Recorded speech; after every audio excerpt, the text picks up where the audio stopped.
about devoid of matter. That's Gregory asking me to talk about a vacuum, which I've not tried to defend. I don't care about it. It doesn't exist. Has nothing to do with the globe. So why are we talking about this still? You just missed the point. Yeah, okay, you're not following it. Is it just me? No, am I being gaslit into this retard trying to tell me what is going on? I'm retarded. How many degrees have you got? My God, people like you, Jekyll, make the world worse. Yeah. So obviously, everyone here knows who the retard is because I'm following the conversation. I'm trying to point out to you where you are fucking up because I've been listening, right? But you can't accept it. So this is just an ego. I've not talked about a vacuum. Yeah, but you're not getting. I've explained to you where you're going wrong, and you just don't get it. No, you said you've actually both kind of. You're saying from one side of your mouth that you're saying that I don't get it when I say I'm not talking about a vacuum, and then the other side of your mouth you're saying no, you're conflating the two. No such conflation has been made. I've defined medium vacuum. You either address my argument, which has only to do with a medium vacuum and low pressure, or you can keep going on about the vacuum for which I don't think exists, nor does anyone else. Yeah, so stop listening past my argument and be consistent. So I already said my argument, and you haven't refuted it. Yeah, exactly. What's the refutation? By the way, Motte and Bailey. Can you tell me what the Motte and Bailey was that I did again, Gregory? So once again, you're double speaking, using the term vacuum to refer to a non-vacuum. It's fucking dumb. Everyone knows it. Secondly, yes, it is a Motte and Bailey fallacy. The Bailey, which is that you live on a ball surrounded by gas and a bunch of non-gas, right? In a vacuum, motherfuck. But of course, no, you don't live in a ball surrounded by gas in the midst of non-gas, in the midst of a vacuum. No, you live in a ball that's in the midst of gas. Everything's just existing in gas. No, Gregory, right? you misunderstood the argument then. So the switch from the Bailey to the Motte. So now that you cannot detect that there's an extent, that there's a limited extent to the air wrapped around the ball, obviously, because we don't live in a constant vacuum, right? Therefore, you cannot empirically verify your cosmological idea. There's nothing more to it. No, Gregory. So you've misunderstood, right? The question wasn't for me to assert one or the other. I wasn't defending either. I was suggesting there are two options for you to defend, right? Because I think right now that there's low pressure, you can get past a medium vacuum and the air won't escape into it like it would on the surface of the Earth. The two options that are put forward that you think I'm defending, that I'm actually telling you that you have to defend, based on the internal retardation of the container argument, is that either you think that because there's a gradient, this gradient will expand on forever, and you could put your container just about wherever you want, if you wanted, at the edge of the universe. But you can't allow for that. That is one part of the argument which you think I was defending. That's something you have to defend if you agree with everything I've said so far. Or, number two, you think there's a point where the threshold of pressure gets so low for which then you require a container. Again, something you would have to defend. Nothing to do with me, right? So there was no Motte and Bailey fallacy. It was me putting forward your options, or obviously the third option, really. There is a third option, which is there's no container, but I'm sure you won't commit to that anytime soon. Yeah, so let me ask you a question, you fucking retard. Did I say an affirmation of a premise that I affirm to be true, yes or no? Yes, you said that gas pressure requires a container. Right, okay. So, I can give you a demonstration of that. It's already been shown to you, so that's already checked. So you haven't given empirical verification, empirical demonstration of your premise. Yeah. You haven't. So, you know why? Because you switched from the Bailey to the Motte. That's the side chat is but you have to keep distracted from that because you're a dishonest sophist that has no virtue, that has no decency of character. You just want to win the debate because you're a wannabe debate. Get on with it. You don't actually want to engage in good Get on with it. You actually want to engage in discourse. Let's get on with the point. You're going to keep arbitrarily doing whatever you want to do in this dialogue. Chop, Gregory. Chop. I've got all day for this. But you can't do it. I've got all day for Respond to the point or shut the fuck up. Yeah, just leave. You're not a part of this dialogue, so just shut your ass up. Okay. So, in the side chat, there was the empirical... At the beginning of the argument, there was the empirical data put forward for you to look at after we established it's a synthetic truth requiring a posteriori justification. And in the data, I point to a medium vacuum, which is incredibly low pressure. And Yeah, then I non-vacuum. ask, Calling it a and vacuum, the medium vacuum that you will appeal to on the surface of. Not appealing to your. Why am I getting muted all the time? What's this for? What are you talking about? I don't know who's muting. I'm trying to make an argument and you keep muting me. How is it? Stop giving me premises that I don't affirm. Stop. You muted me, Gregory? Okay.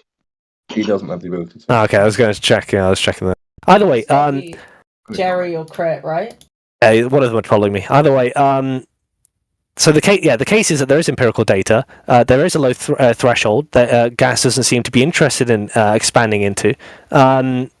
So I would say there's evidence of absence for no container, which means that there would have to be something that has the effect of containing gas, and you could say that could be the force that has the ability to change the vector of gas. Or you could go for one of the first two options and say, well, actually, it's not low enough pressure yet for the container to become mechanically necessary, in which case tell me where that is.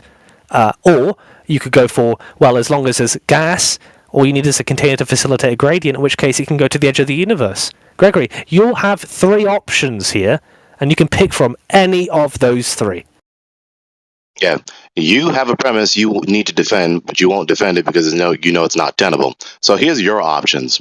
So you either concede that you don't have a demonstration of your premise and that you use the Motte and Bailey fallacy repeatedly, pretending that you're intellectually superior, or there's no pretense. You just continue to do the very same thing over and over again and expose yourself to be a sophistic clown. Those are your options. Yeah, Gregory, I don't think that's really an argument. What is the case is that evidence of absence has been given to you. Of course, it wasn't an argument, you truistic fool. Yeah, Gregory, if you look at the ground, options that are available to you. Yeah, if you look at the ground and you say, look, every time I get a medium vacuum here on the surface of the Earth, air rushes into it. So for a medium vacuum, it's necessary to have a container. But then you go up and you see, well, okay, no, apparently not up there, right? So now it's there. Now there's an exception. And then we can talk about other exceptions. You might say, well. Is the high vacuum also an exception to that rule? Is the ultra-high vacuum the exception to that rule? Is the extreme ultra-high vacuum or interstellar space still the exception? At what stage, Gregory, and this is the key thing, at what stage is it now necessary to not appeal to what we can or can't do on the surface of the Earth? You couldn't tell me because Your question is this. Obviously. This is the following question you need to answer. What is the distance extent of the atmosphere? The distance extent? I mean, no, I don't know how that's relevant. It's entirely relevant because either the atmosphere extends throughout the entire universe, which is what you've insinuated repeatedly, or it doesn't. It's irrelevant. The reason why it's irrelevant is because... Highly relevant. I'll tell you why it's irrelevant. Because... Okay. Either you live on a ball surrounded by gas in a very infinitesimal local fraction out of all space in your universe, or the air is through the entire universe. So, which one? Air is the entire universe. No, there's gas in the entire universe. So, the atmosphere of the Earth extends throughout the entire universe, yes or no? No, obviously not. Do you think the atmosphere is? Okay, do you think all gas is? What is the distance extent of the Earth's atmosphere? Do you think where the atmosphere stops? You said no. You're kind of doing the same thing, Gregory, as you did earlier. Asking me questions. You're kind of doing the same thing. Kicker question. Stop. No, Gregory, you're not in charge of who asks the questions here. It's very simple. No, Gregory, you're not in charge of this.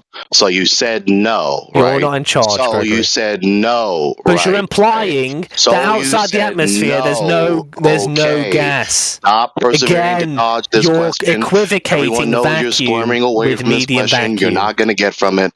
It's not going to go away. Here we go. Equivocate for me. So here we go.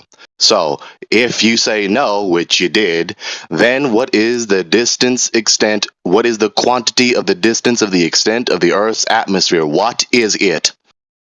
I don't know off the top of my head. I don't know how it's relevant. Okay, so until you know that, you're going to obfuscate in That's obscure irrelevant to my argument. You have to obfuscate It's irrelevant to my argument. As long as you don't know the quantity of the extent of the Earth's atmosphere from the surface of the Earth, you cannot continue to obfuscate. Saying there's a gradient what part of the gradient do you want to know the extent of? Yeah, stop interjecting. You're not helping. I think, So Gregory, you need it is to the get case figured that you've out. been. You need to No, define Gregory, the extent. you have something to figure out, Gregory. I asked you to tell me what the threshold of If low you don't pressure define is the before extent you of the require a atmosphere, you're just container. being You can't ambiguous. answer There's that nothing more to it. question, and you can't answer You need that to question define the because extent of you the know atmosphere. that you couldn't tell You need me to define the at what extent of the stage atmosphere. that threshold has to be. You need to define the extent of the atmosphere. Why? Because if you don't, you're just going to obfuscate. why? It doesn't matter What- how far why away do I or need how to know close the atmosphere is to your ball in your cosmic vacuum, There's no perfect non-vacuum. vacuum, You're just Gregory. going to You're obfuscate equivocating the again. extent of the atmosphere. Yeah, you're retreating to the equivocation fallacy, where you say, Yeah, "Oh, you're well, globe." obfuscating You're your under premise. the impression. You're under the impression that globers think there's a perfect vacuum somewhere. Yeah, you're It's irrelevant. obfuscating your premise. The edge of the atmosphere will still have pressure Define the beyond extent it. of the atmosphere, Jackal. I could say, I don't know, You let's know say so 100 much, don't you? kilometers. You know so much Who about gives a the fuck? air, atmospherics, geology. There will still be gas beyond that point, Gregory. It's oceanography, all of irrelevant. this. You know so much about the world, don't you? It's irrelevant, Define the Gregory. extent There will of the still atmosphere. be gas beyond that point. Certainly, you can cite something, can't you? Define There the will extent still of the be gas atmosphere. beyond that point. Oh, so there is no Nobody said there was a definite perfect extent of the Earth's vacuum. atmosphere. We've So done this contradict what you 10 previously said times, earlier, Gregory. right? So contradict stuck what on you this. previously said earlier, right? Right? Sorry, did I say there was a perfect vacuum somewhere? Does anyone clip that for me where I said Right. that? So there is no extent. The extent of the atmosphere is unlimited. So you don't live in a cosmic vacuum. No, Listen to now what you we need retard. said. Now you need to account for When we are what in is containing all the gas space in the whole universe. where the gas What's is coming containing all the primarily gas from in You're the whole struggling, universe? Gregory. Since it I've just extends said to far you, beyond beyond the 100 atmosphere there is still 1,000 gas, and miles, you've just said that 400,000 miles above the face of the Earth. atmosphere What's expands containing into... all the gas of the universe? What's containing all the gas of the universe? What is It it? doesn't matter. Look, Gregory, just to be clear, if you go for option A, we would all suffocate to death. if you go for option A, Gregory, what's containing all the gas in the universe? Hold on. If you go for option A, Gregory, What's and you say, containing all the hold gas in on, the Gregory, universe? if you go down this route What and is say there could be a containing all the container at gas the in the edge of the universe, Jackal? universe, which I'm happy to What say, is containing let's put a all the container gas at the in edge of the Jackal? universe, you will Jackal, give we me want to know the space, question. Gregory, and We you want to don't answer want the to give question. me space. So would you like to? We want to know the answer to the question, Would you Jackal. like to say that there's a container at the edge of the universe, 13 billion light years away, to facilitate a gradient? Would you like to say that? No, you we need wouldn't, to know the answer. because you want to deny What's the space. That's extent the of the point of this atmosphere? argument. What's containing the gas Atmosphere. of Now the you've changed universe? it to the atmosphere, right? Because you don't want to What's accept that containing there's all the space. gas? I mean, he's going to keep deflecting from my question. I'm not going to move from this. No, you What's changed the question containing all just the gas in the very. universe? You changed the question just very slightly from Still universe dodging the to question. atmosphere. So I don't know why he's not being muted. Oh, look, everyone knows that you're falling apart now, Gregory. Yeah, and you're dodging the question. So what's containing all the gas in the universe? And the universe again. It could be anything. It doesn't really matter. It could be anything. So you don't know. So you don't know Gregory, what is necessary for there to be containment of the gas. I don't really care. It's a nonsense So he question. doesn't really care. So there's that. Why are So you he doesn't know assuming what's it's containing all Gregory, the gas in the I universe. care about one He thing. He doesn't even care. Gregory, so he can't I care account about one for gas thing. pressure. He doesn't have an account for the gas pressure. I care about one thing, Gregory, which is that one of three things. There's refutation right there. That's Gregory, the end. Right Gregory, that's not the end, but it is. Gregory, either you have the container at the edge of the universe, in which case you're giving me space. Thank you for space. I don't really care about disproving it. You can believe it's at the edge of the universe. You can believe whatever you want is there, right? But you've given me space. That's what you don't want, because your argument is to deny space. Yeah, you haven't That's the point of defined the the extent container. of the universe. The second one, the second option is to say that it's local. Is to say that it's local, Gregory. Control yourself. Control yourself. Control yourself. The second one is the second one is to say it's local. In which case you're going to try and deny space, but you'd have to tell me at what low threshold that would have to be for the container to be there. Or three, it's not a container. It's a force that has the ability to change the vector of gas. You can agree with that one either. I don't care. Whichever one you want to go for, they each require their own separate justification on your part. Okay, no, I don't need to defend your fucking paradigms. I'm trying to shift the burden of proof onto me, so stop talking. I'll let you finish. If you tried, Gregory. Do everything that I'm saying. So, as we were, you haven't defined the extent of the universe. You haven't defined the extent of the atmosphere that's so supposedly surrounding the ball, right? You don't want to define the extent of the atmosphere around your ball, because you have to obfuscate that, because you know full and well you haven't found the limit of the extent of the atmosphere in a cosmic vacuum. So you have to extend the atmosphere What do you to mean by the cosmic whole vacuum? universe in your paradigm. So you have to, because that's an ad hoc rescuing device What for do the you mean by empirical cosmic inadequacy vacuum? of your position. And as he continues What to do you do mean by it, cosmic he vacuum? finished his point, so I'm going to finish mine. It's going to happen. So, number one, you refuse to define the extent of the atmosphere from your ball. Why? Because you know that when you actually do the empirical analysis, you don't find the limit of the extent of the atmosphere. So you don't find Are you this done? limited extent of the atmosphere up to a vacuum, right? Okay. You only Define have the cosmic gas vacuum. in an area with pressurization, with pressure. And because there's pressure, there's a container. But you also refuse to acknowledge that because you want to live in a cosmic vacuum, Gregory, non-vacuum. So you define have a to cosmic doublespeak. vacuum. You have to obfuscate the extent of the atmosphere. You didn't want to be consistent with your premises, which is what I was granting to you, but you refused to even do that. So now all we have is an ad hoc rescuing device, which is not empirically All right, we verified, get it. for your Define empirically cosmic vacuum. unverified premise that we live on a ball surrounded by gas in a Chop, chop, cosmic Gregory, vacuum, chop, chop. non-vacuum. Chop, chop. What? Define cosmic vacuum, because you're saying I'm defending it. What do you think it means? Yeah, cosmic vacuum. This area devoid of matter throughout the cosmos. See, he did it again. Again, The he's doublespeak is still gonna do it saying again. it, Listen to and him you doublespeak, guys, everyone. you Listen to guys him are pretending doublespeak. like he He's gonna doesn't call that say which it. is not a vacuum, Nowhere in the globe a low or cosmology medium or high is there vacuum. such a place that's devoid of matter. Why do you keep saying it? You're not following. Why are you stuck he on literally this? doesn't realize he's conceding the refutation. When he says there is no perfect vacuum, which is just Conceding a the vacuum, refutation. he's conceding the point. He doesn't have an empirical There is verification no for his place premise, that so he has to that obfuscate you're the difference. describing. That's why it's a Motte and Bailey fallacy. He moves from the Bailey, the more difficult position, I've not which he knows he defended cannot empirically a verify, cosmic to the vacuum Motte, where the atmosphere that is you're at some describing. ambiguous extent, either the entire universe I'm being or very an infinitesimal specific, fraction of the Gregory. whole space. I'm defining my vacuums. Look at them. They're all in the chat.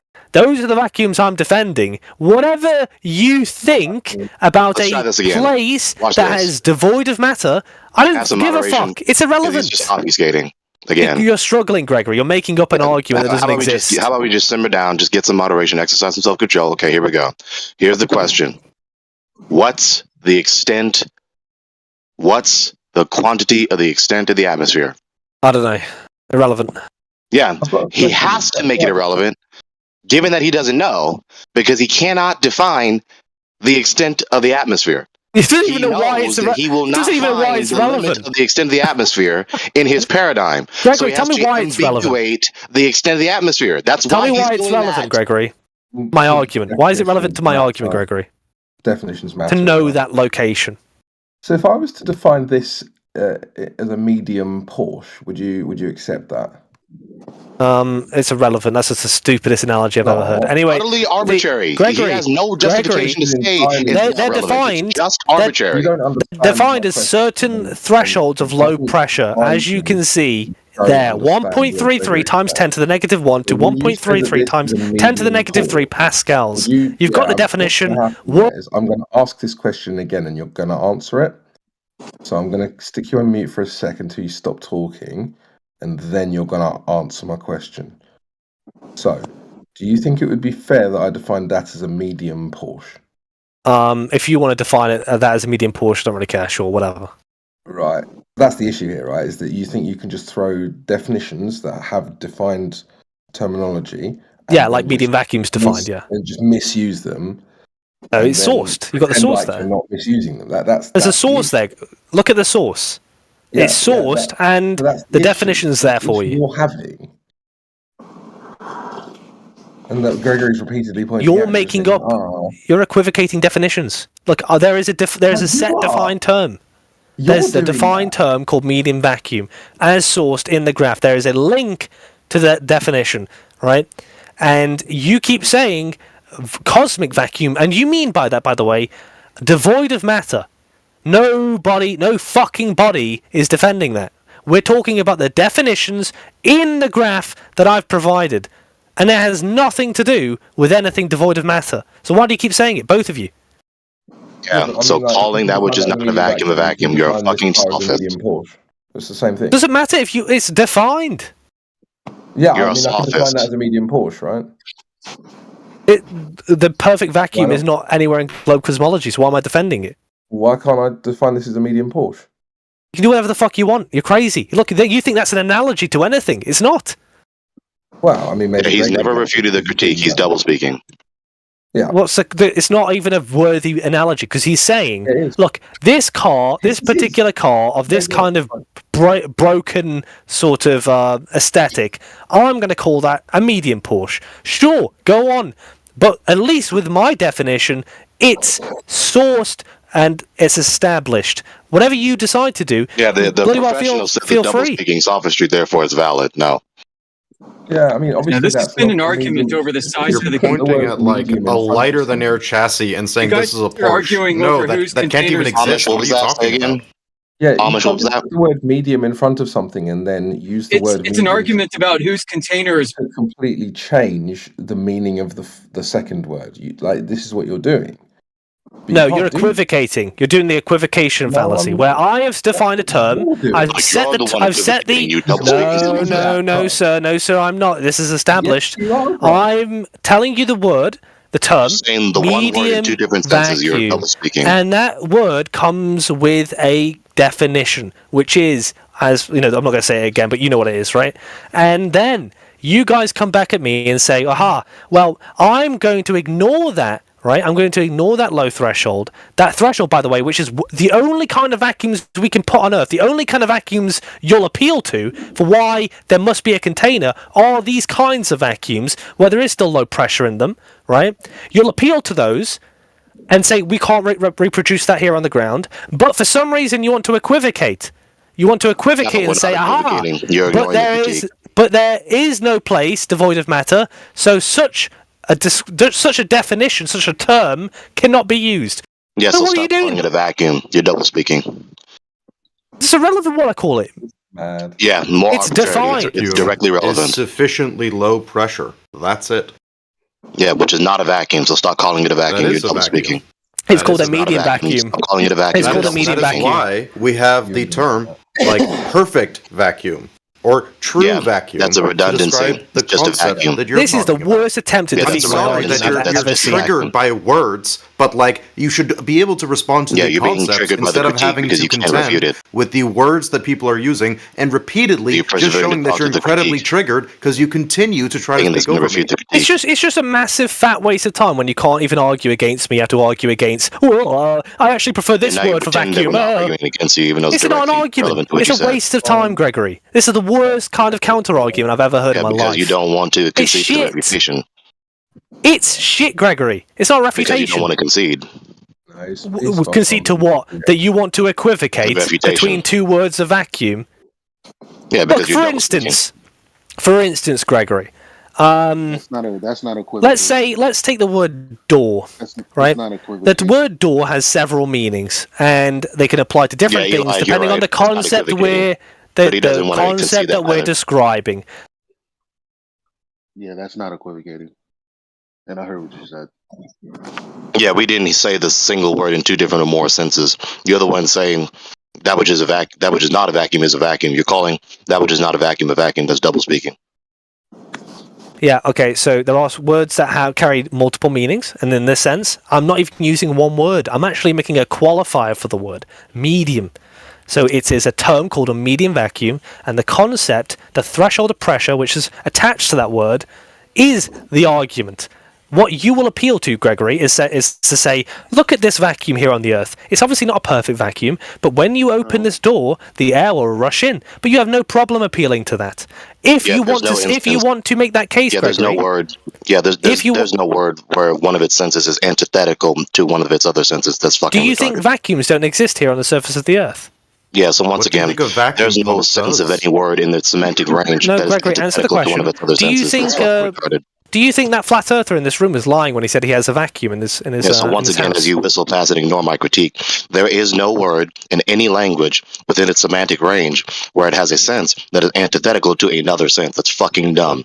Well, look, right now you're seeing now it you're just defined. ignorant, dude. Inflammable literally means things that are very easy to combust and things that are not able to be combusted. Now you're just being completely ignorant. Shut the fuck up. You don't know what you're talking That's about. not an instance. W, of what I'm humanity, talking about. W. Yeah, Absolute that's not an W. instance of what I'm talking about. And if you do say that, then that's just self-contradictory again. It doesn't matter, because they're People appealing to two use different words things. for different meanings over time in different contexts. Guess what? There's more than one time humans have spoken. Not in the same argument. This is the worst critique ever. Indeed. Well, So when we anyway, are I'm in not one argument I wasn't using the done. word I vacuum wasn't- in I the wasn't way done. that scientists use it to mean like areas of low I pressure, wasn't- I then him wasn't done. conflating it with a true vacuum is just obnoxious. Do you appreciate Gregor, that how you would you responded define to me not space being inside done? of a vacuum chamber? All right, would you appreciate I wasn't done? You are coming in quite low though, dude. So I don't know if you can turn yourself I up. know, but that's non sequitur. Yeah, I He can heard me. still hear you. We've sure. already Yeah, been yeah. talking, so like he hears what I'm saying. Yeah. So he's calling that which is not a vacuum. He's double speaking. There's another word, no way No. around it. No, But Gregory, the issue is that You're I've put the an one argument down. double-speaking, You Gregory. can't argue Yeah. against it. So you're That's appealing what to this Elijah is saying. retarded, poorly understood link. Okay. Yeah, let's let Elijah get in. 1 second. See, well, you're calling Gregory out for equivocation, and it's not equivocation because he's not doing that. You're not providing a sufficient argument. He is doing that because he's saying that we are using vacuum in the way that he's using it. It is equivocation. Define equivocation. Really? That's Yes. what you got? Yeah, Yes. clickety click. He doesn't know. Was that me doing the clickety click?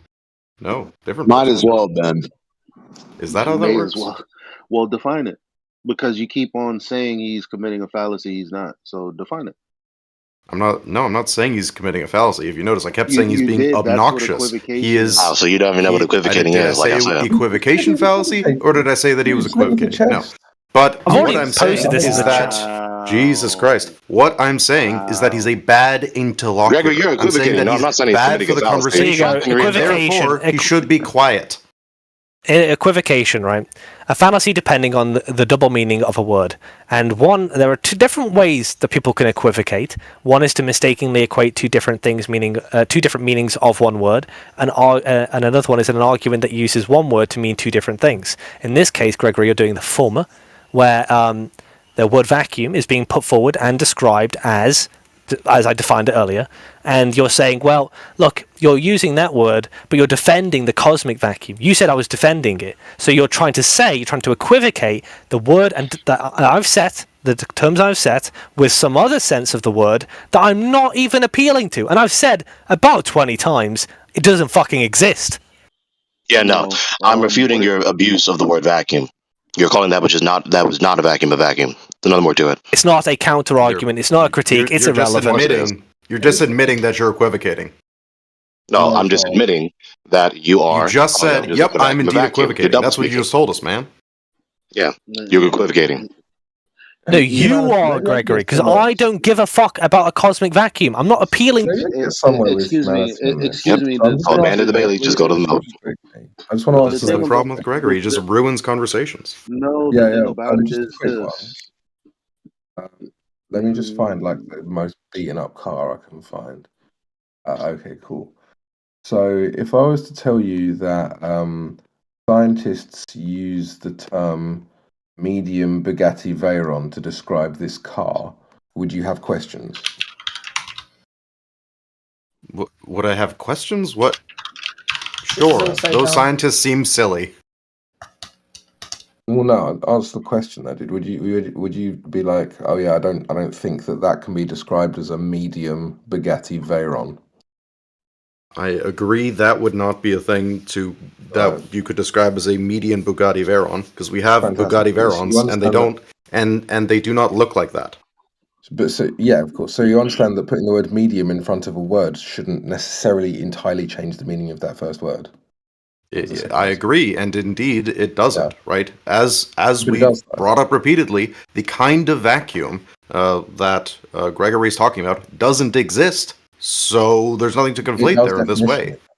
That's the point. It doesn't exist in reality. The thing that scientists are interested, the thing that scientists said that are already, stop interested talking. in describing. You said that already, stop talking. You guys don't We do understand understand. what he's saying, and that's I why really you're do having understand what he's trouble with it. saying. Yeah, I really do understand what he's saying. I clearly understand. No, I Your clearly mic is understand what he's also a saying little low, by the because way. when I'm repeating what he's saying, he's not correcting me. So I clearly know that I understand what he's saying because otherwise As he do would I. correct me. And I'm correcting you because you and I mean You're not Jekyll's- correcting me. Jekyll actually does understand what Gregory's saying, but he doesn't like the fact. You construct So a he's disanalogous being situation, irritating. right, where I there is a didn't finish- better. I hadn't even made my point yet, and you've already interrupted me. So Do you want the to point talk being about is what you that- brought up or not? Well, no, I want to actually get to the point that you're trying to miss deliberately. That Gregory's talking about definitions. He's not actually. We haven't even got to the point of reality yet, because obviously this whole server is debating reality, right? But he's talking about the definition of a vacuum, which is defined in a very specific way. If you put the word medium in front of a word, that doesn't change the definition of the second word. You understand that, right? So you can't just say medium vacuum to describe non-matter having matter in the same way as you can't use the word medium Porsche or medium Bugatti to describe a crap car being a good car. That makes sense? I'm not saying that median suddenly like modifies words in some particular special way. I'm saying that when we talk about a vacuum, we just mean low pressure, right? That's why when we have vacuum pumps, we don't say, we are making a mistake when we call this a vacuum pump. We have failed linguistically. No, because vacuum pumps that produce true vacuums don't exist, cannot exist, and therefore we don't have a problem calling something that can only produce a moderately strong vacuum a vacuum pump. So necessarily, inevitably, calling a non-vacuum a vacuum double speak. So calling it a vacuum pump is like, dude, come on, because he addressed me right. So calling it a vacuum pump is it's kind of shorthand for stupid people because it's just you're getting the rough idea of the concept that it's pumping air from one place to another, right? It's shorthand for saying that, but that doesn't mean no, because we would call that an air pump. I haven't even made my point yet, dude. But you're already wrong. We would call that an air pump. We wouldn't call that a vacuum pump. You haven't made a point yet. You just said we would call a pump that pumps air from one location to another a vacuum pump. No, we wouldn't. We would call that an air pump. There's no point refuting something I haven't said yet. You just said it. Until I'm done. No, when you say a thing, people are going to want to respond to it when you say things that are just completely wrong. Something I haven't said yet, humanity you already said something. What do you mean? There's no. Do you deny that you put out? Did you deny that you said something, Caligula? What are you talking about? Always passing out. Yeah. Thermonuclear meltdown. Yet because you talked over me while I was why doing did you it. talk? Why did you just talk about what we should name pumps? Got no manners whatsoever. So I'm just have some patience, humanity. Until I'm done, and then you can respond to what I actually said. So the reason people call it a vacuum pump is because it's shorthand, it's easy to understand. But no one believes that you're actually forming a true vacuum with a quote-unquote vacuum pump, right? I'm going to use the word true vacuum because that's what you think it's called. But it's quite clearly defined as this here. Oh no, that's my shit car again. It's quite clearly defined in the dictionary as a space devoid of matter. Okay, that's a vacuum. It's not a true vacuum. It's not a perfect vacuum. It's not an extreme vacuum. It's none of this. It's just a vacuum, right? So if you don't have that, you don't have a space entirely devoid of matter. Now, if you're using the word vacuum to describe anything that isn't that, then you're not using that term correctly. That's Gregory's point. And this is completely fucking wrong. Because we can see human society uses the word that way, and that is the only way we use words. The reason why vacuum has any particular meaning is because shut the fuck up, Gregory. Stop. The reason why words have any particular meaning is because humans use the words to mean those things. So Utterly when we arbitrary. use vacuums, Gregory, shut the fuck up. When we use words like vacuum in the construction of something like vacuum pump. What do you mean by shut? What do you mean by shut up? I mean that he should be quiet. He should cease his But interruptions. why He doesn't did you say contribute up? anything Up is the positive. direction. Cool. This Is a very is useful pointless. semantic argument. Thank you for engaging in a useful, positive, contributory way to the conversation. You'll be So fine, humanity appealed to Mary. an ad populum fallacy and an utterly arbitrary fallacy. Yeah, now you're just being silly. So again, this is how the word is used, right? We see it used broadly everywhere. This is the main way that the word is used. The word is not primarily used to refer to true vacuums. It's referred to just low pressure. That's it. That's what the word means. So if I use a feather in war as a sword, does that make the feather a sword? The fuck are you talking about? Yeah, why not? Yeah, because the majority of humans use any given thing in this way, therefore it is that thing in which they use it. So if I use a all feather humans in the midst of a started battle referring as to a sword, feathers as and swords if everyone and else uses a swords as feather as a feathers, sword then in the a words battle, would does have that make swapped the feather a meanings. sword? Yeah, so this is a common argument the Language is globers an use as invention well, of is the that we humans in have the a first place. definition of a certain word, and then we use that word that we don't, so we misuse that definition, and therefore we can use it in a different way.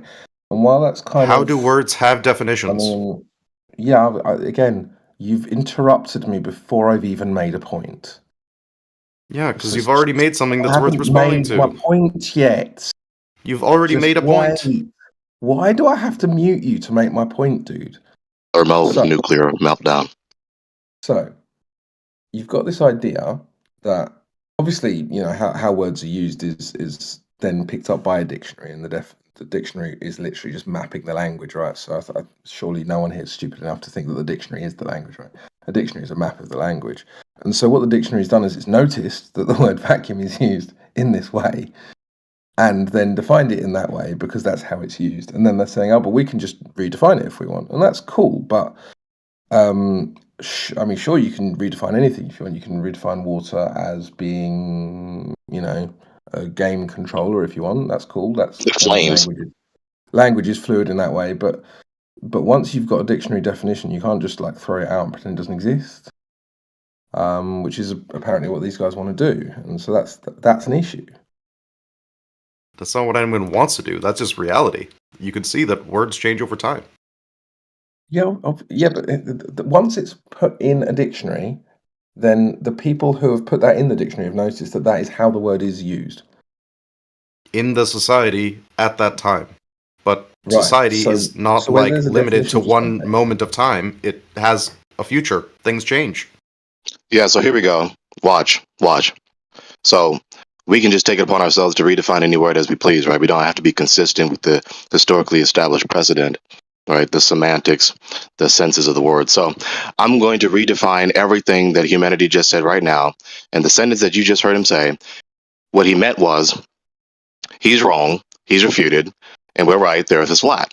And we don't live in a cosmic vacuum. Very easy.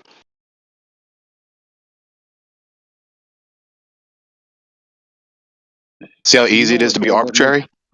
But yeah, I get your point. But you know what doesn't make What, sense? really? That was retarded. Please don't say that you agree with that.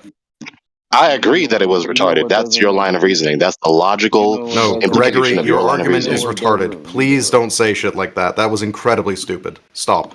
Don't do that. Yeah, I reduced your position to absurdity. Let me just say this, and then Indeed, you just said he's going to absurd whistle shit. past his That's why it's reputation. retarded. And you Stop. let him interrupt me Guys, if by you keep doing it again. continuing a conversation with him through me. So last time, and then Eli, right? He wants to say it's determined by humans what the meaning of any given word is.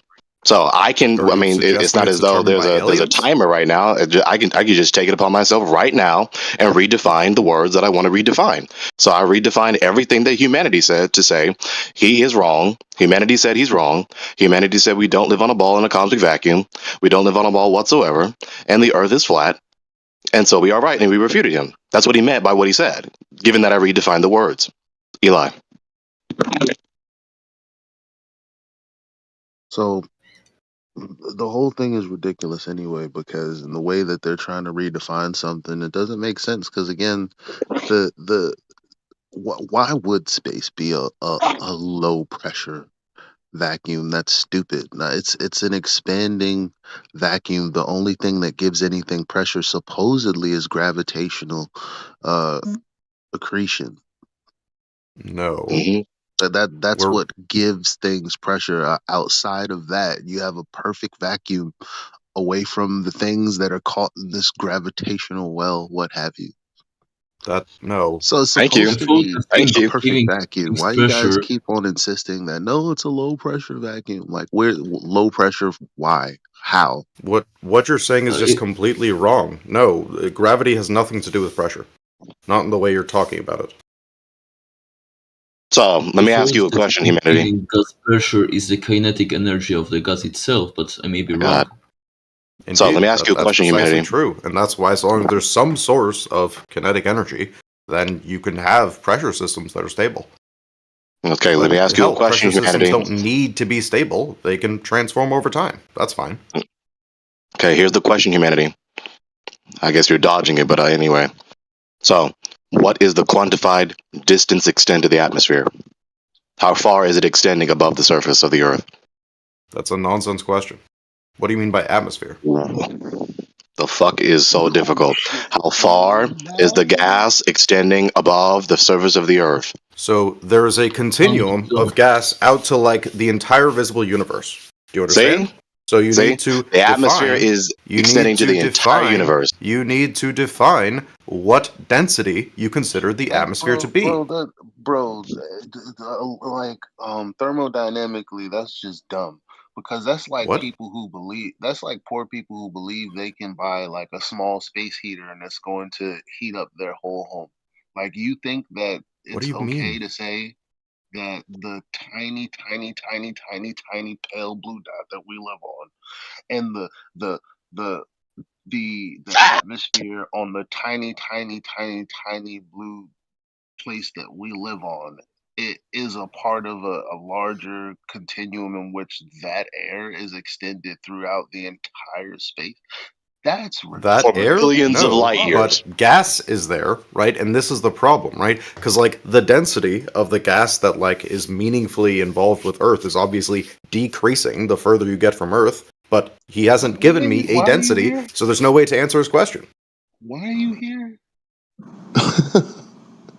Exactly. So, we heard his answer, right? The Earth's atmosphere extends billions of light years to the edge of the That's universe. not what I said. Right?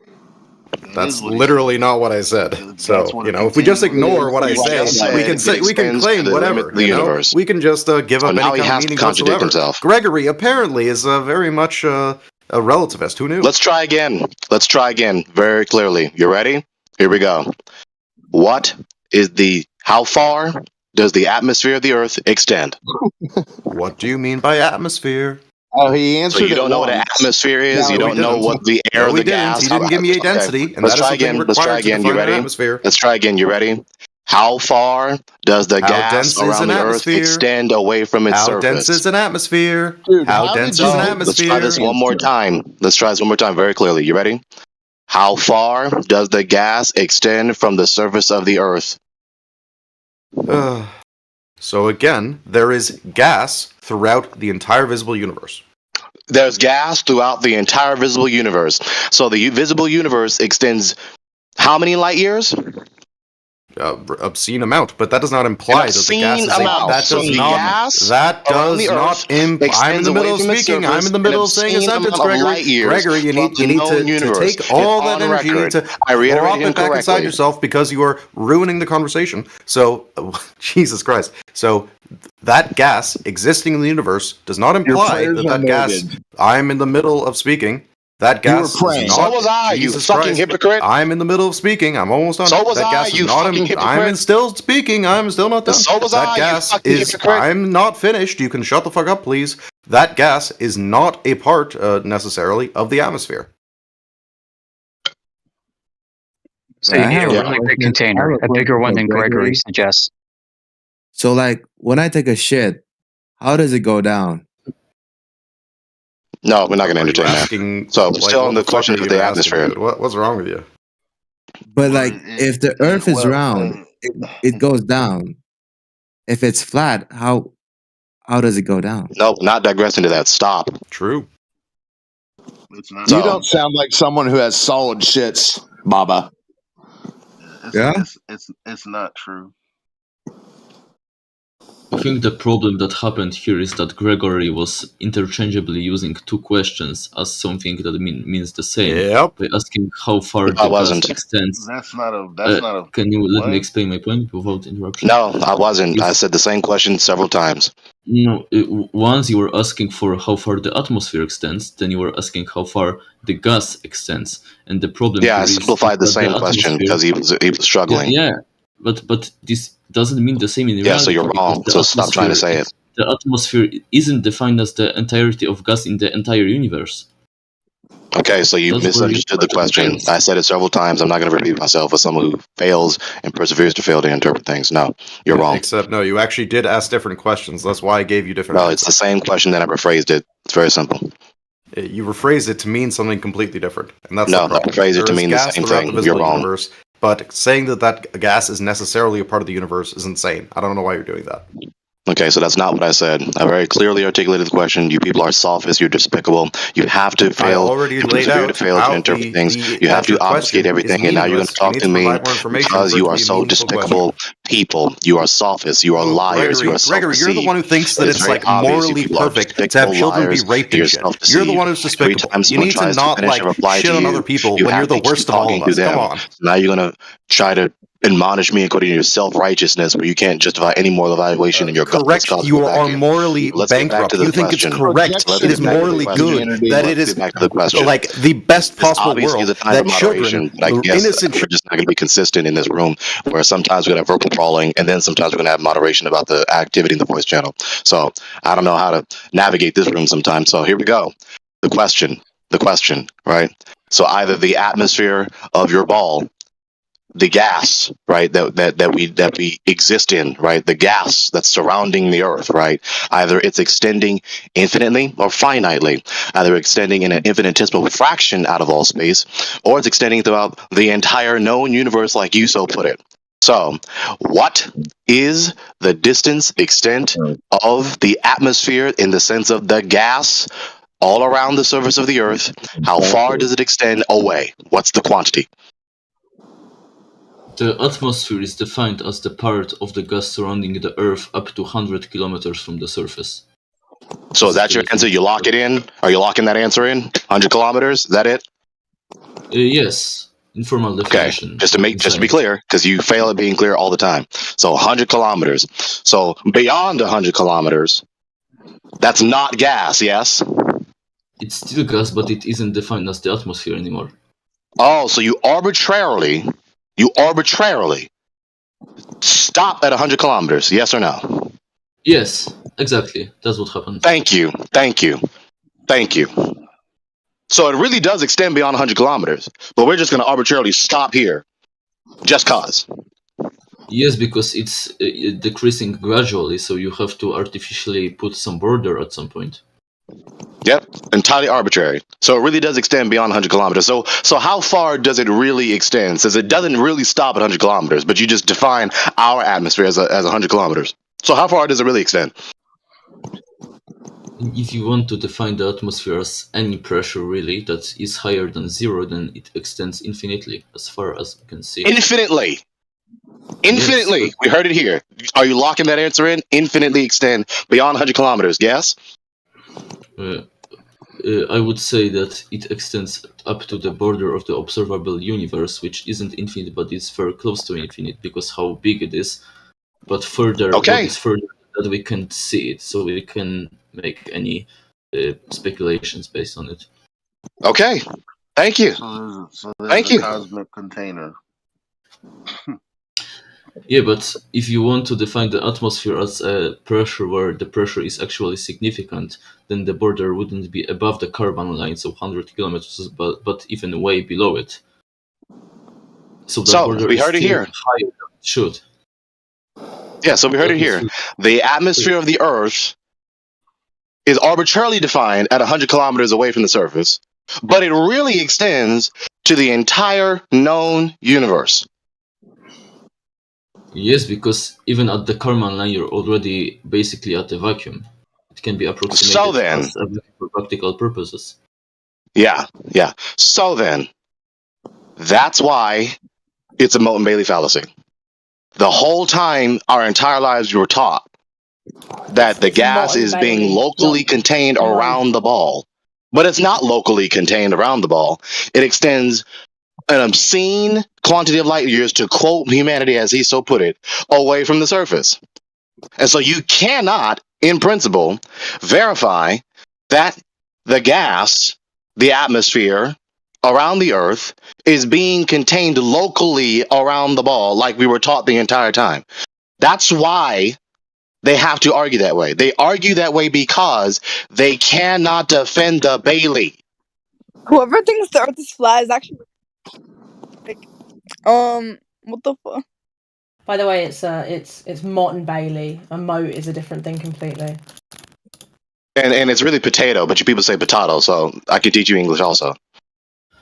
Okay, it's just because you've done it a couple of times, and I did type you in the chat, and I just want you to say it properly because it's frustrating for me. I want you to say potato properly. Stop saying potato. Well, that's the difference in accent, right? Oh, and Motte and Motte isn't. You know, a moat is a completely different thing. Do you know what a moat is? Is it now? Even though I'm saying the exact same thing? No, you're not. You're not. A moat No, is. I'm not. Because I said it with a different accent, so it's an entirely different concept. No, you didn't say it with a different accent. It's always Motte. And I have the same accent as you. Is that right? Okay, you're just mispronouncing the word in both dialects. Apparently, it's written differently. The ward. What's a according to her. I never spelled it that way. Okay, so it's spelled Motte. What is a ward? Motte, whereas a moat is a like a ditch around like a castle or a structure. What's a ward? It's just me being not great at speaking. But yeah, A either ward. way. Right, but she's going to tell me how to speak. Yeah, a ward. I'm just trying What to help is a you, right? ward? I don't know why you're being so aggressive. No, I'm not. I'm just trying to help you. It's an interrogative. What is a ward? I meant word. Oh, would you like me to? Yeah, a word. You're getting closer. Next time I'll butt in and I'll tell you how to do the L. We have different. We speak in different dialects. We speak in American English. I speak in British English. This is fine. I'd be fine if Gregory was pronouncing something in American English rather than British English, but he's not. He's just mispronouncing a word entirely. And how did you discern the difference? I'd like to hear this. Wait, someone mute me. Nope. I'm pretty sure. How did you discern the difference? No, you're not muted. We hear you. Between you saying moat and Motte, is that what you're asking? Yeah, how did you discern that I wasn't saying it in my accent, but I was just saying? Because that's not. If you were saying it in your accent, right, and you were speaking properly, right, rather than incorrectly, you would have just said Motte. It's properly the way you speak. But we're not talking about a moat. We're not talking about a moat though. So what are you talking about? Well, yeah, he keeps saying Motte and Bailey instead of Motte and Bailey because it's a name. Yeah, no, a Motte and Bailey is like a it's a completely different thing from a Motte and Bailey. Yeah, something I wasn't talking about, right? Well, you kept saying Motte and Bailey, so yeah. So something I wasn't talking about, right? Well, you weren't talking about a Motte and Bailey. You were trying to say Motte and Bailey, unless you were trying to say Motte and Bailey. When I'm going to ask you what the fuck that is. I was talking about that fallacy, right? That's not the topic. Well, she's right. It's Motte. Let's give credit where. Yeah, I am right. It was just being contentious. She got the word right. Who's being pretentious, doing the word concept fallacy? I said contentious. Oh, okay. Well, you mispronounced contentious. You said pretentious. No, I said now I'm mispronouncing it, but I said contentious. See? And you like I said. misheard me. You misheard me.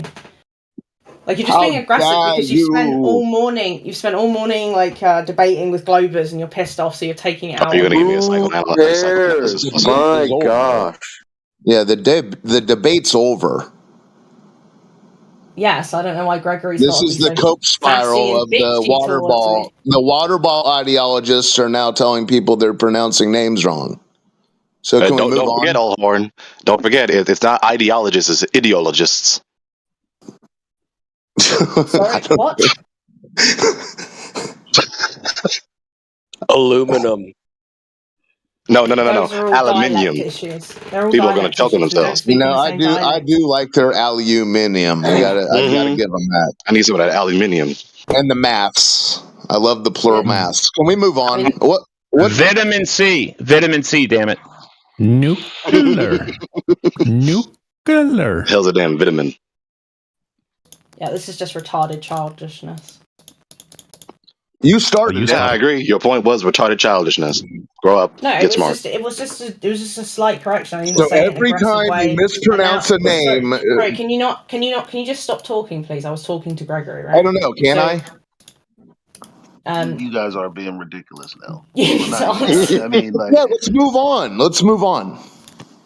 No, they're being assholes. That's what they're being, right? I gave a slight correction. All right, so that was the opportunity for you to move on me. So we're done with this.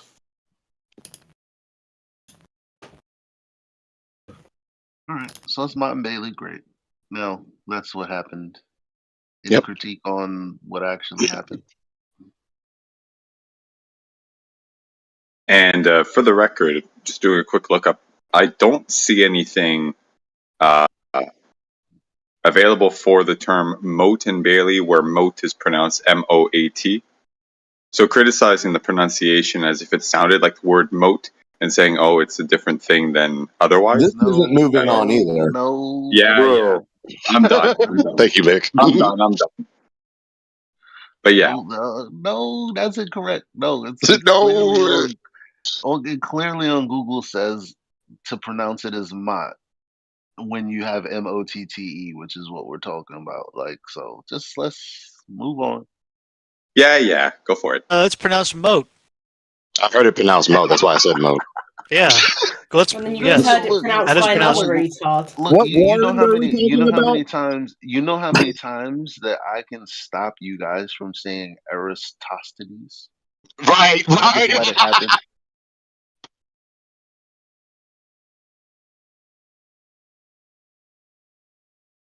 I just let it happen.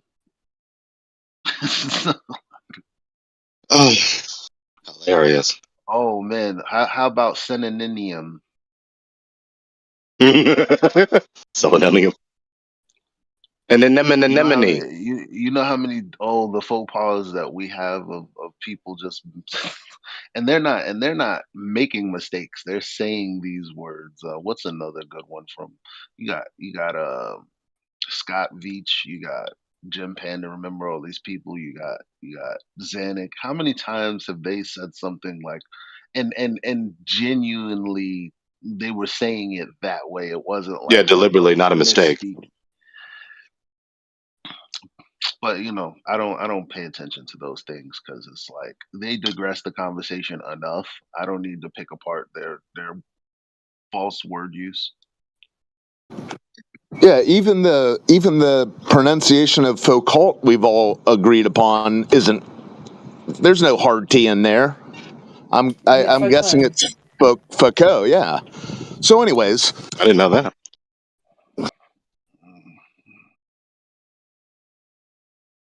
Yeah, he's French. It happens a lot too. So I say Coulomb's law. Some people call it Coulomb's law or Coulomb's law.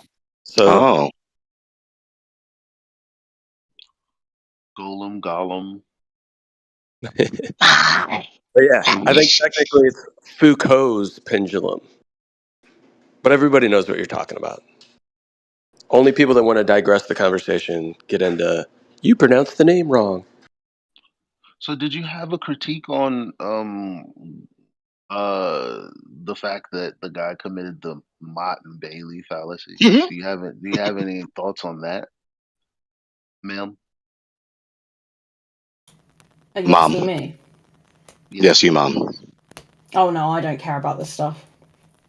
Right. Toodaloo. Like the gas without a container stuff. I don't understand it, so I just don't care about it. That's not what I asked you. Well, I Yeah, mean, but that's what they were talking about, actually, right? technically, yeah, you're saying you don't care about that stuff.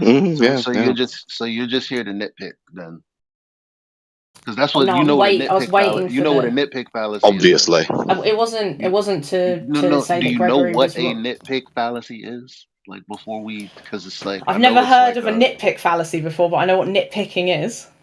yeah, it's called the fallacy. That's what nitpicking is when you take something in a argument that is incorrect, even though that thing doesn't invalidate the conclusion of the argument.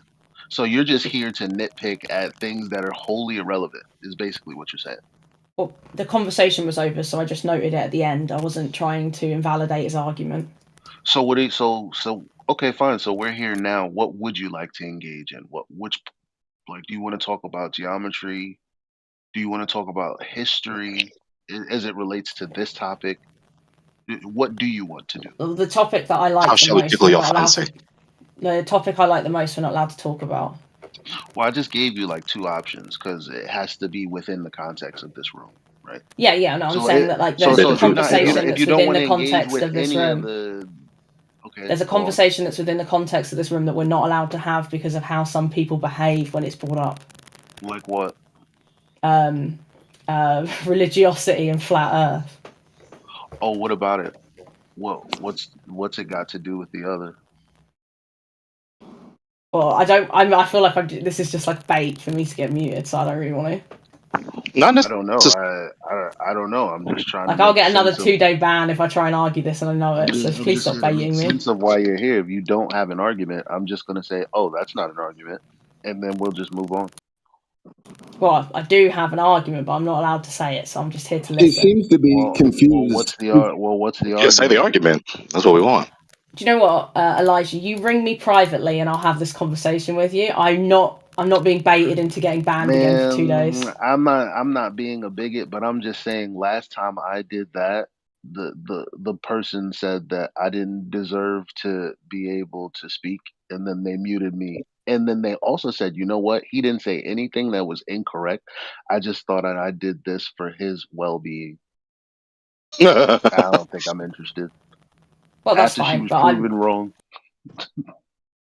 Yeah, that's fine. I just don't want to get 2-day banned again. Yeah, well. So you don't want to say argument that you think you can say, but you do want to remain in the channel. Okay.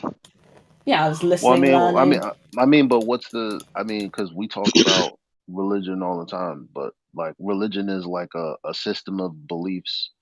We generally talk about the system of beliefs that stem from the heliocentric model and how they don't comport with reality. So people usually come here and ask us about a system of beliefs relating to a flat earth, and that only exists on Google. It's not really our beliefs. We typically don't talk about our beliefs, but since you're bringing it up, what about belief in regards to this context do you want to talk about?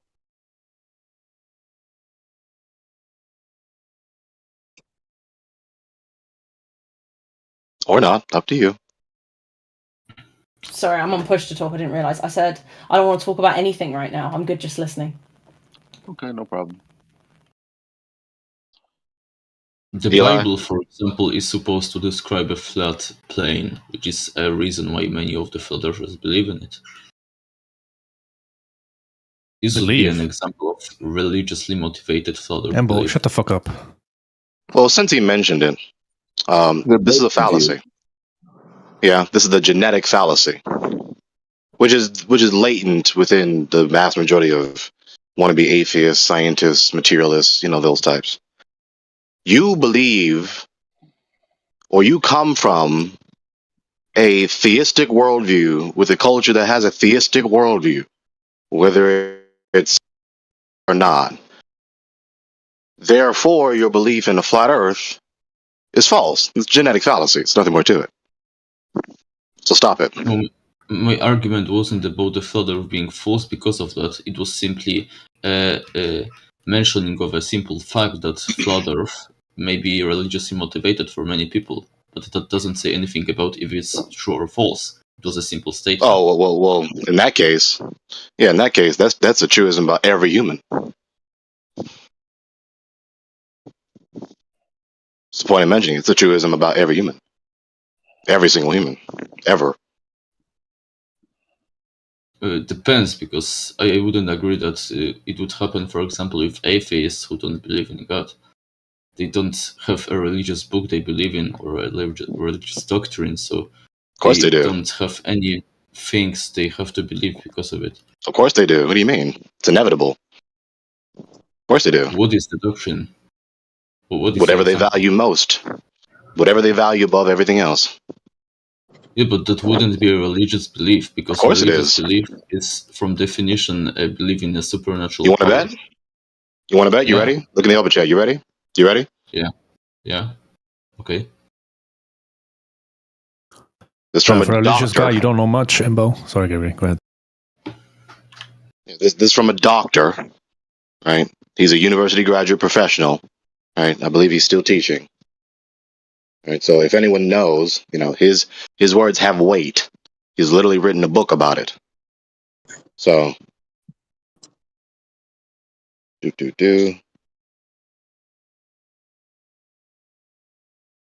Okay. Valuation. Follow along, if you wish. Valuation is the genus and the distinguishing characteristics of religion that's separated from other forms of valuation are intensity and comprehensiveness. That's a typo. I'm quoting him verbatim, so this is a typo in his book, textbook. Religion is the most intensive and comprehensive method of valuing that is experienced by mankind, humankind. The way of valuing that is most comprehensively and extensively experienced. This definition is both ideal and actual, and it enables us both to understand and explain religious phenomena better. So, in short, in one sentence, religion is a supreme value. It is that which is valued above all else. Yes, it is. What I said is correct. So, given that it is that, categorically an axiological issue, because axiology is the study of value, and of course, a supreme value is going to be within the category of the study of value, which is one of the basic subcategories of philosophy. So, an atheist, all wannabe atheists, have a supreme value. They value something above all else. So, yes, they do have a religion. Every human has a religion. By the way, those who are theists don't necessarily make their gods their religion. So, theists can have gods that are not their religion. It's not the thing to them. And non-theists can have something that's not a god as their religion.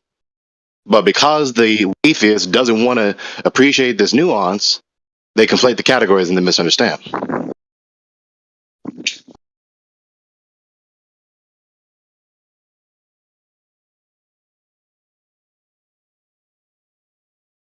So it is a truism to say that these humans are behaving or speaking from a religious perspective that's true about everyone ever. Can you DM me a copy of that source? Yep. I want to keep it. Thank you. So if everybody has a religion, then no one has a religion because it renders the term absolutely meaningless. But I just defined it, therefore it's not meaningless. You're wrong. Well, it's meaningless if everybody has it. And it's indistinguishable from anything that's not. And if it's indistinguishable from things that are not religion, it has literally no meaning. But it is distinguished from things that are not religion. So it is meaningful. I defined it. How would you distinguish it? Yes, now you have to interrupt me because you're wrong. So, number one, a property that is shared by all the members of a group doesn't make it meaningless, because if that's the case, then that reduces many things to meaningless or superfluidity, right? Everyone is a human. Every human is a human. But every human has that property of humanity. Therefore, there are no humans, or humanity is meaningless. That's non sequitur. So there's that refutation. And I defined it. Therefore, it's not meaningless, right? And it is distinct from that which is non-religion. So you're wrong. Like, what's non-religion then? That which is not the supreme value, like I said. Oh, so since everybody has, which is a claim you made that you have not demonstrated, everybody has a single driving motivation. That's not what I said. So you're not understanding my argument.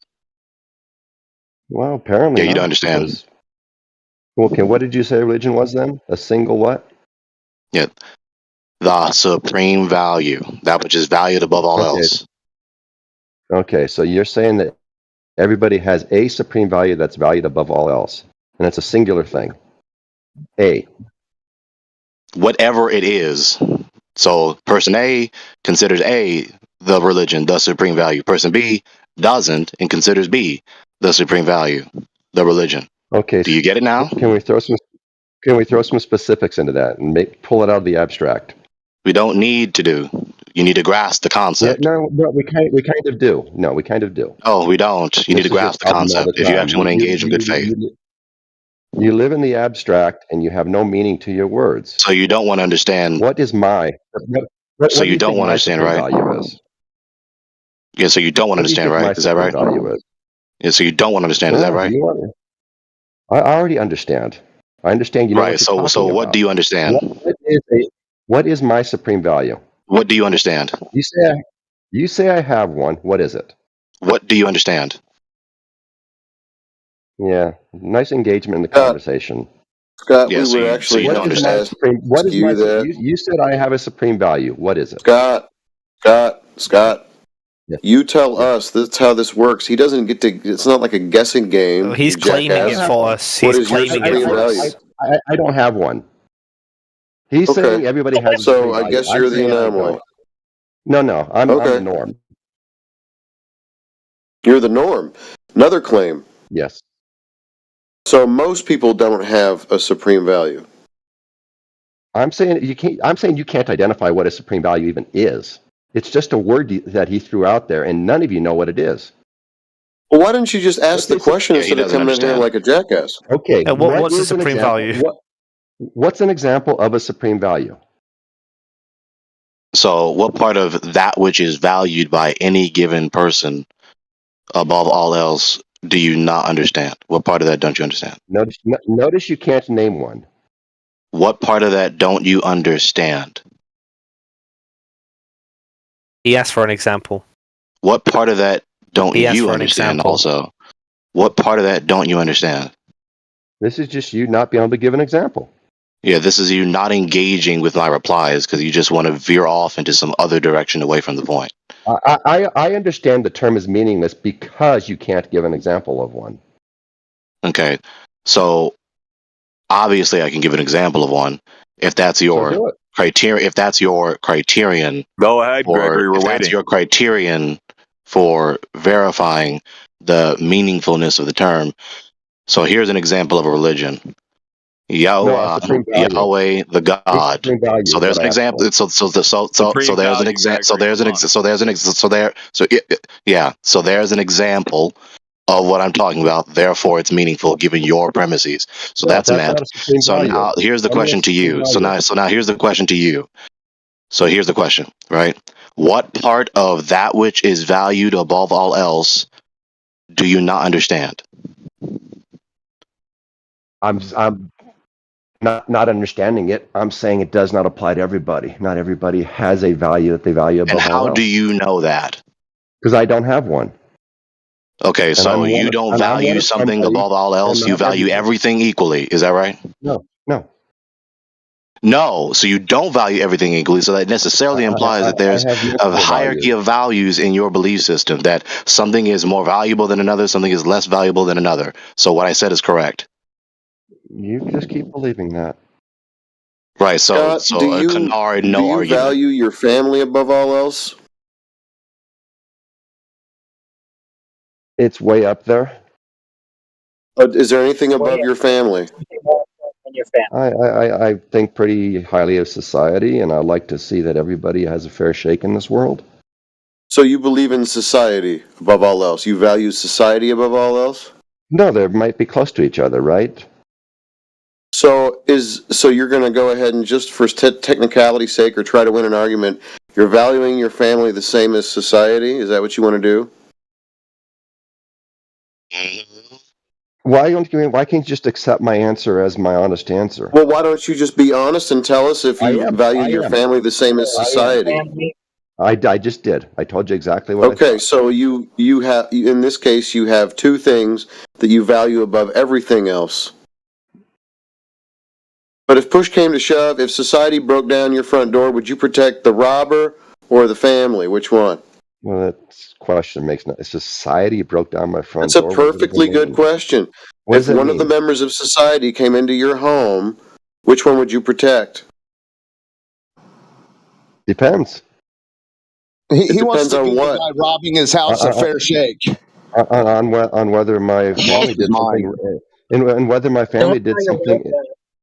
Don't tell your wife that you would protect the robber from her. Oh my God! She'll have your balls in a vice. What? He's going to give this guy a fair shake here. He didn't say robber in his question, did he? That's something you I guys did asked. say robber. You weren't listening. Not. You said if Yeah, I society did. broke into my house. So now you're gonna Yeah, I'm a dictate member of what he said. society trying to rob you, maybe say hurt that. your family. Who are you going to protect? You didn't say that. You said Yeah, you society did. broke into my house. Who Yeah, would I did, protect? dude. Now you're just being obtuse. So, which one's it going to be? I would protect the person who was doing in the right. Which was you minding your own Doing business? right. What the hell does that mean? That's a meaningless Probably your family, not the member of society. If someone in my family murdered someone and the society was coming in to get that person in That's my not family, the scenario. Well, I'm but asking you about your I'm explaining. family. So I'm the suede giving you denim my secret values. police. It's a suede denim secret police. I'm giving you my values. You don't want to Yeah, accept you're them. changing this scenario. I'm just asking you. The perfect stranger comes into your home, threatening your family. Which one are you going to protect? Depends. And once again, Oh my gosh, dude, you're so useless. Do you notice how you didn't say robbing in that statement? I hear Dead Kennedy's lyrics. I said robbing in the very beginning of this scenario. You chose not to listen. That's not my problem. Everybody else heard it, but you're deciding to go a different direction. Because you're already backed into a corner, and your little interlude into this conversation and what Gregory was talking about has failed miserably because you know that you hold your family higher than most strangers on the street. So don't be stupid. Yes, I do. That's not the question you asked, was it? I like to hear That's you what say you that to your value wife and above all children, else, right? if you even have children. You just went ahead and admitted. Exactly what it is that No, you're I doing would to say your family. I would say I put the idea of fairness and justice above those things. Okay, so then there it is. There is your highest value. Thank you, Scott. Okay, so is that a religion? That's what Given you what I believe just in, defined isn't earlier, it? yeah. Is that a religion then? Given Oh what I my just gosh, defined yes, earlier, yeah. dude. Well, that just makes the Fairness and definition justice sound a retarded as religion? fuck. Okay, so I'd like to hear your critique rather than just canards. Do you have one? Yes or no? Yeah, Is defining like fairness? defining any value or ideology as a religion is actually retarded. Yeah, that's not what I said to you. So you're attacking a straw man again. Can you pay attention, please? Yes or no? You'd have to have the idea be that Scott Mackey holds in highest regard law and justice. Therefore, law and justice is a religion. Law and justice So are you're just going like to concepts. so ask the question? What? Sorry, ask the question again then. Yeah, so pump your brakes. So you attacked the premise I never said. So given that I never said that, how So about you don't think that what Scott how about you Mackey take a holds in swing at what I highest actually regard? said? So you don't to be clear, you do not think that Scott Mackey holds law and justice to be a religion. I don't know. He has yet to really articulate what his religion is. He's trying to obfuscate that he does have one. Excuse me. Yeah, well, we've just got to the point Gregory, where he said that the thing that he values highest is law and justice. Sasu, what was that? I heard you. I'm just curious. Do these people think that religion requires some sort of deity? I just refuted that. I hope they don't. Right. I'll say it again if they missed it. Yeah, religion doesn't equal theism. Right, we already have a word for theism. It's theism. So they're two different categories. And so given that one could be a non-theist, right, and have a religion, value something above all else, and that a theist can value something above their supposed given gods, they're not equivalent. Please get that through your head. I know it's difficult to get through that anti-theist, wannabe atheist, scientist propaganda, but you have to if you really care about having knowledge. So, given that, once again, a religion, especially given the citation from that doctor of religious studies, right? I mean, you people love citations. Citations are so important, right? So how about you we don't. take this one to heart, you guys. critically consider it at least, right? So we don't do religion citations, is that you which guys is do. valued above all else. He just said he doesn't love Okay, so citation. then, We yeah, do. so your No, hold definition on, was hold that. on, hold on.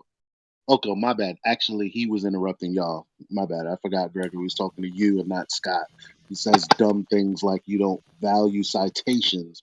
The very thing that someone is going to ask you when you provide information from your mouth, they're going to ask you where you got it from. In school, any other place, or you value society, then you're going to need citations for that as well. It wasn't the So, greatest like To be conclusion of a clear, sentence, but you know what I mean. to be clear, Gregory, you're defining religion, right, as that which you hold, like, to be the highest, right? We established with Scott that what he holds in the highest regard is justice, right? Therefore, Scott's religion would be justice. That's a valid logic sequence. Is it true? I don't know, but it's a valid logic sequence. Okay, but if we trust that what Scott has said is honest, right? Then you would now believe I don't trust that it. No. Scott's. No, I said if, right? So we're Okay. going to do a thought experiment where you trust Scott, right? Now, Scott said that what he holds in highest regard is justice. Therefore, you'd have to say that Scott's religion is justice. Yeah. I mean, you're kind of saying it like I'm reluctant to say it, but yeah, with no reluctance. Yeah, it's a valid logic sequence. That's what would Okay, well, necessarily that's what I follow. said at the beginning, and you started arguing with me. No, you said that which is valued, not that which is valued above all else. I remember. I heard you. Yeah, I mean, I checked the live stream, but I guess this would just be totally pedantic, right? But Oh, pedantic. So there's no difference between those two clauses. Is that right? there's like obviously what I'm getting at within the context of the conversation. So if I missed a word, you are literally just being nitpicky, right? Oh, I'm being nitpicky, even though there's a significant difference between the two clauses, right? Yeah, you're being a piss So if there baby. is a significant difference between the two clauses, then I'm not being nitpicky, right? Right, and then just to like I guess to close off this, because I think you're just gonna have like a piss baby fit now about your pedantic behaviour. A piss baby fit, huh? Even though I'm not the one crying You're doing being it right pedantic, now. but go ahead. Yeah, you're doing it right now. So like what religion is highly contested. So to just give one citation and say like book open, book closed, would be kind of ridiculous. So that's another canard, not an argument. Okay. Well, Gregory, I find it funny that she's complaining about you being nitpicky, but she was the one that decided she needed to call you out for possibly mispronouncing somebody's name. Why be consistent? For what? It wasn't a name. Right? Why be consistent? For Okay, what? so to be clear, we already established to nitpick would be to say that your argument was invalid on the basis that you the Motte and Bailey thing was invalid. I wasn't. I was just correcting you at the end of the argument, not to have an argument about the Motte and Bailey. Oh, really? All right. Because you kept and I think I tagged you in the chat like 3 times while it was going on, just telling you to say it correctly because it was bothering me. Right? It was nothing to do with whether your argument was correct. So no, I did not nitpick. And you're like clearly being a piss baby again. So another canard, not an argument. Okay, thanks. Gregory, I have a question. So when to who? I asked to you. Oh. Yeah, when I ask most of the flat earthers if flat earth is a religion, they respond immediately that it isn't. But according to your definition, which seems to be much broader than the definition that is used by the majority of people, if assuming that someone hypothetically holds the flat earth as their highest regard, as something that is the most important for them, as a value in their life, would you say that in that case flat earth would be a religion? Because in that case you would agree with most of the flat earthers. Yeah. They would be in the minority opinion concerning the evaluation of flat earth. But yeah. So let me just tell you this. Very simply. Fill in that gap with whatever. My supreme value, that which I value above all else, is A, B, C, X, Y, Z, whatever the hell it is. And there you have it.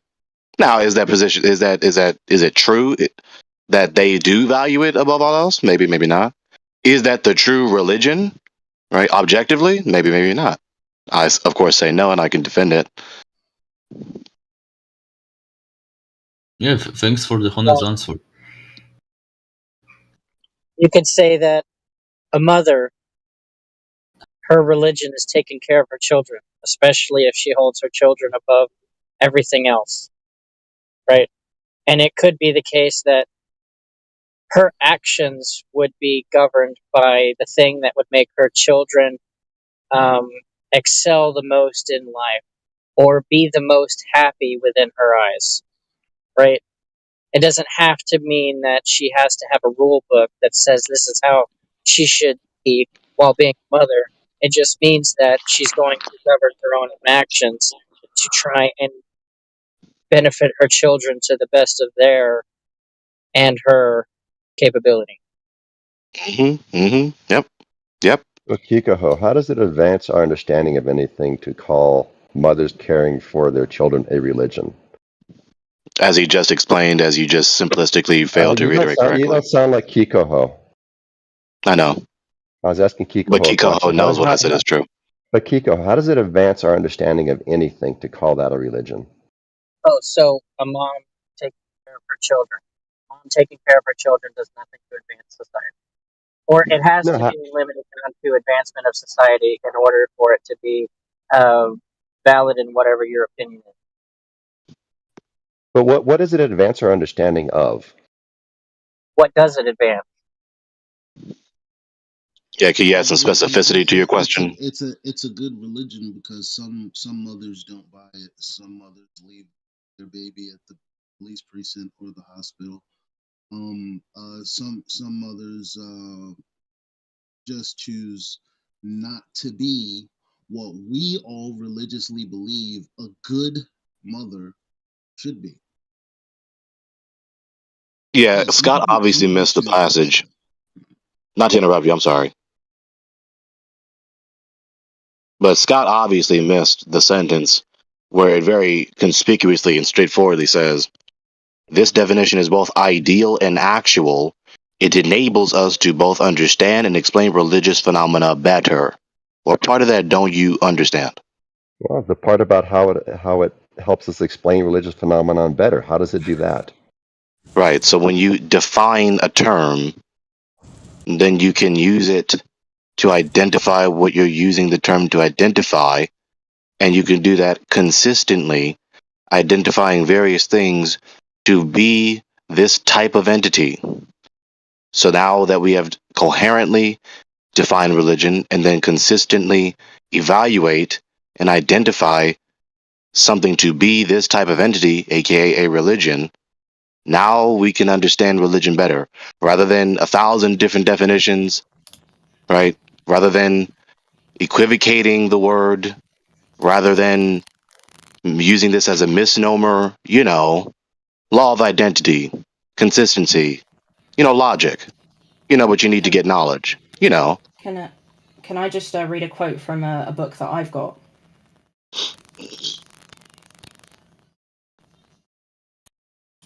Okay. Well, I guess if you're literate, then yeah.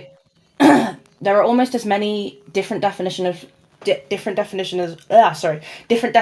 religion as there are people who try to define it. And this quotation: we can define religion, for example, in terms of its function. Is it there to answer people's most fundamental needs? We can define religion in terms of its content. It is a belief in supernatural entities. We can define religion in terms of its elements. It consists of belief, ritual, faith, etc.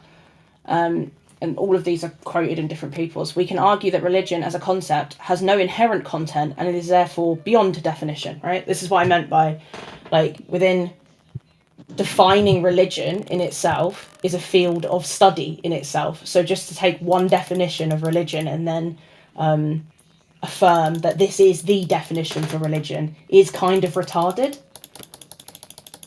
Yeah, so that's another canard and not an argument. Do you know what an argument is? Yes or no? So I've given you, because I want to stay on point, right? Rather than you trying to go at me, right? There are 4 different definitions. Everyone dodges that question, even though they want to argue against me for some reason. I don't understand that. There are 4 different, in that text, definitions of religion. Do you think yours is superior to it? Okay, so do you sound like you're trying to argue? Are you, yes or no? Can you answer my question? I'd like to you stay on have topic. refused to engage my critiques of your argument and then deny that you are giving an argument. So if you're not arguing, then I'm not going to engage you as though you are. So as you continue to obfuscate, yet another one of people the likes of you, I've attempted to engage you several times. And every time I reply to you, you just reply with a canard, right? And so you're trying to argue, and then when I engage you in the debate, you I'm then trying to immediately discuss it eject with out of the you. debate. So I'm trying to like make sense I'm out of trying to you. discuss it with you, and now you're just making a personal critique, Gregory. So can you Can you exercise engage some in the self-control, ma'am? discussion? Can you engage in the discussion? Exercise some self-control, ma'am. Okay, here we go. So you sound like you want to argue, and you really sound fired up now. Like you really sound like you want to argue. So are you trying to Can someone tell me when argue? Yes Gregory's or no? done? Okay, so Gregory, can we have a conversation about the definition of religion, or are you going to Oh continue my to just try God! and... Wow. Okay, if you don't actually want to talk about religion, that's fine. I don't want to talk about whatever shit you're going on Okay, about. so you're just going to pretend as though I'm the one trying to obfuscate the issue, even though I'm literally the one trying to get clarity, and you're obfuscating the clarifying I'm question. literally just asking you, right? Do I'm you think literally your just definition? asking you a question Do you think also. your definition is superior to all of these other definitions? Yeah, I'm literally asking you a clarifying question because I'm not going to engage with someone who's obviously trying to obfuscate Yes, it's just like an and insult. You've contradict mistalked me. themselves. Stop being a dick. So the How, point. how So about we have this? to agree. So we have to agree on a definition to avoid equivocation. So him seeking clarity from you is necessary.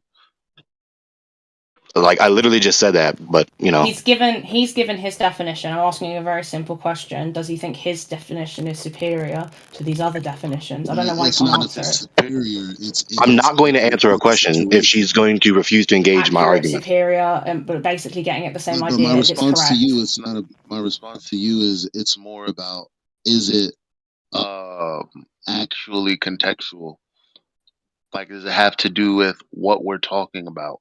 It's not about which definition is most supreme. No pun intended. It's about, okay, does this definition satisfy what we are inquiring about? And how about this? Actually, I would venture to say that how Gregory has defined it almost encapsulates the 3 or 4 categories, which we actually call subcategories. So your statement kind of maybe chops it up a little bit and gets into the nitty gritties of them, and and puts them into different distinct buckets, all of which have their own properties of some sort. And the former kind of just covers the whole thing, and then based on context, one can find themselves in distinct buckets. So I don't even know if there's too much of a category or too much of an argument to be made here, except for that which would require further refinement or detail. Okay, so now, right? I've made my position clear. She evidently doesn't want to engage in good faith, but let's try again. It's very simple. I'm not going to answer a question if every time I attempt to engage her, she immediately disengages and just replies with a canard. Why waste my time? Yes, I can just ask the question again. Do you think that your definition is superior to the definitions that are highlighted in the text? Okay. Given its most common usage, contemporaneously, given its most common historical usage, given the definition of the word that it etymologically derives from, yeah. So I think you're incorrect on several fronts in terms of like its historical usage and its most common usage. So You gonna put some argument bones on that or no? I'm not done, Gregory. A comma is not a full stop, right? So in terms of most common uses, when people talk about religion in common usage, they're usually just talking about a supreme being or a set of supreme beings. And then in terms of historical usage, I can get you the etymology for the word religion, but for the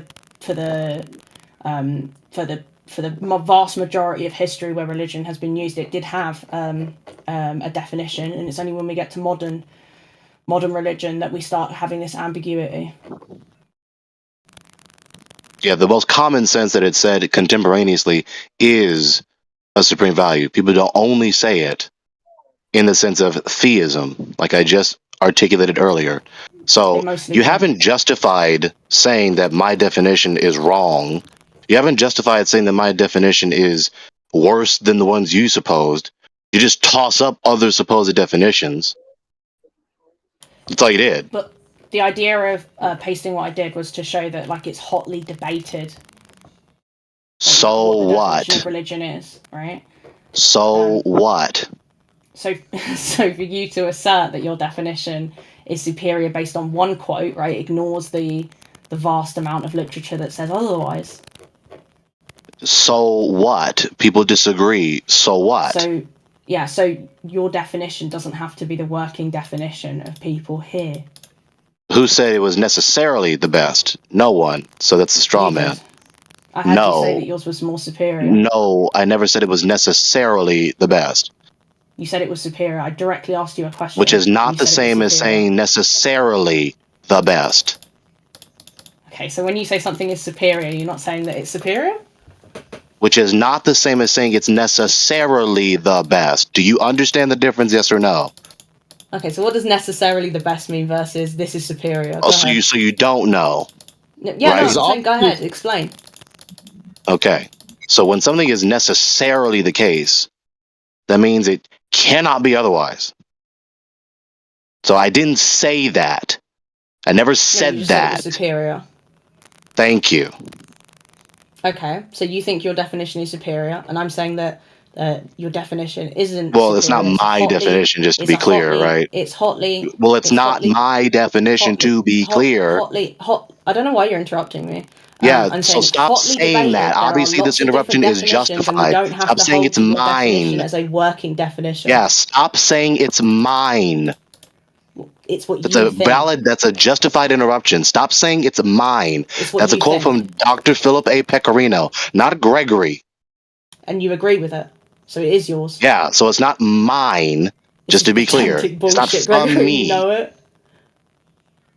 Do you understand? It's not from me, yes or no? Obviously, I know that you didn't invent the definition. It's not right? so obvious. You don't really interpret words well. It was correct. In fact, you said it was superior, right? So when I say it's yours, so I'm glad you understand that. The definition you're putting forward, right? Why is this? Okay, so at least you understand that. Of conversation. This is such a joke.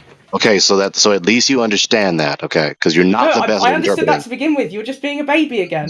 Okay, so at least you understood that. So here we go. Sorry, I can't understand you. Have you ever used a web dictionary that wasn't a website? Just wondering. It's not a gotcha. Yeah. Okay. Well, maybe get back to the book definitions because these instant searches. Are you just getting involved to insult me? Obfuscation. Listen, are your confusionary tactics a religion? So are your efforts to attempt to sow confusion? Is that a religion? No. Well, it seems like it. So can you stop? I mean, this is just retarded. I'm not sowing confusion. If you're confused, you are. Every time you obfuscate, every time you talk to others, every time you cause a cacophony, yeah, that's sowing confusion. I mean, all I did was show that religion can be defined in lots of different ways, and then you're acting like I'm trying to confuse the room. Okay, so that's why I'm getting past that point, because it doesn't stop there. So the fuck what? Others suppose other definitions, especially when they're not even used consistently or at all. So what?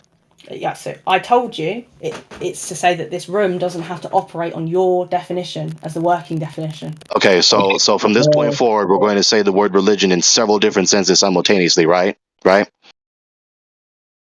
Excuse me? Oh, excuse me?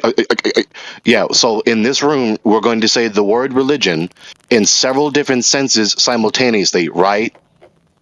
That's what we're going to do? I didn't say we had to do that either. I just said that yours doesn't have to be the only definition. Okay, just so good, that's clear. So if we want to be intelligible and if we want to be logically consistent and actually learn something, that concern that Scott at least pretends to be concerned about to actually advance our knowledge, we have to be logically consistent with the sense in which we say the key given term. Yes? Yeah, and I'm saying that your definition doesn't have to be the working definition of this room. Right, which is a truism that we've already went through. I never said necessarily. So you don't have to keep attacking a premise I never said. I'm suggesting that, there's two things, right? I said that religion is a hotly debated term, and you essentially stated no, it wasn't. So I went and got you No, the I different didn't. definitions. No, I didn't. And you I also never said it wasn't stated you debated. also stated that I religion never wasn't. said it Can you wasn't please stop debated. interrupting I'm me, refuting Gregory? that error. Can you not I'm just like write this refuting all down that like a Gregory's just error. notepad and persevering respond to at the dominate end? the voice I channel again. refuted that error. You're not going to Yeah, shove a premise Gregory, I can you never stop said into my mouth. persevering to be retarded You're and be not silent? going to shove a This is showing premise low I never impulse said in my control. mouth. Okay? So we're going to refute that now. Gregory, you're a low I never impulse said control it was individual. never Can you please debated. control yourself? I never said it was never debated. Retarded, low impulse control individual. Yeah, because you people Can don't you have please stop honesty interrupting? and you don't have Can you integrity. please stop So you have to be interrupting, low interrupted so that your impulse errors control don't individual? continue as though they are true. So no, I never said the definition was never debated. Can you Don't say it stop again. interrupting, low impulse control individual? I can't Don't finish say my that thought. error again. I can't finish my thought, right? And therefore we can't have a conversation when you continue to practice your low impulse tendencies.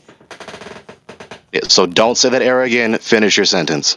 I wasn't listening to you, and I can't remember what I was saying because you couldn't control yourself.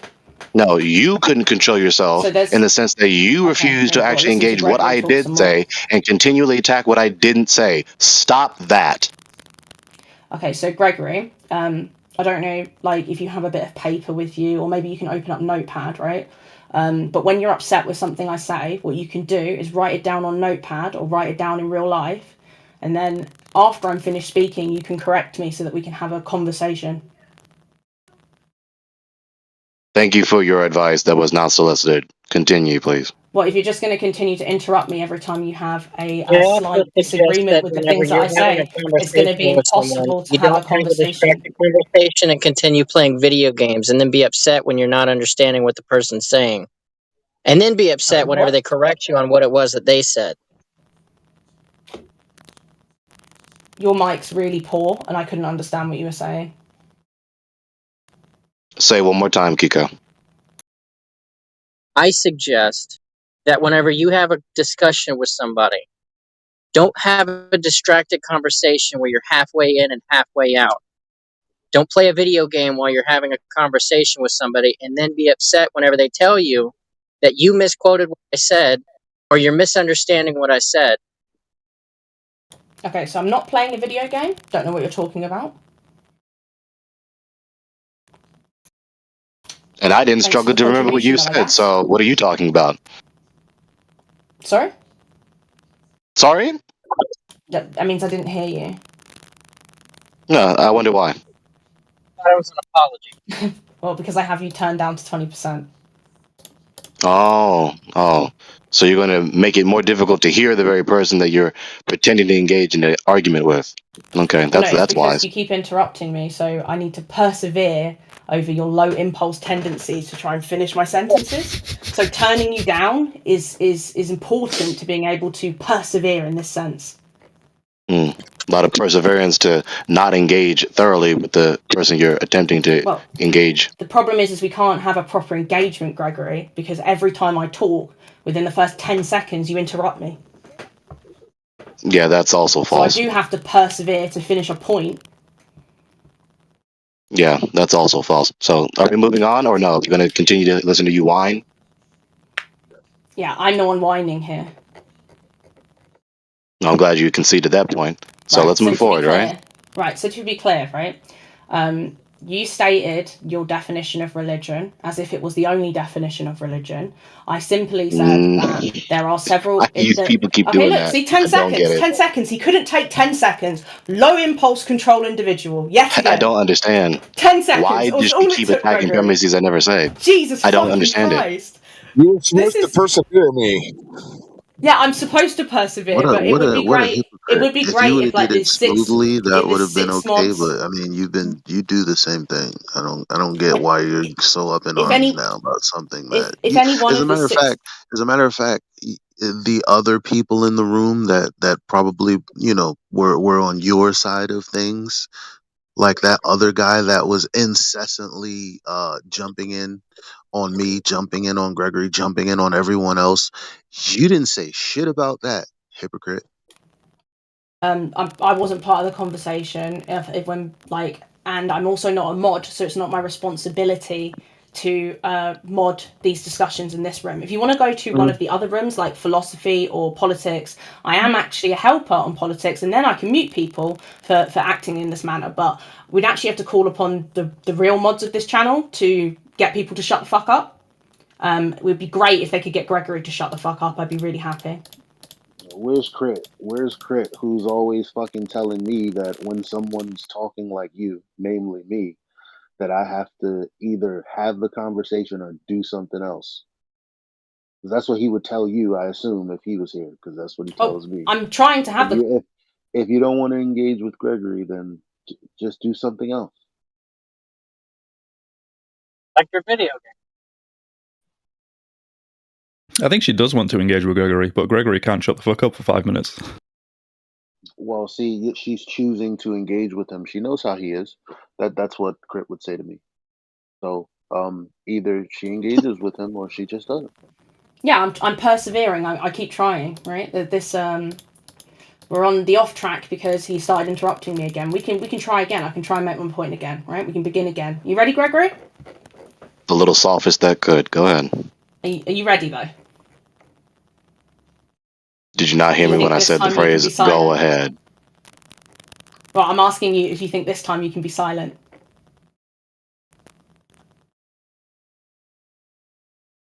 I'll take that as a no. Well, I'll try nonetheless. I'm persevering. She took my silence as a no. Can you be silent? And she took my silence as a no. That was funny though. That was hilarious. She could take it as a no, though. That's valid. Like, just because you're silent doesn't mean That's hilarious. That's wild. That's hilarious. There are arguments That's on record. silence does mean that you're complicit. Is that the word? I don't know. Suvi. Yeah, you 100 points. Yay. Oh, there's so many points being taken away. Where's my points given? She's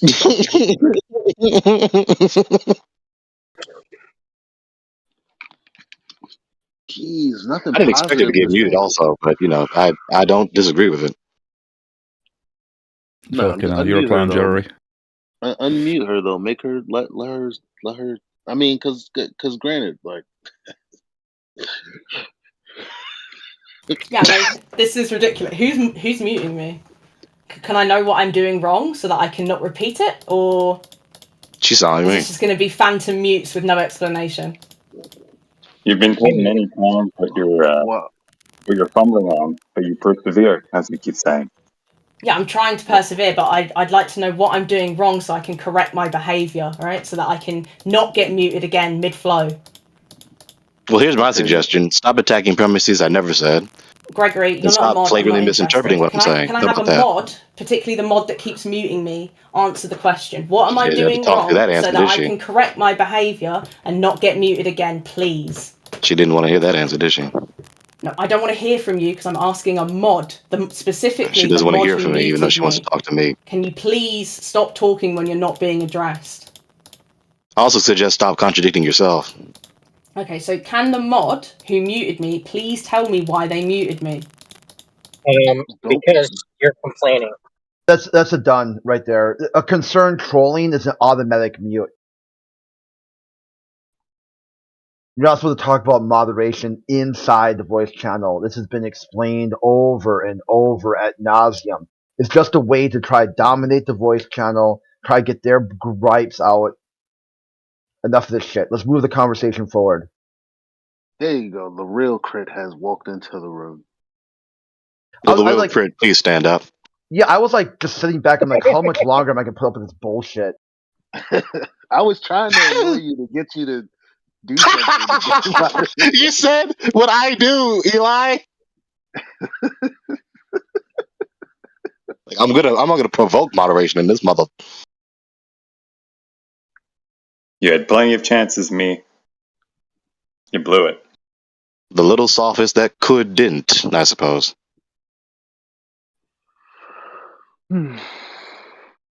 So MJ, you want to have the conversation now? I choose to believe that your name is an M with a J with the swoosh missing. So get over it. So, can I ask a question to flat earthers then? Why is it important for you guys to say that we have a religion just like you do? Well, it's just an accurate statement. It's not that it's important. It's just something we've noticed. So, in what way are we similar to you? What do you mean similar? Everyone. Possessing a religion? Listen. Edwin Hubble literally said that is his philosophy. No, he didn't say it literally. I'm paraphrasing actually, but Okay. he said that it is his philosophical position that we are not at the center of the universe. Okay. And most people take that on aboard. They also feel the same way, and so that's yeah. So the religion is the one that started 500 years ago that they've just taken off of philosophical grounds and nothing more. So saith them from their mouths and their journals. So what's the definition of religion here? Is just believing a thing? Is that a religion? A system of beliefs, yes. System of A beliefs. system of beliefs. What do you mean a system? Look in the open chat.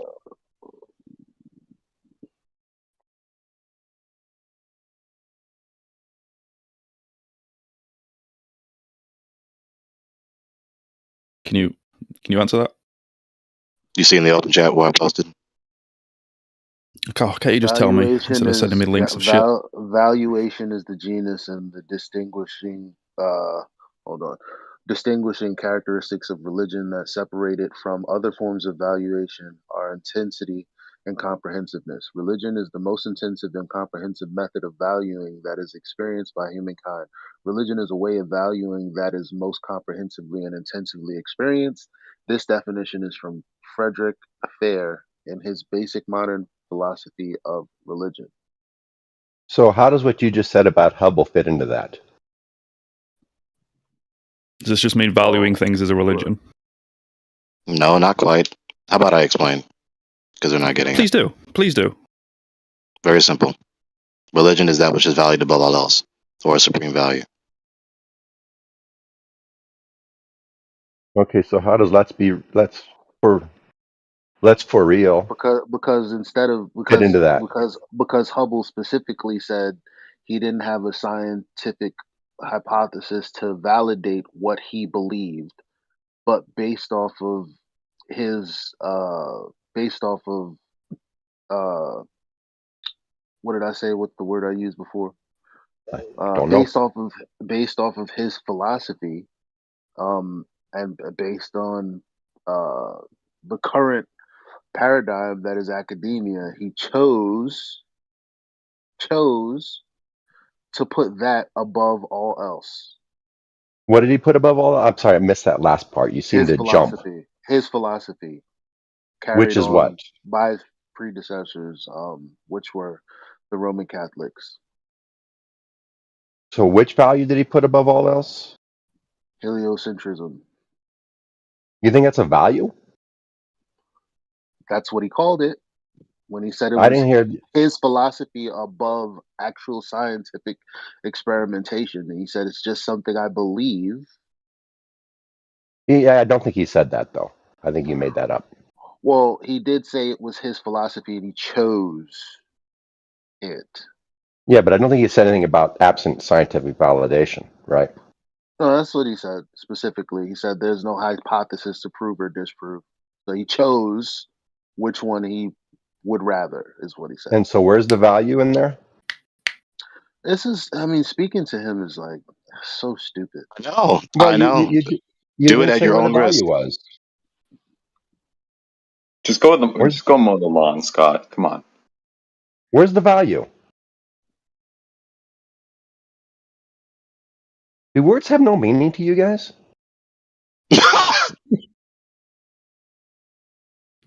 Fucking hell. You just interchange these things as you go. You use values and you use philosophy, and they just all merge into one amorphous. And they all just see. This is exactly what I'm saying. These words merge into some amorphous concept in you guys' mind. Excellent comeback, Gregory. I expect nothing more from you.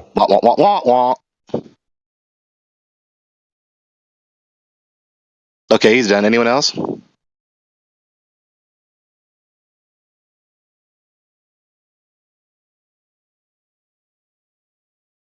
So very simply, religion is that which is valued above all else. So like I said earlier, fill in the blank with A, B, C, X, Y, Z, whatsoever at all. And at least in principle, that will be someone's given religion. I value X, Y, Z, whatever the hell, above all else. I mean, therefore that's the religion. Look at this. I mean, we could just look at, Oxford synonyms: faith, belief, divinity, worship, creed, teaching, doctrine. Okay. And now where do we go? Well, I mean, heliocentrism falls under all of that. No, it doesn't fall in any of them, and that's the problem. Well, if Edwin Hubble, who got his information from his predecessors, said it is a philosophical view, then it obviously means that it falls under all of those categories, because they What is definitely worship the heliocentrism? information.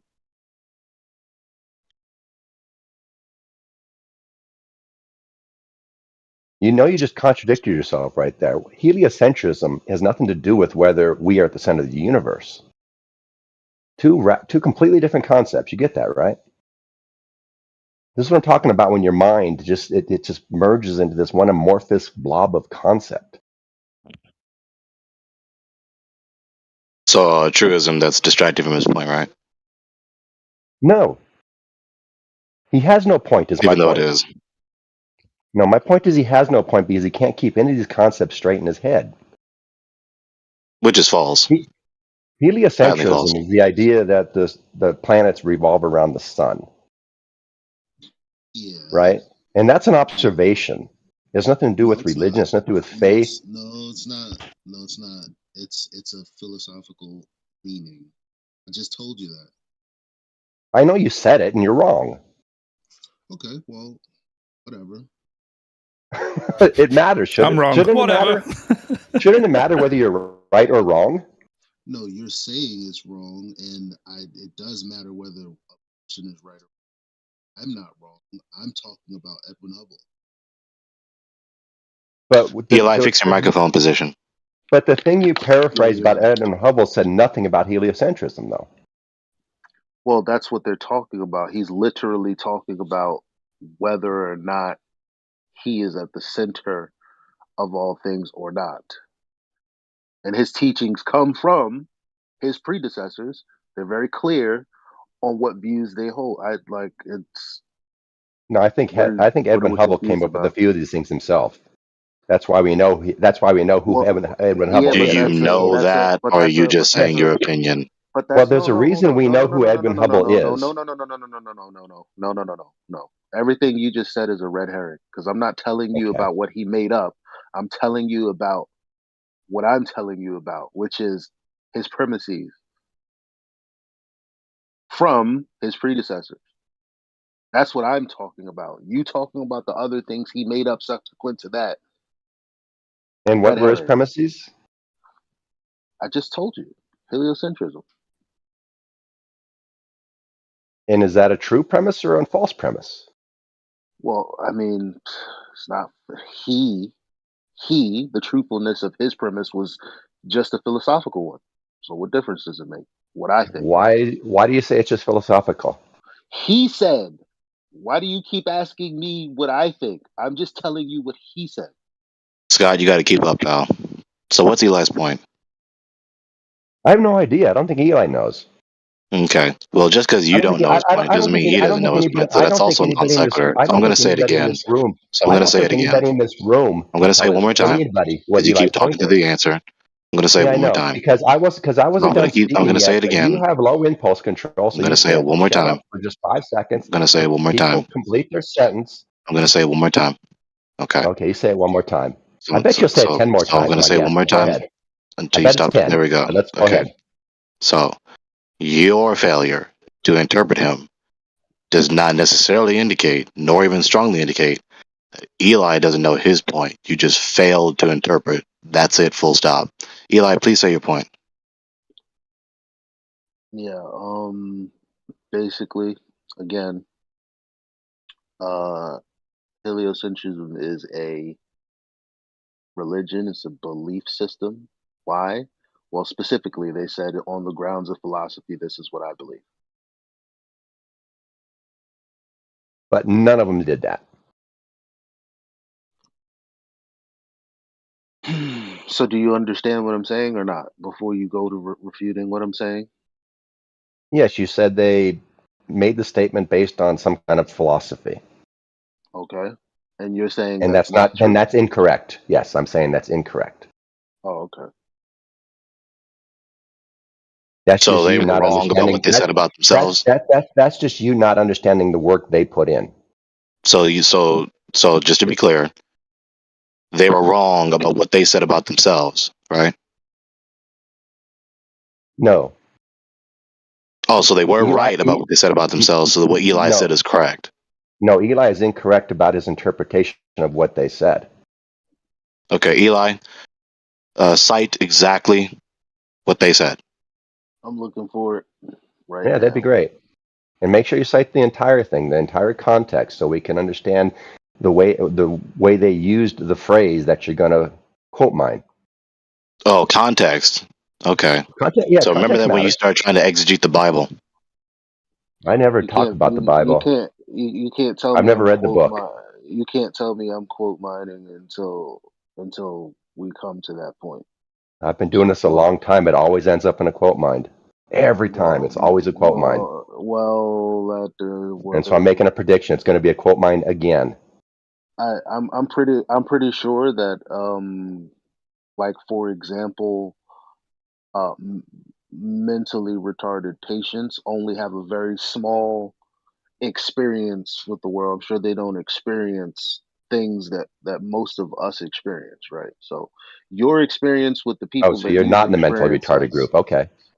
yeah, so right. So your experience with the limited people that you've experienced has nothing to do with what I do or what I've done. I've met hundreds of you. Well, You've that met is hundreds of actually Elijah Freemans. Wow. that's Yes, actually I a have. very bigoted statement. Textbook bigot you are. I knew it. That's why you're Yeah, you here. got to lay off the drugs, Scott. There's only one Elijah Freeman. You Are we guys getting are this not quote yet or unique. what? I mean, see, you guys are okay with bigotry. No one speaks out against his bigotry. You guys are not unique. I'm sorry. None of us are.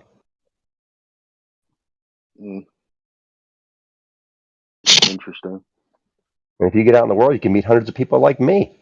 That's major science denial. What Every a single person's a loser. unique snowflake. What a loser. Everyone's the same. No one's unique. You're a loser. Can we just go back to the topic? I want to hear the quote, not meta. Yeah, I want to hear the quote too. Sorry. I posted in the chat earlier. Scott, do you think we're all online extremists? Do I think you're what? Sorry. Online extremists? I don't know what you mean by that term, but my initial response is probably not. But I would like to ask, what do you mean by the term, so I can give you a better answer? The one the government uses.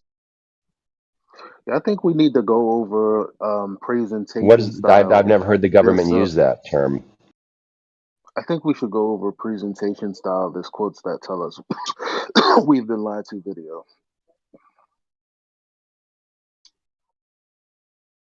Whenever I have time, because I've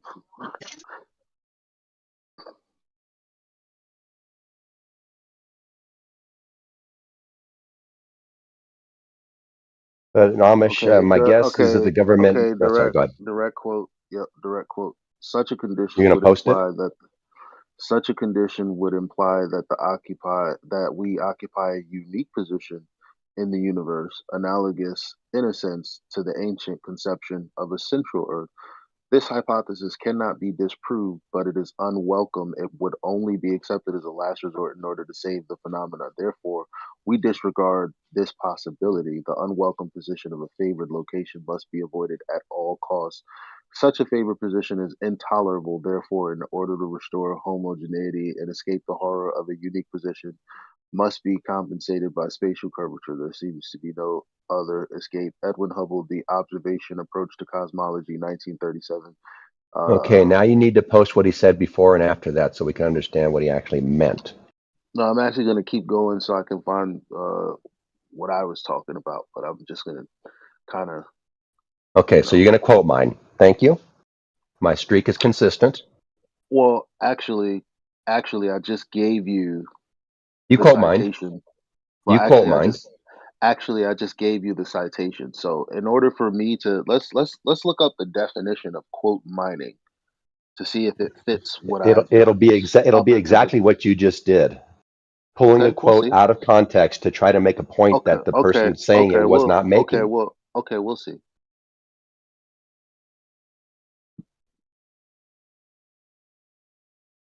Informal fallacy that involves removing a passage from its surrounding context in a way that distorts its intended meaning.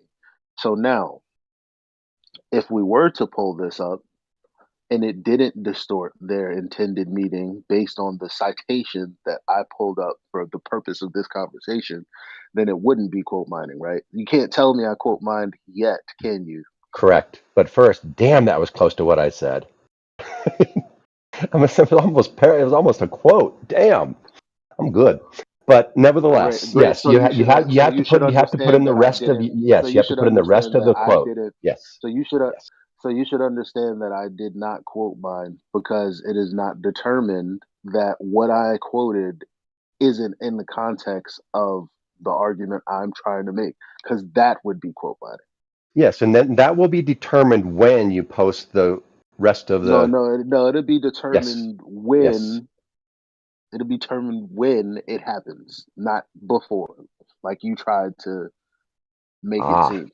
So you're not going to post the rest of what he was talking about so we can understand in context, like I said, right? Edwin Hubble's Observational Approach to Cosmology, 1937, page 50, 51, 58, and 59. Wait. What was the title of that thing again you just said? The title? The Observational Approach to Cosmology, 1937. So what can we assume from that title itself? Anything? Is it possible he was talking about observations that astronomers have made, and the observations are how we come to our conclusions? That's what we're talking about, Scott. So it's not just a philosophy, right? It's the result and the conclusions from observations and the conclusions from analyzing the data they've gathered, right? The conclusion is based on so that's the context. So in that context, he says this hypothesis cannot be disproved, but it is unwelcome. Because what he's observing is the reason that he's saying what he's saying. Well, that's what you think he says. I'm pretty sure he won't have said that once we see the rest of it. Yeah, so an appeal to an opinion, not actual facts. So he's not quote mining. He did not commit the fallacy of contextonomy. He didn't remove the passage. He didn't remove the quote. He didn't remove the passage from its context to distort its meaning. He did not remove the passage as you continue to talk through my reply, because you are a bigoted, insolent, despicable man. So I'm going to say it again every time you interrupt me. So here we go again. He did not commit the fallacy of contextomy because he did not remove the passage from its context to distort its meaning. That's exactly what he did. 31 minutes. So now you have to justify the critique. Well, so now you have to justify the critique. No, he'll hold on. See, this is what I like, because every time I actually get into like when I'm like, okay, I got 10 minutes, I'm going to make Scott Mackey contradict himself. I wasn't even trying to do that right now, but you just contradicted yourself because you just told me I'm correct. I didn't commit the fallacy yet, but now you're saying, yeah, I did already. Yeah, he's conflating quoting with quote mining. He didn't justify saying that you distorted the meaning of the passage. He's just saying that you're wrong because he doesn't want you to be saying truth. It doesn't want what you're saying to be true. He put forth that quote to demonstrate that it was nothing more than a philosophy. Nothing more than a philosophy. It is Which much is more what than a philosophy. It is which is based on what the observations passage and data analysis. which is what the passage conveys. That's what Edwin Hubble conveyed. Based on the listen, If it's based on when he's observations, talking it's not nothing more than a philosophy. Heliocentrism is Yes. nothing more than a philosophy, because when he says such a condition would imply that we occupy a unique position in the universe, he's talking about observation already. And then he says, it appears like we're central. This hypothesis cannot be disproved. He said, such a condition would imply that we occupy a unique position in the universe, analogous, in a sense, to the ancient conception of a central Earth. So that's what he sees. What he's seeing is why he's saying this. And he's also saying it's not like it can be disproved, but it is unwelcome. So he's going with something other than his observation because it's unwelcome. Probably because he has religious leanings. If you read his writings, you understand what his religious leanings are specifically. Oh, are you now going to pretend like you read his writings? Come on, man. You're gonna pretend like you didn't read them? Be honest. Are you gonna I pretend haven't like read you them. didn't read them? Be honest. But I haven't read them. Not all of it. Just shit that I I think is know. interesting. We knew that. Yeah, have you read all of them? No, of course not. I don't care enough to read Of course not. We knew that. Me either. Me either. I don't refer to the authority of Edwin Hubble ever. So I don't need to Of course read not. them. We knew that. Wow. That's some middle school or possibly elementary school comebacks there, Gregory. Good job, man. Yeah, because your canards are easily reversible. Easily. My apply to you. canards. My canards. Yeah, your canards, your calumnies, canards, your my cavils. calumnies. Mm-hmm. All your terms of derision, all your pejoratives. Hold on. All these big words to make you think you're smart. Hold on. Remember. So this is a chance for you. Where's the other guy? The G6. You here? F6, 6-9. Mez. What we at? Where you at? Step on up. Yo, what's up? You heard Scott say that we observe our movement around the sun, right? You heard him say that? I'm not sure. Scott, did you say that? Did I say what? Sorry, I was typing. That we observe our movement around the sun. Yes, we concluded from observations we make. Yes. So you said that. Okay, great. We conclude that we Okay, great. Orbit the sun. Yes, we conclude that. Okay, great. Physicist Bernard Cohen. There is no planetary observation by which we on Earth can prove that the Earth is moving in an orbit around the sun. Which is not what I said. I said we conclude it from observations. That's very strong. So you can maintain that. All your friends will hear me saying that physicist Bernard Cohen says there's no planetary observation by which we on Earth can prove that the Earth is moving in an orbit around the sun. And you can say, well, semantics. Well, no, not semantics. Oh, it's pedantic. And I'm looking at the passage that Eli and Amish cited, so I can read some more context if you like, because you're so concerned with context, right? Look at him. He's shy now. Yeah, no, maybe so. Well, in all due respect, you did do an appeal to authority fallacy, so I do understand why he doesn't engage in good faith. No. Appeal to authority fallacy. No, hold on. Excuse me. Appealing to an authority is not a fallacy. I know the difference. Okay, so how did I appeal to authority? Fallacy. Because I appeal to an authority. So when you do an appeal to authority fallacy versus when you just appeal to an authority, the fallacy occurs, right? If you want him to accept the claim just because somebody has an authority in that field, right? So it's not about the claim itself. You're not really addressing it, right? I'm not making a claim. Yeah, No, you're what's appealing Eli's to the premise? claim that AT, was made by what's somebody Eli's else premise? due to their role, but you didn't address the claim at all. I'm not AT, making a what's claim. Not Eli's that you're premise? making a claim. I said you didn't But address the I claim. Oh, Why are you stuttering? Are you not so if I listening? didn't make a claim, then I couldn't have committed the fallacy. exactly. Yes. So your objection was wrong. So you're refuted. No, because an appeal is the same. They're both holding, so I don't know why you're No, confused. it's not just the word appeal. It has to be an appeal to an authority fallacy, and which you just outlined, which I'm not doing because I don't have a claim. Yes, you do. You have a contradictory claim, so you said Well, it okay, cannot what's What's my his be claim? asserted. premise? What's Yes. What's my his claim? premise, AT?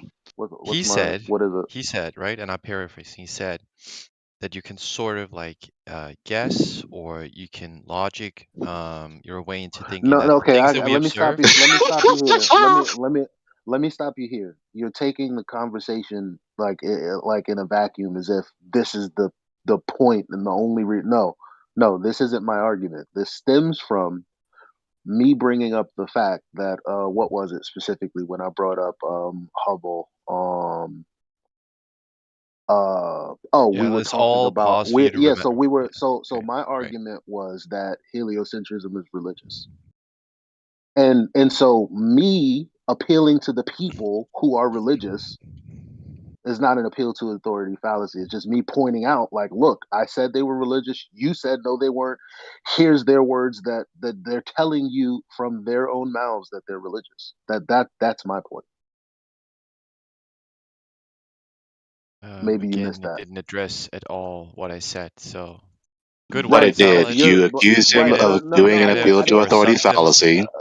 You accused him of doing an appeal to authority fallacy, I as explained though why. appealing to the authority was a fallacious appeal, even though his premise is that they said this and therefore conveyed about themselves X, and he did cite them, which is the only logical way to prove that. So the only logical way to prove it, which he did, is not fallacious, that's logically sound. It was because it wasn't about Hubble, was it? It was about Hubble. It was Oh. Hubble talking about Oh, really? himself and his colleagues. So the last quote you read out loud, Eli, that was Hubble? Eli? Yeah, that was just a recalling of Scott saying that we observe the movement of the Earth I'm aware around of the what he sun. said. He said you can sort of conclude it, So or so you then why are you asking then? So why are you asking why I brought it That's up? not the question I asked. Do I Yeah, need to you did. repeat it? You You said literally asked, why did he mention? Not why. well. So then why? So then what's the purpose of what you said? I mean, Okay. you The said 101, that I'm not. the You 101 said that like I'm not short citing. You said non-word that I'm not. salad version of this is you You made said an that I'm appeal not to citing authority Hubble, fallacy. I and I outlined wasn't how you citing did it. Hubble. When no, Then you we had some didn't. word salad. I don't know. No, you didn't. No, you didn't. Okay, so here's the So refutation again, in spite of your obfuscation.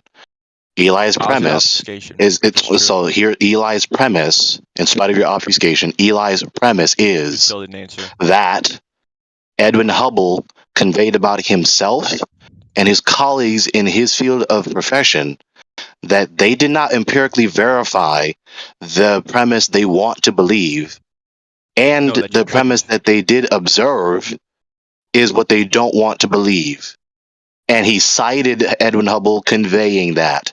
It's very simple. It's not an But appeal to there was authority two fallacy. quotes. You It's the realize this. only logical way which he You're fulfilled missing it to completely. demonstrate the veracity Fine. of his premise. Keep talking. As you had You're to not talk through addressing the my point. answer because you don't actually want to know it.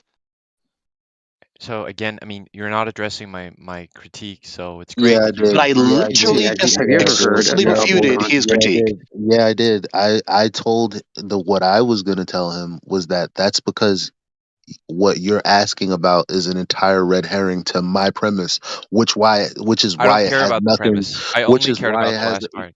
yeah, the last part. Yeah, because I wasn't here for the the original last interlocutors to part. agree on the premise. So why would I Yeah, use Yeah, so so this is I'm where telling moderation would you, be needed if you want to have a discourse.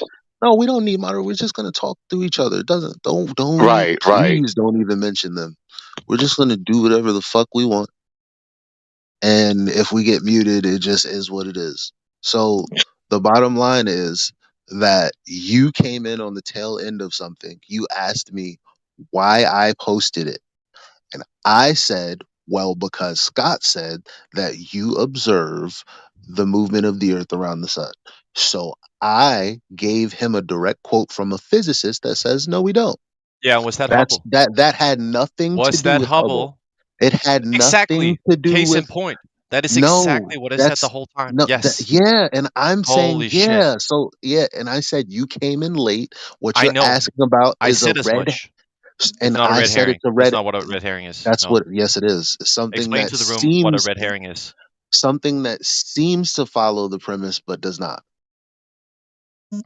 It's what distracts from the relevant question, right? The Okay, we're conversation. saying the same thing. We're saying the same thing. Eli, here's why it's not, So right? no, I Because mean your this is argument from utterly that related, ridiculous. This I is don't know why utterly you're over talking ridiculous. me. I don't know why you're over He's talking me. causing a I do disruption, not know why you're over talking all me for right no now. reason. He's sitting No, here you and just he's said it was a red herring, persevering in and I can his explain to you how it wasn't. I don't know. incorrectness because I guess I'll just mute you while I talk because you're rude, right? So the reason why he's saying that my quote from the physicist has nothing to do with Hubble. And I'm saying, yeah, I never said it did. I told him why I brought it up, and he's saying, yeah, exactly. It has nothing to do with evidence, but my whole point about Edwin Hubble was right all on its own before I even like that has nothing to do. The two don't have anything to do with each other. Yeah, he doesn't know how to argue. He's just being a pseudo-intellectual, pretentious fool.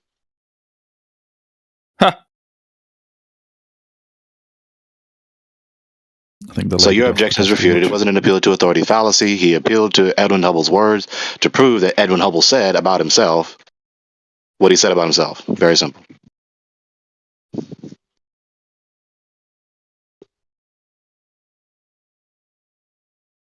He just bounced. Okay.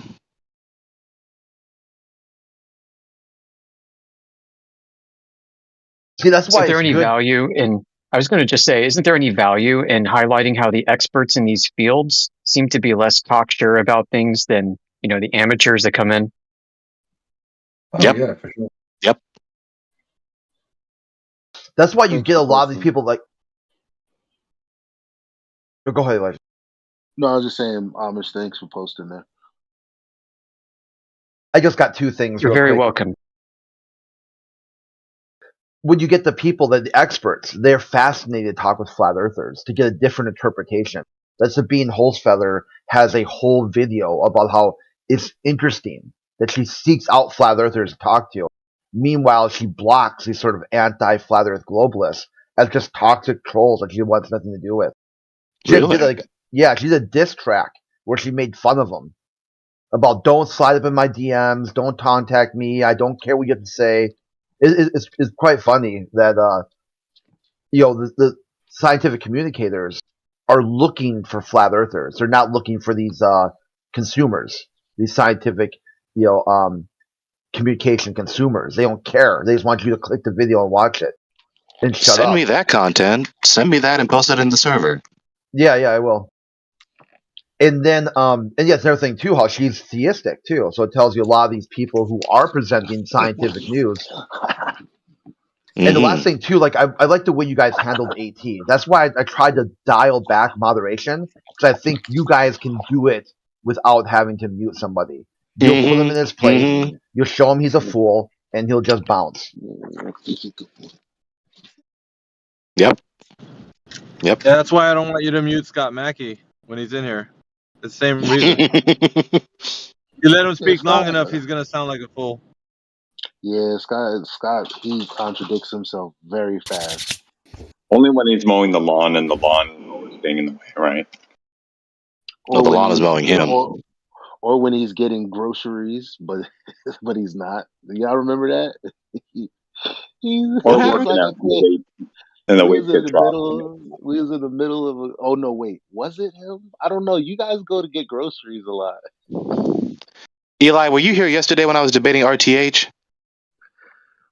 Oh no, right the hand no. Oh, should have been. It He was was in here. great. Yes, he was. He was all the way up in here. Wow. Ask Alpha. Oh, that was right the hand. Yeah, I when didn't we know were that was debating him. God and Earth, and I'll say it in eternal. Yeah. Oh, eternal Earth. Well, God. Earth is God, eternal Earth. Yeah, all that. Him. That was him. RTH.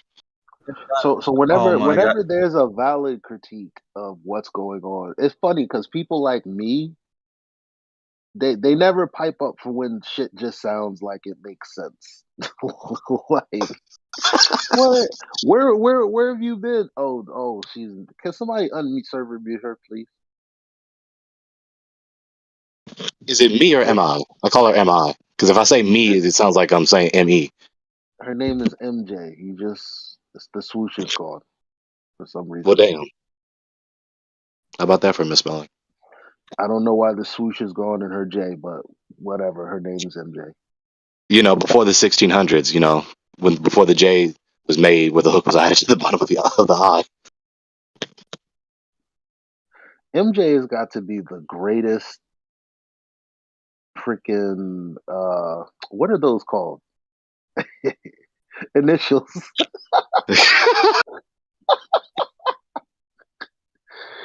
You got Michael Jackson, Michael Jordan. I know some people would say Right. Michael Jackson and Michael Jordan. There's so many more MJs than that. There's Mary Jane from Spider-Man. Hell, Of even course. Michael J. Fox. There's Mary Jane the Weed. Right. Marijuana.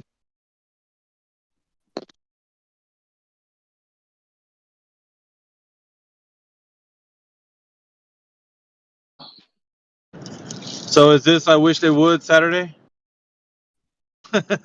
Well, kinda. Were you here earlier when I was talking with MJ, not MJ, MI? You know, me, whatever. Just a bit earlier, she's the little sophist that could or couldn't. Yep. Michael Jackson, Michael What was the Jordan, topic? Mila Jovovich, Magic Johnson, Mick Jagger. Magic Johnson. Yes. The I topic mean, you was know, first it was Mark about her Jacobs. nitpicking my pronunciation of Motte and Bailey. I heard it pronounced Mote. So, anyways. And then we moved on from that, and then we talked about religion, the definition of religion, and basically her argument boiled down to, well, there are other definitions that are supposed, therefore yours is not necessarily the best one or the correct one. Even though I never denied that it was debated, and I never denied, and I never asserted it was necessarily the best. I just said it was the best. Yeah, And it's so, of course, always they have. about part. I'm sorry, just It's so always you about part. understand. Yeah, go ahead. Go I for it. missed this last part. This last part is because these wannabe atheist scientist people, they love to conflate the categories. And so they want to conflate religion with theism, and they're not the same. They're not the same. You would have a non-theist with a religion, given that a religion is a supreme value, that which is valued above all else. And you could have a theist If you go with that whose god definition. or gods is not valued above all else. They value something above their gods. So Just look at this from Isaac Newton, our best friend. Look, Plato is my friend. Aristotle is my friend. But my greatest friend is truth. Truth is ever to be found in simplicity and not in the multiplicity and confusing of things. Damn, son. This like they knew what the fuck was going on. And people don't know how gangster that they actually are because people just want to attribute gravity to a person who was like, don't you do that shit. Like, but these people are motherfucker actually don't do it. pioneers. Yeah, I These mean, Because I'm yeah. people are unmuted, can pioneers. I have a go? You got Einstein that says the struggle so violent in the early days of science between the views of Ptolemy and Copernicus would then be quite meaningless. Either coordinate system could be used with equal justification. Two sentences, the sun is at rest, the earth moves, or the sun moves, or the earth is at rest, would simply mean two different conventions concerning two different coordinate systems. These guys are like telling y'all how it is, and y'all are I'm listening losing to brain cells. YouTubers. Y'all are listening to YouTubers that are what's the word? Quote mining. Yeah. What YouTubers do you listen to? The ones that just spew out nonsense that no one else agrees with? Yeah, like Professor Dave. Yeah. We What are the YouTubers source do you listen material. to? There's our Professor favorite Dave. I just told you. 17-year-old Rhodes Scholar. He's come to grace us with his presence. Yeah, like a dirt road. Hey man, hey Gregory, do you still want to knock me out? Well, lay Keep it up. off of the protein shakes and the McDonald's, man. You done grew way faster than you supposed to. What are you talking about? I don't eat McDonald's, man. You sound like you're 36. I I sound was like gonna I say, sound like I'm you 36. read my mind, dude. I was like, he's Nigga, you're 17 at least going on 30. 35. Dude, like 2 years ago, I sounded like a 12-year-old who, like, I don't know, Yeah, man. that's crazy because he's telling the truth. I'm being That's honest, how man. easy we just I wake up appreciate with you this guys thinking voice. I'm 30 though. Your balls dropped quick. Good stuff. No, they didn't actually. My balls dropped when I What? was like What 15. did your balls drop off? MJ wanted to say They dropped something. off, My man. bad, I don't y'all. know. MJ was trying to get in here. Go What ahead, Sweet. Talking YouTubers do about you guys me. listen to? I'm just curious. Are you calling me MJ? That's your name, isn't it? No, it's you can call me my, mi, but it's not MJ. But your name has a J in it. It's just missing a swoosh. No, All right, let me stop it's being. I'm mi. gonna stop being annoying. I'm sorry. Go on, Emma. Beautiful name, by the way. I love the name Emma. That's one of my favorite names. Jolly good day. Okay, yeah. All I wanted to say is that Gregory's making up bullshit about me in the sense that he referred to me as an atheist. I'm not an atheist. That's just like something he's literally made up. Well, I didn't call you an atheist, so. You said these atheists after having previously spoken about me directly in the sentence before, so stop lying. Well, I'm not lying. You just misinterpreted it. And I can understand why you You're misinterpreted lying. it. Well, I'm not, so. Oh, I remember It's this. just bullshit. So you're not an atheist. Well, congratulations there.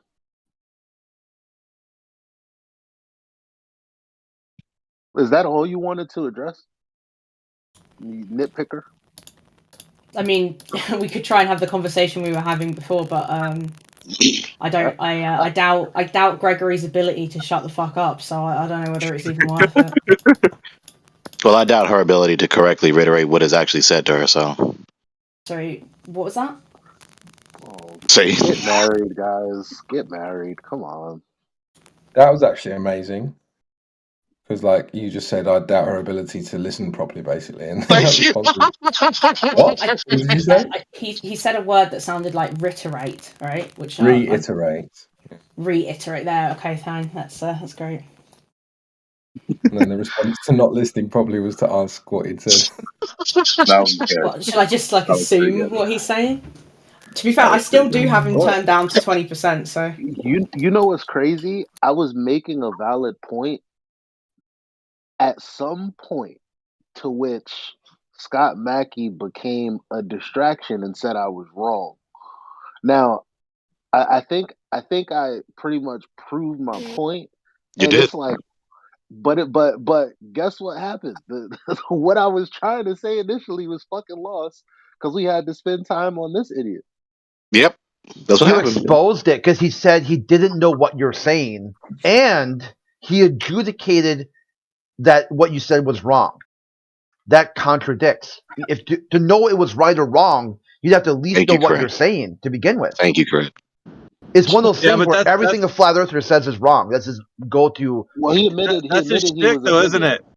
He admitted he That's was a his shtick, bigot. though. What he does though is that instead of throwing a wrench in the gears, he throws his body into the gears. Like he goes all the way, like so he can distract the point. That's what he does I think y'all just every time. bully. I think y'all just bully Scott, Bully. to be honest. Isn't that But not you the did, case though? Me, but isn't You're that the right. case? Every time I mean, your name is if you're Alpha talking, Veritas for a reason. That is Veritas. What you said is Veritas. Yeah, I'm just speaking the truth here. Isn't that what he does when you're speaking to somebody? Me, doesn't he interrupt? Like if you're on a point and you're like, you know what, that sounds like it's making sense. Here he comes with his big old foot in his mouth and just interrupt the conversation, and there goes the conversation. And it would spend like 30 minutes or something trying to get back on track. That's what he does.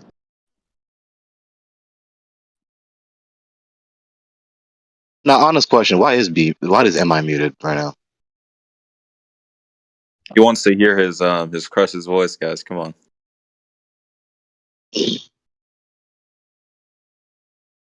Yeah, I mean, this is starting to take the piss. What is it with really you is, people like- taking pisses? You're supposed to leave it in the toilet. You're forgetting British slang, dude. Come on. Yeah, it's a British turn of phrase. Shit. They want to take a shit, want to take a piss. People are unhygienic.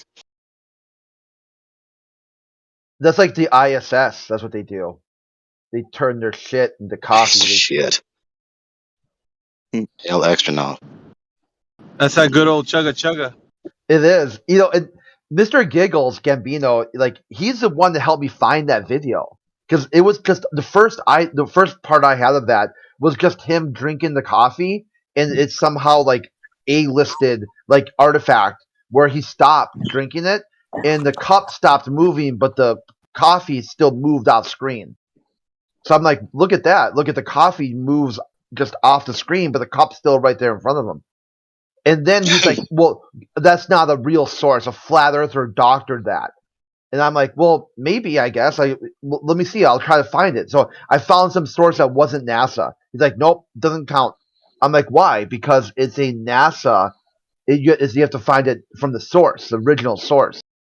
And eventually I found it on NASA's YouTube page. And it's part of a video where he's playing Angry Birds in space, which is even more hilarious. And yeah, he's like, hey, you take a dump, your regenerative life support system goes chugga chugga chugga chug, and that's exactly what you're thinking it is. And you go make a cup of coffee. So I said, see, Mr. Giggles, had you just accepted that this video looked a little shaky, it looked a little weird, no one would have ever known about poop coffee. Yeah, that's that good old Columbia blend right there. It's like they're so busy, like trying to just act like they think a flat earther acts like that. Show me the source, and they reject the source. He went flat Earth and tried to pretend to be flat Earth, and he ended up adding more content for flat earthers.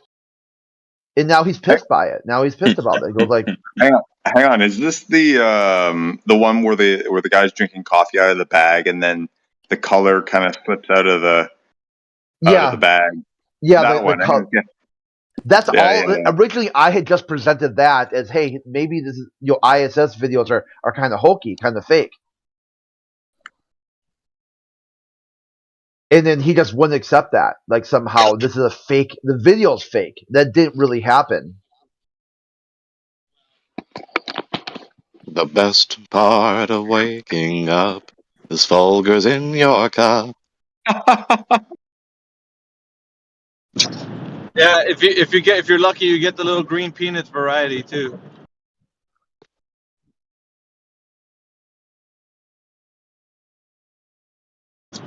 This tastes a bit nutty. Nutty. Is that a Canadian joke or a UK joke or both? Boy, which Austin one? Powers.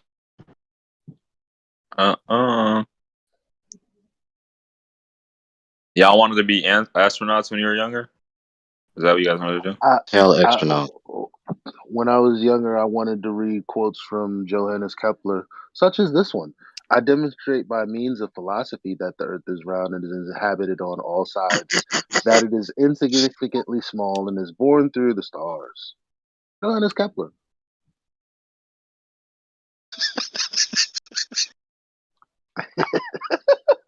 You like that? That's pretty good. I see a young Elijah reading Kepler. I'm like, that trips me the fuck out.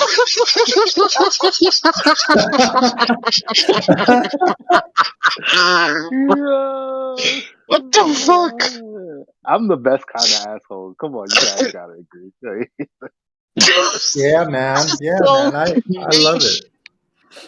It's perfect. Shit. Sometimes my timing I want to is be a spot on. fireman. I want to be a sailor. I want to be a technician. I want to read Johannes Kepler. I want to be Johannes Kepler. Oh, shoot. Oh God, this is Oh, crazy. That's crazy. That goes damn. crazy. That's wild. I'm almost suffocated. It's a goddamn later. I came in right at the right time, man. Man. Look at that. Damn.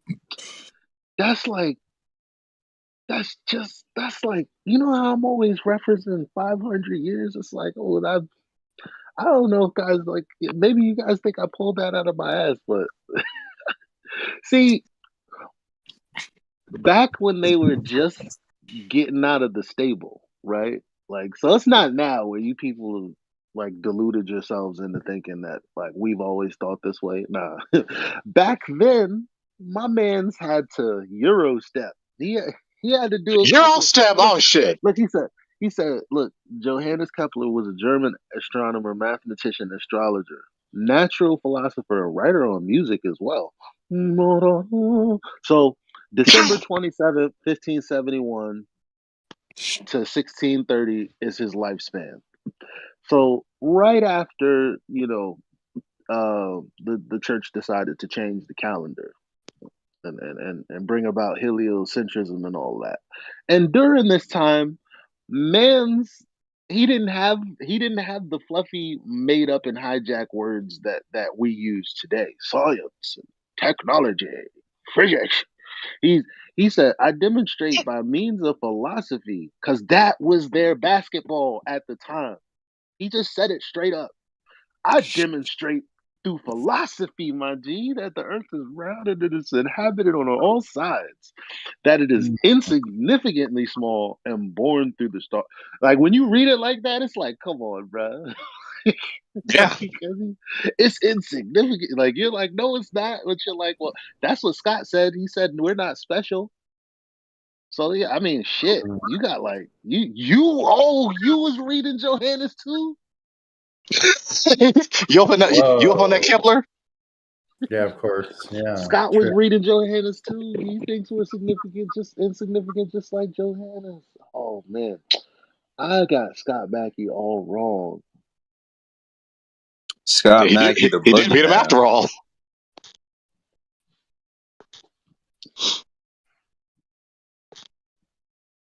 Shiite. Probably didn't get Scott Mackey wrong. They're just waiting for a moment to nitpick, and during these haymakers, they stay quiet because there's nothing to nitpick. Scott tries, but that's why he always ends up looking dumb. That's what started this. What happens if NASA invites one of you guys? I just want to know one thing real quick. What happens if NASA invites one of you guys on their little space missions? What are you guys gonna say? We would be with the predecessors of Nazi Nazi scientists. You know what I'm gonna say? You know what I'm gonna say? You send someone else up there first. I want to see you do it. You're not gonna blow my ass up. Ooh, you think they're gonna? Come on, man. They have experience, man. Don't they say they have experience? Do they? I want to see them experience it. You don't have none. You gotta look up NASA on YouTube. So desperate for us to take place in the theater. You don't have nothing better to do than to hang out with the grandchildren of Nazis. Oh, this is another conspiracy. Yeah, you guys believe in so many conspiracies, man. It's incredible. It's not even a conspiracy. It's just a fact of World War II. So all the NASA guys are now the grandchildren of the scientists. Guy, are you gonna listen for once? Are you gonna listen? Yeah, it's just a fact of post World War II. Do you have any evidence? Dude, you're a confused individual. No. Naive. When I say let me talk. Let me talk.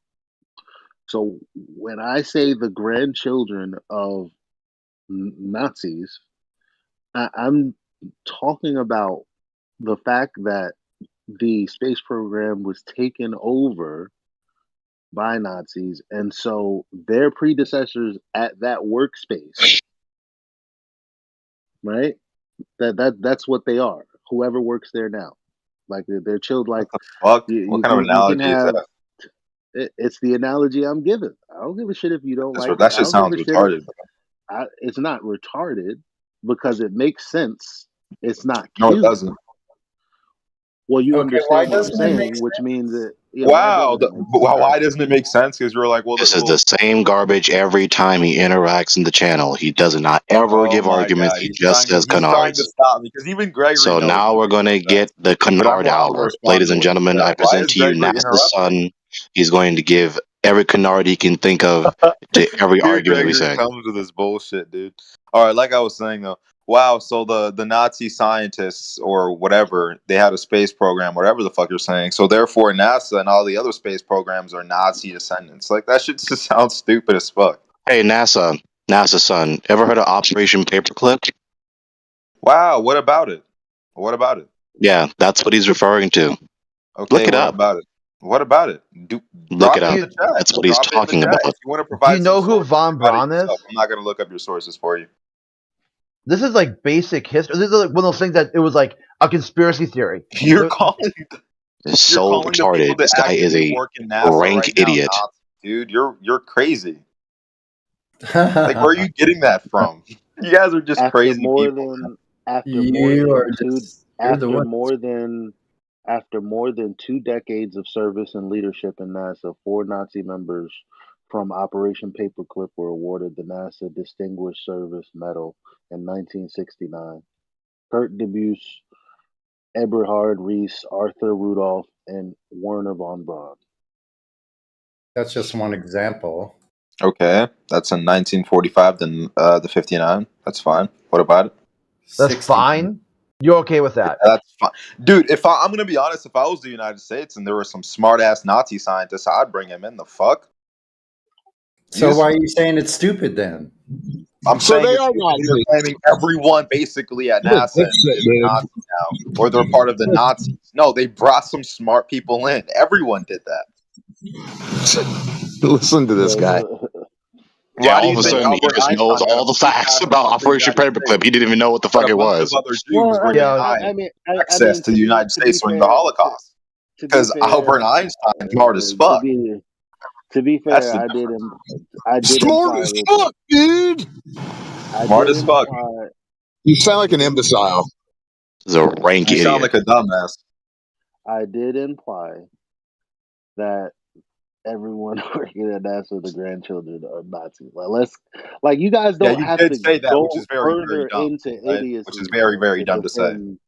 You guys don't have to go further into idiocy to defend me when obviously the digression is my fault. The digression is That my rhymed. fault. So let's stop it. Let's stop the Yeah, how digression dare you call my daddies because you're a Nazis? How dare little you? virus and you can't live outside in the air. Yeah. So I Yeah, can't. you're a rank idiot, and you're what is dare wrong you with the world. You make the world worse. No, I'm the reason why the world spins. Actually, Your delirious laughter It's also is delusional. whenever I die, the world will stop spinning. So it's also insane and Imbecile. delusional. I mean, that's if you Not as believe the funny world. as you. It's not as funny as you think it is. Nuclear. Sorry. Dude, I find you hilariously funny, old Only him Oscar. believing it. I find you hilarious. Yeah, I can see how that would be true. Only you believing it makes you believe that the Earth is spinning only in your mind. I get it. Why won't you guys take place? Why won't you guys participate in the Rocket TV show? Come on, guys. What would you say if NASA came to you and wanted you to go to space? What would you say, Gregory? Would you accept it? You were I already said it to you. I already told you. But of course, you have short-term memory, so there's no point. You're gonna tell them to send someone else up there first, and they're gonna say, "We already done that." Oh, his Come on, memory Gregory. does last more than Gregory, 5 step minutes. on the steps, Okay, Gregory. We already he's done making that. Come on. progress, people. Gregory, come on, step on the steps. You gotta step on the steps, man. I'm gonna hold your hand through, Gregory. Reference the Challenger. Yeah, go on board. One of the rickety tickety freaking I'm little. gonna pray for you guys, though. I hope Gregory is I hope it doesn't malfunction on him or anything. Guys, apparently we're a cult. I didn't know this. Who's the leader? Are you guys Yeah. a cult? Who said that? Yeah, where's the Heard of cult coercion? leader. Yeah, Someone where's the show us the coercion cult leader. for compliance? Yeah, No, no, no, yeah. no, no, no, no. Wait, Who's time the out, leader, man? time out, time out, time out, time out, time out. We have to clear some things up. Because cult is synonymous with religion as well. Are we talking about our beliefs though? You know, I'm I being don't know who We're accused only you of talking being a about cult. things we can verify. exactly. I'm just being facetious. This was for Embo. We try That's to avoid NASA's job. speculation. So you know, it certainly is a cult. Scientism. Scientism. And the people aren't even asking for proof. Even the ones that What's are the out there deal trying about to me? push this thing on a daily aren't asking the authorities for any proof. They're coming here and asking flat earthers. It's really funny. Why are you asking us for proof then? Why don't you ask the authorities or someone else? Some independent. Well, I don't know. Let me see. Good Because you point. have the Good, burden of good. proof. Sorry. No, good So point. you're conceding When that I you say don't know that, what you're talking about, right? You have the yeah, burden of good proof. Therefore, point. you're asking I'm people like gonna us. fight for That makes my sense. right to speak. I'm a man. Good point. I ask these motherfuckers the same thing. What makes you think that if you don't pay a little change for the audience of one of these university people that they wouldn't actually allow us to record the conversation? That's just an assumption that I don't know why the fuck we make. We could be having loads of conversation. But the thing is, like, you I'd be know that there. you're gonna I'd get go to that. laughed at as soon as you step in the university and say, "I think the Earth is flat." Like, you know you're gonna get made fun of immediately off the bat. Like, So Discord is probably the. You guys already get enough bullying on Can you Discord, explain but the logical relevance of your reply to what Eli said? bullying would be probably 20 times So worse because the people Explain on the people logic. act like you guys. Hold on, time out. Bullying yeah, implies that there's a lesser physical or intellectual power. Nobody bullies me because I'm 350, right? Nobody bullies me Damn, you that big? intellectually because I will verbal judo their ass because most people have Ooh, verbal diarrhea and mental Yeah. constipation. ooh. People try to do that with me, and then they end up like Scott Mackey. And then when they feel like What are other you people talking feel about? like they're losing and look dumb, that's when they get mad and they want to fight. So, I don't know how your response to what I'm saying is relevant because, quite frankly, we've Hey, already witnessed for the last 6 years. Yes, we will be bullied. The moment that you say that the moon landing didn't happen, the moment that you say you're a flat earther, you're going to be bullied. Yes, but I will fuck you the fuck up yeah, intellectually. yeah. These people strolling around campuses these days are zombified.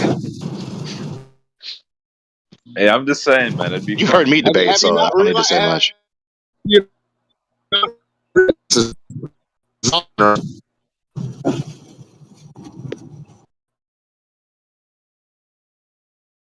Would you say manufactum? The chat got sexy. I heard that. Remember that time where I pointed out that it was just a religious notion that we moved around the sun and Scott Mackey got mad? That was good times. Yeah, because they want to persevere to define religion as just a pejorative. It's not honest, not accurate, it's wrong.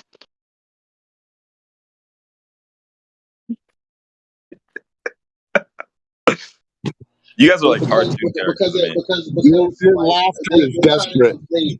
They can try You know, to that's what I think of you they guys. try When to I join conflate. this chat, like, I don't We take can you clearly guys hear seriously. Eli Like, I I talking. take was you showing guys as a first. joke. I was We can showing clearly hear first. Eli talking. Like people conflate um the the micro, that's the word, right? Yep.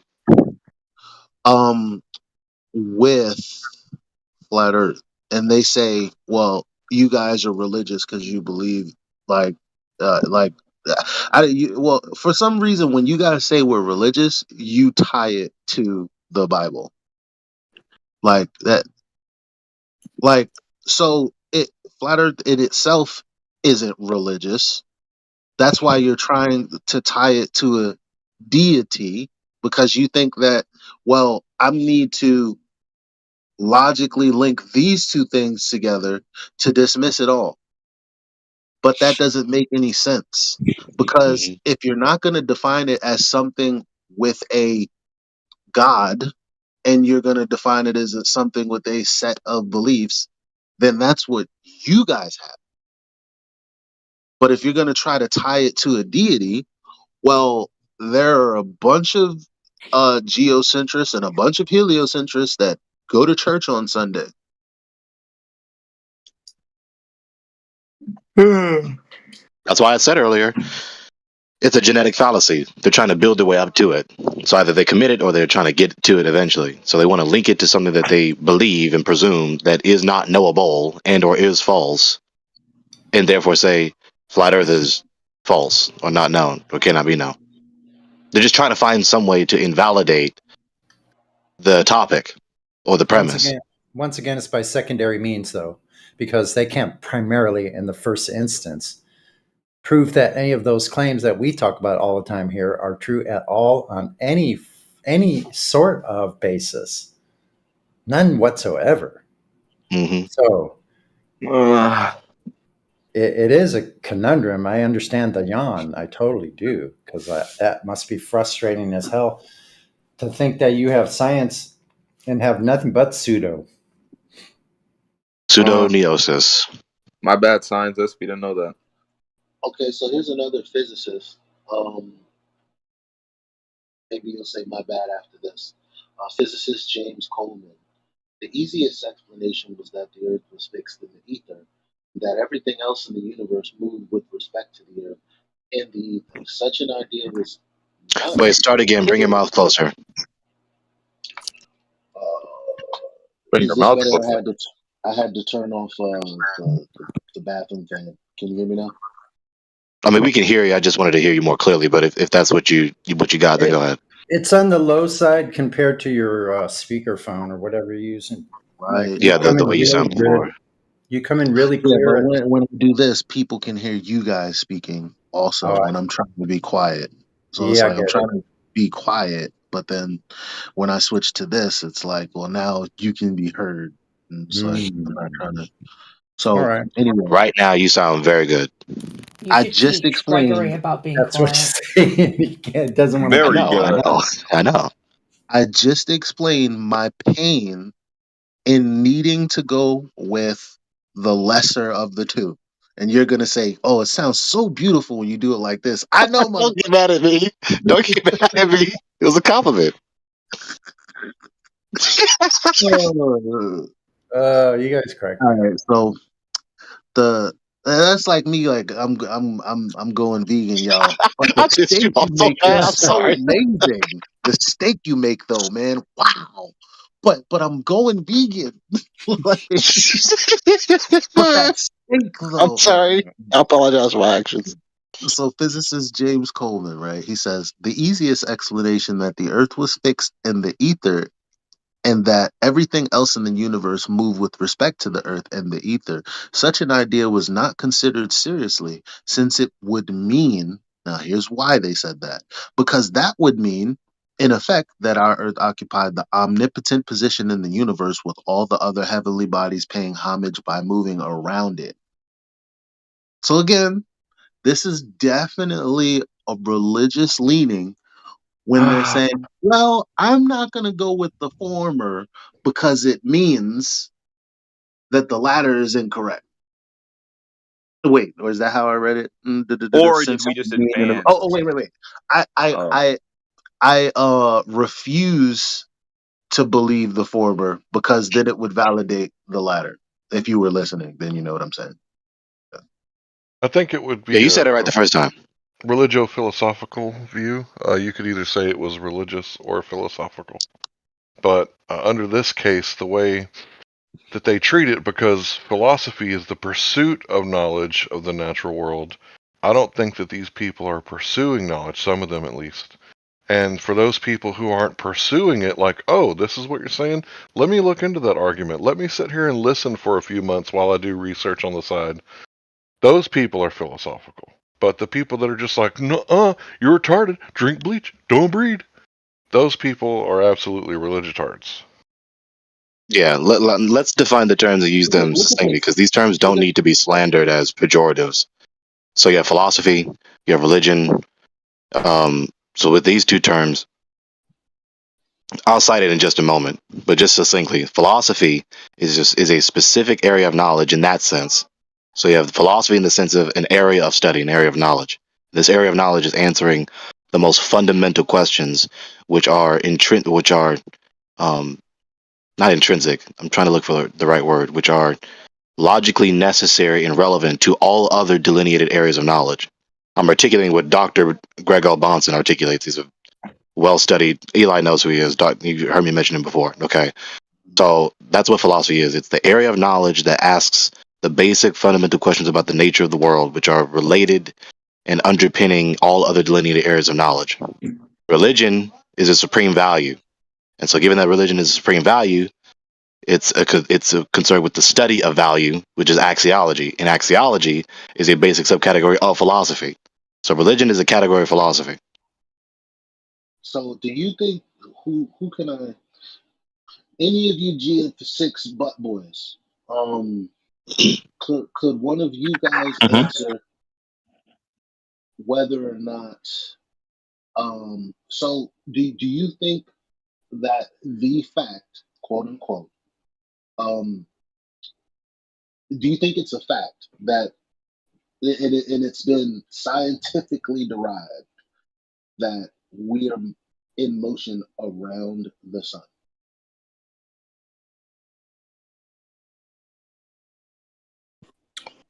I heard GF6, so I figured I'm being invoked. Yeah, Hi, Felix. Yo, what's up, man? Do I have to ask it again? Yeah, just really quickly, like summarized. I think I got Okay. it. I was kind of in out. Do you think that the understanding of our position on the Earth moving around the sun is validated by science? Okay, so I so or sorry. So I like the scientific method. I would say it's like the globe model is derived abductively. So abductive reasoning, where we're given like a set of a lot of different observations, but sticking to this one model, to that model, that it provides a way to explain it or Hold on, predict it. hold on. Are So you a boy? Are you an adult male? Yes or no? yes, See how simple that answer was? yeah, but sometimes questions are more complex, right, and nuanced. Well, So not really. Do you believe that they validated stop. and have Yeah. justification for telling people that we're moving around the sun? Yes or no? Through abductive reasoning, I would have to say yes. Okay, so the answer is just yes. Yeah. Okay, great. So when you say abductive, what does that mean? Okay, so I don't know if this is like a form of inductive reasoning, or this is more like, because I heard Gurry and other y'all were talking about a little bit of philosophy, right? And I think I would Is say, there anything physical that they can do, or is it derived by observation and math, or it's observation and geometry, I should say? yeah. So it's derived by so it's derived by Yes observation. or no? It's derived by observation. Well, it's not as simple yes or no. Like Well, it's derived by yes, it is. observation. And geometry, yes or no? Okay, fine. If you want simple yes or no, yes, it's derived from that. Yeah. What else is there more than the observation and geometry? What more is there? What am I missing? Okay, so there's Are they going to take a sample or anything? Are they going to go there? Like what more well, can other than geometry and okay, so there's a form of reasoning here being used not here, and reasoning, not what? reasoning? What other variables other than observing in geometry am I missing? Okay, If there is none, then a okay, simple yes or no does suffice. okay. So yes, it is through like our physical observation with our senses, and then two, we're using our mind. So our mind uses the math and it uses some reasoning to arrive to a conclusion, right? So it's those two things. Okay, so they're arriving to a conclusion. Right. But they're not Okay. So saying the so science. so so so they're not saying that they know like that it's actually true. It's just that most people believe it. Right. Yeah. So we're getting into the area of epistemology. What is knowledge? What is truth? What is belief? Right. And so science itself is just a methodology, and it Correct. happens to But work in. is it true? Is it true that we're moving around the sun based on everything you just said? Okay. So Yes or I don't no? know. Based I on don't the know words because that you you. used, you already know what you mean in your mind. So I'm Okay. just taking that for So granted, and I'm saying based on so what you have going on in okay. your mind, Okay. yes or no? Is it true that we're moving around the sun? Yes. Okay. In my mind, if you're just talking about me, if I were to answer your question, but I feel when you You're say not gonna true, even that know how has a to lot of think, implications guys. though Like, and and I know nuance. that you're being very genuine Yeah. because you're not a mean person. You don't Yeah. interrupt that crazy. Like, so you're not. So this is genuinely how you don't even know how to answer a direct, straightforward question. Well, it's not that I can't. It's just that there's a lot of. I'm not saying you're loaded, but like the question has a lot of, and the answer, if it's just a strictly yes or no, it's very loaded, right? But there's No, it's not nothing is loaded. a. It's geometry and observation. What's loaded about that? Well, no. When you say do I think it's true? Like that word true Based has a on lot of geometry and meaning to. observation, or is there more to it? Okay, so Like it's it's like just observation. So true doesn't have a lot.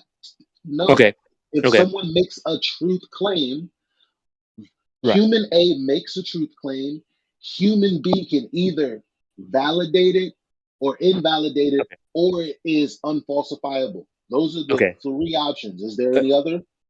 okay. Eli has been asking you closed-ended questions. Yeah, they're very, very close ended. He's not Okay, answering so any of them. can I Listen, answer? Can I answer freely? don't listen. Listen to what I'm asking you now because it's very simple.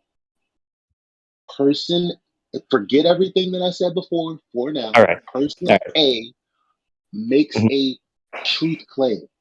Okay, Person B has to either be able to validate it or invalidate it, because if they can't do either of those, then it's a falsifiable claim. Right or wrong? okay, right. But I want to make sure that I understood you No, correctly. Is no, that you did okay? understand me. You answered. Is You understood me no, correctly. no, no. You But did. I want to make sure I You did understand. understood what you're You saying did correctly. Is that okay? understand. You did understand. It Well, was how can very I know if I simple don't? because Okay, I laid it out. I laid out all the premises. It was very clear what I said. I'm not speaking Spanish. You're not speaking uh, Mandarin. We're both okay, speaking English, right? okay. Sure. So it wasn't hard. If I asked you, you know, if you're an adult male, you said yes. You didn't say, well, that's kind But of hard because I know that there's an argument going on in C-SPAN and all these other, well, wherever they argue this kind of stuff.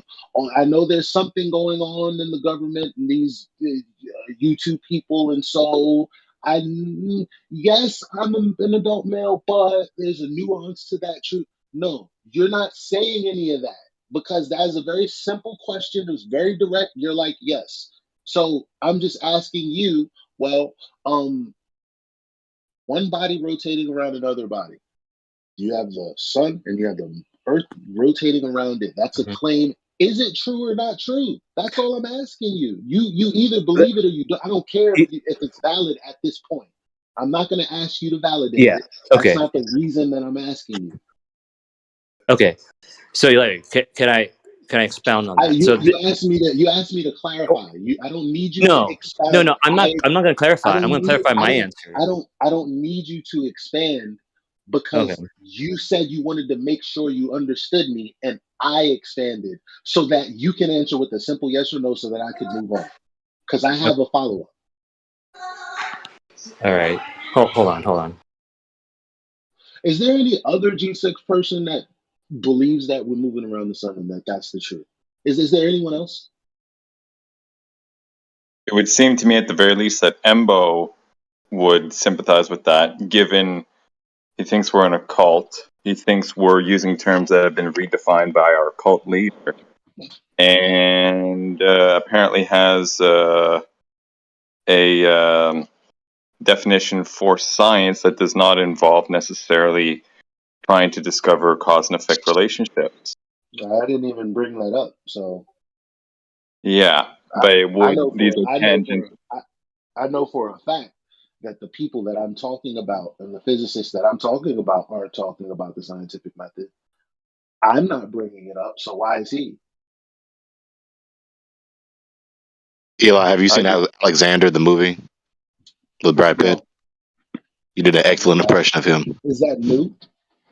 I'm Say talking again? about the scientific method that because new? he asked me in the text No, chat to first use decade. terms. That's a digression. I don't care. I don't want to talk about that right now. So Okay, sorry. please just stop. I'm just looking for somebody to confirm what I asked. Any one of you will do. There's 1, 2, 3, 4, 5. None of you are able to say it is, at least to the best of my ability and my knowledge, it is true that the earth revolves around the sun. None of you will say that.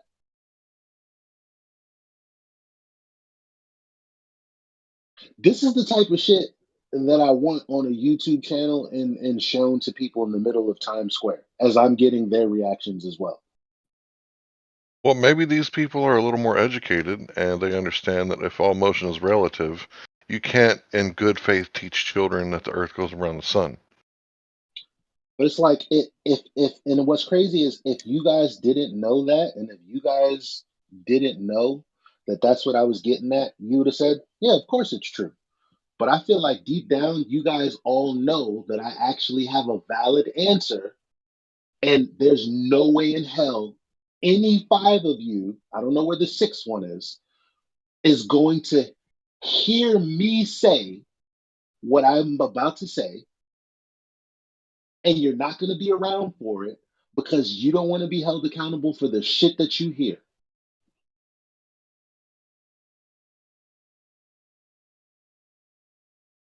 Look in your DMs and look in the open chat, the clip.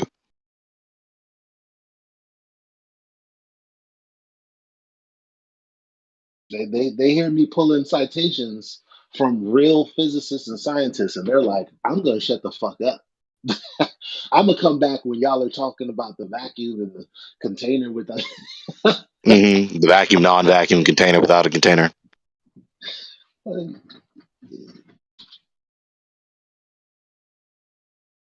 sorry, this is what I do. When I come through, like, it's more like, hey, look, this is what I'm offering. I don't know what else. This is all I have. This is what I came to talk about. This is how my rebuttal is justified to whomever is putting forth an argument. And it doesn't come with, well, that's wrong. It usually comes with, well, not only am I saying it's wrong, but some authority figure on your side is also saying it's wrong. And I know that must sting because you think you know what you know. But I mean, whose fault is that? It was all our faults in the beginning. I had to go through that. I don't feel bad for you. However long it takes is however long it takes, but we'll be here on the other side, brothers. You want me to put the hammer down? What does that mean? No, I was quoting Thor. The relativeness of motion doesn't contradict the fact that the Earth revolves around the Sun. Okay, so then are you willing to say, yes, it's true that we're moving around the sun?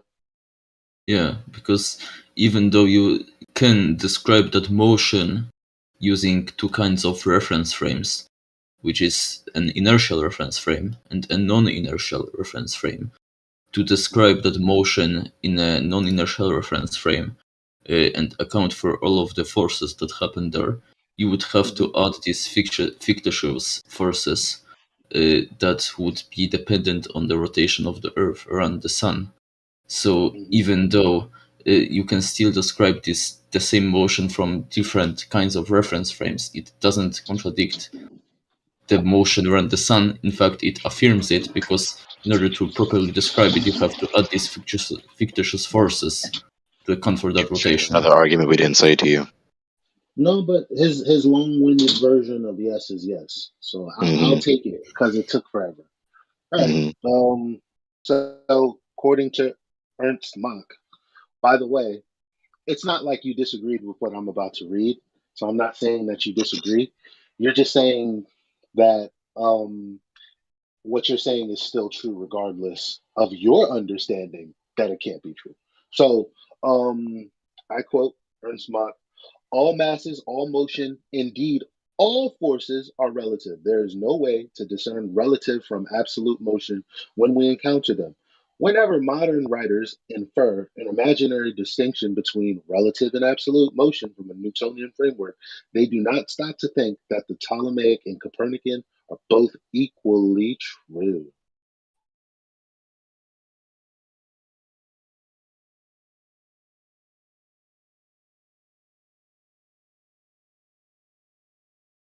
So, what does that imply, MVO? It doesn't contradict what I said, because, as I already said, you can describe these motions from all of the reference frames, but you still have to account for these fictitious forces. So these two things. That's not the point. Themselves. Given what Eli just read to you, what does that necessarily imply? What does that necessarily imply? It means that the motion of all objects relative to each other can be described from any reference frame you want. So that necessarily implies that you cannot know that the Earth is spinning around, flying around the sun. You can if you observe the fictitious forces to happen, the forces of inertia. If you're saying those English words consistently, you just described observing that which is not observable. I mean, it is observable. I would agree against that. How do you observe fictitious forces? Yeah, let's say an example not based on the Earth, but something that is like everyday experience. Let's say you're traveling in a train. That train stopped at a train station, so it has zero velocity, but then it starts to move, so it starts to accelerate. You will see that the people inside of the train will feel that they get pushed in a direction opposite to the direction of that movement of that train. Oh yeah, so that doesn't what you're explaining is included in what I read. So you can have any frame. You can have any framework. You can have any framework. You can have all forces. Because mind you, when you were explaining acceleration and deceleration, you were talking about what you would observe as a fictitious force as a result of an actual force or lack thereof, right? And so what you're saying is included in the citation I gave. So it's not invalidating what you're saying about being able to interpret the data the way that you want, but it doesn't make it true because you can interpret it any other way. It's all relative. No, you can't, because if you describe that motion from the perspective, it just says right here. It just says right here. I don't know why you said you can't. Yeah, I'm just giving a practical example. If you describe your example is refuting you. No, it isn't. Your example refutes you because you don't realize that your absolute relativism, which is a contradiction in terms, which is what is necessarily implied, you're trying to attain objective knowledge. You're trying to attain knowledge in a world where you cannot obtain knowledge, at least concerning locomotion. So you're just describing a subjective perception. The subjective perception is not epistemically or logically equivalent to knowledge. It just seems that way to you. You don't know that your perception is true. I don't know what that's supposed to mean. I'm trying to say that when I in an accelerating train and I feel like I'm pushed towards the direction opposite of that movement, I can't be sure that what I feel is really what I feel. Are we? If there is no direction. If there is no, listen. This is Eli's point. He's quoting these intellectual giants of the past that necessarily imply the impossibility of knowing our perception of locomotion to be true. Because no matter what position you're in, it's just a perception. It's just a perception. Yeah, let me try to clear some things up. Right. So so you're saying that observing what we observe, sure, it could be true that we're moving around the sun. Well, I say that it's also based off of observation, equally valid that we're at the center of the universe. What do you say? I would say that it wouldn't be equivalent. Okay, so look right here from George F. R. Ellis. Is the universe expanding? It says, this assumption is made because it is believed to be unreasonable that we should near the center of the universe. Now, I know it's missing the context of what happened before in the conversation, but we're talking about an assumption that is antithetical to believing that you're near the center of the universe. It is labeled an assumption, not a fact. If you want to talk about the Mach's principle, that principle only holds for the inertial, so non-accelerating reference frames. So if you want to talk about the acceleration, so for example the movement of the Earth around the Sun, it simply is non sequitur This is why we to the situation you're trying to this. say. All right, I'll read another one. Stephen Hawking. The universe might look the same in every direction as seen from any other galaxy, too. This, as we have seen, was Friedman's second assumption. We have no scientific evidence for or against this assumption. We believe it only on the grounds of modesty. So basically so the thing that you're saying is a necessity isn't a necessity. Yeah, because in the second case you just mentioned that this acceleration would be so small, so negligible that it wouldn't be measurable. But when you want to talk, for example, about the motion of the Earth, its rotation around its own axis, these effects would be noticeable. The Yeah, difference if it was stationary. listen. You're talking about the tilt of the Earth, which is one paradigm. But we're talking about observations of the sky. So from observations of the sky, you can have two different coordinate systems. One where you think you're at the center, and one where you think the sun is the center, and it would be exactly the same. You're saying, well, no, Equally valid. that wouldn't be the case because of Earth's tilt. No, that's not the case. Yes, it Now, would because of be Sambo, because of everything that I'm reading and going to continue to read. So the more you you would be able to make these descriptions equivalent if in the geocentric description you would add these fictitious forces that right, still are derived fictitious from the forces, right? rotation. Like who can't have fictitious forces? You can apply whatever fictitious force you want because you don't know what the actual cause of what you're looking at is. So we're looking at the same thing. You can ascribe one you can ascribe what you're looking at as a fictitious force based on a real force. And we can do the same thing. We just don't have to tell the same story. No, you can't because you don't have any explanation for that.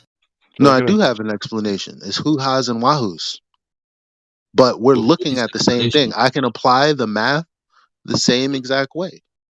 Yeah, let's say for example that I have some mass and I weight that mass at for example 45 degrees north. Then I take it to the equator and I observe that it starts to weight less. So what would be the supposed cause if assuming that the Earth is Right. stationary? How is that in any way contextually relevant to this quote from Einstein and Enfield, The Evolution of Physics, page 212? The struggle so violent in the early days of science between the views of Ptolemy and Copernicus would then be quite meaningless.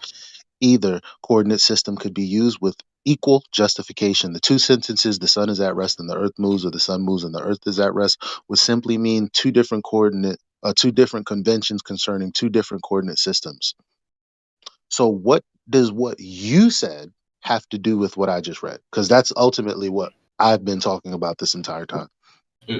Because Einstein's description talks about the movement of the Earth around the Sun, and in that movement, the acceleration is so negligible that that motion could be assumed as a motion in an inertial reference frame, even though it factually isn't.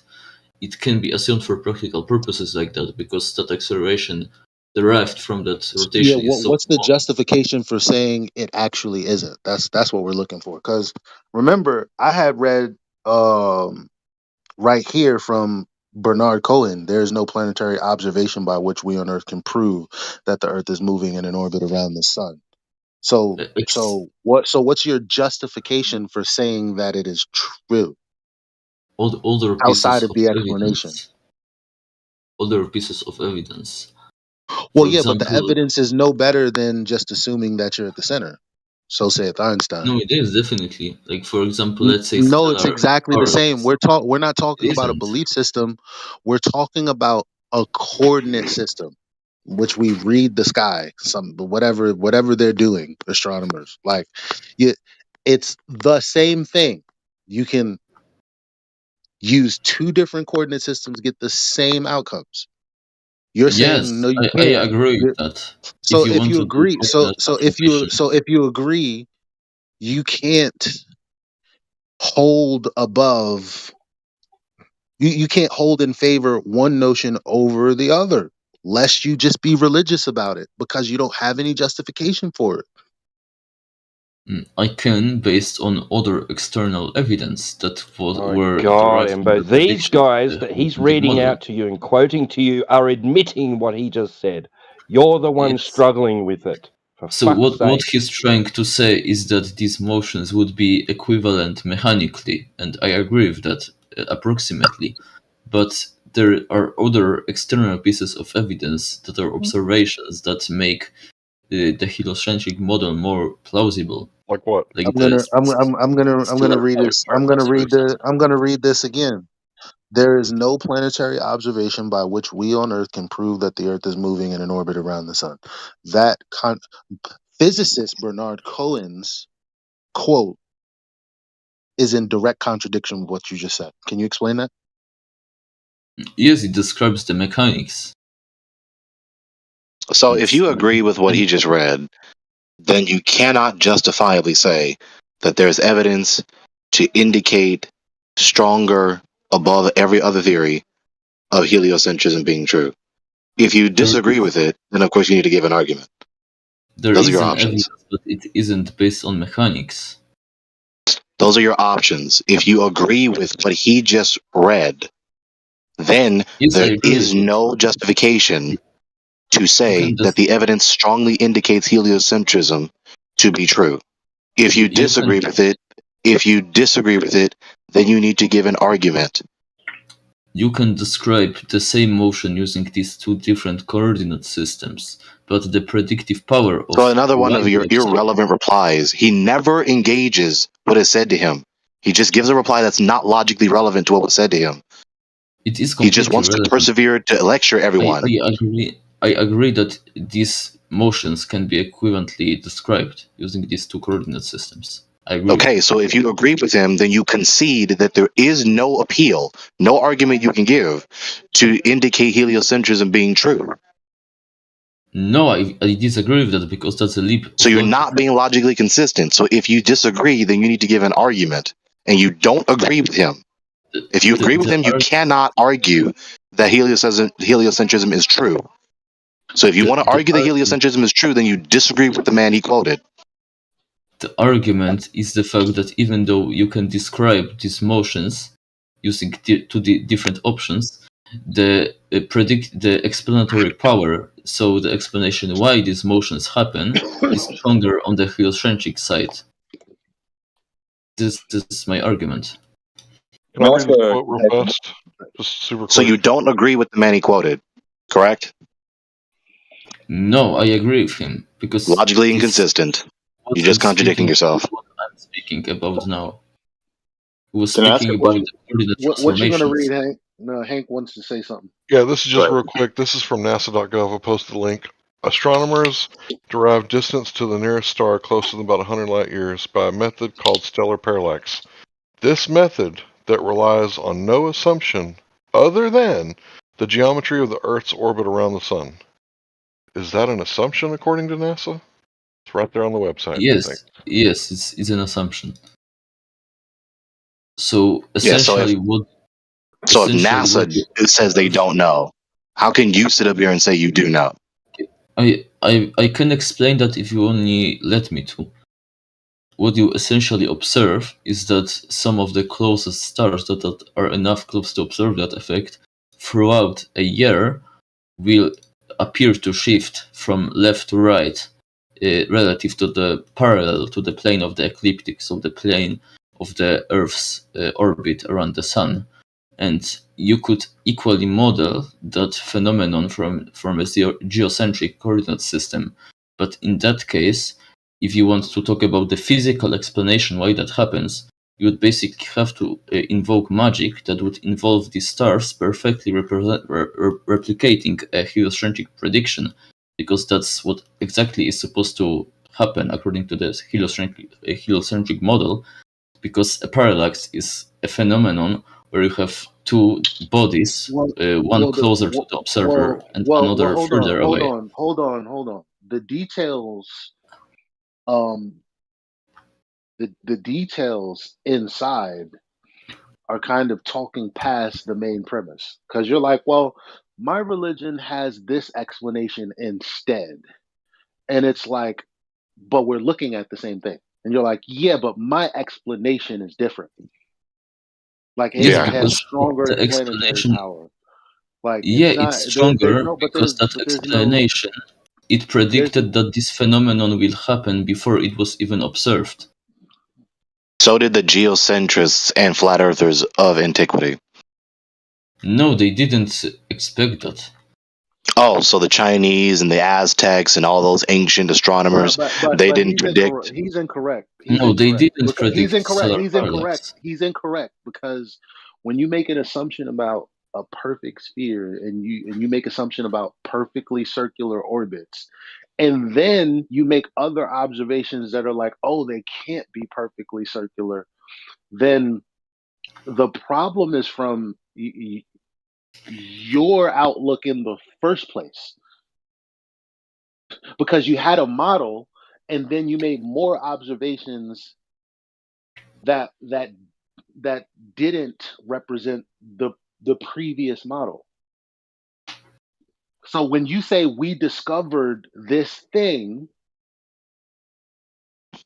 what's really said is, well, this thing didn't work out in this model where there are circular orbits. However, now it predicts the path of this thing because we're on a different kind of geometry. But the problem arrived from the assumption of a globe in the first instance. Yeah, Texas sharpshooter fallacy. I don't see any problem with improving your models based on new knowledge. In fact, There's no problem. There's no problem with that. But all I'm saying is when you said, well, it explains things much better. No, between your model and your model, that's where the difference comes in. It doesn't come in just from pure observations. It comes in from the assumptions that you've made with your model. The parallax, its predictions wasn't supposed to make an advantage of a model with elliptical orbit, or a circular orbit over another. It was supposed to be a test between geocentrism, so where the Earth is completely stationary, and heliocentrism, because the parallax is a result of Earth's orbit around the Sun. So you're saying that. Regardless of if that orbit is circular or elliptical. So then that bastardizes what the previous quote was from Johannes Kepler. No, not from Johannes Kepler. That was before Isaac Newton. No, before Isaac Newton. Sorry. the sun is at rest and the earth moves, or the sun moves and the earth is at rest, would simply mean two different coordinates concerning two different coordinate systems. And before that was Who was that said by? Who Einstein. said that quote? Einstein. Einstein. Einstein. And before that, Stephen Hawking, the universe might look the same in every direction as seen from other galaxy 2. This, as we have seen, was Freeman's second assumption. We have no scientific evidence for or against this assumption. We believe it on the grounds of modesty. So you're telling me, which, by the way, they knew of elliptical orbits, or Einstein knew about elliptical orbits, right? Yes? Yeah, he knew about it. Okay, so he still said what he said. Yes, but we are going in loop now because I already explained the difference between what Einstein was describing and what I'm trying to describe. Well, what you're trying to describe separate from Einstein is wholly irrelevant, because if you're not trying to tell me that my point is wrong because I misinterpreted Einstein, and instead you're like, well, I'm not talking about Einstein, I'm just telling you from my personal standpoint, then that doesn't invalidate my argument, because I have validated it with Einstein, with a quote from him. So you aren't. I don't think you're misinterpreting. You're not even dealing with what I'm saying, like Gregory said. You're taking his quote, which describes that geometrically these two descriptions would be equivalent. Prove it. Post something. Prove what exactly? Because I mean, his words are very I mean, clear. post what? What you think you're correcting him on? So you don't know what you're talking about. You just shot yourself in the foot. If I may just quickly, what I think I've understood, and from that quote about basically summarizing, like we can't tell just purely by observation of Yeah. If we were flying into that, what I think Embo is trying to hint at is from purely looking at and observing the phenomena, we can't tell the difference. What I think he's getting at is, okay, so if we have these two perspectives and both of them are equal, we got to choose one, right? And therefore, we have these other things that can't be explained except for by one of them. So therefore, we go with that one. I think that's what he's getting at. So it's not. Yeah, he's trying to say that. Yeah, he's trying to say. It's not that it's not that it's obfuscating the quote or detracting from the quote. It sounds like it's just a like a scrutinizing of the meaning of individual words and their context, and to say that, oh yeah, no, they are that quote is correct purely from the standpoint of observation of everything going on up there. So I don't think he's trying to get off the horns. Yeah, he's trying to get off the horns of the dilemma, but he can't. What I was saying is that even though these descriptions of the same movement are equivalent, you can make a difference in the meaning that heliocentrism has better explanatory power and therefore is more plausible. Better. You're basically saying the same thing that Edwin said. He's like, well, listen, bro. Okay, we have these Mind you, I didn't even get into what would debunk your position and saying that these things work, because no, there are actually more problems with it than anything when we get into the Doppler shift and all of this, and the expansion of the universe and nebulae and all of this stuff. Like, that's where you're gonna be fucked. But at least right here and right now, we're just talking about what we see. Gotta be trolling. You don't have anything extra. So when You're Edwin trolling, Hubble bro. says, Stop trolling. when Edwin Hubble says, hey, you know what? On the grounds of philosophy, I choose this. You're saying, well, I choose this explanation, even though there seems no difference. Like, it's the same thing. Yeah, you're religious. That's the whole point. It's the reason why we're having this conversation. You said this already several times, so now we're going in circles with you again. No, you're trying to say that it's some kind of like philosophical debate that the reason why You go you with the favor circle again. is some kind of philosophy or shit like that. But my argument is based just on geometry. Yeah, you haven't given any appeal to indicate that heliocentrism is true. You've given nothing. And you're not being logically consistent with your own supposed intellectual giants of the past. Stellar parallax is a specific example. Explain that. So when you watch an object that is closer to the observer, and behind that object there's some another object that is further away, if you watch these objects from two different positions, so for example you walk some distance to left or right, you will see that object in the front shifting apparently by some angle relative to that more distant object. Okay, Mott and Bailey. Mott and Bailey. Because what you're describing is parallax, but there's no stellar parallax in the way that you're describing regular parallax. Because you said if you go to two different locations, so you know that you don't mean two different locations like on the Earth. You're going to make an assumption that the Earth is in two different locations. Right. So you're going to have to assume that after some time has passed. So that again, that's just assumptions. It's not. It's your religion. Like Yes. again. I mean, that's kind of how hypotheses work. If you want to make a hypothesis, that hypothesis is going to be an assumption from definition. Another red herring from his point. You just love red herrings. His point wasn't that this is a hypothesis. His point is that your premise is not empirically verified. Oh my God! Stop interrupting, Gregory. Oh my God! Stop with the red herrings. This is painful to listen. This is despicable. That's why we don't get anywhere. The audience is bored to death listening to you. Because every time we attempt to move forward in dialogue, you just keep replying red herrings. Obviously, Eli's point is not that it's just a hypothesis. That's not the point. Your premise is not empirically verified, and you appeal to a presumption. What I'm appealing to is a general kind of methodology that people use to make scientific discoveries. And you're trying to claim that this kind of pattern is something that is fallacious. No, that's not the point. You're wrong.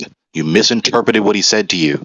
His point is that it's not an empirically verified premise, and you're going to presume a cosmological idea that the Earth itself is engaged in locomotion moving through free space. Rather than you moving along the surface of the Earth while the Earth is not moving, you're going to presume the Earth is moving from point A to point B in free space, which you've never observed, and you have no way to verify that. That was his point. It wasn't about trying to invalidate the causation inquiry method. So moving on. I don't when you moving on, validate. Moving on. Yeah. I'm going to respond, so now you're going to run away. No, because you have to make me look stupid by not giving me opportunity. No, we're just. I You can't guarantee test you. your We're just gonna move, hypothesis, I guarantee that Gregory we're just just made gonna an move entire on. rant No, about why we're just my gonna move hypothesis on. is That's all we're gonna falsifiable. do. It's no problem. We're gonna move on. So Don't worry about it. yeah, Don't move worry on. about it. We're gonna. With next quote from Edwin Hubbard. We're gonna move on. So now, mind you, a red shift is like when you see these galaxies or these far away stars that are red shifted, meaning they have like the red spectrum of the wavelength of light. They're attributing that to what's called a Doppler effect. So the closer something gets to you versus farther away from you, like a police siren, you hear that difference. So it's saying if the red shifts are a Doppler shift, first and foremost. But he's about to jack you up anyway. Look, if the red shifts are a Doppler shift, the observations as they stand lead to the anomaly of a closed universe curiously small and dense, and it may be added suspiciously young. So basically, what he's saying is by these mere observations of what they're calling uh, redshifts in the cosmic microwave background, I believe. If we're to make those assumptions, then what we thought about the timeline of our universe with heliocentrism and the Big Bang and all of that, like the timeline would seem to be wrong because he's saying curiously small and dense, curiously, and then maybe added suspiciously young. Anybody understand what I'm talking about? Doesn't fit the narrative. It's much like the James Webb Telescope, where they find these ring galaxy clusters that aren't supposed to be there that long ago, and some people are trying to say the universe is 2.6 billion years old now, which is nearly double the 13.7 billion years old age of the universe. So there's these anomalies to where they're not even getting the dates of the universe right to what they said that it was. Sorry for interrupting. Please continue.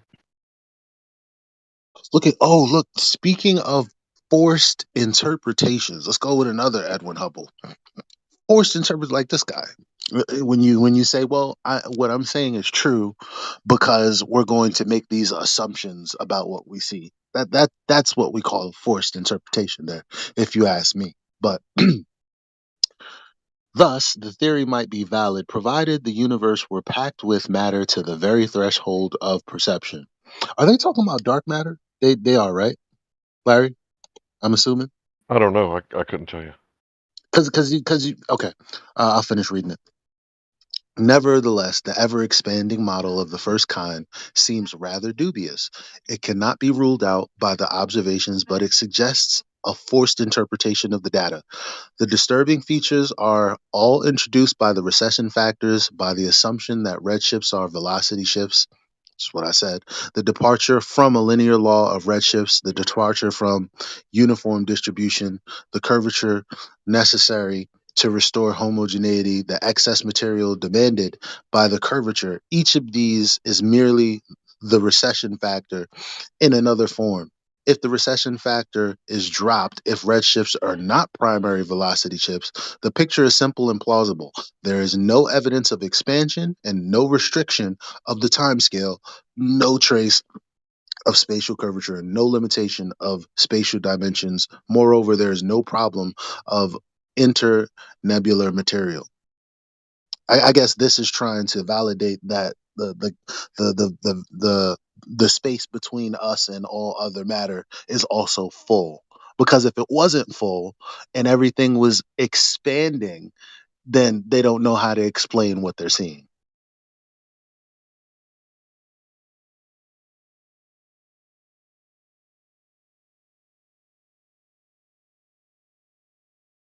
Things that make you go, hmm.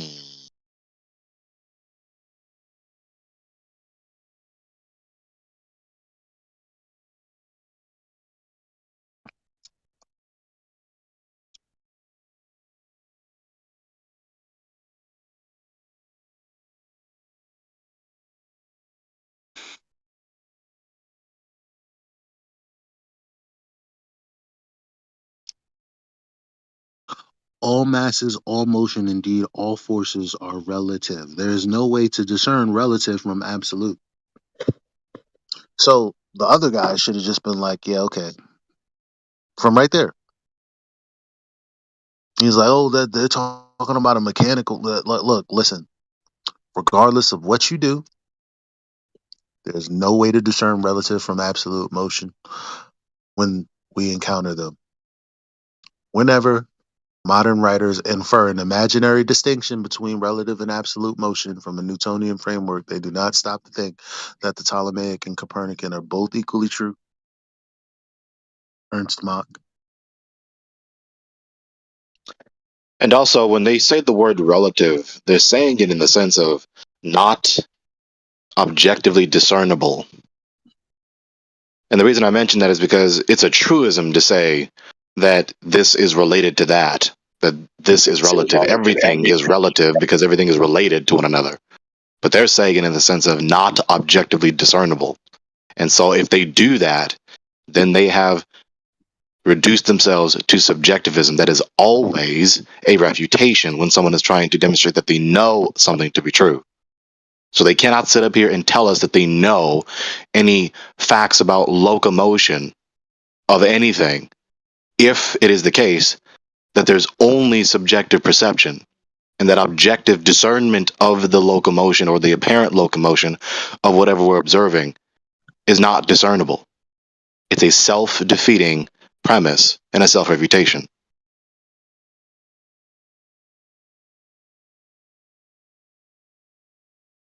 I just wanted to look. I just wanted to give you guys a treat because you guys like science and you guys like authority. So I just thought you guys like, maybe want to get a little, a couple of references for yourselves because you guys are so into this stuff. You guys come in here specifically to rebut, s- cast down, reject, deny everything that we're saying based on the religious notion that everyone in academia is on one accord with the bullshit that you guys believe. So I just thought, well, wouldn't it be nice to give you guys a little bit of literature to go with that? YP Varshnik. That's the name of this person, YP Varshni. So they got mad degrees. You ain't fucking Man with like a that. dude with that name. You know that this dude's math is unmatched. Look, it is shown that the cosmological interpretation of the redshift and the spectra of quasars leads to yet another paradoxical result, namely that the Earth is the center of the universe. Now, these guys are fucking radicals, but they're radicals within their own paradigm. Like that's what you guys are not understanding. Are they flat earthers? That's not what this is saying. But they're still saying the shit that you're learning is a bunch of bullshit, which is ultimately all we're saying. It's like I don't get how you guys miss this shit. Like, but okay. The Earth is indeed the center of the universe. The arrangement of quasars on certain spherical shells is only with respect to the Earth. These shells would disappear if viewed from another galaxy or quasar. This means that the cosmological principle will have to go. Also, it implies that a coordinate system fixed to the Earth will be a preferred frame of reference in the universe. Consequently, both the special and general theory of relativity must be abandoned for cosmological purposes. No, The that redshift first, hypothesis for sorry. quasars. I'm sorry. I was just going to ask, what did he mean by the cosmological? What did he say? Was he talking about Copernicus's principle? Yeah, Cosmological read that sentence principle. again. That's what it is. Because remember, they before anything, before they can even get out of the bed and think, they have to believe this framework first. If any, let's just Google it right now. What's the cosmological principle? And then I'll read it again, Gregory. Can you please send me what you're reading so I can read it? Remember that video that we watched that was like 3 hours long, and The it had all the quotes. citations and Yeah. all the. Yeah, I'll send that to you. Oh, I have it in my channel. I have it saved. Okay. Yeah, I'm just picking through that because I can't find them. I'm not gonna be able to find all of them. I'm just like it's all in the video. Yeah, I said my channel. It is in my YouTube account, but it's also in my server. It's posted in one of the channels in my server. So yeah. So before you get out of bed, look, yo, this is what they're telling you guys. Like you were born just like us. You have the ability to be free, just like us, free from man's hold. Now you should be a servant of the Lord, but that's nor here nor there. But I mean, if you're gonna be if you have no choice but to be here on the earth, you may as well not be a servant of men. and their ideas. Like, for what? So look at this. Before you even get out of bed, it's not that it's true. It's just that in order to think about the world the way that you need to think about correctly, you're going to have to take some assumptions on the board. So, look, the cosmological principle is a fundamental. Now, when you hear fundamental, you usually think, okay, there's a fundamental method, a fundamental practice, a fundamental something that justified. that is necessary and real in reality for other things to follow. Look at this. The cosmological principle is a fundamental assumption. That's crazy. Never heard of a fundamental assumption of cosmology that states the universe is homogeneous and isotropic. Am I even saying that wrong? Whatever. Homogeneous and isotropic on a large scale. This means the universe is relatively uniform, and no matter where you are in the universe, it will look the same. So this guy is saying the Earth is indeed the center of the universe. The arrangement of quasars on certain spherical shells. Not exactly sure what that means. I got to look into this. Is only with respect to the Earth. These shells would disappear if viewed from another galaxy or quasar. Oh, I guess like the shit in the sky that kind of looks like jellyfish. Well, the spherical shells are the layers of the universe that they found. Remember the Principle movie? They talked about how the universe I've shouldn't have never seen it. layers. You never saw the Principle? I saw the principle. I should Oh see my! that.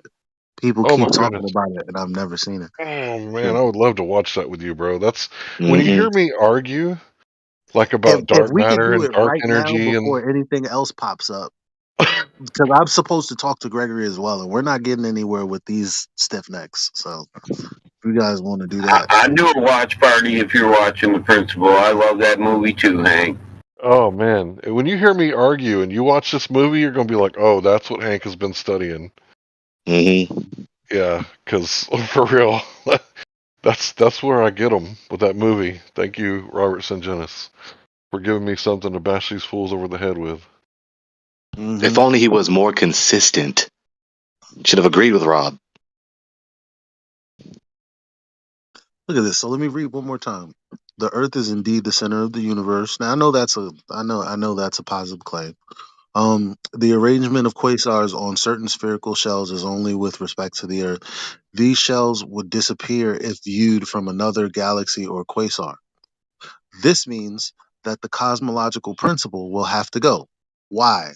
Because everything's, according to the cosmological principle, is supposed to be homogeneous and uniform, right? Right. So if you go somewhere else and it doesn't look the same, then it's not homogeneous and uniform. So that's what this guy is saying. So that also implies that a coordinate system fixed to the Earth will be a preferred frame of reference to the universe. Consequently, both the special and general theory of relativity must be abandoned for cosmological purposes. All right, so basically, what that's saying, in my opinion, is that the excuse that they use is that, well, it looks like everything's expanding from the universe here, and the thing is that it looks the same everywhere else. Well, that's just an excuse. How can I guarantee that I can go to Andromeda and it looks the same from the Andromeda galaxy, right? So that's what I would call them out in 2015, and that's pseudoscience. This was before John Stunja ever showed up. Boys and girls, can you spell ad hoc? Right, they just make it up on the spot. So yeah, I've literally been talking about this Principle movie since like 2015, and when I would say that, you know, hey, we're at the center, you can't really disprove that.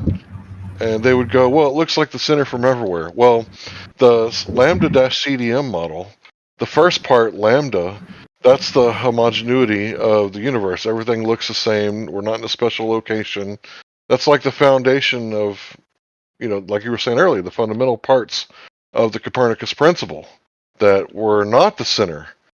And yeah, in the 1500s, they thought the sun was the center, and then they said, well, actually, it's not the solar system, our galaxy is the center. Well, actually, there is no center. So the cosmology from Copernicus evolved into that, where there is no center of the universe.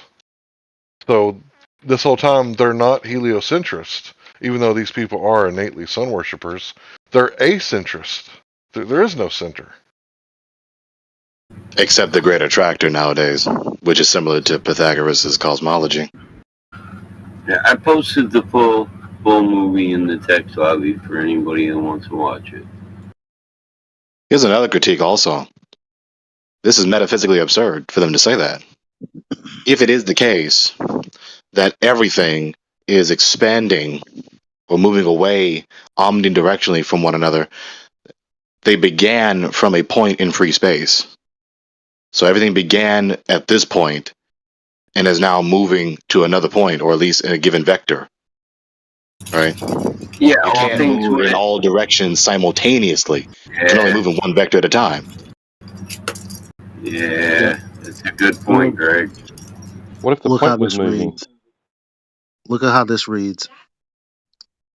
If the Earth isn't moving relative to the ether, then the Earth alone among the cosmos is at rest relative to the ether. Now that may be an absurd possibility, but maybe it's true.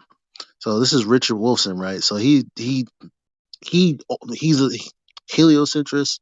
He obviously believes, whatever is in academia, but again, just like we're doing, he's just questioning things, right? So let me finish reading it.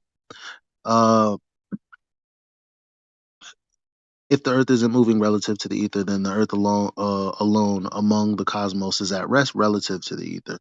Now, that may be an absurd possibility, but maybe it's true. I think you can see that this is not going to be very philosophically satisfying, and it isn't satisfying physically either. But it violates the Copernican principle that the Earth isn't special. It is particularly absurd in light of what we know from modern cosmology, namely that there are places in the universe, distant galaxies in particular, that are moving away from us at speeds very close to the speed of light. It is absurd to imagine that everything in the universe is pinned to the Earth when there is such a wide range of speeds relative to the Earth throughout the universe, but it suffices to rule it out on this philosophical ground.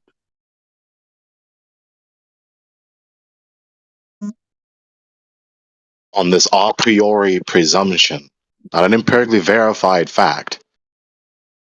That's what they mean by philosophical grounds, which of course is a slander against the lofty name of philosophy. I hear you use that word a lot. Can you give a basic definition? A priori? A priori. That word. How do you spell that? Yeah. A space prior I. Yeah, that's where we get the word prior. APRIORI. One of the two basic subcategories of knowledge. A priori. A priori and a posteriori. A priori. Mm-hmm.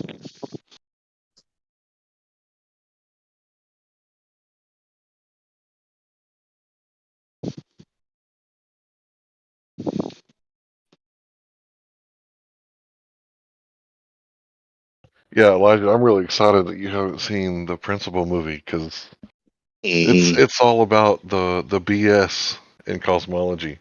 And if you ever notice, like I usually, don't argue too much about a lot of other things that other flat earthers argue about. Like it's because my interest has always been in space, like ever since I was like a child.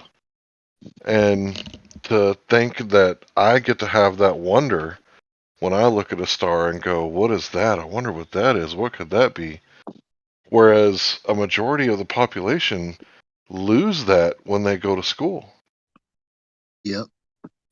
Or after they graduate.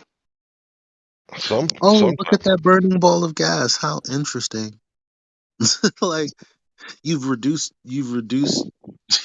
your world to, I don't know. Yo, I What don't you're know how touching at, people. the thing you're struggling to articulate, watch. Look in the open chat. Okay, hold on. I think I showed you this before.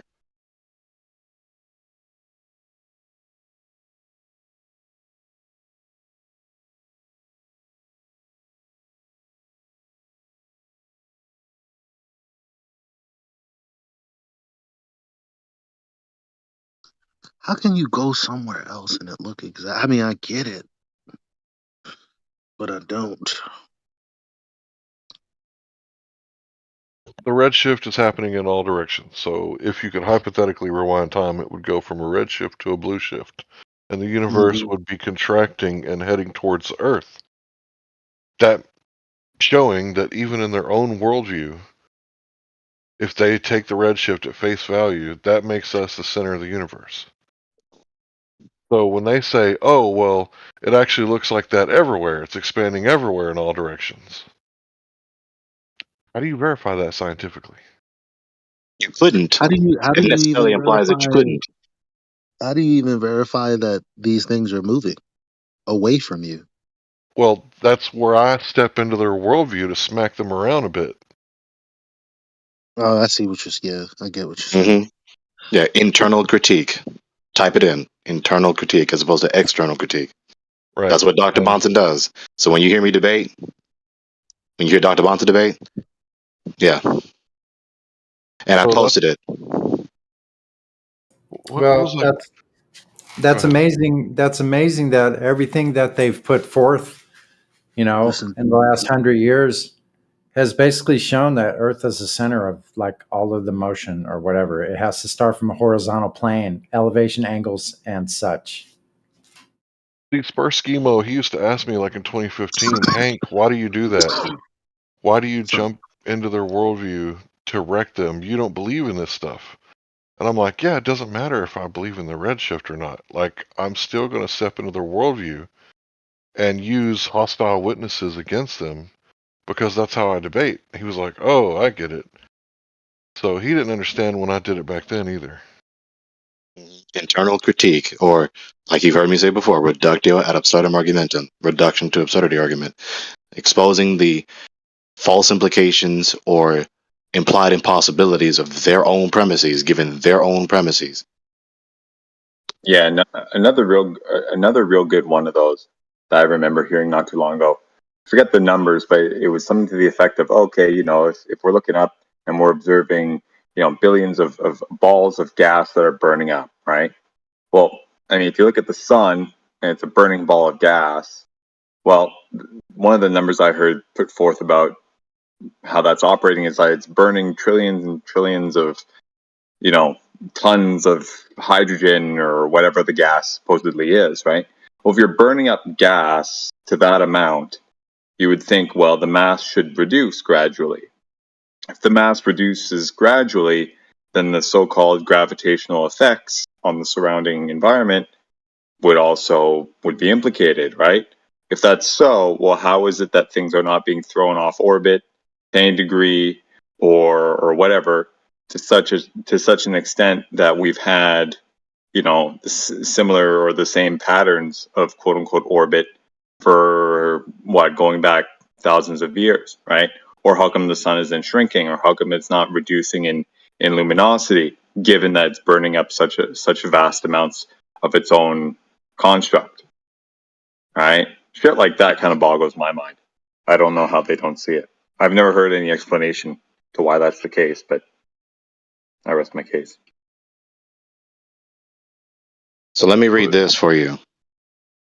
Firstly, in Wikipedia, and then I'm going to post some other things because it concerns this, because Eli was touching a point. He was stuttering and stammering when he was touching this point, that this cosmology within this whole worldview that is taught, it disenchants people. Not everyone, but many.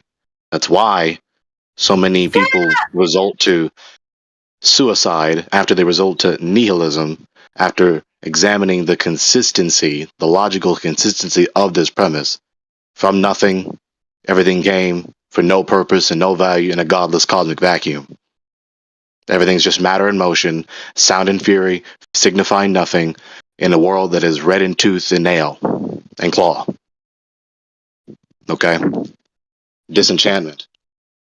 In social science, disenchantment or Ettenzaberung, if I even said that correctly in German, is the cultural rationalization and devaluation of religion apparent in modern society. The term was borrowed from Friedrich Schiller by Max Weber to describe the character of a modernized, bureaucratic, secularized Western society. In Western society, according to Weber, scientific understanding is more highly valued than belief, and processes are oriented toward rational goals as opposed to traditional society in which, quote, the world remains a great enchanted garden, end quote. Enlightenment ambivalence.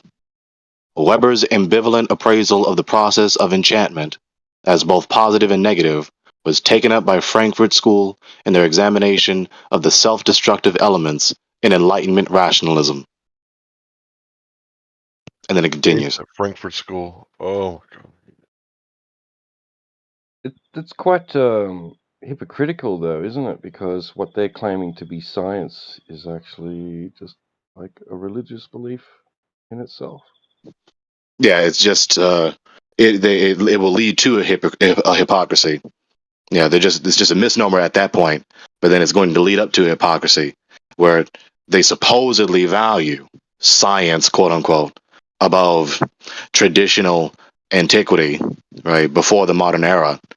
But then upon examination, they don't value what they claim to value, and the vast majority of the elements of their worldview are borrowed and diluted elements from the traditional antiquity that they so deride. Right. Exactly. So you've probably heard all roads lead to Rome. All these philosophical arguments that are just like the worst arguments in philosophy, they all go back to this Frankfurt School. You're talking the worst of the worst.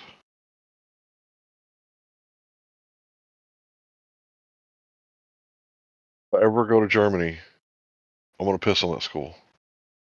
And notice how it's so many of these Germans, the same country, who is the home of who? The home of who? Answer me. The home of the National Socialist. Well, yeah, but I'm thinking of a specific man. Nazis? No, a specific man. Adolf Hitler? No, he's talking No, go about, back. Who are you he's talking about Freud? No, go back further in history. The communist guy? Von Braun. Back further. Centuries. Werner von Braun. No, but go back centuries. Mark Martin Cuban. Luther. There you go. Larry said Mark it. Cuban. Martin Luther. The very home of that man. Jr.? Say again? Martin Luther King Jr.? No. I'm gonna whoop your A butt. Reformationist. No. Sorry. I'm just playing. My bad, yeah. The very home of the man who was not the first reformer. He wasn't the first reformer. But the very home of the man in Germany who was not trying to leave the Catholic Church. The man was trying to reform. The man was saying, these are errors that the church is doing. We need to knock it off. What he did was a very routine thing. The 95 Theses, a lot of people romanticize it as like he's doing some Thor impression, banging the hammer on the door of the local school. He wasn't. It was routine. But the church's reaction, the Romanist Christian institution reaction, was so vitriolic and so hostile and so malevolent. They kicked him out. He was not trying to leave. He wanted to reform. So the same home of that man, with the influence that he had in the early modern era, which radically changed not just theological doctrine, not just ecclesiology, but also the political world order. Radically. Because there was no distinction between the Christian institution and the political institution. It was one and the same. There was no distinction. It was a Christian world order. Or at least a Romanist Christian world order. So is it any accident? Is it any unintentional happenstance, coincidence of history that this country made such a radical swing from the Reformation to this antichrist, urbanized, modernized, secularized, disenchanted world, especially with the Counter-Reformation and the activity of the Jesuits throughout Europe, including Germany, to the point that you have men like Adolf Hitler and his Nazis. Damn, Gregory, could you write a dissertation on this? I think you could, honestly. I'm impressed right now, bro. Yeah, I thought I was the only people who got into it that deep. I mean, you can't hear it from the way I speak, but bro, you could write a book on it. You could write a book on this, and I think you put a lot of thought into it. That's obvious. That's well thought out. Thank you. Praise God. Let me read this. Amen. This is from the Stanford.edu, Plato.stanford.edu. Let me find it. You know, they got some I really posted good it in the open chat also. What do I want to read? Do I want to read the Wikipedia? I'll read the Wikipedia, and then I'll read the Stanford. Hey, but you know what? You know what bothers me? You know what bothers me? Like, obviously, we're given a history lesson. Now, when we're usually talking to Globers, like we're trying to tell them that we're giving an information lesson. Like, we're not making shit up. We're just so it's like the shit that bothers me is we could talk about this for hours and not a riding eggshells, not a G6 member, not a whatever the me, none of these people will ever, like, they have nothing to input on anything that was discussed right now. How is that an accident? Mm-hmm. I'm supposed to think that, yeah, they have different views, but they're still human beings with genuine emotions about the subject. Well, if they were genuinely emotional, if they were genuine, then how come you have zero input? Right, like right here. Like, you never have any input on the things that you know can't be refuted. Like, if we're just like, look, this is what this person said. Like, if you can't say no, that's taken out of context, that's not what they mean. Like, you guys never go, oh my God, that's interesting. I never knew that. As long as this room has been open here. Yep. You're weird. You're very weird. And I'm Embo judging was you. like, I'm judging yes, you. I agree. You know? Yep. Sorry. Listen to this. Sorry, I thought you Oh, go ahead. I was just going to say, Embo's like, I agree, but, right? You're right. But Agree and then contradict myself. Yeah, and okay, all right. If there's a but, where's it? Where's the where's the but that comes from the people that Elijah was quoting? Where's their but? Yeah, your butt fall off his ass. Yeah, yeah. Listen to this. Very briefly from the Britannic article. Disenchantment in philosophy and sociology, the supposed condition of the world once science and enlightenment have eroded the sway of religion and superstition. The concept of disenchantment, so defined, emphasizes the opposed roles of science and religion in modern society, which is a false dichotomy, of course, and a false antipathy. The German sociologist Max Weber is credited with popularizing the term in a lecture given in 1918, so the early turn of the 20th century, the tumultuous bloodshed of a century. Weber used the German word Entzauberung, translated into English as disenchantment, quote unquote, but which literally means demagication. Demagication. More generally, the word connotes the breaking of a magic spell. For Weber, which is also a misnomer, because they're under the magic spell of the tyrants, read Revelation 18. For Weber, the advent of scientific methods and the use of enlightened reason meant that the world was rendered transparent and demystified. Theological and supernatural accounts of the world involving gods and spirits, for example, cease to be plausible. Instead, one puts faith. What? Instead, one puts one's faith in the ability of science to eventually explain everything in rational terms. A shifting of faith. Not you don't have faith and not we don't have faith and you do. No, you just put your faith, which you do have, in something else. Instead, one puts one's faith in the ability of science to eventually explain everything in rational terms. But for Weber, the effect of that demystification was that the world was leached of mystery and richness. It became disenchanted, and disenchanting, predictable, and intellectualized. In that sense, the disenchantment of the world is the alienating and undesirable flip side of scientific progress. Indeed, Weber did not have many good things to say about the process of disenchantment. For example, in A Disenchanted World, public life is on the wane because transcendent values are no longer to be found in community or polity.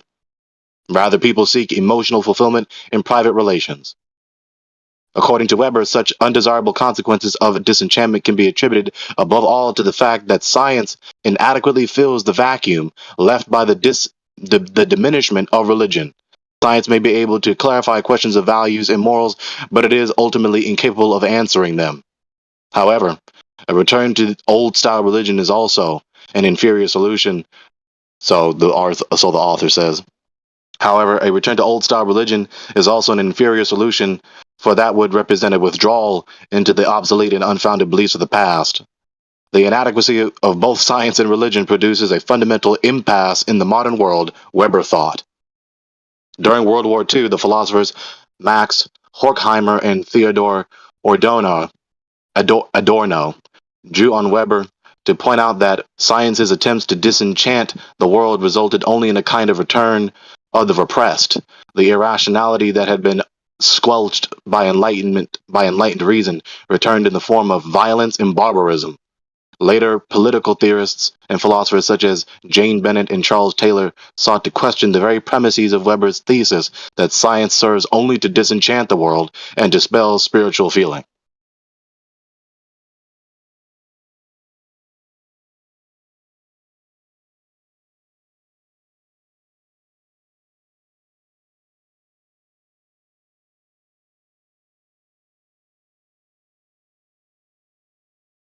So that was that. And that's what I'd be touching on. That's a nugget. That's a nugget that, if one like myself were to hear, would set me free just a little more. That shit would have bounced off of you guys like water off a duck's back, I'm sure. Now, again, I want to emphasize that little Britannica article, because that term was popularized by, like I just read, Max Weber, early 20th century. The man was being consistent, at least to that degree, with his scientism worldview. It's just matter in motion. Everything operates according to these laws, somehow without a lawgiver, in a godless vacuum. What? I feel like the intricacies of the universe are very beautiful, and some of them lead up to a explanation that can be described as God. So this is like quantum mechanics, the way the universe acts, whether it's being observed or not, or the idea that the universe needs an observer. So if the universe existed before humans were put on it, then that would infer that there was an observer before humans. So, God. Yeah. However, it would be metaphysically absurd to ascribe causal power to sheer observation.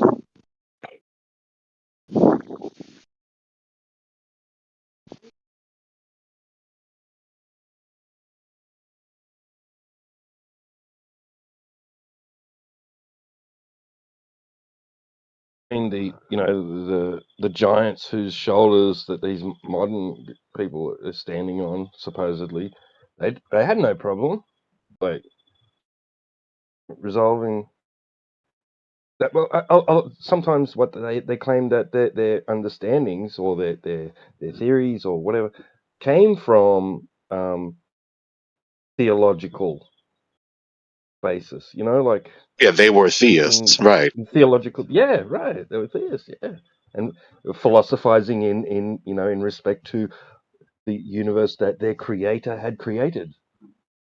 Yeah, not only were they theists, but they didn't separate unless they were a deist, which of course is untenable. But they were theists, and they did not separate their study of the physika, the Greek word from which we get the English word physics, the concrete particulars, from the god or gods, whether they be monotheists or polytheists.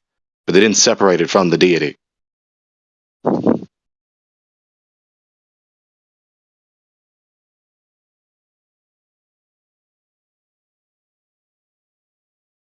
I mean, the time is over. Like, if we are going to be logically sound in all matters, then that includes theology, that includes metaphysics, that includes epistemology, that includes all things philosophical.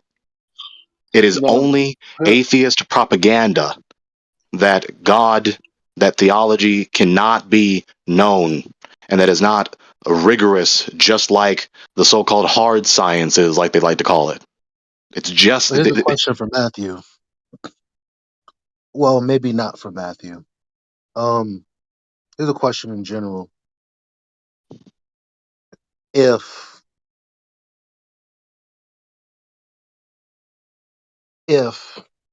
because Gregory is talking about, you know, man trying to separate God from his creation, ultimately. Like most people won't look at this as a creation for whatever reason, even though the Big Bang is a creation story.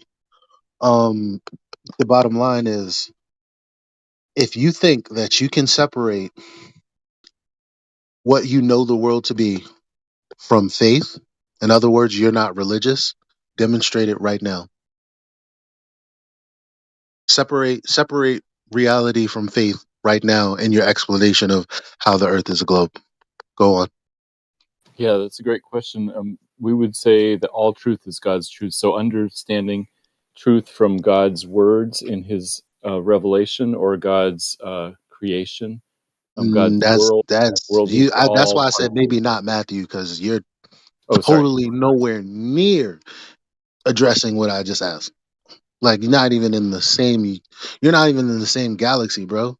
I'm saying you're right that we can't separate those things. Oh, okay, Right, but so you're giving a most good people answer, which is aren't not what he aware of asked for. that. Sorry, I'll let somebody else is. Yeah, that's the irony. But he's right. Which is why I knew I wasn't gonna get like the answer I want, but he's right. I can't tell them that he's right because most people don't believe that it's faith based. They're like, well, if I wanted faith, I'd go to church. I want this science right here. Okay, well, if what you currently think reality is a spinning monkey water ball with air surrounding it in the vacuum of space, then prove that without faith. In other words, prove that without trusting in anything. Don't appeal to anything. Because if you don't trust anything, you're not going to appeal to anything. So go ahead, prove your position without appealing to anything. If you do appeal to something, you have faith.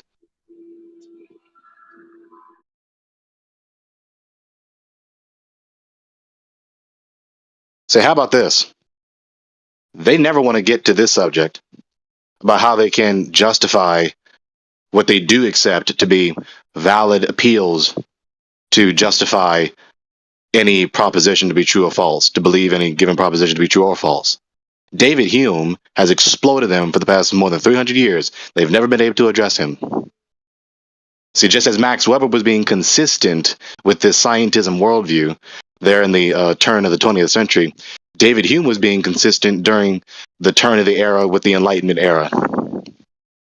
And by the way, when you study the history of philosophy, the so-called Enlightenment era concluded with this, pretty much, that we couldn't know anything. Well, how about that? How about that for some fucking enlightenment? They're so enlightened that they did not know anything. If that's not God's curse to expose the foolishness of human philosophy that is not after the Messiah, I don't know what is. Bro, But of just course to it is. hold Yeah, on. You know what? You tell, know tell, what that to the exposes that? Homegirl the other Discord. hold on. Hold on. Homegirl the other day suggested that because I said that there are things there are questions that I don't have the answer to, things that I don't know. And she replied, because it's in the context of the world and the universe. So she replied, so you can't know anything. But that's your position. Me not knowing something isn't not knowing anything. That's fucking ridiculous. Mhm. But that's your worldview. The whole what was it called? What was it called? The age of information that lasted 300-400 years that we're still in. That ultimately is the philosophy is we can't know anything. Yeah, can't know anything in the We don't age of even information. we got clips of people who can't even say I know with 100% certainty that I'm sitting down in my chair right now because for all I know this could be a fucking simulation. How retarded is that? This is literally the apocalypse. This is literally the unveiling right now. Yeah, what's one of the one things that they know, Gregory, that he said yesterday? I think, therefore I am. That's what he said he Huh? knows. Remember? Mm-hmm. Hey, Cachito, begging the question. So we sitting here pulling documentation on physicists, astrophysicists, philosophers, you name it. Wait, you weren't here for that, right, Matthew? You weren't here. I don't think I was, no. Yeah, but I don't think you would have a problem with anything that they said anyway, because you already know it's faith based.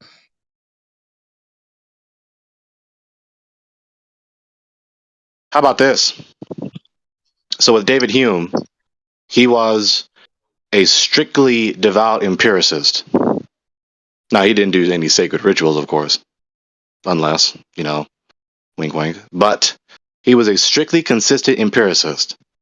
These scientists of scientism, they want to be empirical. They want to be empiricistic. You cannot know anything except by empirical detection, by empirical inquiry.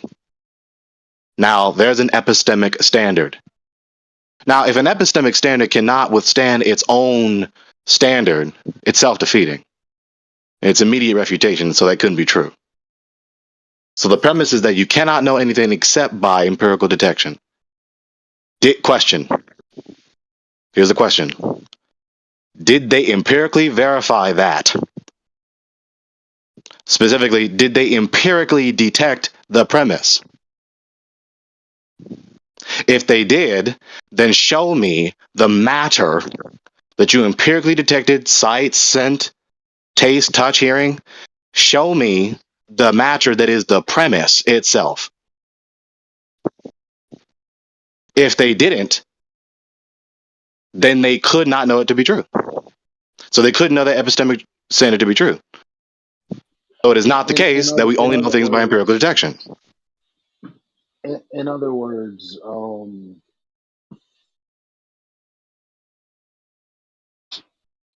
you can't empirically detect love, but we all know we experience a feeling of love. So A feeling of they're what? basically saying a feeling of love. Uh-huh. So under that philosophy, if you are going to rule out things that you can't detect empirically as just not available, Mm-hmm. then thoughts themselves, reason itself, information itself is ruled out, which is fucking retarded. Every element of knowledge, the category of knowledge itself, the elements of what is knowledge itself, and all items of knowledge, and all information, known or not known. All abstracta. Now they have an option. They have two options. They're either going to deny the reality of all abstracta, abstract entities. They are real, they're just not matter, they're just not concrete entities. Or they reify them, like Einstein does, like we've talked about over and over again with space and time. not concrete entities, not subsisting of matter extending in space. Space is not subsisting of matter extending in space, very obviously. Hello. So they either reify everything that is not matter so that they can sustain the reality thereof and be consistent with their materialism, which they cannot empirically verify, and so it cannot be true, or they deny the reality of all these abstract entities that they need to know anything whatsoever, and therefore also make knowledge impossible. The horns of a dilemma, which they cannot escape from. I have something to add here. I heard Matthew, you're a mathematician. What Gregory, what you're saying, I think there's something like the in math called the Gödel's incompleteness theorem. So basically, I don't know if Matthew, if you could expound on that, but like what empiricists are trying to do, right? What you're saying is that they're trying to use their senses to like you can't empirically test your consciousness, I guess, like that because your consciousness is a very thing that you're using for empiricism, right? So yeah, you can't detect the matter that is your consciousness when it's not matter, yet it's still real. Yeah, yeah. So I was wondering if there's like a parallel there to Gödel's incompleteness theorem. Anyways, I suppose so. Yeah, basically, Gödel's incompleteness theorem says that given any set of axioms to build up this math system, no matter how carefully you choose the axioms, there will still be statements that you make where you cannot determine whether it's true or false. It's more of a sort of an esoteric thing about systems of mathematics axioms. Let me touch that. I appreciate this mention. Let me touch this. I was about to There say, is but a like, concept. if he knows that, like, I'm I'm more I'm every time I have a meaningful dialogue with Matthew, I'm more confused because it's like,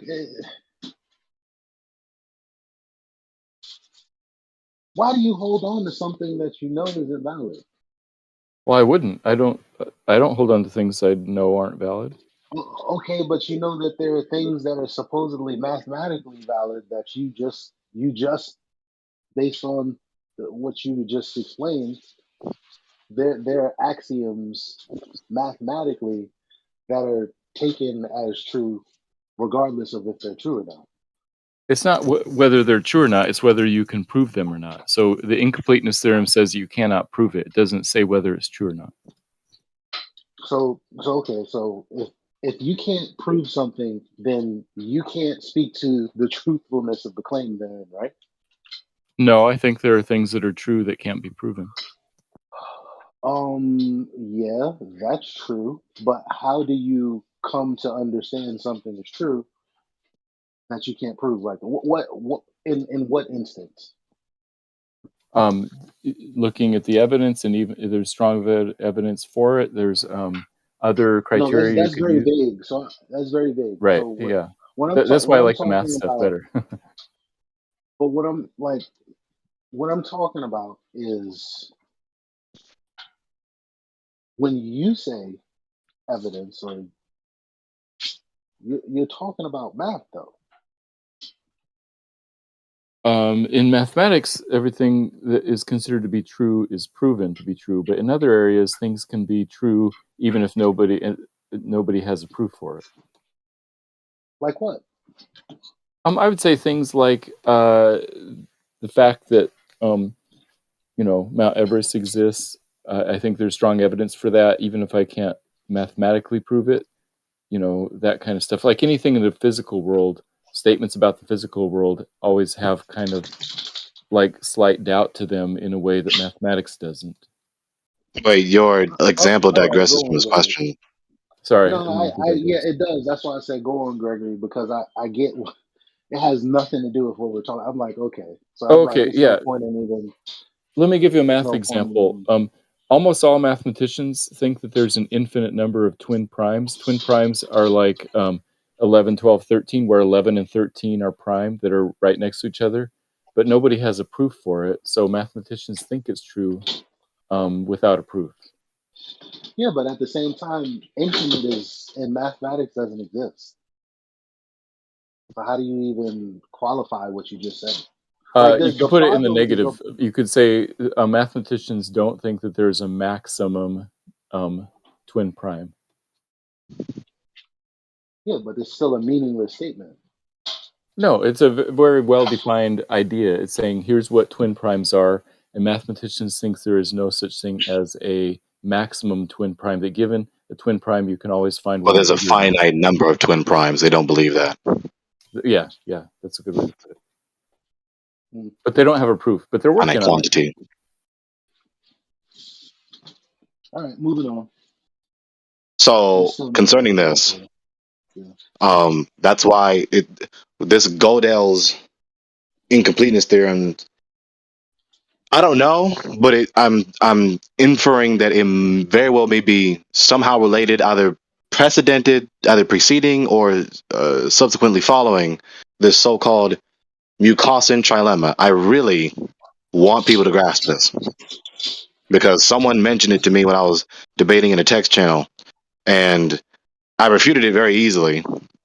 But they were so irritated, and they thought when they first mentioned it to me, they thought they had me by the balls. They thought this nigga ain't going nowhere. He is done. And I just refuted it with a reductio ad absurdum argumentum, as you've heard me talk about before. I did an internal critique, and he was so frustrated that I refuted him so swiftly and so quickly that, of course, eventually, very soon, he just resulted to canards and insults and pejoratives.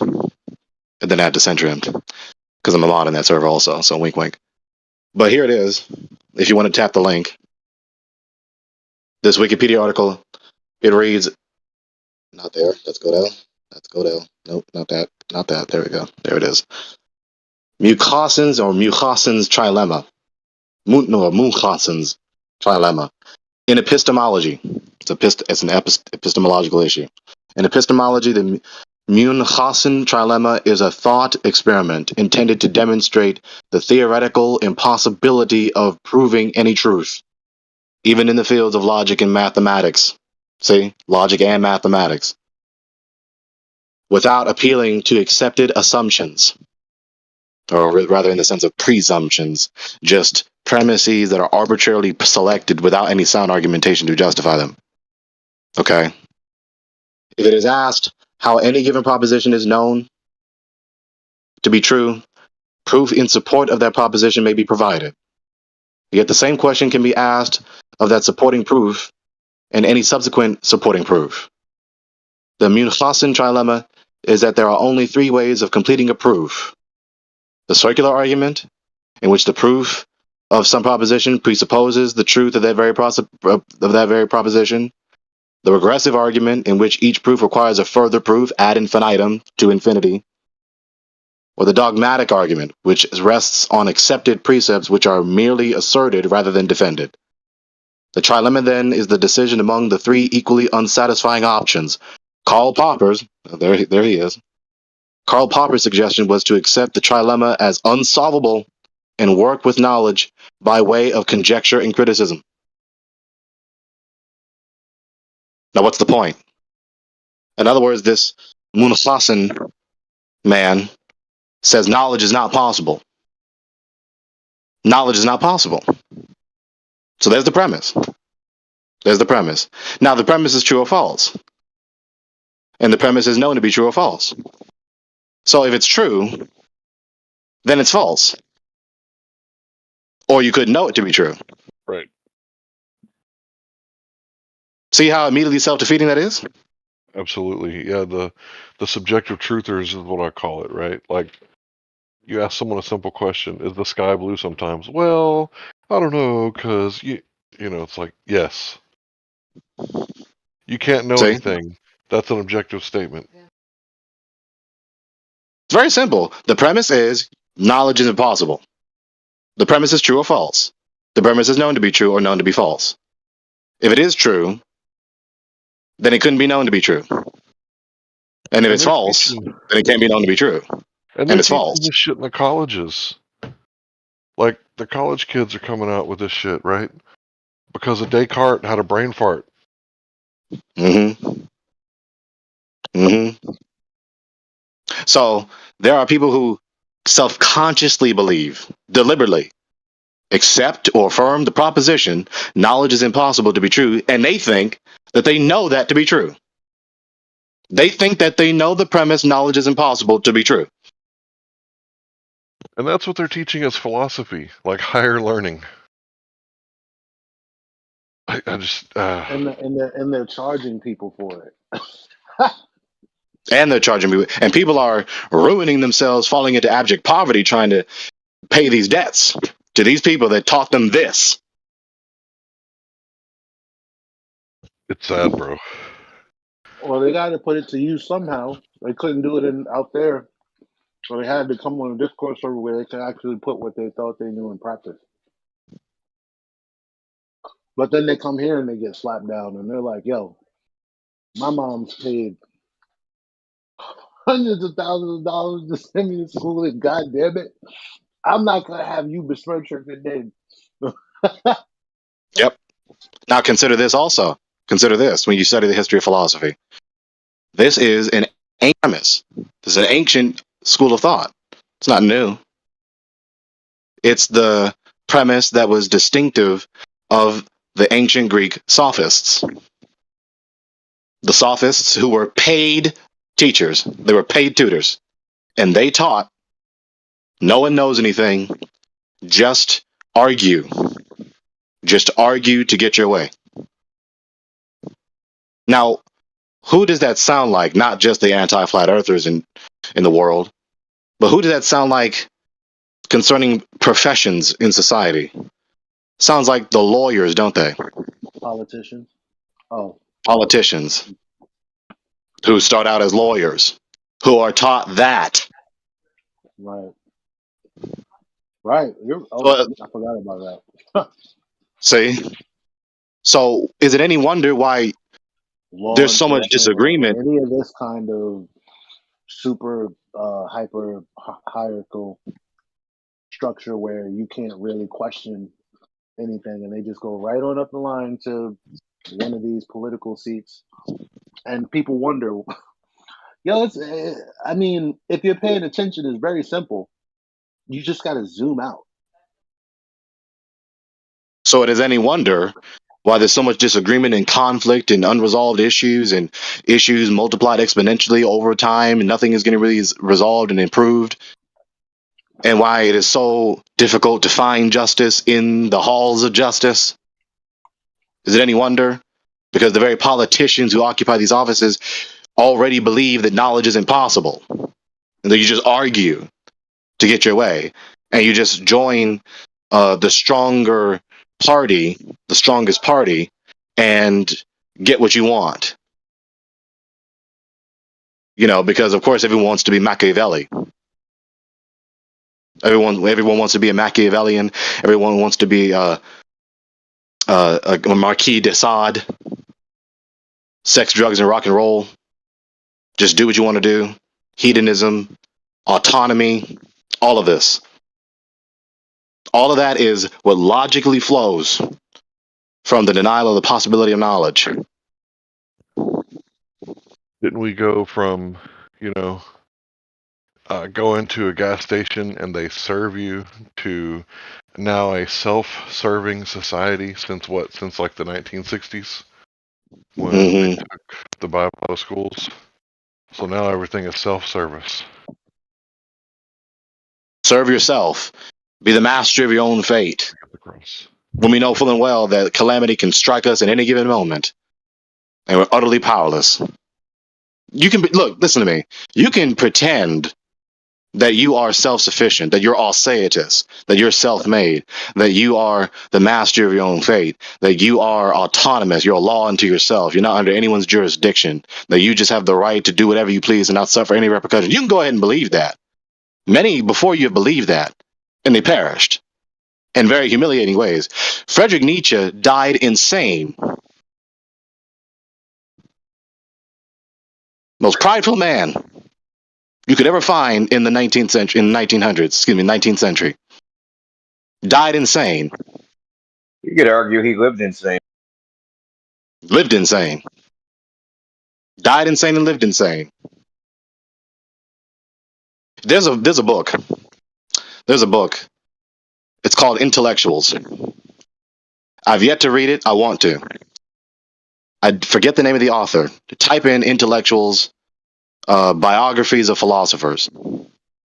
It is a book that is a biography of several modern philosophers, Bertrand Russell, the likes of them, and it records their lives and contrasts the philosophy they believed and taught and the way they lived. Despicable lives, not consistent even with their own philosophy. Yeah, I've pointed that out a lot. You know, people believe whatever, right? But there were no feminists on the Titanic, right? There were no women saying, please, sir, take my seat. I believe in equal rights. Right? So that crazy, you know, philosophical thing, it all goes out the window when the rubber meets the road. When shit hits the fan and the sink is going down, all of a sudden that shit that you profess with your mouth doesn't really exist in your actions. That's why you're supposed to judge people by their deeds, not by what they say. Judge the tree by its fruit. That sounds similar. It sounds like it's in that Bible that people love to hate. I know, right? Instead of, and you know, it's crazy, right? Because instead of just listening to what people say, because people could say anything, watch their actions and how they act. It's almost like it doesn't matter what people believe. It only matters how they act.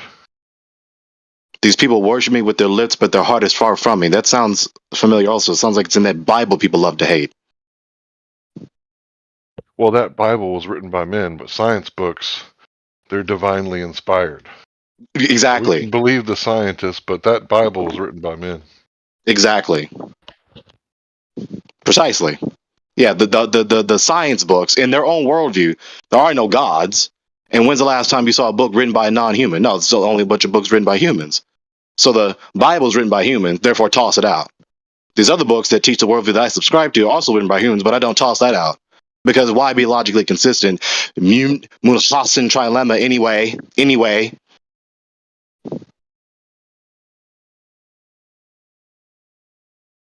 These materialist clowns would probably believe everything in a book written by a large language model AI.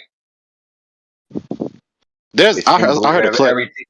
Well, they already believe, like, you know how many times, I'm sure you've seen it, they're obsessed with ChatGPT and they think ChatGPT is like spouting absolute truth. Mm-hmm. There's a clip. I can't remember it, but I'm just recalling my memory because what you said provoked me to remember this. There's this sexually perverted, professing homosexual Ashkenazi secular Jew. I forget his name, but he has glasses. He had black hair, and he proposed that because all the religions are wrong. You know, obviously he's a scientist. He's, you know, some sort of head of industry or very, very prestigious, accomplished person in applied, you know, technology. And he was suggesting that, yeah, AI is going to be a god. It's going to be a real god. It's going to be a true god made by humans. So a true god made by humans. How stupid is that? So who's the god if you make God? Like, that makes no sense. Isn't the thing being made, the maker's the god of the thing being made, and not vice versa? How do you make your own god? Yeah, before anyone loses the plot, this all follows. This all follows scientism. This is all a part of scientism. This cosmology that we talk about in here, it's a part of scientism. All of this flows. It's all connected. Yes, everything is relative. Everything is related to one another, which you cannot do in your scientism worldview. You can't have relationship in a world that's only matter, because relationship is not matter.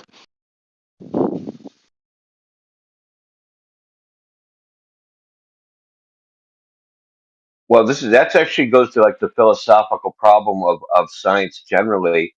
So science itself tries to, break everything down into parts. So like the atomism philosophy, right? We try to break everything down in these discrete chunks and do mathematics on those discrete chunks. But we found out, and we know just from experience, that everything's a continuum. It's an interconnected web that's continuous. There actually is no discrete chunks. There's no separation, really, at the Now you physical see, this is level. the problem of the one and the many.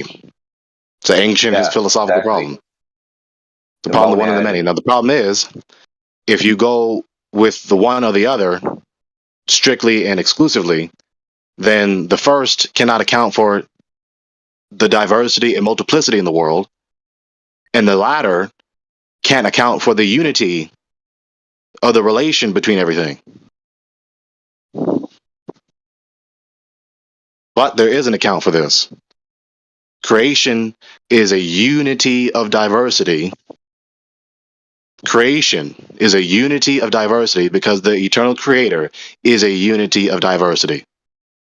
Hence the triune God, the triple unity of the one single God.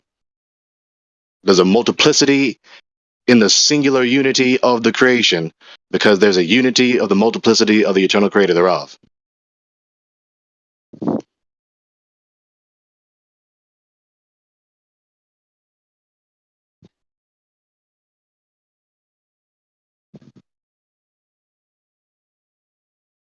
But of course, like I said, now how about that for a sick irony? You go to a university, right?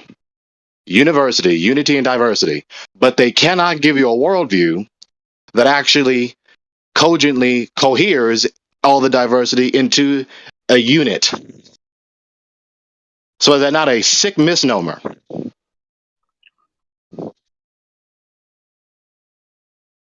You go to the political. Go ahead.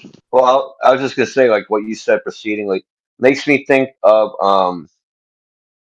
so in certain would you call them, certain schools of Buddhism, they don't focus on the objects, they focus on the relationships of objects. So if you look at a mandala, right, and they have like forms of their deities, but the form of the deity is not what's important, it's what that deity is doing, the action that he represents, not the form, right? So when we see that, we think, oh, idolatry, but they're just symbolizing it with a with an they're basically anthropomorphizing an action, if that makes it clear, right? So an illustration that an illustration that I'll speak English eventually. An illustration that analogously conveys the description of the behavior of the given deity. Yeah. They call it a manifestation, right? So a deity will manifest certain aspect of like human nature, but it's the manifestation that's the important part, not the actual deity itself. And that's how they kind of differentiate, life basically. But it's a continuum, right? They call it. It's like a continuous dance and interplay of actions between beings that give rise to reality. So there's that supposed account for the problem of the one and the many. Eli, was that you? Guys, yeah. Are the who's there? Who's the Glober? Who's there? No, who there? Who a Glober? Show yourself. So, in the philosophy is that people suffer because they try to attach. So so you'll reach a certain life circumstance that you like, but because life is in a continuous state of flux and change, the suffering comes from trying to preserve that state of being. So you're continuously, it's kind of like a part of you is always continuously living and dying, right? So the past is dying and you're alive now, and the future is being born. So you're always in this state of transition. And the suffering comes from trying to preserve some state that you had at one point in time. Or, saying that this state will never change, right? So like, you're in prison or something and you're like, oh, woe is me, right? And you assume that your state will never change, but it eventually will. Ultimately, you could just die in prison and your state will change. So the only thing that doesn't change is everything changing. It's, I'm not saying I subscribe to any of this. I'm just saying that this is their philosophy. It's not materialistic in that sense. You can think of it as more as like in the Western sense, it's a noun, whereas in the Eastern sense, it's a verb. Reality. That Yeah, they is, don't subscribe to materialistic atomism. They're more so prone to idealistic monism. Yeah, you could say that. We're inside. Like the Mandela is supposed to represent like all the like the combination of all the manifestations. So if you really see a Mandela like uh, uh, an elaborate one, so on the outer ring will be like different deities in different states and all the sub deities. But as you go in, though each one will have different manifestations, and they all unite in one thing in the center. But they're all just manifestations of that what of, like you just said, the monad, right? They're all variations of it, the infinite variations of reality in one thing. Yeah, so there's their answer. I was going to say this. So with the inability to know anything in this worldview, and of course the inability to unite all the diversity, it is a sick misnomer to call the university a university when it does not teach a worldview that can unite the diversity. And so with these institutions, it is no wonder that when you go to one department, for per se the biology department, and they teach you basically neo-Darwinian macroevolutionism, and then you go to the political department, and then they talk about injustice in the system and democracy and doing action to restore social justice and all these things here.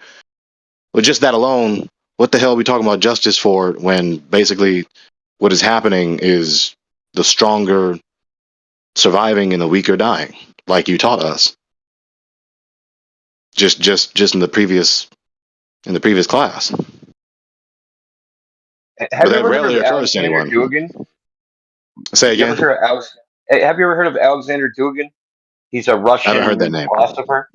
Yeah, he's a contemporary. He's alive now. The Ukrainians blew up his daughter. They tried to kill him and killed his daughter like a couple of years last year or something. But he pretty much exposed like the West, right? So like his philosophy is on let's call it world politics, geopolitical situation, like political worldviews. Like so, there was fascism, there's communism, and there's democracy, right? Liberalism is what he calls it. And he said, communism and fascism basically fought each other, and in the wreckage of them destroying each other, liberalism came out on top. But now liberalism has become fascism because now liberalism tries to force its worldview on everybody else. And in turn, it becomes fascist, which is I think that's actually kind of hilarious, right? Because um, liberalism used to be like, free speech, the ability to do everything. But liberalism, it's gotten to the point where um, you can't have free speech to denounce liberalism. Right? We can't. Yeah, we can't say diversity, equity, and inclusion is bad because that goes against liberalism. We need to be censored by the liberal fascists, whatever that is. Like, So that's a good mention. It's a very good mention. That's another instance of not being consistent with their own premises, and the consequences of their application are also not at all beneficial, not a blessing. And this is inevitable. This is inevitable with an incoherent worldview that contradicts what the Lord has revealed. And it's inevitable with any given worldview because any given worldview has a theory of how one ought to behave, from the individual to the most macroscopic scale of human society. And so it's an inevitability and a necessity where enforcement of some given rule, which says this is obligatory, this is permitted, this is prohibited, this is just, this is unjust, is believed and affirmed and applied. So it's hypocritical for the anti-theist, for the anti-theist types to join phone calls on various radio shows and self-righteously admonish the theist, like I've heard so many. It's ridiculous when these people try to admonish anyone for anything, given their worldview, where you cannot have any moral evaluation, no evaluation of any kind, because there's only matter, right? Or it's just a bunch of opinions. If you grant that there are immaterial things where you can actually conceive of anything in your mind, right? There's no way for them to know their evaluations are true. Yet they keep talking as though they are and acting as though they are, and even trying to execute some sort of penalty against others who disagree and or transgress those evaluations that they believe.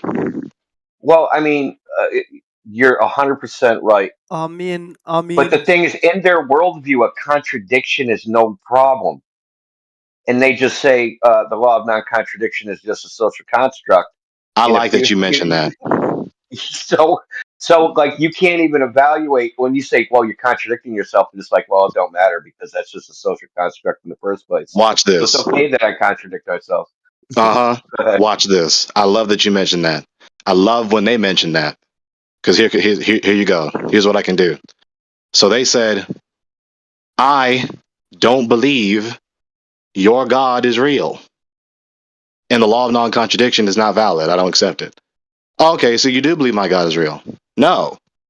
I said, I don't believe your God is real. And I don't affirm the law of non-contradiction. Okay, so you do believe my God is real. And so you're going to repent and obey him and worship him. Dude, are you stupid? Well, no, because you said you don't affirm the law of non-contradiction. So it isn't as though it's erroneous, logically erroneous, for me to say the very antithesis of what you said, as though you said what I said you said. There is no distinction. Yeah, without having the law of non-contradiction, like I don't even think they had to state it as a law. I think human beings, just in order to communicate in the first place, you have to incorporate the law of non-contradiction into sensible speech. Otherwise, you're just uttering sounds, right, that don't actually have meaning. Yeah, they never thought of that. They never thought, oh, I can deny the law of non-contradiction, but so can everyone else. And now there's no distinction between any affirmation or negation. There's no distinction between A and non-A.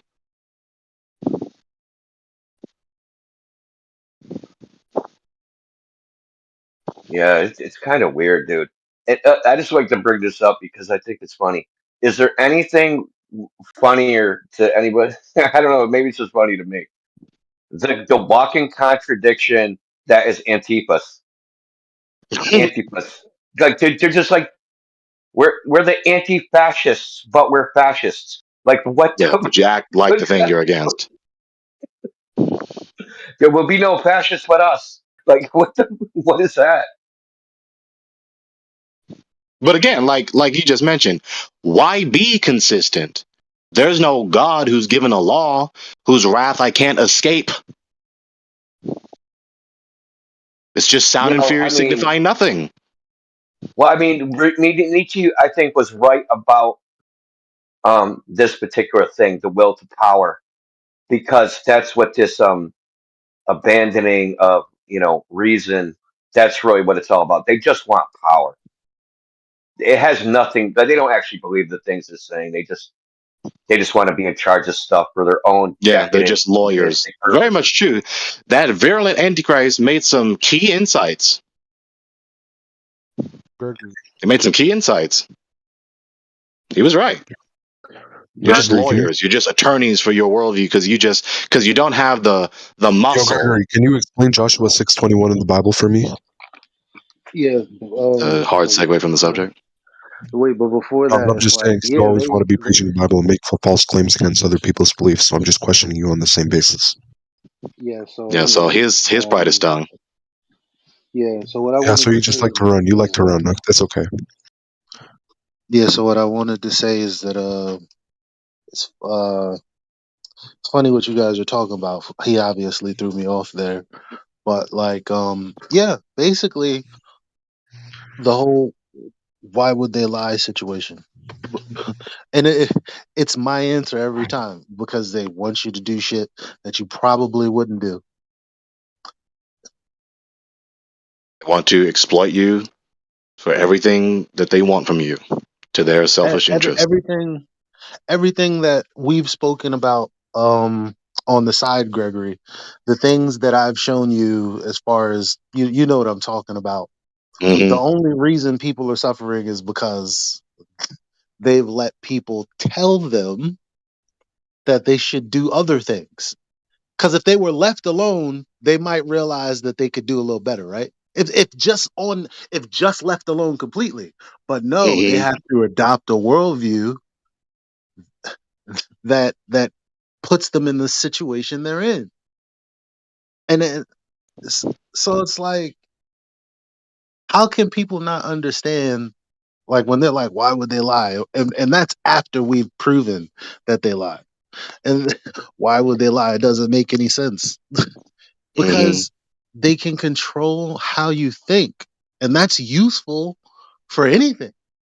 One day, maybe if they need like a new fucking, I don't know, like a new statue built of the who, I don't know, the second coming of the Antichrist. Well, no, the coming of the Antichrist that they're gonna claim is the second coming. Maybe they're gonna take that time to make people build statues. I don't fucking know, but we do know that if you're lying to someone, it's because you're trying to manipulate the information and and you're trying to influence how they would react if they knew the truth. You're trying to cause some action that you want or avoid some event, circumstance that you don't want to be involved in. You know, so a child will lie to escape the repercussions of corporal punishment. Or the politician will lie to the public to influence the public to do a certain set of actions to attain a given goal to his own or her own selfish benefit.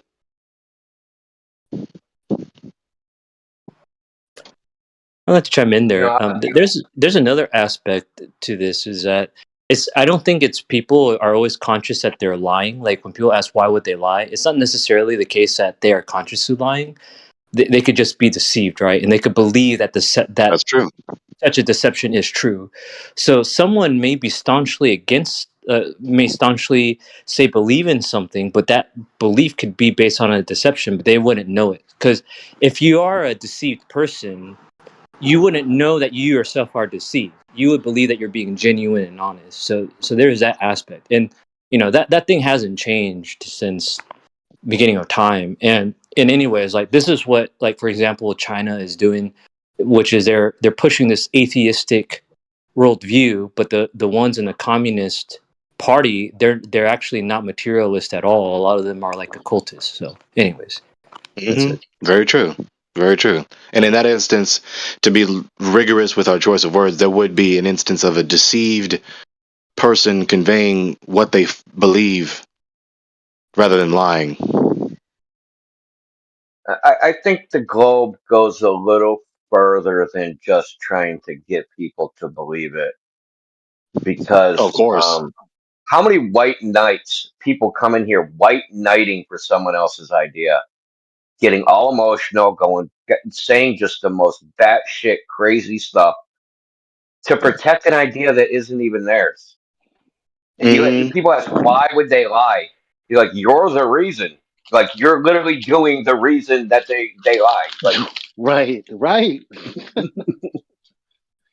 See? So not only, so add that to the list.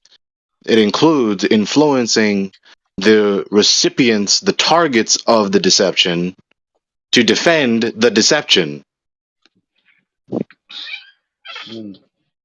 Which is crazy because remember, like you can't say you're not doing that because I asked, how comes none of these guys actually came off mute to take part in the conversation about the quotes that we were reading out? Mm-hmm. They didn't even take part in it. You don't have anything to say. You only have something to say when you can be contrarian. and it not have any repercussions. But there's nothing really to say here. So there's like, because if they were being genuine, then they would love to have a conversation about the history of our physicists and astronomers and all of these people. Because why wouldn't They you? would be Because why critically the fuck are you considerate. here if this stuff doesn't interest you? Right? Like, why are you here if this doesn't interest you? So if it does interest you, why aren't you interested in the information? Yeah, they're not trying to consider, they're just trying to critique. They're just wannabe apologists for the deception they've been deceived into believing. Well, I wasn't listening in the entire time, but I would have liked to engage with whatever was going on. Are you talking It was about a like lot. It was a lot. Okay, yeah. I only Look, heard Imbo. five of your brothers, including you, I you mean, guys I'm are kind of all in just here with trolling. us. None of you happen to. I mean, you were around. Two of you, you and Evo were speaking, but I mean, it's just funny that you guys don't engage in any kind of critique against what you believe. Zero. Oh no, Ever. I would. I will grant it But to I'm saying Felix. that Felix is. My GF6 in the FE label is more of a lighthearted facetiousness. as So long I'm as not. this room has been erected, you nor any of these other guys have ever done that. At best, people have gone, "Oh, I didn't know that. Thank you," and have never come back. Yeah. Well, what are you asking for us to do? Are you asking us to care profusely, or like what is it? He's there. You hear that? Look. Yeah, Look, I and it's don't get it. not. I don't get what you want us to do. It's not about. Look, now that we can do this, they're here. So, do you want to have a conversation about the quotes? Go on, hit me with the quotes. You gonna be a part of the You gonna be a part of the discussion? Yeah. Okay. All right. Well, not now because I'm doing stuff. Okay. I'm gonna hold you to that. Well, I think there's something that needs to be mentioned here, right, about some of the globers here, because I would agree with some of the assessment that they don't give a fuck about what you care about. They probably don't care if some people have been deceiving or whatever. They might be like, "Oh, that's a shame," you know. But in reality, most globers, I'd probably consider myself amongst this group, are here to debate flat Earth, and that is just about that. And it's only meant to be a little bit of fun. Obviously, for you guys, it's an important thing, right? It matters. For the wrong reason. So then you're here for the wrong reason. I mean, just let that. Just let what Jekyll said marinate. Yes, marinate it. Put it all the garnish on it and everything. Just remember, globers aren't really here to like be convinced. I mean, that's the reality. I didn't say anything about convincing when I said, why aren't these guys joining in on a conversation that is open to all about the historical context from physicists and the like? Yeah, so once again, let's let what Jekyll said marinate. We're Literally here marinate to just it. debate flat Earth. Yes. And it's just a bit of fun. All globers are. All globers are. Yeah, you see how he's struggling? I mean, you've got to think about it. To try and emphasize that. You got to think, like, when a flat earther argues for it, it's like this really important, like, you know, the world has changed for them, right? And it matters. It impinges everyone's lives to know that the Earth's, to think the Earth's a globe and not flat. For a glober, it's just like, I mean, there's some strange people online, and we're going to have a little bit of fun with them, you know, like argue with them. Yep. Condescending belittlement. See? I mean, I don't think it's that. I just think they care less, you know. That's exactly what it is. What do you mean? Just puff your chest out. Say with your chest. Condescending belittlement. Yeah, it doesn't really matter. It's not some profound thing that has any consequence on anyone's lives. It's just a bit of fun. Bro. You're literally in a club that says GF6, but you don't care. Yeah, and you know what GF6 was, Indio? GF6 was just. Banned from the server. It was just GF6 was just meant to be We were told that we would troll Team 6 one day by Bev because we were arguing for the globe. And we thought it was funny, and so we did this, and then we realised maybe troll's a bit too spicy, so we just called it GF6 because we thought it would be funny for us all to have little acronym, like a little squad. I don't know why you're getting tongue-tied now. You already said it so well earlier. Because we think it matters, but because you guys always talk about us. And I'm just sitting there, like, clipping my toenails, and I'm hearing someone ramble schizophrenically about a bloody acronym in my name. So what? So are you trying to ramble with the schizophrenic man? Yeah, now you're like a cat. Now you're like trying to insult me. No, I was pointing out that you're saying, on one side of your face, Globers are here, but it doesn't really matter to Globers. But you took the time to change your name because of an interaction, according to yourself, with flat earthers. So it had some effect on you, right? You didn't just like start shit and typing randomly into the keyboard, and it came out GF6. You did that. I'm being honest with you guys. Willful. I could lie to you, right? And I could lie to you and say, the Globers are here because we just want to know the truth, and we're actually really serious about this topic. And when we leave this call, when we sign up from this call, we think about it all the time. That's not true about I'm in Gregory's defense here. I don't think that when Globers log off, they think about this at all. Do you think your personal motivation represents all Globers? Because I think I would say it's representative. What you're doing, I'd say it's not. I'd say most of the Globers, when they log off, don't think about flat Earth. Whereas flat Earthers, when they log off, do think about it. Yeah, 400. Don't think about the globe Earth either, for that matter. Well, no, but we're talking. But look, let's not look. Listen, are you saying that Professor Dave isn't a Glober? Are you saying that Simon Dan isn't one? Are you saying that Sly Sparkane isn't one? Because I'm confused. Because there are a lot of people that put a lot of energy into stopping us from giving people information who are interested. Because again, this topic is the most popular topic for a long time. And don't forget FTFE. Was that? I'm sorry, I wasn't done. Am I being rude or something? No, just adding to your point. That was. Don't forget FTFE. I didn't even know that was you. So it's just like, how interesting that you would take this position is that, people don't really care. You guys just do. No, actually, initially, we didn't really care. Because I was like, I thought the moon landings were real. They're fake. And then people would ask me because they're watching movies and shit. I'd be like, oh yeah, that shit is fake. And then they would yell at me. That's them caring, not me. Mm-hmm. Yeah. This is why I decided to find people who are like-minded. And we just happen to come into this Discord. And it's just like, okay, well, now we can either, give people information that they don't have prior to coming here, or we can dump on the people who have Dunning-Kruger. Yeah, I agree partly with what you said there. I think for YouTubers, like the Globe Earth YouTubers that you could find probably do care. They probably make a lot of money talking about the Globe Earth, right? But not just YouTube. But I don't think people here do. Not just YouTubers, because there's also CNN. There's also Congress.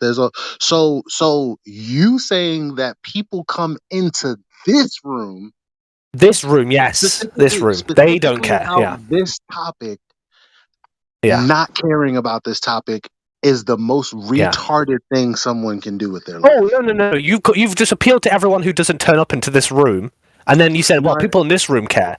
I don't think that's true. No. I was talking about the people in this room who come back here day after day, regardless of what you show them, to defend religiously a position that they only have faith in and don't have any actual evidence for. And so, in saying that, I was just wondering if they were really honest and really just wanted to talk about the truth, because they're here defending what they think is the truth. They're not just here not caring. They're here defending to the point of veins popping out of their neck and head. Okay. Yeah. These people do care. Bursting in their head. Well, I mean, I did we not think hear Jekyll debating hollering will at create me that like out of several anyone. times before in the past? But he doesn't care. Debating will But create that. we moved Debating away creates from that effect. we moved away from talking about physicists because I think all your friends were scared because it's like, Yeah. what are you gonna say that a retarded flat Earth physicist is? You can't say any of that. Like, I just want to make it clear that debating does create angry people. Obviously, it's a sport, right? And Yeah, that is but what it see, is, everything that effectively. you're A saying is sport will, wholly no matter what you're irrelevant. It's like debating, it all could of be these trivial. things that don't really matter to the grand scheme of things. I don't really care about your Why do you think it matters? I don't really care about your Idiosyncrasies. idea about Literally already people did that shit, who dude. come to that's like Oh, I'm missed gonna it. go to the movies, but I don't really care about the movie that's showing. So I'm gonna throw popcorn all over the fucking like that's retarded.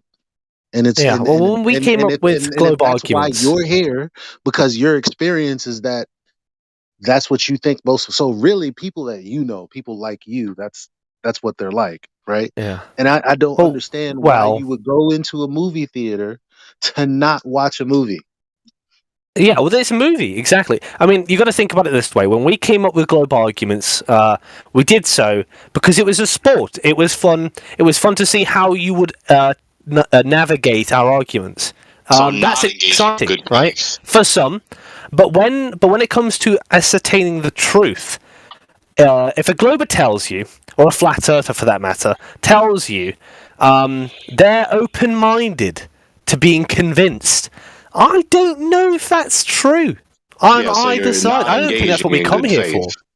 Yeah, you're not Look, engaging in good faith. You didn't come in to critically yes, consider our it's bad. arguments. I'd say it's bad faith, but it's reality. And you have to, sometimes reality hurts. Yeah, But so that's what you it is. concede. You're not engaging in good faith. Thank you. Yeah, it's funny. You came here to laugh, What yet are the you joke's on defending you. exactly? Hold on, man, hold on. But that doesn't have anything to do with what I asked your brothers. So why did you open your mic if what you're saying now has absolutely nothing to do with what I was talking about? This is Now, why. Watch. This is let why. me give Because a we went through summary and a all that. recap.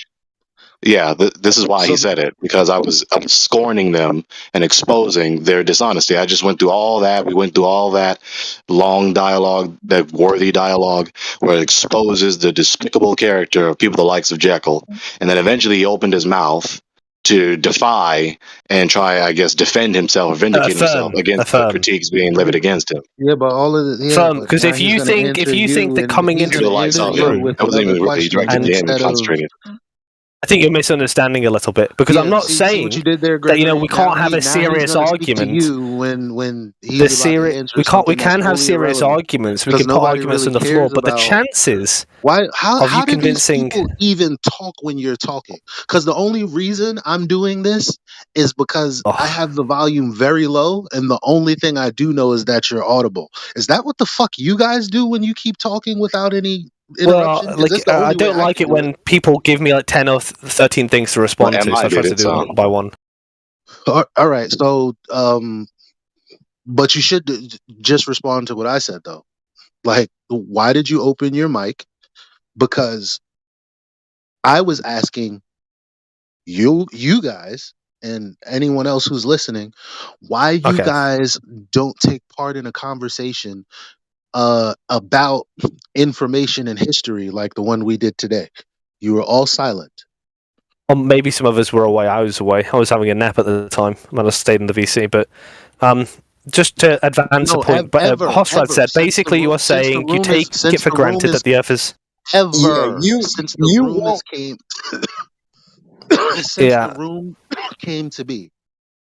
Whenever we talk about stuff just to like read what Hosrad said and respond to Hosrad. well, he's just gonna now he's gonna respond to he's because you're not the only person in the room who's talking to me right now. responding to everyone, but he just refuses to respond to me and just listens to every I digression. responded to you just now, but someone else wants to add something in here. You're not controlling the room. He's unable to critique the water ball mythos, because if he critiques the water ball mythos, then he puts himself in danger of losing the faith. No, I will critique the water ball faith all day long. I don't care about that. But what I do care about what's your biggest is that critique of you the said, water ball? Hosrad, I'm doing it for laughs and to mock people. No, that's you not true. said. When I Yeah, debate any topic, for a good I do time. so in good faith. My arguments are honest, Oh, and I'll put bullshit. forward what I think to be true. I don't play around with that sort of stuff. Dude, But you if tap you're dance more than asking, Gregory if Hine. you're asking a flat earther and a globe earther, oh, are you going to be convinced on the other He side? sounds so In uninterested, reality, doesn't they he? might say Doesn't he? yes, but He sounds so uninterested. also I think they're lying. It's so funny because do you forget that we were duped as you remain duped? We were duped by the same people, Einstein. Okay, yeah, but also I've seen But some, cases where listen, if good you're gonna arguments lead the been put forward. conversation with things, I've seen if you're gonna lead the arguments, good conversation with arguments. things that he is obviously in opposition to, it's not gonna do anything. I'm asking, why didn't we all together take a look at information? Because it's not the first time that it's had. You guys are never around when we're giving a critique on what is being said verbatim from some paper or some test Okay. or some. You Well, guys let's aren't examine around who for the that. Globers are in the room. There was Felix, who already said he was away. I was just having a nap. And in fact, Totem probably could You're have said talking something. about today. And Peter's But you're here muted. every day. So He's what not can you listening. do? I mean, can somebody mute him because he's not listening and he's not engaging? Like, Yeah, I and thought it's he said annoying. let's shift these quotes. Every time. I asked the He room, admitted so I don't that need him or old Hoss getting distracted by him to take us further away from what I asked the room. Yes, He's not I the asked you only for the person quotes, and you in said the you're room. not He going to doesn't want give to them. answer, so I'm waiting for I someone asked you else for the quotes, that and you said maybe I'm wants not going to give them. What can I that do maybe about that? wants What can to anyone that do maybe about it? wants to answer. Oh, I think Peter, Here- is he still muted? Who Muted. cares about Peter? Fucking loser. Anyway, Is here the he admitted username Peter or is that his real name? that he thinks Or I think Globers it's are Mod here mute. not in good faith, and he's a Glober, which means that he's not here in good faith. Oh, I think the flat I like earthers how aren't you either. know. Don't you worry about that. Well, I don't care what you think. Yeah, I don't think the You're not flat sitting earthers. here saying Well, because I think it's the you are a case. self-admitted person that's not here in good faith. We didn't say we're not here in good faith. You said you weren't. Yeah, I'm here for debate entertainment. Yes. Yeah, And so he is said Heretic, earlier by the that we way. care. Just so you know, Heretic said is as earlier, well. Jekyll I just actually said know the that reason he we said care that about too. our position, and they don't. And now Well, he me and says Heretic not agreed engaging in good exactly. faith. Me and Heretic agreed before. Me and Heretic agreed before. That's exactly why we're here. So if you think I'm here in bad faith, tell that to Heretic because he You is said it, in agreement with me on this one. but you said it. So he Go agrees on, that you're here tell in your bad boss. faith. Tell your boss. Tell your Yeah, boss so that. he agrees that you're here in bad faith. So you contradict yourself again, but you don't care about logical consistency. We know this. Look, you said it. I don't think it was a contradiction. There. Gregory straight up asked you, so you're not here in good faith, and you affirmed that. He literally did. Well, I affirm the idea that I'm not here because I'm very. I don't think I'll be convinced of the flat Earth. I think you had your chance at convincing me of that, and you failed for about 8 months straight, right? And I don't think you're going to give me anything new today. You do not want to critically consider what we have to say. You are not here in faith. Thank you. So why do we keep allowing him to? Why do we keep allowing him to take the point of digression, and then you guys are just willing to have that conversation? It's not digressing if they're asking me a question. That we've already had a million times. Well, I mean, that's my question, Eli. The reason we're letting he said, I'm not done. He said specifically that he's here to debate. Well, what about conversations when we're just here to look through information, like this morning? Are you not here for discourse. that? I'm not talking about I don't mind. I think you're confusing it again because when I argue with flat Earth, I genuinely do succeed in dismantling your arguments. That's not a joke. What is a joke is maybe like the idea that we're amicable, sort of all like looking to change our minds. Like, it's just naive. How can like fucking delusional? He's not even listening. I mean, Eli is Well, I mean, raising the the few same arguments concerns you I've actually said. I mean, the have, moderators are that going is, to have to make up their mind. I mean, sometimes this voice channel is just verbal brawling, and other times it's moderated for good discourse. you're just crying. Just if you don't want me to speak, I'll You're just just mute myself. It's fine. crying. Yes. Yes. Yeah, the La Chien keeps trying to get in, so if you want to tap dance some more, find a corner and a mirror or something. All right, Dad. Yeah. Yes, son. Gregory, are you here in good faith? Said Gregory. Jekyll, no. I'm not here to critically consider what you have to say. Thank you. You're not here in good Oh, I don't faith. think you are either, Gregory. You, by the way, argued Oh, for I don't about a think you straight are either, hour trying Gregory. to tell me. You argued for a straight hour trying to say the globe thinks there's a perfect vacuum.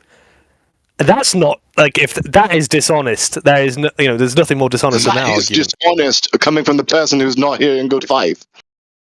But you're not either, Gregory. Okay, so I really want to do this. I want to do this sanity check because this dude Only is, one of us were honest enough to admit it. Let's put it that way. yeah, you're a sophist. I want you to steel man a flat Earth sunset. That means give us the best flat Earth argument for a sunset you know of. I want you to steel man. Oh, India, I've done this many a time. I could argue for the flat Earth all day long. Do it. No, do it. So, the first thing about a flat Earth sunset is questioning whether or not we know what the sun actually is. Do you know what the sun is, India? Because the sun might actually have properties when it moves across the sky that are unfamiliar to us because it exists in a different realm. It exists with possibly queer properties. You asked me to do it, and I'm doing it, and now you're interrupting. No, you're not. You just tried to incorporate the refutation into the steel man. That's not how it works, bro. Good try, because this is what you guys always do. You don't actually How did he know do that? the I was flat just, Earth he didn't argument. refute anything. How did he do that? He tried to, no, he's tried to incorporate the global refutation into Yeah, a flat can Earth you sunset. quote where he tried? Can you quote it? Oh, your my argument God. is that nobody knows what the sun is. No, he's Yes. saying that's not what he said. I've he never said you made have that to. argument in my entire life. That's basically when I asked the same Never question. made that argument in my When I asked I've heard many different flat earthers, Indio. You're not the supreme lawmaker of flat earth arguments. That is definitely one of them. Time. Right, but that's No, not. I don't want all one of of the them. information that was Hold on. given. Here comes I don't Mumu want to He talk just said now. he needs to Now make. that He's there's a lot of defining what the confusion sun going is. on, That's but she all. didn't have anything to say when it came to Entire time. What are you religion. talking about? Okay, I think she's just got here. She just got here. I just got here like 5 minutes ago. What are you talking about? Okay, you're muted. Shut the fuck up, dude. Like Just seriously. even worse. Okay. I didn't ask for Jackal. I didn't ask for one of the flat Earth arguments. I asked for the best one. Okay. Oh, okay. Well, That's I what think a it's a steel pretty good man is. argument. You have to give the best flat Earth argument. I don't know. It's not an argument. I think it's better than talking about atmospheric magnification. So I think it's more effective to talk about what I said than atmospheric magnification. That is a better argument for a flat Earth side. Well, why is that? Oh, because I think it's true that you could appeal to the element that maybe the glober doesn't exactly know what the fuck he's describing when he describes the sun, or what its properties are, or what it can and can't do. Talking about atmospheric magnification, which is probably the one you're referring to, I think is probably fraught with more issues and and it raises more questions than answers, which is not what you want to do if you want an effective argument. Okay, what you just said is incoherent and makes no sense. Because maybe to you, old man. I'm going to tell you why. Saying I don't know is a blanket statement that has. You can't possibly say magnification has more problems than I don't know, because I don't know has the maximum amount of problems. The argument charges the glober that they don't know. It's literally fucking nothing. Well, the argument doesn't say that I don't know. The argument charges the glober that they actually don't know why the sunset would matter, or whether or not we can know that. Can we Because start he can't over? be quiet when someone else's line is open. Like, what the fuck is wrong with Okay, stop rambling. Let's let him get to the point. Let India Can we speak. start over? Again, yeah, go on. Steel man, a flat Earth sunset. The best flat Earth argument for a sunset, as you know it. Well, outside of what I said, which is, by the way, you misunderstood it. It's not saying the flat earther doesn't know anything. It's saying the glober's argument that the sunset has anything to do with the globe is bunk. It's effective at doing that. As for other arguments, I don't think there are good arguments outside of that one. I rest my case. But you destroyed flat earth arguments that you don't understand. How does that work exactly? Tell me how that works. Well, I talked about atmospheric refraction briefly. Argument, but I destroyed it. I talked about atmospheric magnification. Just like fucking Peter did the other night. Y'all are clowns. Indio, if you ask Alpha, he'll tell you, or maybe T-Dub, maybe T-Dub, Cyclone, any of them, they'll say I can argue for the flat Earth just as well as you can. Said my name. I just demonstrated you can't. It's not hard to argue for the flat Earth. You can't even make a flat Earth argument. But he's not arguing for it, though. The argument, the best flat Earth argument is the one that also incorporates ideas that the globe already says exists. That the sun has an apparent position. Spin one to me. Apparent positions. Yes, apparent position. Yeah, so in the globe model and in the flat Earth conception, well, globe model, there is no globe model, but in the globe conception, right, and in the flat Earth conception, based on like time and day and sunrise, sunset times, the sun is in an apparent position.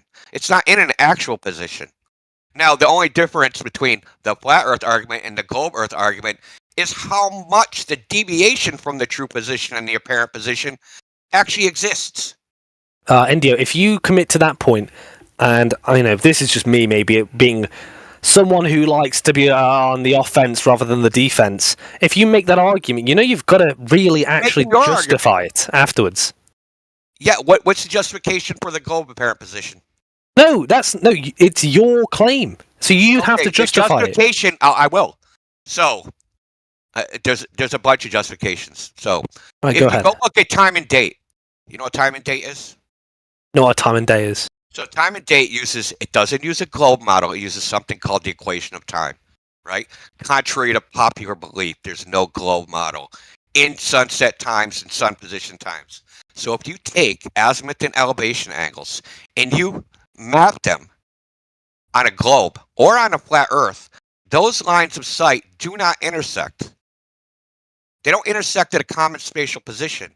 Antonio Subarats did a Eratosthenes experiment about 4 years ago, where they got not just the length of the shadow, they took the length of the shadow at solar noon and got the direction of the sun. Well, when that was mapped out on a globe or flat Earth, those lines of sight don't intersect. Okay?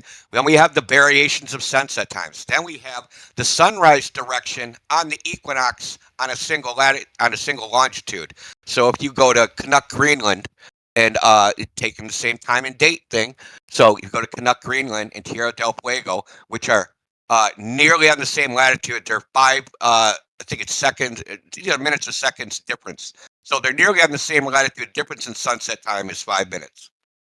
The sunrise direction in Chile is 91 degrees. The sunrise direction in Greenland is 86 degrees. Now, those directions are divergent.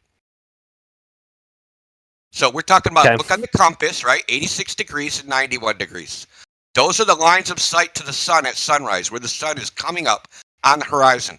Those directions are divergent. So the justification for the apparent sun, I just gave you 4 of them. Have you heard about the dome of perspective? I know I've been told. This is the key thing, right, Indio? I could, if I want to be a very skeptical person, dismiss all what you've said and say that the sun has queer properties that you can't describe. You don't actually know that. You're sort of basing it off loose assumptions about the sun and loose models, but you don't actually know what the sun is. No. I could also go ahead and talk about other possible ideas, right? Some sort of dome of perspective that allows for many suns, perhaps. I could also talk about the sun having queer properties that you don't know about, that you probably haven't accounted for in your modelling. I mean, well, what I don't think a flat earther would be convinced of what you said, so I don't know why you'd put it forward as an idea. You know, I find it funny. This is like the ninth time you've just appealed to other people as some foundation for your argument. Should I ask? Yeah, and it always works. Very effective. Yeah. So should that's I all he has in his worldview. Or should I ask? Who else did you name drop? I should ask about things. I don't care Gregory. what other people think, dude. Repeat what I said. Yeah, I just said that there's room for doubt even with what you're talking about. Oh, okay. So the numbers aren't correct. Oh, it's just a belief. For doubt for any proposition. So when That's a I'm truism. reading Time and Date's website, whoa! Did you hear that, everyone? So when I'm reading Time and Date's website and I look at the numbers, that's just a belief. So, those numbers don't Did you say hear what that? Gregory just said? Yeah, I'll say it again because you're going to try to spin it. I didn't hear him. Okay. Say it again. So concerning what Indio is articulating, right? Jekyll's reply was, well, there's room for doubt. That's a stupid truism that doesn't refute anything. Anybody can choose to refuse to believe something. So what? Yeah, no, he said there's room for doubt for any proposition. Which is what doubt is. Which is what doubt is. So I'm going to snatch control of my premise. So I'm going to snatch control of what I said before Jekyll tries to spin it because he's a godless. You're changing it now. You're trying to make it more gentle. I'm not changing anything. And now, again, we have to struggle to interpret Gregory because he refuses to be honest. Totem, you heard that, right? You heard because he refuses to be honest and he's still doing it. I'm just as annoyed when he does it as I am when Sesu or Old House does it. Like, it's not about sides for me. Why the fuck do people want to talk just to be assholes versus actually listening and engaging to what the other person said? He doesn't want anybody else to hear what he said. We all know I know why. Yeah, he don't want you heard. We're not face to face. Not like we can just hit him with a cattle prod. Well, I'm not being mean. No, you're just trying to drown him out. And I don't mean anything. I mean, in real life, I would cattle prod that guy. I don't mean anything bad by that, Old House. I'm just saying, like, you're one of the gunners. Like, somebody says some stupid. Yeah, no offense taken, but when I talk to you, I know what I'm talking to. That's very mean. It's true. Either way, India. What I was going to. So I'm going to interpret me and dispel Jekyll's sophistry. He's going to try to spin what I said as though that reduces me to not be able to know anything when it's obviously dishonest. I said that obviously to acknowledge that what his reply was a truism that cannot refute anything. Sure, anything can be doubted. Doubt is simply not believing. Just because anyone cannot believe a given proposition is no refutation to Indio's argument. It's very simple.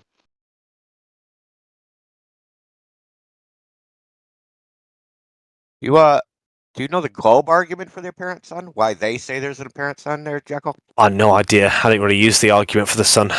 Okay, so too often. to deny an apparent sun, you would have to jettison the globe model too. Yeah, but you know, the thing is, if you say to the Glober that they have to argue, they have to agree with the idea of an apparent sun on account of the fact that you have to justify it, and if you have to justify it, then the Glober has to dismiss it. That's not true at all. If you're going to put something down on the floor, a kind of argument for the apparent sun, you're still going to have to reason it, regardless of what the other person thinks. Listen. If you don't have an apparent sun, you have no equator and you have no equinox. Yeah, dude. No, that's not a problem. It's not a problem. Yeah, Indio, I was saying that if you're a flat earther and you're trying to say what good arguments there are for sunsets for the flat earth, and you appeal to the idea that, well, you know, if you argue against this, then obviously the globe is also false. No, that would be a tu quoque. What you actually need to do is to say, this is the case for the flat earth sun, this is what happens, and this is how I know. There's no like sprinkling around about tu quoqueing a glober. That's that's not relevant. No, listen, you're missing the forest through the trees. Okay? You don't know the flat earth argument for sunsets, and it involves an apparent sun. And that apparent sun can't be denied by the globe, because to deny it is to deny the globe model too. So then what are you here arguing about? You don't have a model. You threw it overboard. Yeah, but your argument looks like it would struggle if the person didn't decide to argue for the globe. We did not address the fucking thing I said. I just can't help myself. I just did. I said that your argument isn't as effective if you're not arguing with someone who's arguing for the globe. Critique of the argument by just saying it's not effective. I don't care how you feel about Because you have to do all the work all over. Because the reason you're saying it's effective is because they'd have to jettison the globe. I didn't say it was effective. But if they're not arguing for the globe, it doesn't matter. I didn't make a statement about the fact that I made a descriptive claim, dude. I didn't make how great the argument is. Okay, so you didn't say that the globe would have to jettison the globe as an argument for why it's a good argument. Yes. Or case for why it's a good argument. The flat Earth argument leads to a contradiction, not a contradiction, but an inconsistency, an incoherency in any argumentation the glober can make. They can no longer defend the globe. So when I respond to you, Indio, for the third time and say that if they're not arguing for the globe, and they don't really care about whether or not the globe gets jettisoned along with the flat Earth, then how useful is that argument? It's not the best flat Earth argument. The best flat Earth argument is to put it to the glober that they don't actually know what the fuck the sun is. That's not an actual argument. I think that's way more effective. That's not an actual argument.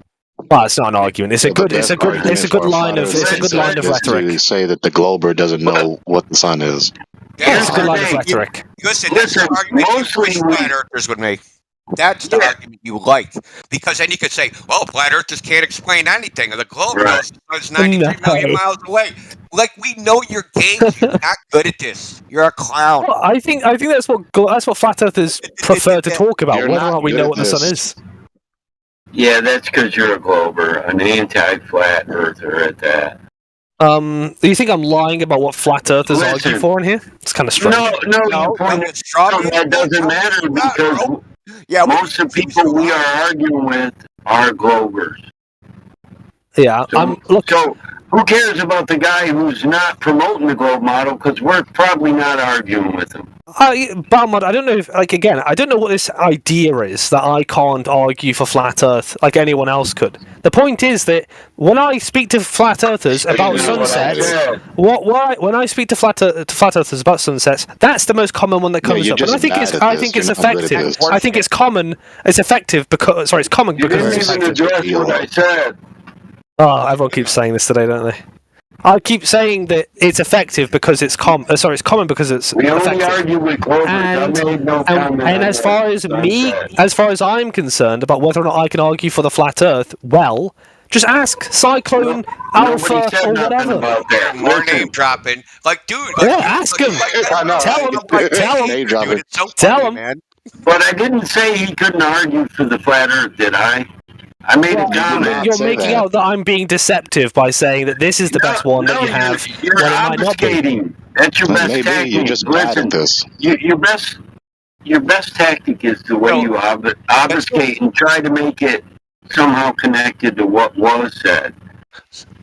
Yeah, if people think I'm being devious or making some sort of dubious claim by saying that this is the best one, then I'm sorry, but this is my opinion. That's why I think it's more effective. Yeah, you're ignorant. Flat earthers don't make that. You have no discernment. I said flat Earth sunset.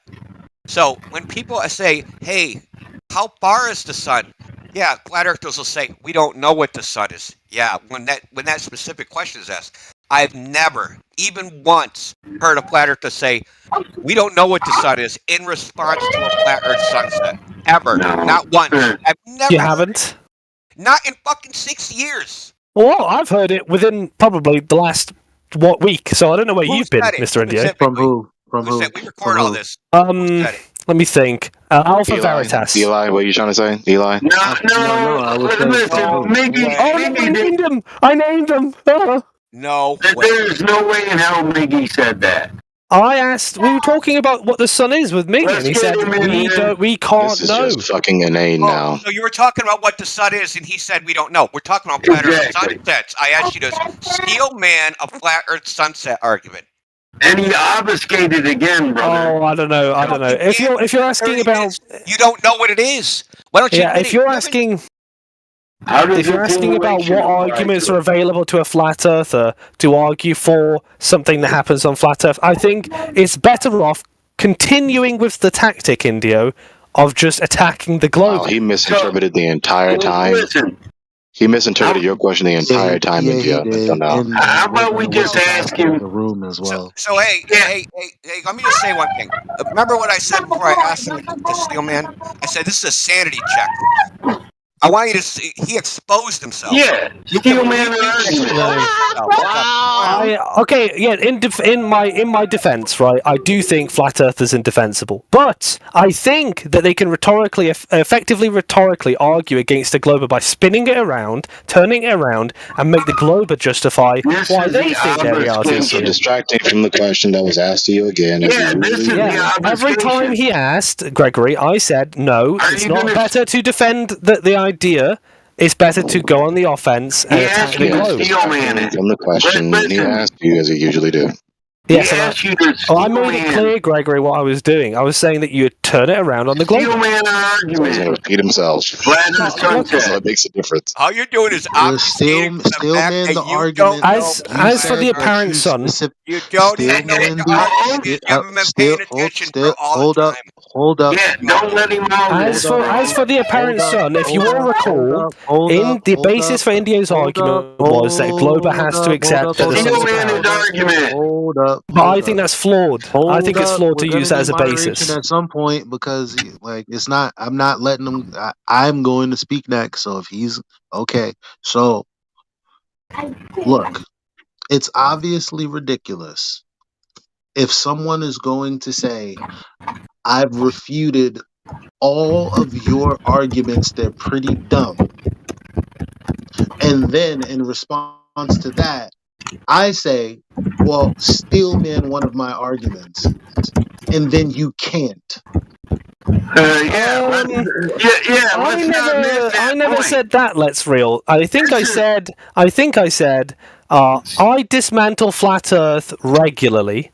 I didn't say I know what all the arguments for flat Earth are, and I'm sure there are many because you all seem to have a different idea. You all seem to have a different idea of flat Earth in your mind, so that's one thing. The second thing, Indio, specific to Indio though, I critiqued Indio's argument by just saying that if he's not talking to someone who cares about defending the globe, then the tactic, the method, is ineffective. Hey, can you Steelman his argument or not? Is he going to do it? If not, just mute his ass. Mute his ass. That's what I'm saying. Shut up, dude.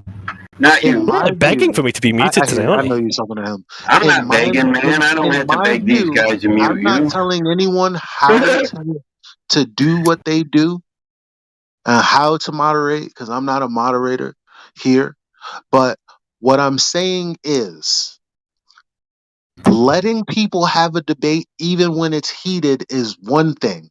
Letting someone obfuscate debate points purely to criticize people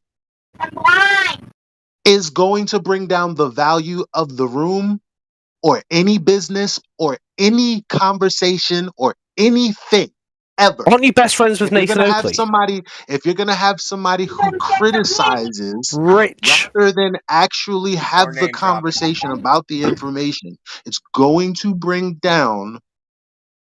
Well, Indio, just to be clear, let's Jacko. Just shut up, Jacko. Nobody wants to hear you obfuscate no more. Just be quiet and he's lecturing us all. To speed. Listen, to bring us all up to speed, the only thing you're doing is obfuscating. He's lecturing us all. Steelman arguments are shut up. Just chill out. Batamon, he's lecturing us all, but he wants to bring Nathan Oakley into this room. Listen, bro, I know he's part of Nathan's panel too. Hold on, I know he's part of Nathan's panel, but this is just another obfuscation. I don't think I need to go over why I think it's an ineffective method again. Obfuscating, Steelman, the sunset arguments for flat Earth, or shut up. Oh, I could. Well, outside of sunsets, which I don't think is something. What do you mean? I'll argue for the container. Right? The container is a necessary. No. Oh, so I have to do their particular arguments. Indio asked you. This is where you started the obfuscation. No. You can't pick and choose when I should argue. Look, I can't argue. I don't argue for the globe sunsets. I'm not picking and choosing, motherfucker. I'm asking you to fulfill the requirements of the conversation that you had. Battlemod, you're just rambling. You're doing like schizophrenic rambling. I think it's important to know that you don't have to do. You don't have to know. You don't have to know. Nobody's gonna hear you, and I'm not gonna let nobody hear you. Don't tell me I'm rambling because I gotta talk over you. I'm not done. You obfuscated the point. You wouldn't carry on a reasonable conversation, and nobody wants to hear you anymore. You're screaming. This is unreasonable. How you feel? You're screaming. I never claimed to be reasonable. Okay, well, that's fair then. I'll give you that. I never fucking made that claim. I don't need to justify if I can argue for flat Earth. I don't need to justify if I can argue. I've done it before. People have seen it, and that's just that. Nobody asked you to justify anything. Disrupt this voice channel.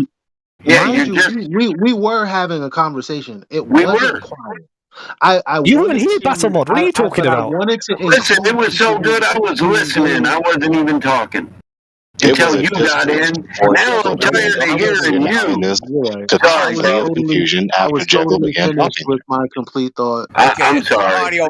Mike was also second, finished. Elijah. Gregory was also finished. I'm muting the him. problem is not going to be removed. We're all just going to talk and not finish a point because he's going to speak on the hill. Yeah, you guys were on a great topic, and you shouldn't let him obfuscate that topic. Okay, can I MC this for a second? Can I just MC this? Mic control, master of ceremonies.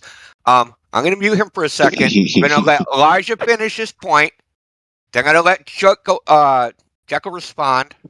And then, Battlemod or Gregory, if you want to chime in, then you guys can flip a coin to figure out who's next. But this is an audio nightmare. So it is. I just steelman the argument that you asked him to do. He can't do it. So let's just give up on that. Go ahead, Elijah. Obviously, you can't.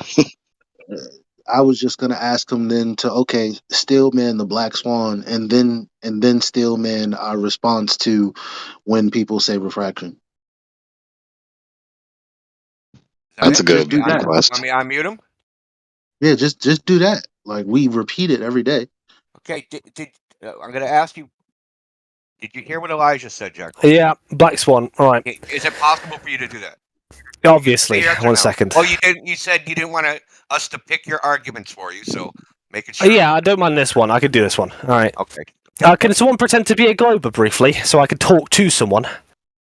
No. Or be a Glober. Actually be a Glober and not let me argue with you. Because I can't do it if I'm just talking to myself. Need a dialogue back and forth because the argument is just a logical syllogism. Okay, well, all right. I'll give the logical syllogism. All I got to do is obfuscate, right? You read hard. To me, flat Earth. I'm just kidding. They can never just fulfill the request. They have to always say some counter caveat or request. So, the flat Earth Black Swan argument. Does anyone have the picture of the Black Swan I can post? Followed by. There it is. Followed by a rebuttal to the so-called rebuttal that is refraction. Yeah. So after you Steelman, you also have to Steelman our position on refraction. Okay, right. Let's make a few points known. The first one is that the Black Swan is the idea that people have made this claim about the obstruction and boats going over the horizon. The horizon is in fact what is it in fact geometric Earth curve? So you ask the Glober, is it a geometric horizon or an apparent horizon? Now, most of the time at the beginning stages of their cope, they'll say it's a geometric horizon, and later on they'll move down the line to switching to an apparent horizon, in which case they can be welcome to flat Earth. But at the start, when they do their geometric horizon, if P then Q, not Q, therefore not P, is the form, the inference rule, which is the modus tollens. If the Earth is a sphere with a radius of 3959 P, then every horizon distance must be no more than 1.225 times the square root of the observer's height in feet Q. And the argument then says that the Earth is not a sphere with a radius of 3959 miles. Or, if you want to be a bit sneaky, not Q. You missed not Q. Yeah, not Q. Yeah, sorry, you're not Q then. But that's not Q, therefore not P. But if you want to be really sneaky, and you can choose this if you want, you can say the Earth is not a sphere, and maybe they won't suss it out. Just say it for the sake of the listeners. You child who needs like, I don't know, some sort of Ritalin, can you just clearly say the logical syllogism in its totality? Okay.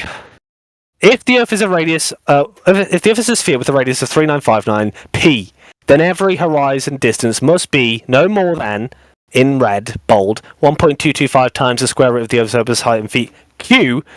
That's according to geometric horizon calculators, which someone can appeal to if they disagree.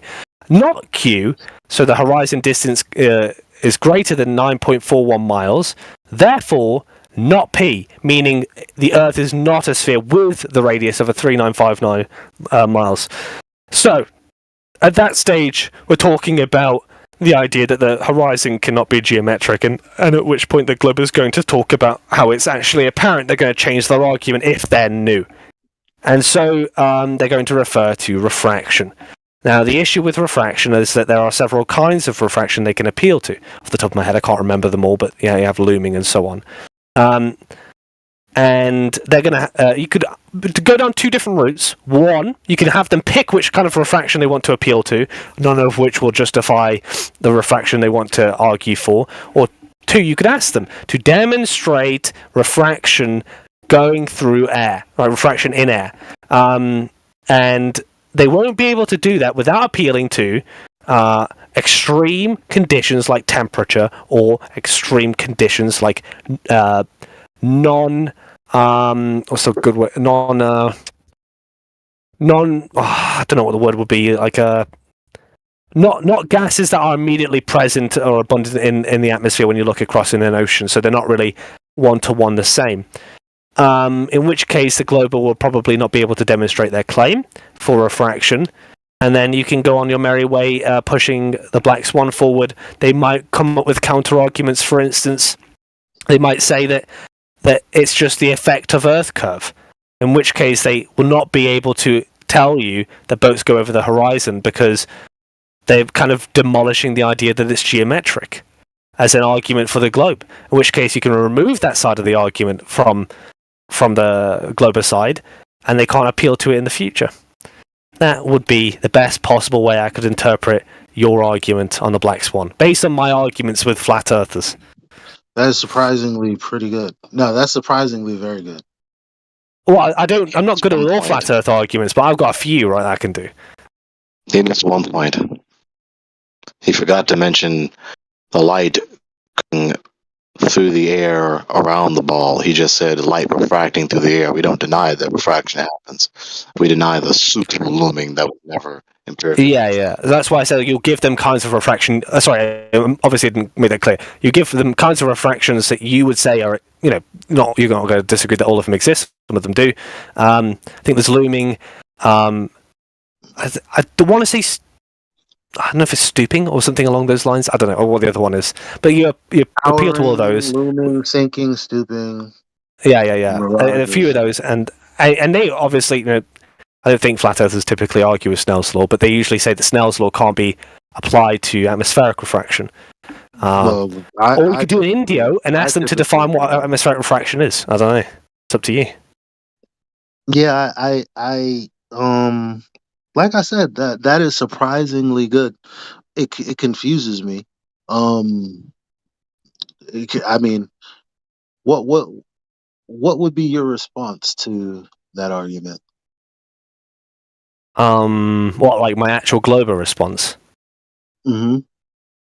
1 second. I think that my actual global response would be that they are, in fact, you can have them both at the same time. I think it's not true that they have to be separated into whether or not What do you mean by they? What's being separated? Who said there's a separate? What do you mean? Okay, and this is based on my conversations with T-Dub, so maybe T-Dub's wrong, so you have to grant me this. No, your response has nothing to do with T. You already gave the argument. All we need is your soul put into this. Okay, so I think that the geometric curve can still exist whilst the horizon is apparent, and the effect of the geometric curve will manifest itself in things like boats going over an obstruction. So and they can exist at the same time. Explain to me how that works? So you're saying something doesn't appear to be where it actually is. In the case of the horizon, explain to me specifically what you mean, mechanistically speaking. Oh, I don't really like arguing for refraction, but I could show you, for Well, I instance. didn't ask you what you don't like. Yeah. I'm just we're progressing the conversation. You've said something that at this moment needs clarification or Okay. clarity, because we don't want any equivocations. We don't want any ambiguous language, right? Yeah. So you said that you believe the geometric horizon exists. It's just not geometrically where you would look at it. So specifically, okay. why?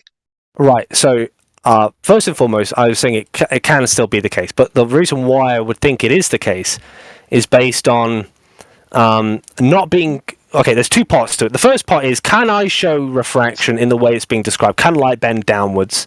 If I do a little test in my home, yes, it can. Mean? What does down mean? Like towards, like if light's coming in, it's bending, it's refracting downwards over the curve. If we're talking about refraction, here I'll show you. Obviously, the way it's defined is you have light pass through a barrier, and then down and up is only in this context in relation to what they call a normal. So that would be the surface perpendicular to the point at which the light ray would be entering. So when you say up and down, I just want you to be clear.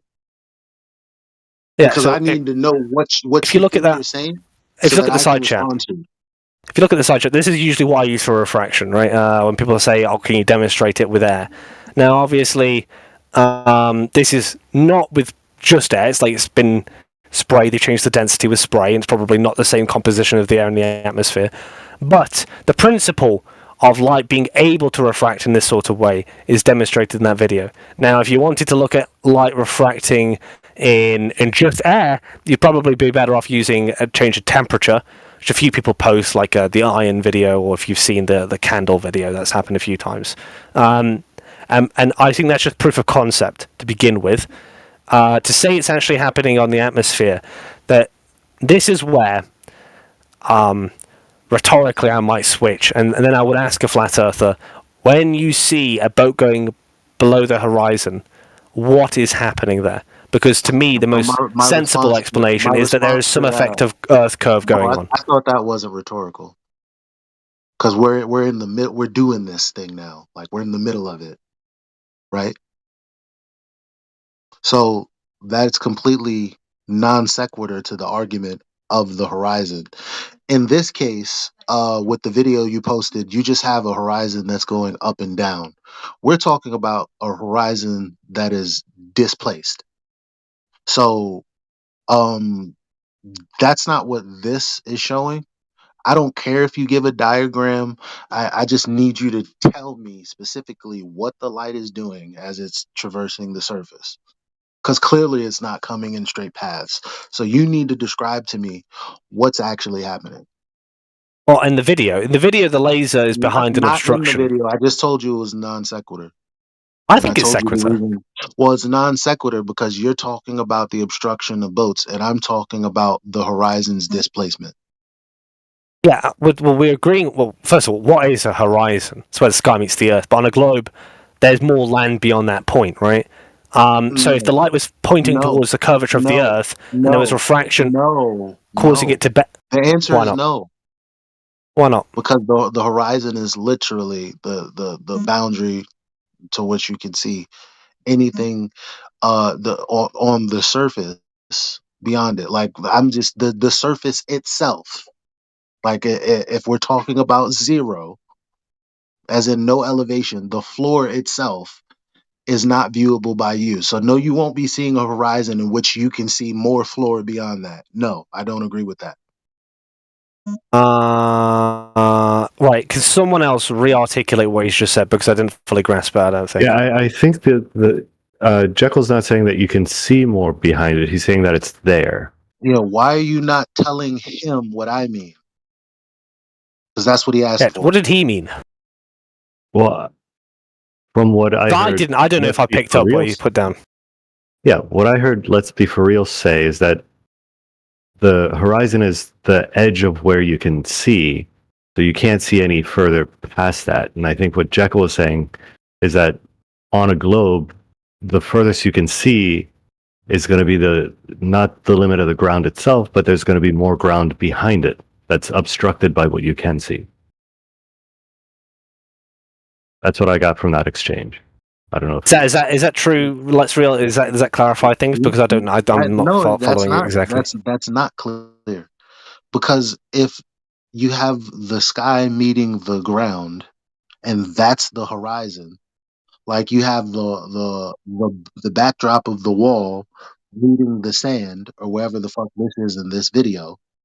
So there's only one of those in this video, just like there's only one of those in reality. And so what I'm saying is, no, you won't be seeing any land beyond that, just like you're not seeing any of the sand or whatever the fuck this is beyond this line right here. You're not going to be seeing more. Oh, right. Yeah, but I'm saying the video does, in effect, do that. It shows you that there's land behind the obstruction, and that'll be manifested through the laser, right? Yeah, no, this is not this. But listen. Are you just gonna just straight up dismiss and deny that this is non sequitur based on what I said? I do think it is sequitur. That you are still manning the black swan, and it's about the displacement horizontally, distance wise. That's what the argument is about. This, if you were to tell this and explain what someone's looking at, that would have nothing to do with the displacement of the horizon as far as it being, oh, it's before this thing that's black and red. And then refraction happened and now it appears like it's behind this thing that's black and red. Yeah, I'm just saying that this video demonstrates not atmospheric refraction per se, but it's a proof of concept that that if you change the density or temperature, that temperature is not shown in this, but I could get you a video that does temperature if you want. If you change the density or temperature, you can have a laser or something along those lines go over an obstruction, and you can reveal that beyond the obstruction. What part of that is non sequitur? Didn't you understand? I think it's sequitur because exactly what atmospheric's describing is that lower density at the lower density and different temperatures at the lower end, like closer to the surface, and light bending over a curve to reveal more of what's being obstructed behind it. Exactly what is the concept in this video. I don't know if you think atmospheric refraction is something else, but that's basically what I get from it. Because we're not talking about, like, see, atmospheric refraction is with objects in relation to the horizon. And that's what you're showing right here, which is completely non sequitur to what we see in the Black Swan. Yeah, with the horizon itself displaced. Not the objects. Not the object. I mean, no. You can't, because I'm trying to get you to understand something. Okay. I asked, but I'm going to do it anyway. The difference between what you're showing here, right? The difference between what you're showing here, like if you look at that's why you brought up the different types of refraction, stooping, sinking, looming, all of this stuff is with respect to a geometric horizon. Out of curiosity. So saith Andrew Thomas Young, the person who actually put forth all of this information. So out of curiosity. Let's for real. When you look at that video there at the bottom, why is it that boat goes over the horizon and it doesn't reappear the more you zoom in? So again, when you're talking about boats and horizons, remember the argument you steel man. All of a sudden, someone keeps leaving and rejoining, so one can deal with that. All of a sudden, you're not focused on the premise of the argument you steel man.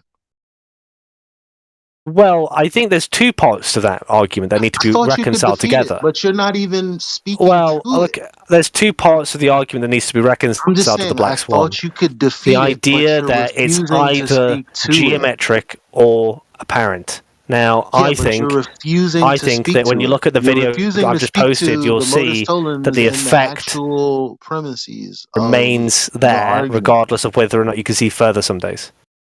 And you have to account for their effects now still. He's just going to persevere in his because he's doing it on purpose at this point. He can't. Like He's he just already deliberately calls talking to you because he doesn't care to engage in good faith, as usual. Yeah, Elijah. As he already told us explicitly. Elijah, the purpose of the Steelman exercise is to show that they don't know the flat Earth argument, and they can't even attempt to make it without incorporating the refutation within the argument. Yeah, he passed. So they can help So I said, okay, so moving That's on. that's garbage. I didn't incorporate a so I- refutation in the argument. Anyway, no. What refutation did I say? India. Okay, India. He passed. told He said the argument perfectly. So I said, the horizon okay, that distance. confuses That's me. what he said. The horizon distance. His argument. No, he said the argument verbatim, and then he gave the arguments for refraction, like verbatim. Oh, I read the argument, but I also added my own little bit to it, like anticipations for I told him to give objections, the for instance. rebuttal for refraction, and he gave the actual rebuttal. So he understands. And why is he using a refutation that don't address the argument? That's what I'm at. That's what I'm saying. I think it does. I think it does, and that is the key thing here. Let me explain to you why it doesn't. Okay, the surface in the Black Swan, the surface of the water is extended beyond what it should be. In your sand demonstration, you do not see the surface of the sand extended. Do you? What do you mean? What do you mean? What do I mean? The surface of the sand should be extended. What Elijah explained to you. In the video, the horizon appears in front of the black and red block, and at no point do you see more of the sand surface, and definitely at no point does it appear that the horizon of the sand surface go behind the blocks, or the laser, or anything. You can't see the surface at the laser. Oh, I understand. You're saying so because when the in the video when the refraction starts to happen, the sand actually just goes down and just reveals what was behind it all along. You would say that it doesn't reveal more of the sand, but actually reveals just something that was behind it instead. Is that correct? Am I following? Yes. Okay. Now I would say that it's not a one-to-one demonstration.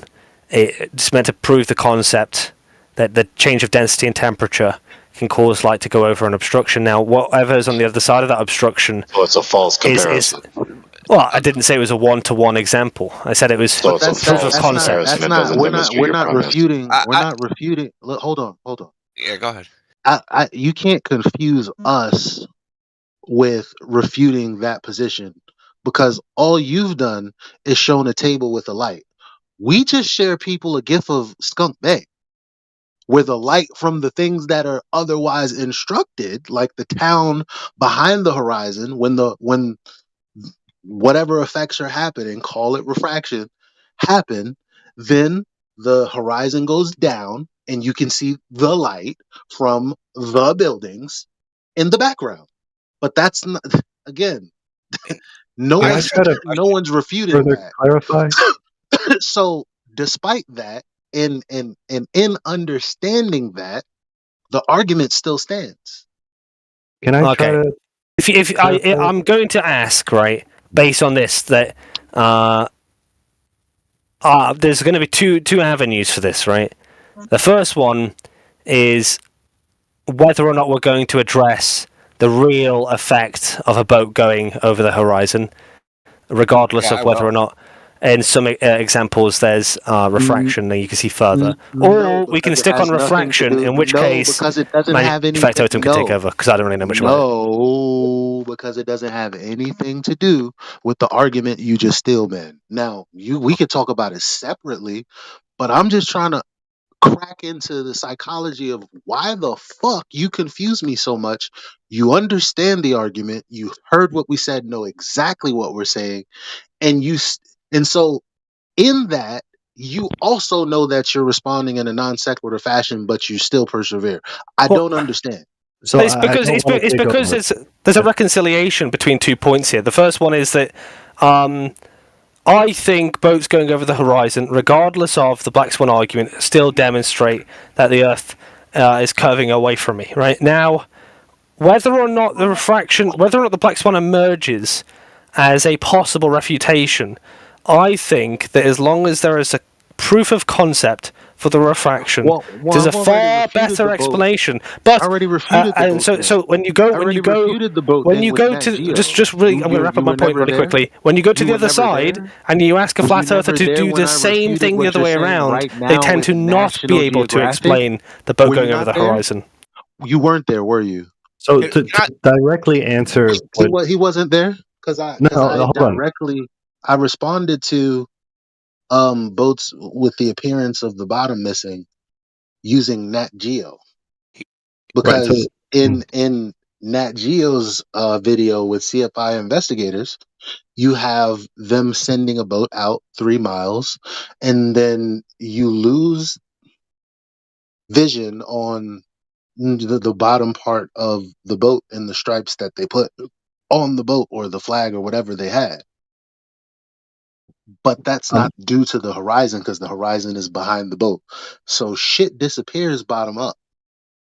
So very quickly, because I don't want to lose the point. I think what you and India were insisting on with regards to the horizon and not just objects behind it. I think the video that Jekyll posted, showing that objects behind that obstruction can be revealed, I think is simply Okay, that's great. based on. Hold on, wait. I'm not No. disputing that. I know that. No, I I'm know not that's not your disputing that. So dispute. there's no reason for you to ram it down my throat. No. What you claimed that it was a non sequitur. I'm trying to explain why it's not. Right. The That's fact my is, the point. water That's my behind point. the And then you horizon in the serve Black it Swan better is serve an us object somebody being else who's revealed. talking that I don't know and don't know they understand the conversation at all. I've been listening since the beginning. Why don't you staleman the argument so that I know that you understand why he's refusing to address it. You're saying You tell me what the argument is so that I Oh, know that your refutation is meaningful. okay. So you were objecting to the video, saying that it's not equivalent to the Black Swan because it's not showing a further extension of that ground. It's simply revealing objects behind it. Correct? And what's the argument for the Black Swan, like I just asked you? For the Black Swan? Yeah. I think that was laid out pretty well. It was just read off the picture. So, so then you should be able to say it really quickly. Yeah, say it. If P, then Q, not Q, therefore not P. If the Earth is a sphere with radius 3959 miles P, then every horizon distance measurement must be no more than 1.225 times square root of the observer's height in feet. That should have an apostrophe. Q, geometric horizon curve calculators, not Q, horizon distance greater than 9.41 miles, therefore not P. Earth is not a sphere, blah, blah, blah. Great. What's specific in what you just said is correlated with something in the video? I agree. It was taken with a fisheye lens. Okay? Now another It's person taken. is going to they do not It's all. Thank you. Did you hear my question? Can you repeat it? He distracted me. Right. Can I repeat? You guys are like globetrotters. You guys work together so well. Yo. What about that was So refuted in the video? what does the argument that you just read out in black and white? Mm-hmm. Which specific in that is correlated to what specific in the video he gave? It's a negation of then every horizon distance not measurement must negating. be no Not more negating. Not negating. You said it's not non sequitur. So I need to see the link. How are they related? The logical connection. What? Excuse me? Okay, so in the modus tollens where it says, then every horizon distance measurement must be no more than 1.225 times square root of the observer's height in feet, that's what the video addresses. In what way? How? Showing that it can be more than that. But it's not showing more. You just said that. You just said, well, it's not about seeing more land or more sand. It is if the sand is the object being revealed. So you're thinking about it as just objects or not objects. Objects or horizon is two different things. No, it's not. You're wrong. That's not what the video shows. It doesn't show objects being revealed? You're double speaking. You just said two different premises. So it's not revealing more sand. It's revealing objects behind the sand, behind the extent of the sand. I understand that. So that's not revealing more sand. It's revealing more things. Sand is just a thing. I don't understand the distinction between those two. You're just not Listen for a grasping it. sec. I am Listen for grasping a it. sec, I because understand exactly what you're saying, distance. Gregory. Hello. So none of Distance to the horizon measurement cannot be more than that without claim. You really think that you can refute? You really Hello. think that you T-Dub, can? do you hear Elijah? Yeah, I'm speaking. I've been trying to get in. Distance to horizon measurement cannot be more than that unless you want to claim that the Earth is of a larger size. That's not the only way that can happen. First of all, we were Right, I trying to get know that him they to have say a. it. That's why I T-Dub. didn't bring it up because obviously they have We were trying to get him this to fake steel ass man the contention. argument. Well, I mean, T-Dub, I don't know if you just got here. We were trying to get him to steel man the argument, to him to tell us what our argument is. No, we're past and that. then how the video correlates to that argument. He hasn't Right, done and that. I'm we did that already, didn't we? And I'm refuting how he's saying it correlates. T-Dub, you sound angry today. Come on, chill out. Not be angry. You're one to talk. Stop being hypocritical. I think the video, yeah, right, manufactotum, is not a true comparison. The Earth, right, extends beyond where it would not on a ball. Extends farther. Visually, the video shows a limited extent of sand, and then beyond that, that's not on the sand. There's these objects behind the extent of the sand. That's not a true comparison. The true comparison would be that the sand is there, and the objects are on that sand, and then, well, actually, no. The comparison, given the argument, is that there would be this ball, and there's something obstructed behind the curvature of the ball, and then manipulating the atmosphere would then refract the looming up the object from behind the barrier so that it appears on top of the surface of the ball. That would be a true comparison. Wait, and a demonstration of the super looming that you appeal to. This one? But it's not. Say that last part again. You're about hot, being on top of the ball. So then it's this one then. Oh, I muted because you're hot, Mike. So can I ask some questions about this little test here? Because it doesn't say in the description, and there's no audio. So, how did they create this visual effect? Anybody? I'm not sure. It sounds like they're saying something. What if they use cold butane? Would this be an equivalent experiment? And would that be a proof of concept? I think it would still be proof of concept. Yeah. So something with a 30% greater refractive index than air can ever possibly be. You're also looking through a very shorter distance, so you would have to very much extreme the conditions. Well, you don't have sometimes the exception proves the rule. Okay, so the very fact that you have to use an non-physical, non-realistic, non-natural environment to demonstrate what you are saying can occur in nature proves the rule that it's not occurring in nature. I disagree with that. It doesn't matter whether you disagree or not. Okay. I mean, can it occur? So let's say that you just use cold air. Say the temperature gradient is 1 degree per millimeter. Does that occur in nature? Does cold air occur in nature? Yes. No, does a gradient of that extreme nature occur in nature? Of what was it? 1 millimeter per what? Yeah, 1 degree per millimeter. 1 degree per millimeter? I have no idea. I would be doubtful. You have no idea. I would doubt that occurs in nature. Yeah, it's way off in nature, right? So it would be like, say if it's 1 degree per millimeter and you're I don't know what the height. You're a 2 meter tall man. What would the temperature of your head versus your feet be? 1,000 degree difference or something? Something like, yeah. Yeah, does that occur in nature? No. Yeah, okay. So But that's also not what we see in the the black swan, exception right? proves the rule.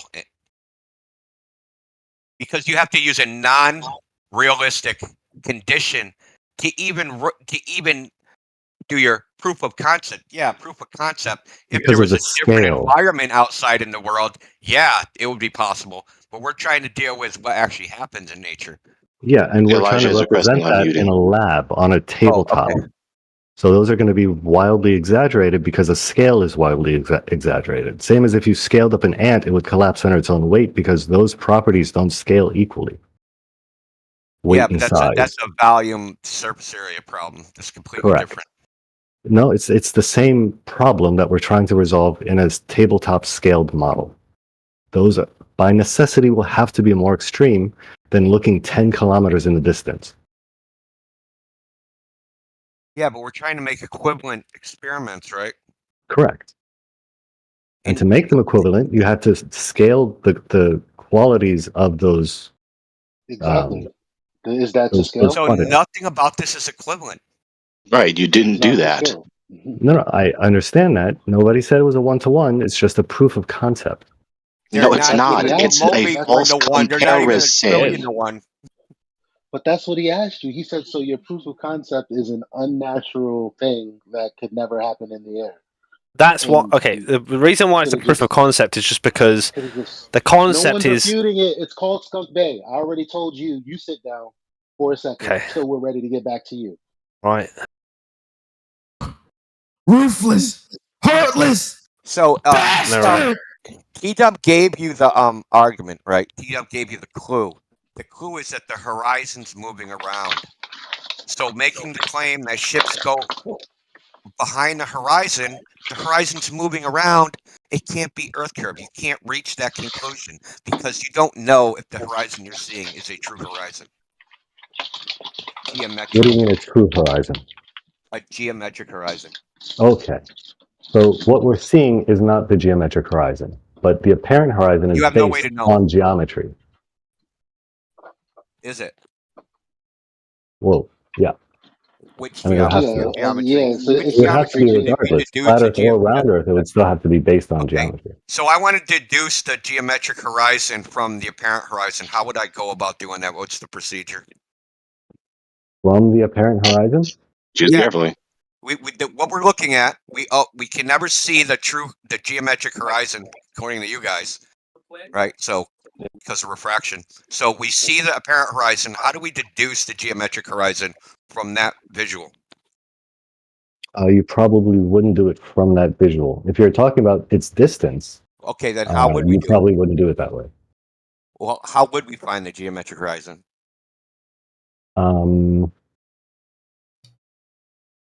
Why would there be need to find it in the first place if it's a mathematical model based on assumptions that don't occur in real conditions? Not my model.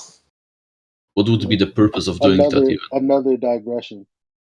Yeah, I mean, I could see the. This is the second digression away from the fact that the video was already non sequitur. Well, I think we addressed that. Is this what you call defeating the argument? Is this what you call it? So to Embo's point, I think even just curiosity would be a reason enough. But as far as the video, I think we addressed that. I think both of us made our points clear, and I understand where the contention is.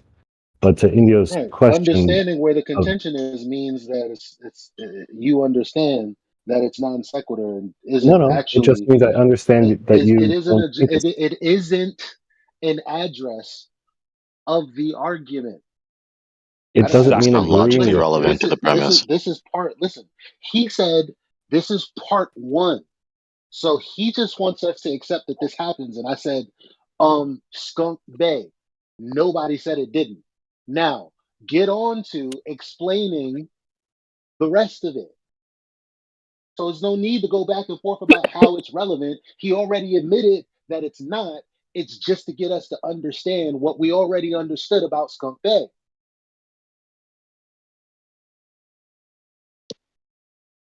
Get on with it. Okay, so to Indio's question, I think a better way to do it would be something like Eratosthenes or Al-Biruni, something where you take mathematical relationships and you see how they piece together at distances. Doesn't Al-Biruni So use the presupposing horizon? facts about the sun that you don't know. Well, doesn't Hold Al-Biruni up, use no, the horizon? Now that's you're trying more to prove the horizon with the horizon? yeah, because You're that was more trying to non sequitur than anything I've heard all day was when he said Eratosthenes, but he said Al-Biruni, and I'm like, oh, great. So not only did he use trigonometry to get the height of the mountains, but he also used the horizon. well, So you're Flat diminishing baseline. the amount of error in those calculations. You could also do it just with. How would you know the error a hold on. priori of the measurement? You wouldn't, but you could be relatively How would you know confident after the that measurement? in taking different kinds of measurements and taking multiples of them, taking them at different locations, you would get a more accurate average.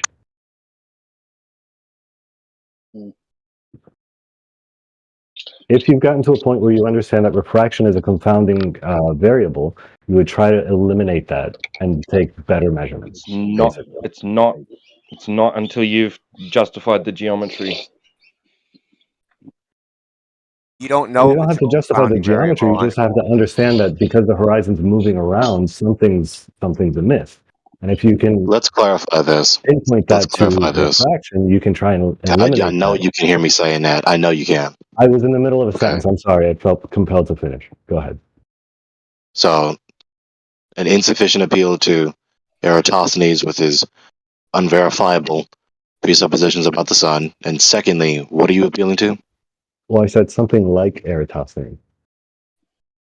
And I'm Okay, so basically next appealing to after geometry. that insufficient appeal, what are you appealing to? Geometry. You would want to measure something geometric using geometry, not just light. So, what about a geometric operation is going to prove the Earth is a ball? Well, we're trying to measure the geometry. So it's not enough to just use a parent horizon. I'd like to. So, I'd like to so put try the to measure balance the on Earth to be a ball. Can we not move past his whole Al-Biruni thing? Because I mean, this is like a bar of soap right now. Like he literally said that Al-Biruni is going to try to calculate for the geometric horizon. No, he was calculating the circumference of the Earth using the horizon.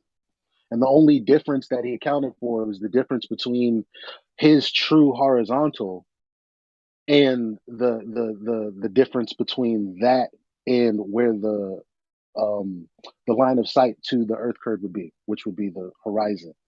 He's talking about the difference between horizontally straight out, not looking at the horizon, and then looking at the horizon on the ground.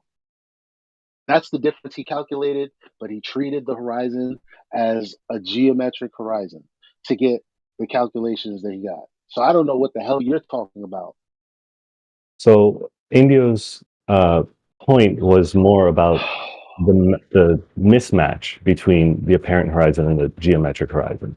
So if you're trying to measure where the geometric horizon is, not I just spoke to. Why do you have to I know, repeat? no, I just reiterated all of that right. because What you added What's in though, contention what is you whether a added. geometric horizon exists at all. You don't get it. No. That was not your contention. That was let's be for real's contention. He added that to your contention. Yours was about No, that was his the contention, difference The manufacturer. entire You are black bad at swan discerning. contention is whether there's a geometric horizon at all. It is now, but it wasn't what No, you it was asked. always He the did case. not. No, Indio did It was not. always the point of contention. Just stop contradicting it. That's why we're trying to get you guys to Indio. steel man the arguments. So you guys actually understand what the argument is. But he's sitting here lying, bro. Indio, he said, well, you said, how do they calculate for the geometric horizon from the apparent horizon? He mentioned Al-Biruni, and he said that that's what Al-Biruni did. No. I'm just I said repeating what you. he said. No. I said you, royal you, would do something like Eratosthenes, like Al-Biruni. I didn't say Oh, so they it's did non that and sequitur again. succeeded. So then it's non sequitur then, because That if was you're his not talking question. about, That so was if the you're question not I answered. answering, so if you're not answering Indio's question of how are you gonna get the actual how are you going to get the geometric horizon from the apparent horizon? Basically, what you're telling me is you didn't have any intentions on answering that question. I answered the question with you wouldn't get it from that. That was the first thing I said, and then I went on Okay, to say, okay. how Are you you would do it implying is that you something would get like it those two from? methods. Are you implying that you would get it from Al-Biruni? You would get it from something like what Al-Biruni did.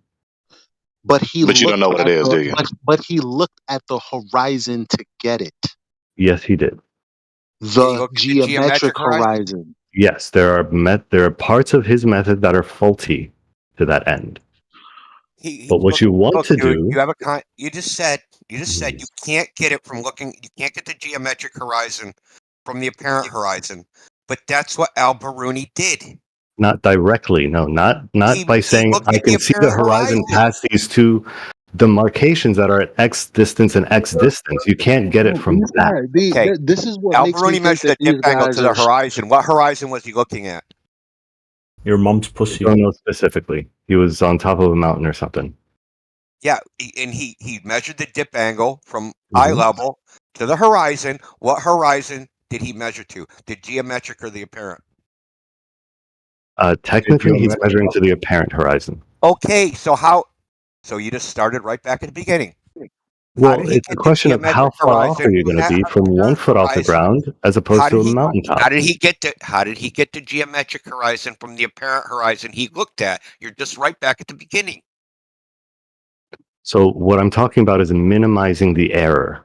If you do it from a mountaintop, it's already going to be better than doing it from 1 foot off the ground. Why is that? Because you're minimizing the effect of refraction. What's It's your still evidence for there, that? but you're minimizing because there's less refraction the higher you go. But there's a more of a gradient. What do you mean there's more of a And gradient? you can see a further distance, so there's a longer optical path. Yeah, but how far off is the angle going to be? You're doing triangles with 1 foot across 10 miles, as opposed to a very large triangle. So tell me, are there more layers? Say I'm looking at the horizon from 6 feet. Is there a greater gradient from 6 feet to the horizon, which should be like 6 feet under my feet, versus from the top of a mountain and looking down to the horizon, which could be say 1,000 feet? Is there more gradient from the mountaintop or than from the seashore? Is there more or less? Gradation, yeah. There's more from the mountaintop, yeah. Okay, so yes, that argument that there'd be less refraction doesn't really have a basis. It does. Yeah, you're just being invincibly ignorant against their refutation now. No. So when we talk about more You just did it gradient, again. less gradient, it's also the effects across that angle that you're looking through. Yeah, and so that's no refutation what he just said to you. Triangle, bro. Right, but you understand what I said about a smaller triangle and a larger triangle, right? Yes, we do. Okay. Do you think that's so going to be you're how far refuted. off? Or even if you're looking through more layers of gradation, what percentage would you say is greater of effect from that light? That's superfluous to the point. It's That very is obvious. exactly It's the point. superfluous to the point. I'm going to finish this reply. Go ahead. As Indio just articulated to you, it's very obvious that the higher you go, the more air there is from the surface up to you. So there's going to be more of a gradation. So there's going to be more refraction, not less. So that sounds like something you could actually test. And the main component for terrestrial refraction is the temperature gradient. Pressure doesn't really have the effect is negligible, and you can verify this by going on EM Toolbox and punching values into the Sitter equation. You can change the pressure, air temperature, humidity, all that stuff. The change in refractive index is much greater with temperature. Andrew Thomas Young even says this, right, in his paper that he wrote called Understanding Astronomical Refraction. So there's a greater gradient between the sea level and from the top of the mountain as far as temperature goes than there would be 6 feet above sea level to the sea surface. So you're saying there's a greater difference in density when you're closer to the seashore. It's temperature. You don't know Greater difference in temperature as you're closer to the sea? Listen, okay. Density, right? So you guys commonly do this. You think density, as in matter density, matter per unit volume, is what causes the change in refractive index. It is not that. It is not that. Okay? Because if you look in Maxwell's equations on how to derive the refractive index of a material, there is no values for matter per unit volume. Not a single one. There's no what value? Sorry? Values for matter per unit volume. That's the density, right? Sure. Okay, there's no values for that. It's not a consideration. Does not determine the refractive index of material. But there are values for density, right? No. Just for temperature? Well, technically it's the polarizability of the material. So the changes in temperature affect the polarizability of the material. So when there's light passes through a medium, it polarizes the material, and then you have a self-polarization. So there's a it's like a feedback loop between the matter and the electromagnetic radiation, right? So any particular wavelength electromagnetic radiation will affect the polarizability of the material, and you'll get a resulting refractive index out of that. You're talking about how refraction works on the atomic scale? That's how we do it.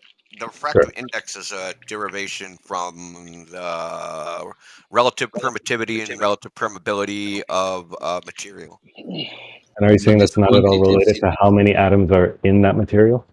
No, it's not. The number of atoms don't matter. It's how they polarize. Technically, the polarization density is what determines it. So you know, like you stick a material in a parallel plate capacitor, it'll polarize, right? So the electrons will go towards the positive, and the protons will go towards the negative. So they kind of like stretch out inside the material. The name for this is like the dielectric constant. And so the more they resist this polarization, right, the higher the dielectric constant. Now, the dielectric constant value is the same value as the refractive index. They're the same thing. They just use different words. Because one is the transmission, one pertains to transverse electromagnetic radiation, whereas one applies to like electromagnetic fields or static fields. Okay, so this is getting... The point being of all this is that the temperature, not the pressure or density, is what determines the refractive index. How much light will deflect? It's negligible. It's so small that it's immeasurable almost. But these two quantities still have a proportional relationship, in gases at least. So when you say that the density doesn't affect it, but the temperature does, it doesn't make any sense, because the higher the temperature is, the lower the density will be. Okay, yeah, well, you can, like, that's not necessarily true. It depends on the situation, right? Because where you're dealing with no, that's universally true. So wouldn't that be another one of those exception that proves the rule thing? The pressure, temperature, volume, right? I'll be right back. That triumvirate of values, right? So two of them can stay the same and one can go up. So have we completed the refutation to his appeal to something like Alberuni but not Alberuni? Works. So have we completed our refutation to his appeal to something like Alberuni but not Alberuni?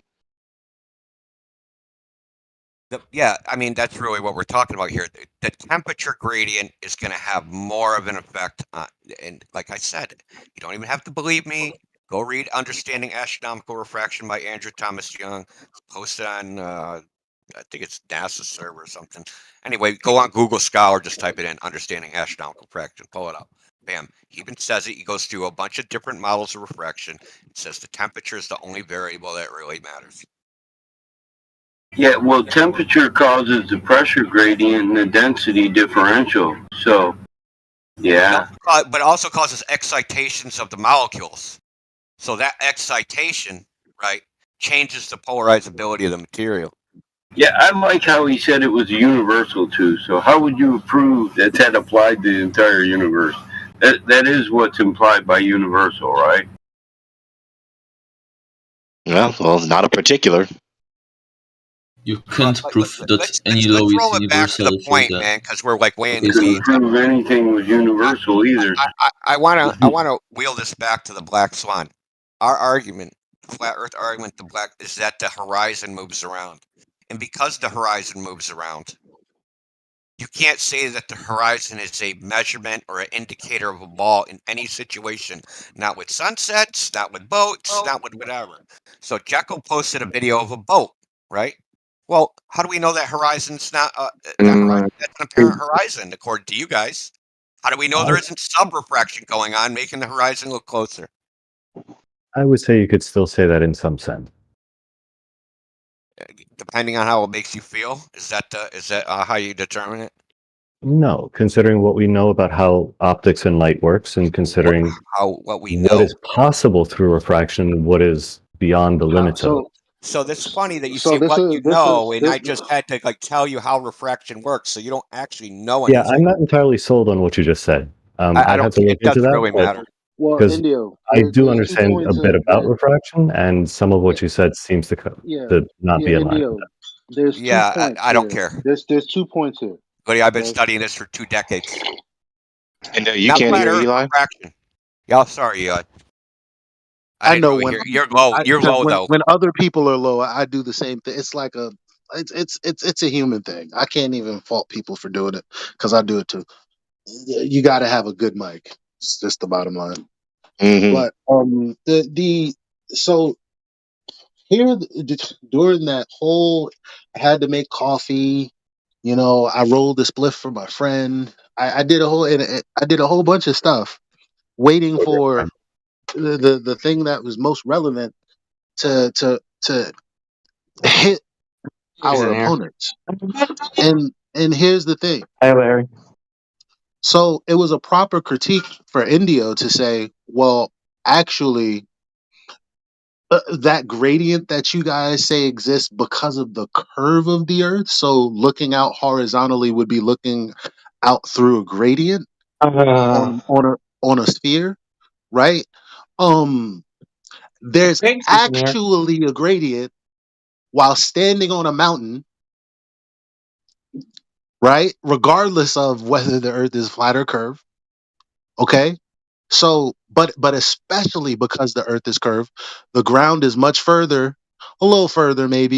You guys do the calculations on the difference between, a horizontal line and the curving surface all the time. So whatever. That, as a matter of fact, that was a part of what Alberuni did. But the bottom line is, you would actually get more refraction because of the gradient. Now, specifically because light is coming from, well, see, it's so confusing because at that point it would be light traveling from a more dense area to you in the less dense medium, right? So that's kind of interesting too. But anyway, This is the bottom actually line. in just 1 second, Elijah. This is actually in geodetic surveying. It's called unequal refraction error. So if they measure up, looking up a mountain, versus measuring down between the same positions, they'll get a different reading. Wait, what? Yeah, and So if you was measure gonna up go. the side of a mountain, right? I use the surveying equipment and I'm going up, and I'm measuring the rod with theodolite looking up. I'm going to get a different value than if I'm looking down. Yeah, because you're looking through 2 different gradients. Well, And I was going to if say, you're doing it at the same time, you should be looking through the same gradient. that's exactly what defeats you on a fundamental level, because I was going to point out, like I pointed out earlier, that thing where the light bends towards or away from normal depends on if the light is going towards going into a more dense or less dense area. No. So the path of the light depends on. No, what No, the no, no. fuck?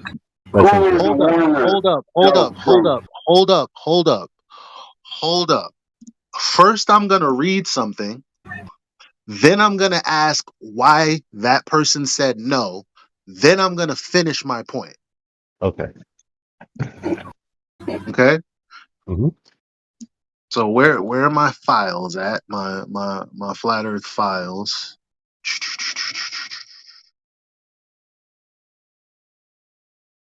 Gallery. Flat Earth. I didn't put it in there. That's annoying. I got to go to my recents. All right. Perfect. About to post it in the chat. I'm going to read it at the same time.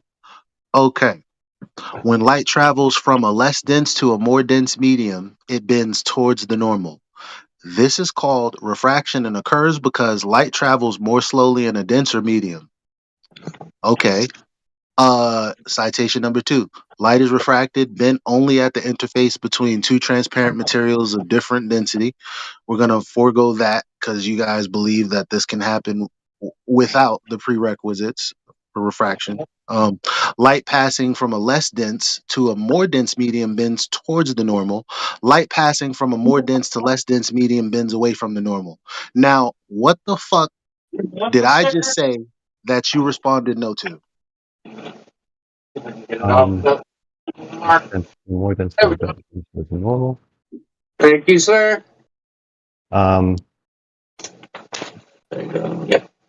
Who interrupted to say no and why? Yeah, concede you were wrong, and can we move on? No. So well, you where were did wrong. it say travel through the bends towards the normal?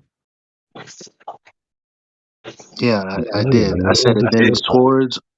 I said it bends towards or away from the normal, depending on whether it's going from a more dense to less dense medium or less dense to more. I did say that, and I just heard no in the middle of me saying that. Wait, I gotta open this in the browser. That's too small. Yeah, the density of the medium, the differential between the two absolutely matters. So if you're going from thinner Yeah, sure. So this isn't contradicting what I said. So if you No, look at you this, said no in the middle of what I was saying, and I was This guy saying is a something. retard. yes, okay. you So didn't say look at anything the other light. Meaning I Right? wasn't There's a done. You picture. cut off what I was saying to say no. Yes, So I and you're wrong. immediately stopped. Unlike you guys, because like if I say no, you guys are just gonna continue. But if Okay. you say no, I'm gonna ask you what specifically about what I said are you and that's where we're at. Yes. So let me address that. And please correct me if I'm wrong, because I've heard you say something similar in the past, and maybe you weren't saying it this time. So if that's the case, then I do apologize, but I suspect it is the case. Well, are you about to quote me verbatim right now?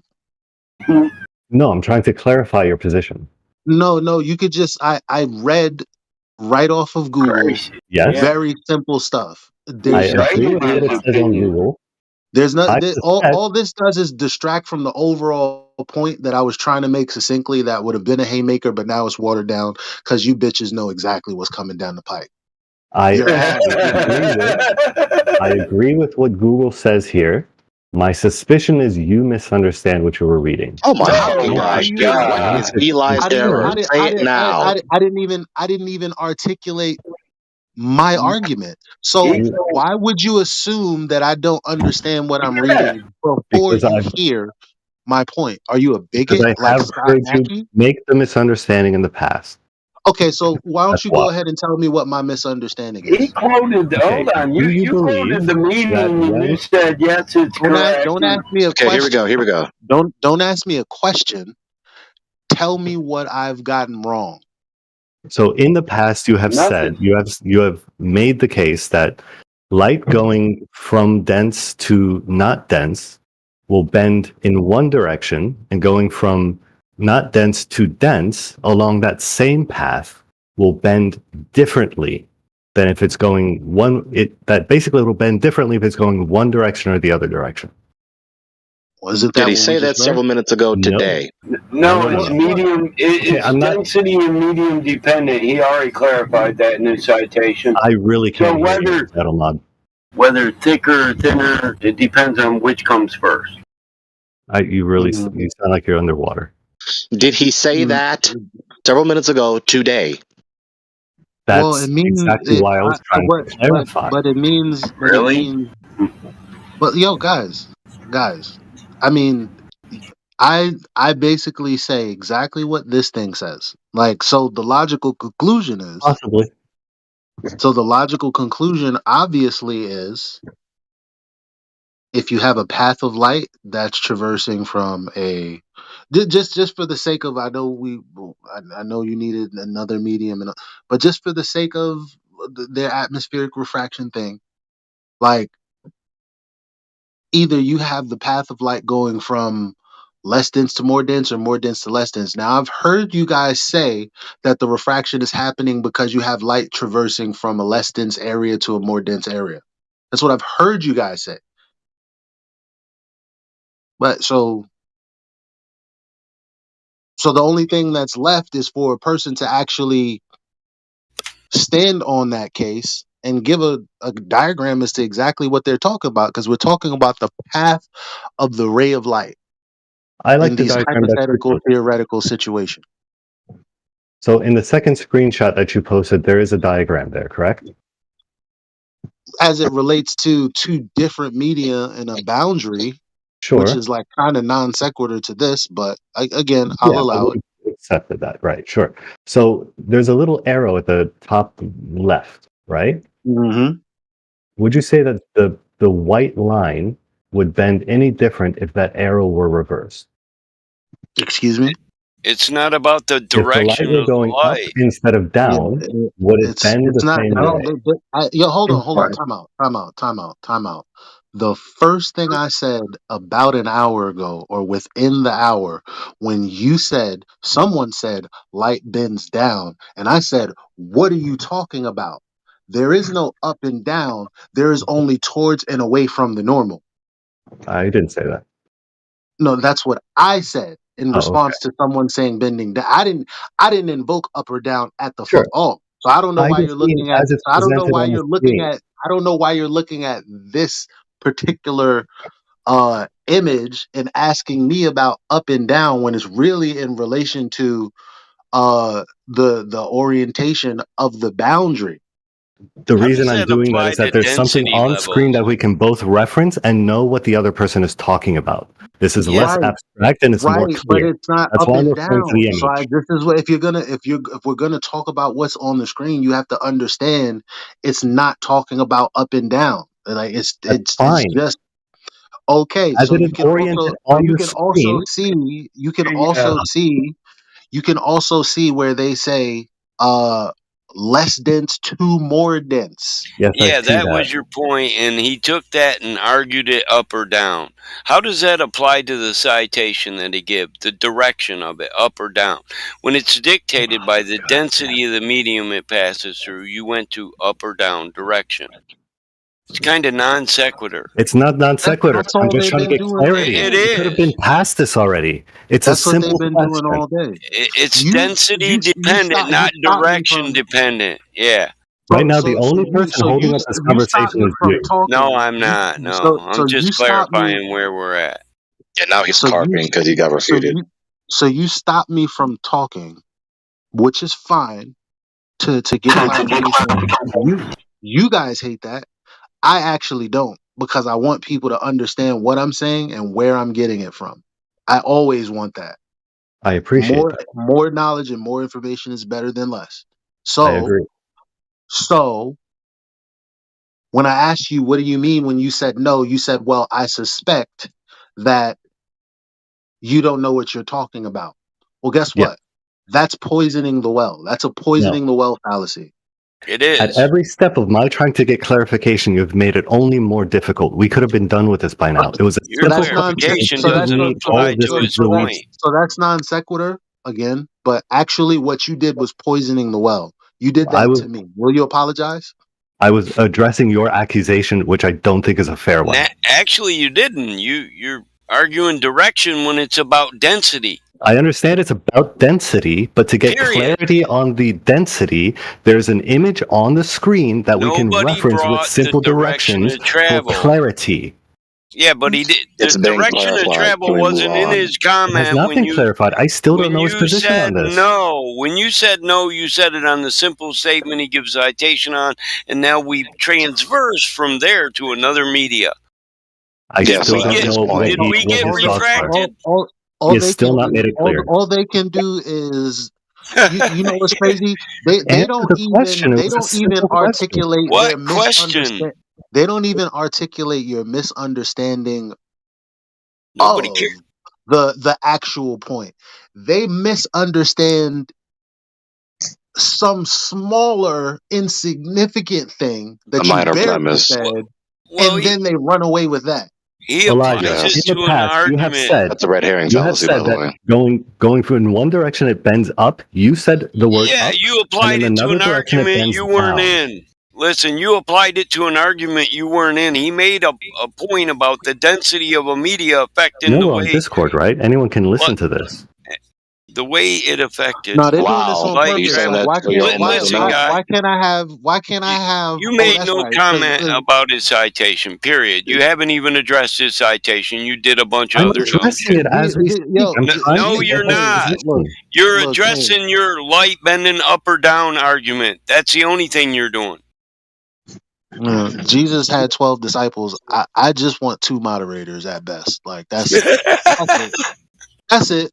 Hey, You know am what I I mean? wrong? Like, Listen, I'm sorry, but I thought we should point that out. Am I no, wrong? Do you I mean, No, look, you're I'll believe not I'm shut up wrong. wrong, and You you just guys need to can Elijah? clarify this continue. plain ad I'm just infinitum quoting meaning things is out gone. of time. these guys have collectively digressed from every point that was raised since I asked the guy, or Indio asked the guy to still man a flat Earth Yeah, argument. yeah, They've been yeah. literally digressing from doing that They're playing for an hour dodgeball. and a half, 2 hours. Okay, Devoted Elijah. digression. Okay, Devoted digression. so number one is that it's really hard to moderate when everyone's talking. It just seems like that's just Get a on free your for all. job, Crit. Number Oh, Chris, two I'm is not like, asking you to moderate. I just said I would like I 2 am. moderators in my back pocket, like Jesus has 12 disciples. I just want to, in general, everywhere I In go. your pocket, Please, please don't, please you got let's. PayPal. yeah, I know. I'm talking in general too. Just from a moderator point of Oh view. Christ! Just Number two is like, you're dealing with a GF6 person. So like But you can not still you. press the Yeah, buttons yeah. to get That order. doesn't mean anything. Knowing that I'm dealing with a GS person doesn't listen. mean that I have to. What the fuck is the standard of this room? Can I Yeah, I you ask guess can press the Elijah buttons a to don't get talk question? order. about that right now. But Hold up. all I'm saying is, an hour and a half of Yeah. you hear each and every time someone tries to make one point, they're being talked through. Even Indio, who's an admin, I'm but he still didn't. wondering But what I'm your sure he point didn't want to was. moderate the situation because he was in the conversation. So we were all just screaming over atop each other, and Yeah. like there's a difference between wanting to engage somebody that you know is an idiot and them just straight up just talking over you. I just don't want them to do that. I don't care if they don't respond to what I'm saying, because when people don't respond to what I'm saying, it makes them look dumb. I just don't want them talking over me. Dude, you never got to finish your point. He said no and then made up a fairy tale argument that nobody was given. Yeah, Straight up. Eli clarified his He straight argument up did several that. thousand times, and he just refused to concede. And you didn't even That's finish straight your up what point. happened. Yeah, he just started arguing a fairy tale. And me and you both know he was going to go to, does light bend up or down, when that had nothing to do with the change in density or temperature and the refraction of light due to this. Whether it's more I dense use or my less words dense. specifically. Someone else said Yeah. the refraction would curve down, and I said, "Whoa, what are you talking about? Like it would bend towards and away from the north." And then I stopped myself and I said, "Y'all not gonna understand that." But No. here we are in the point of conversation where now I'm giving it citation in life, and you're arguing as if I was talking about up and down, and Directionality, yeah. that was your friend. So why? Yeah. So again, this goes back to my point earlier. When something is being discussed and it's obviously true, how come is it that you guys never speak up in our favor? Are we just lying all the time? Do you guys never ever see anything that makes sense that we talk about? Like, because, bro, like you just sat up here and went back and forth with me about something that your boy said that I didn't say. They never address what you say. They always address what they believe you're saying in the background, what you're leading to. They think they know what your point is, and then they argue, which is a red herring. Gregory's They got that falsely right. anticipated and inferred that wrongly, like the vast majority of the time, also. Yeah, I hate that. Like, you can ask a very specific question, or like you did, get interrupted. He's saying no to your point, but then he agrees with your fucking point and says you misunderstand because you believe it bends up, which none of that was even said. I want to get into when you guys are. Get in there, Hank. I'll mute for you, buddy. Get it. I don't even remember what the fuck. And they've won already. They've won what? This is three. Yeah. They've You don't know what your point was, do you? Yeah, no, watch this. Eli's last point was related to the second appeal for manufacturing. See, I was listening and I'm paying attention. I have a memory that lasts longer than 30 seconds. Because Manufactotum said I'm going to appeal to something like Eratosthenes and something like Alberuni. He doesn't know what, but it's something like that. And then we went through a long dialogue addressing the critique of the Alberuni non-identified something similar thing. So I'm sorry to say, as good as your memory is, which has Gregory, at that leg absolutely of the nothing to conversation, we do were with talking about the what Black Indio Swan, had by the way. interjected with. Yeah, that was after concerning the Black Swan. Yes. Which also So what we were talking about with regard to refraction was when Indio said that taking measurements from one side of a mountain to the other side of a mountain with a theodolite, you would get different No, top or results. bottom. He didn't say side. Shit about what? He said the No, top or like what are bottom. they Yes, thank you, listening Battlemod. I to? Like misspoke. why would there be a theodolite where you are and then a theodolite somewhere else? Like what are you talking about? This is why we People take with them theodolites, I suspect. SMH. What are you guys listening to when we're talking? Battlemod remembers he said Out. top or bottom. Leave. Well, It I do never remember does. because he's correct on Get this. out! Leave! Listen, in survey, Wrong guys. we do look from one point to another and then from that point back because we know refraction is different.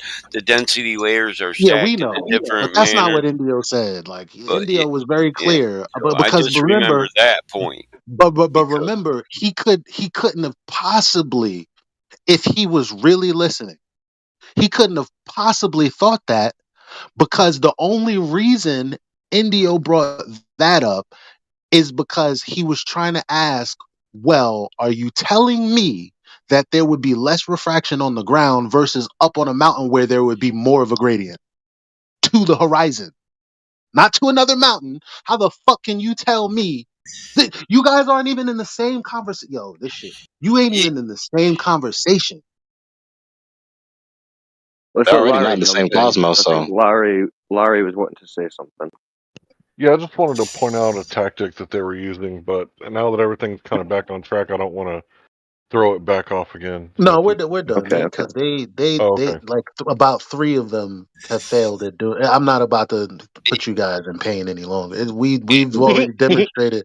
The guy basically here's the summary. The guy said because the other guy was more humble and more quiet. I guess one of his boys Manufactotum wanted to jump out there and play big and bad. So he said no. And so he said that I have refuted all of your arguments. I have refuted the arguments of everyone who has addressed. You guys heard what he said. He basically said he refuted all of us We talk in about this room. So to wit, Indio said, okay, Stillman an argument, a flat Earth an argument about a sunset over a flat Earth, which he couldn't do. So I said, okay, Stillman the Black Swan argument, which he did perfectly. And I said, okay, so what's your rebuttal to that? He responded with a non sequitur, which confused me because I said, well, you understood the premises of the argument and still managed to talk about something totally unrelatable. He said, well, it is relatable. Well, I said, well, okay, based on what is in the argument, how is the particulars in the argument correlated to the video that you post, and it was just more of a digression and more of a digression. Yeah. So yeah, they lost. Okay, so I want to bring up a new tactic that they're doing, especially these Troll Team 6 or whatever. I'm not familiar with these guys, but I know some of their names. Okay, so what they did to me, I think it was earlier or last night, I can't remember which one. I brought up something they didn't know about. So what they say is that you've been wrong in the past, so I'm going to assume that I don't know anything about this argument, but you're wrong again. So that's the genetic fallacy and a thinly veiled ad hominem. So you're not capable of understanding an argument in the past, even though it's probably not that you don't understand it. It's probably that you don't agree with them. Oh, Larry, I think you're misunderstanding.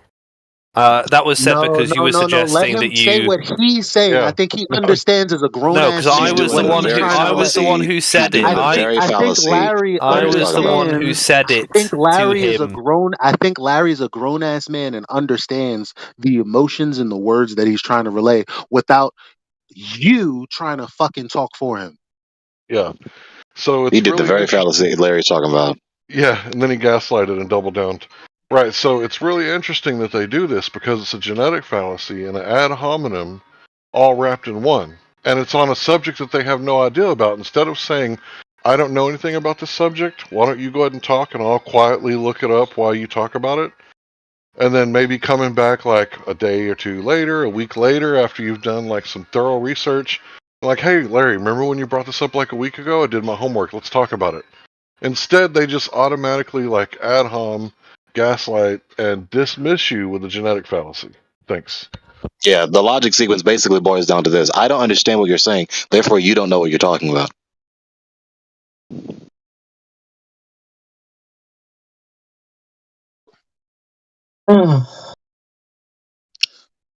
Oh, Corey. I can't believe he's not even embarrassed. He would still stay here and try to hold the mic after an hour and a half of not actually defeating the Black Swan argument. Well, I've been muted. Shameless reprobates. You can't. I defeat think an what's argument with important something here totally is non sequitur. is that you saying that Now he's going to try to dig in his heels, try to defend himself instead of just Are you moving okay, on, Gregory? as though You done? anyone cares. If you do you have good impulse control? He's going to do it again. Low impulse control. All right, Jekyll, make your point. It was just very briefly. I was going to say, response to what you said, Larry. It wasn't to say that you're wrong because you've been wrong before. I mean, that just might mean, according to Bayesian statistics, you might be right. But I think it was to say that you had a debate with Peter about the crisis in cosmology, and you had said something like, well, I've got this information from this source, and I said, based on you misunderstanding that sources with Peter, I don't know if I trust you to understand a source relating to this either. Right? Okay. There's a history of you misunderstanding sources you've read. Right. That's so why I actually said. So Peter said there is no crisis in cosmology, and you trust him? I don't think he said that. Yes, he did. He absolutely said there's no crisis in cosmology. But you just misunderstood what happened yesterday. In fact, you didn't even say what happened accurately. So how would I trust you with what Peter said? I don't care whether you trust me or not. You're a troll. Yeah, I don't trust you, therefore you're wrong. Yeah, I don't care. Therefore you're wrong. Did I say that? See, he just did it So again. You're not even trying to say I think he's unreliable without further investigation. So you don't trust him, we don't care.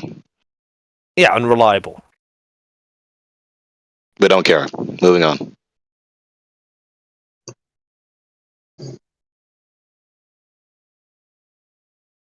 So Guardian, do you have an argument to prove? NW Guardian, 1885. Do you have an argument to prove that you know the Earth is a ball? Hey, can you hear me? Yes, I can. Oh, okay. I'm used to push to talk. At any rate, yeah, I wanted to throw out one idea, just a curiosity. Maybe you guys have an explanation for it. Maybe you don't. But why is the star that's called Polaris visible from the northern hemisphere? And like above what you guys would call the equator line, because you believe it to be flat, and past the equator line not visible on a flat plane. I'm just trying to understand why it would not be visible if it is a flat plane. Simple reply. You ready? Yep. It is visible beyond the equator line. Now, that's not what I asked you. So there's that. But so once again, do you have an argument to prove that you know the Earth is a ball? I'm asking if there's an explanation for that. If you Oh want my me to God, try another one. Fuck. I just answered it. Like, no, that's fine. I was just explaining what I was asking earlier, and I got an answer. Did So Peter then why tell did you you that? repeat the question that was already answered and whistle past my question? Why did you do that? Okay. Show me a picture from the tip Oh of my South fucking gosh. America that shows in the sky Polaris. no, that's not what you asked for.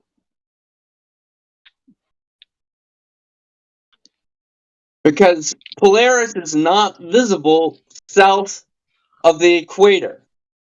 Have we spoken to this guy before? He's new, I think. Maybe not. Listen here, bro. Yes, you have spoken to me before. I was asking this question because it's a simple argument, a simple question that Listen here, bro hamster. deserves Okay? an answer. Hey, Broham. Listen here. Now you said two things. You said show me someone photographing Polaris from South America, correct? Well, south of the equator. Okay, right. Those are two different things. So when I said you Well, can see it, you South, automatically said that it was dude, visible, dude, and I'm like, dude, that's dude, a statement. Oh my dude. God. So you can see it south of the equator. You just can't see it everywhere south of the equator. But if you think that the equator defines where you can't see Polaris, no, that's not true. That's your answer. Anything else, bro hamster? No, I'm chill. I've been just I came in tonight and like All right, I'll you chill got it, and wait bro. till Repeat I the have the fucking You floor got question it. again. You got it. You and got it. ask my You got it. question, and I'm You got done it. for the day. Okay. Yep. All right. That was your one question for today. You got a quota or something? Well, just curiosity and wanted to just get some opinions and Well, You're understanding. about to repeat the fucking question I again. want your opinion on my response to you. I'm sorry, I didn't understand what you said. I know you didn't. Your No, tongue is heavy I with seriously didn't understand your what you tongue said. is heavy with mead. Yep. I get you now. Okay. I knew Gregory Where's would. the rum?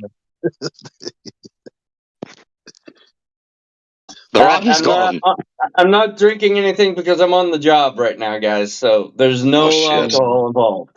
Damn. Then that's the shit. See, you know what you just did in my mind? The same thing that happened in my mind when I realized Manufact Totem understood the argument and still, like, that's what I don't understand. It's like, how do you know something but still act and respond as if you don't? Like that. You know what I need to The read? only people that I know like that are liars. But I don't want to call y'all that though, because I don't know that. But that's the only Eli. indication of a liar is when they understand something but still pretend like they don't. Like You know what we need to read?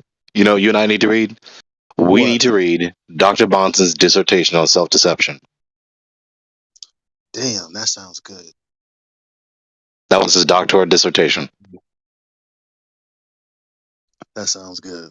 Oh, damn, we wasted all this time in here, and my girl is expecting a call any minute now. And I'm like, yeah, babe, I'm gonna call you in 5 minutes, but I can't because I'm stuck. She don't know what I do in here. She don't Hey, know she can how call Don't me. know strong. how it be.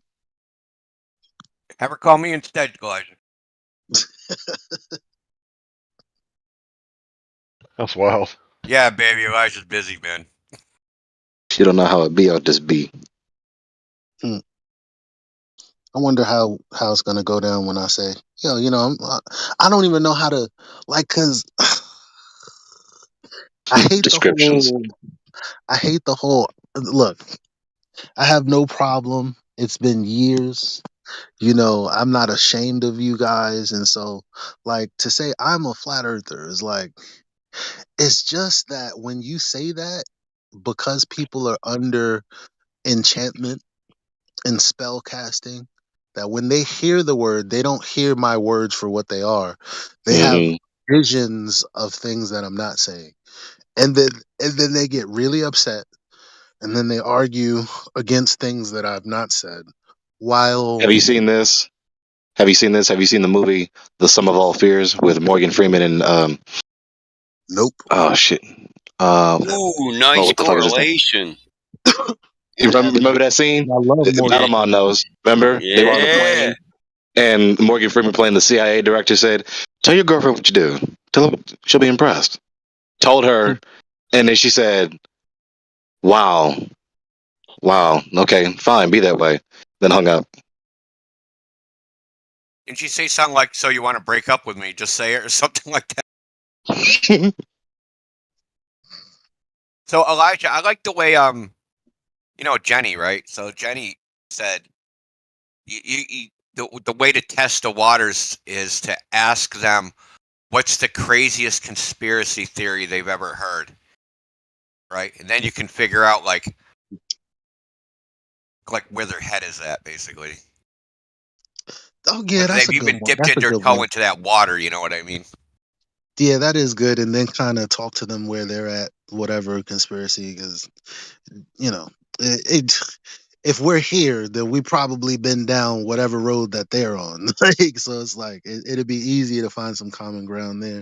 I didn't think about that, but my problem is, especially people in my community. I don't know how rampant it is in all other communities, but we're you know star children, divine and birthed from the very essence of what the sun is created with, and they also have crystals and stuff, and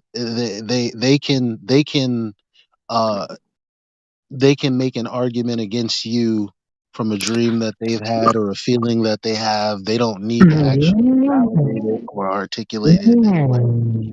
And so that's the pool that I have to date with. Right now in Is there? 2024. I don't even think that's I don't even think that's an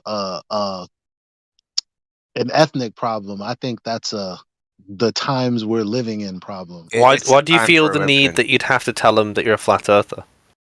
Because if it were to just come out as information, then that would be a problem. So equally, is you might want to run that by some. What's wrong with not saying? You see what I'm saying? Because So there's gonna be a Yeah, time I get when it. the I building. think the only way I could liken it is to my political views, right? I don't tend to tell people who I date what I think politically. I just nod and agree and just have my own opinions.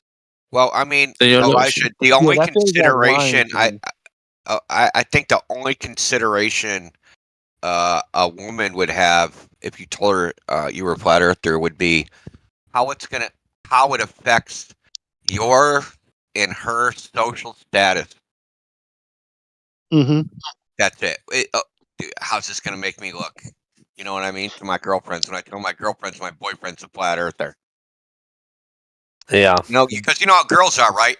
She tells her girlfriend's a flat earther, then they get in a little bitch fight like a month later, and they're gonna bring that up. Well, at least my boyfriend's not a flat earther.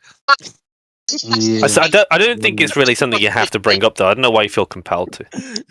Nah, but look, see, you would think that because you would think that most people don't care.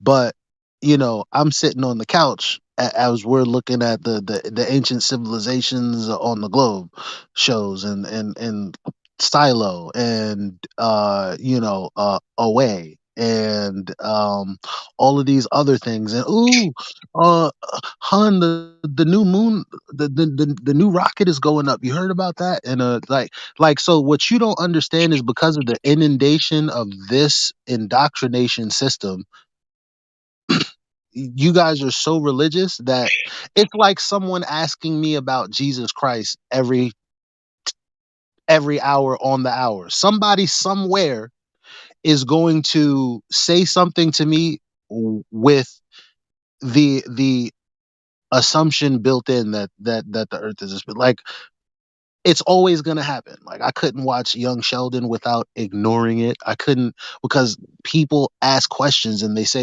sometimes they even say like, I can't believe people still think that the earth is flat because of some shit that we're watching. And I'll be like, that's crazy. Have you never dated someone who has like opposite political opinions to you? Like, have you never dated someone who has opposite political opinions to you? Like, and you just kind of just don't talk about politics about your but opinions. this isn't politics though. Like, I think it's deeper. similar in concept. I mean, you No, don't have to be not. upset It's about not similar sort of because stuff. unlike politics, like, I can take somebody outside once a month on my favorite part of the lunar cycle, and I have an argument for that against heliocentrism, and it works 100% of the time for the people that I can actually get to hang out. Like, and we're just chilling, and I'm like, oh snap, the moon. Hey, you know what's interesting? Like, yeah, that's effective 100% of the time. But Yeah, that's analogous, but not equivalent. You said take them outside. I thought you was fitting to go to an ass whooping. I said, damn, my boy fed up. Battle mod. The Earth is flat, you mother. I'm gonna like, put you shit, flat on your back. my boy had it enough. He ain't I'm taking gonna tell that you one shit more no again. more. I'm gonna tell you one more again. Say the motherfucking Earth is a ball again. Say it again. So when people are talking, like, cause you don't understand, like, when you're in a relationship, especially when it's new, y'all talk about everything. And when y'all are talking about everything, you know the first things to come up: space, what it is, what this place is, what God you believe in. That shit comes up like on the second date.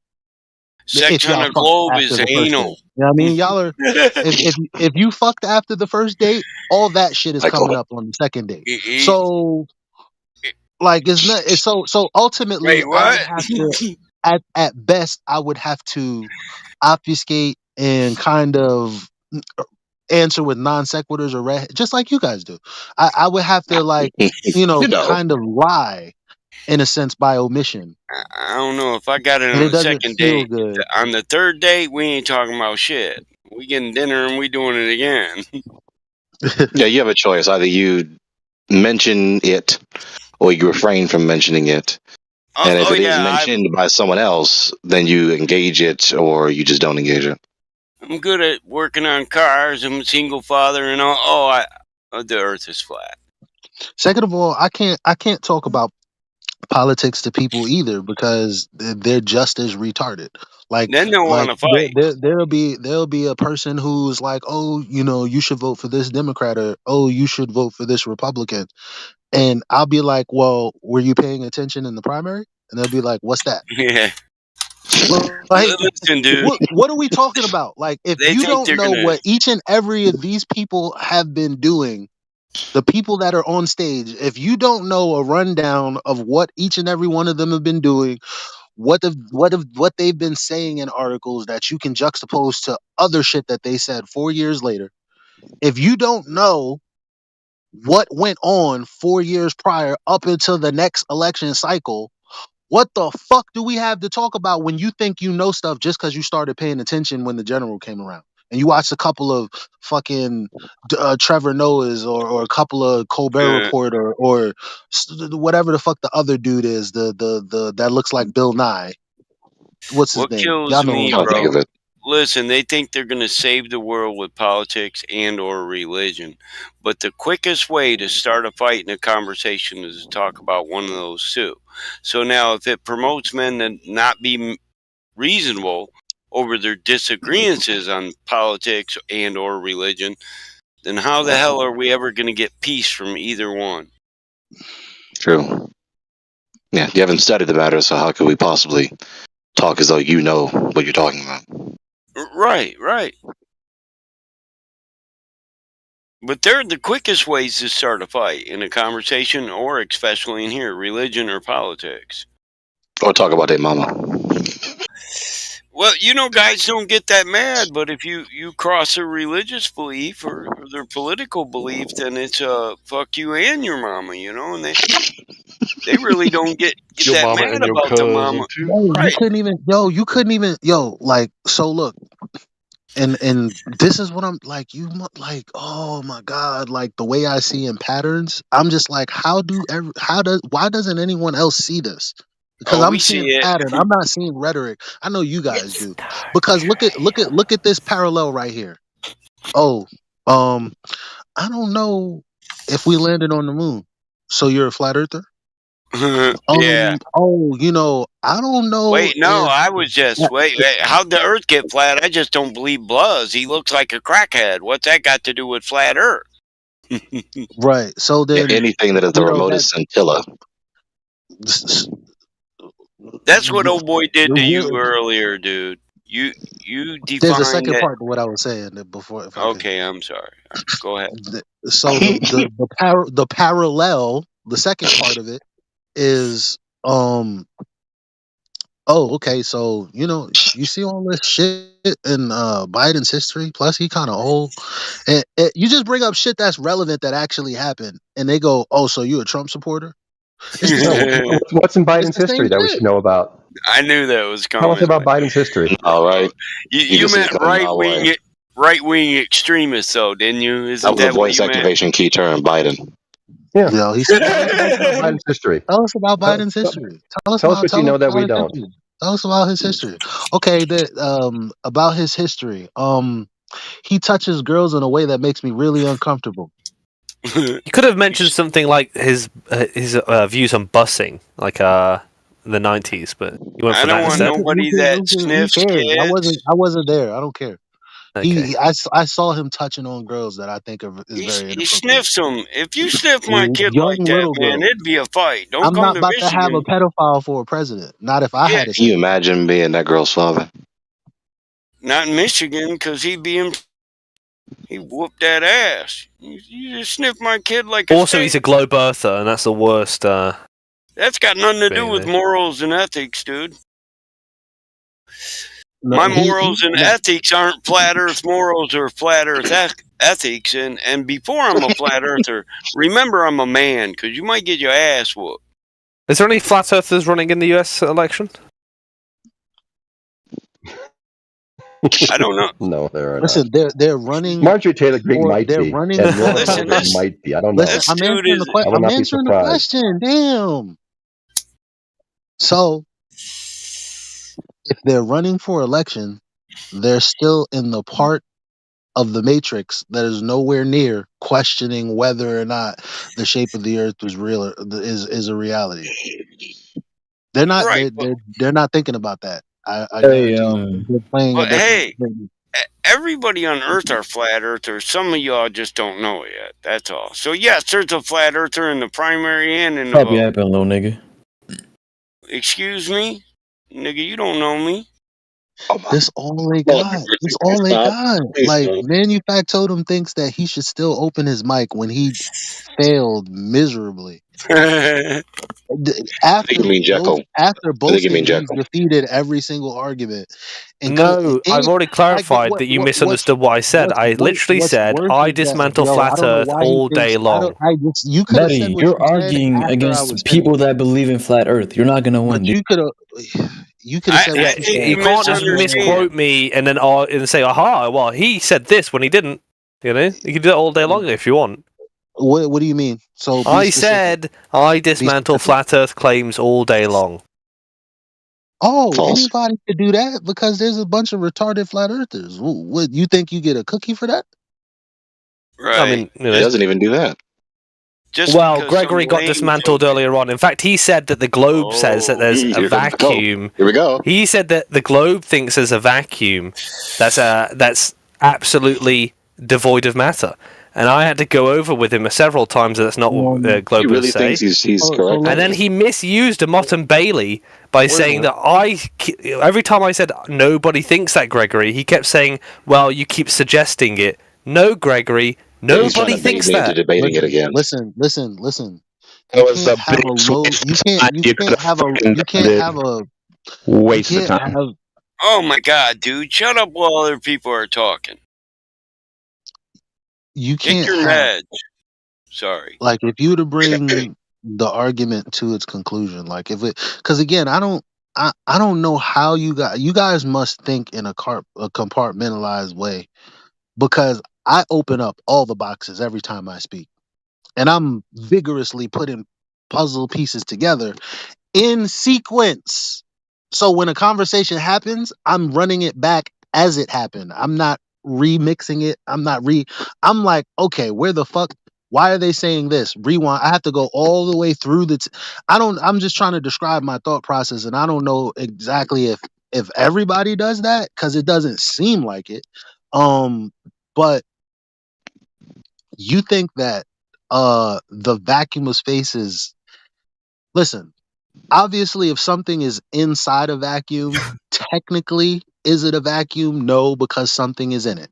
Okay, moving on beyond that, because we're all not retarded and we can all understand that.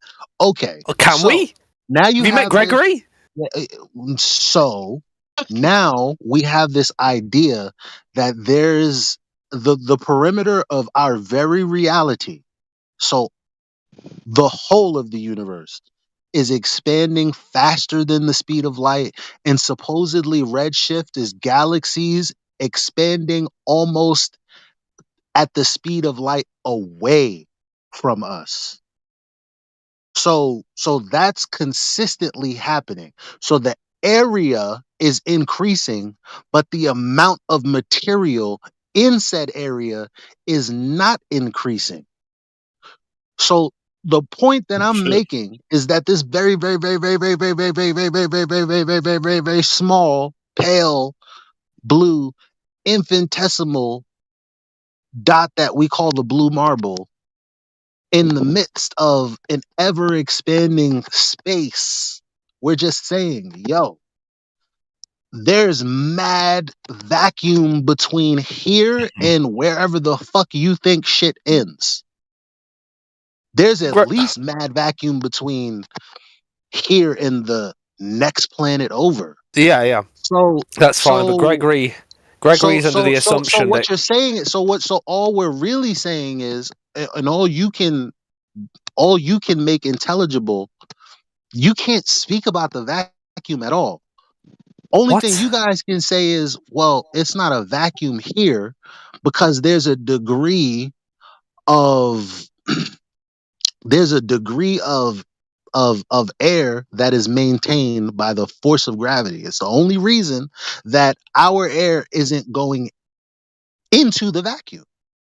You doesn't have to be gravity. Vacuum, that's away from the ball. Yeah, doesn't have to be gravity.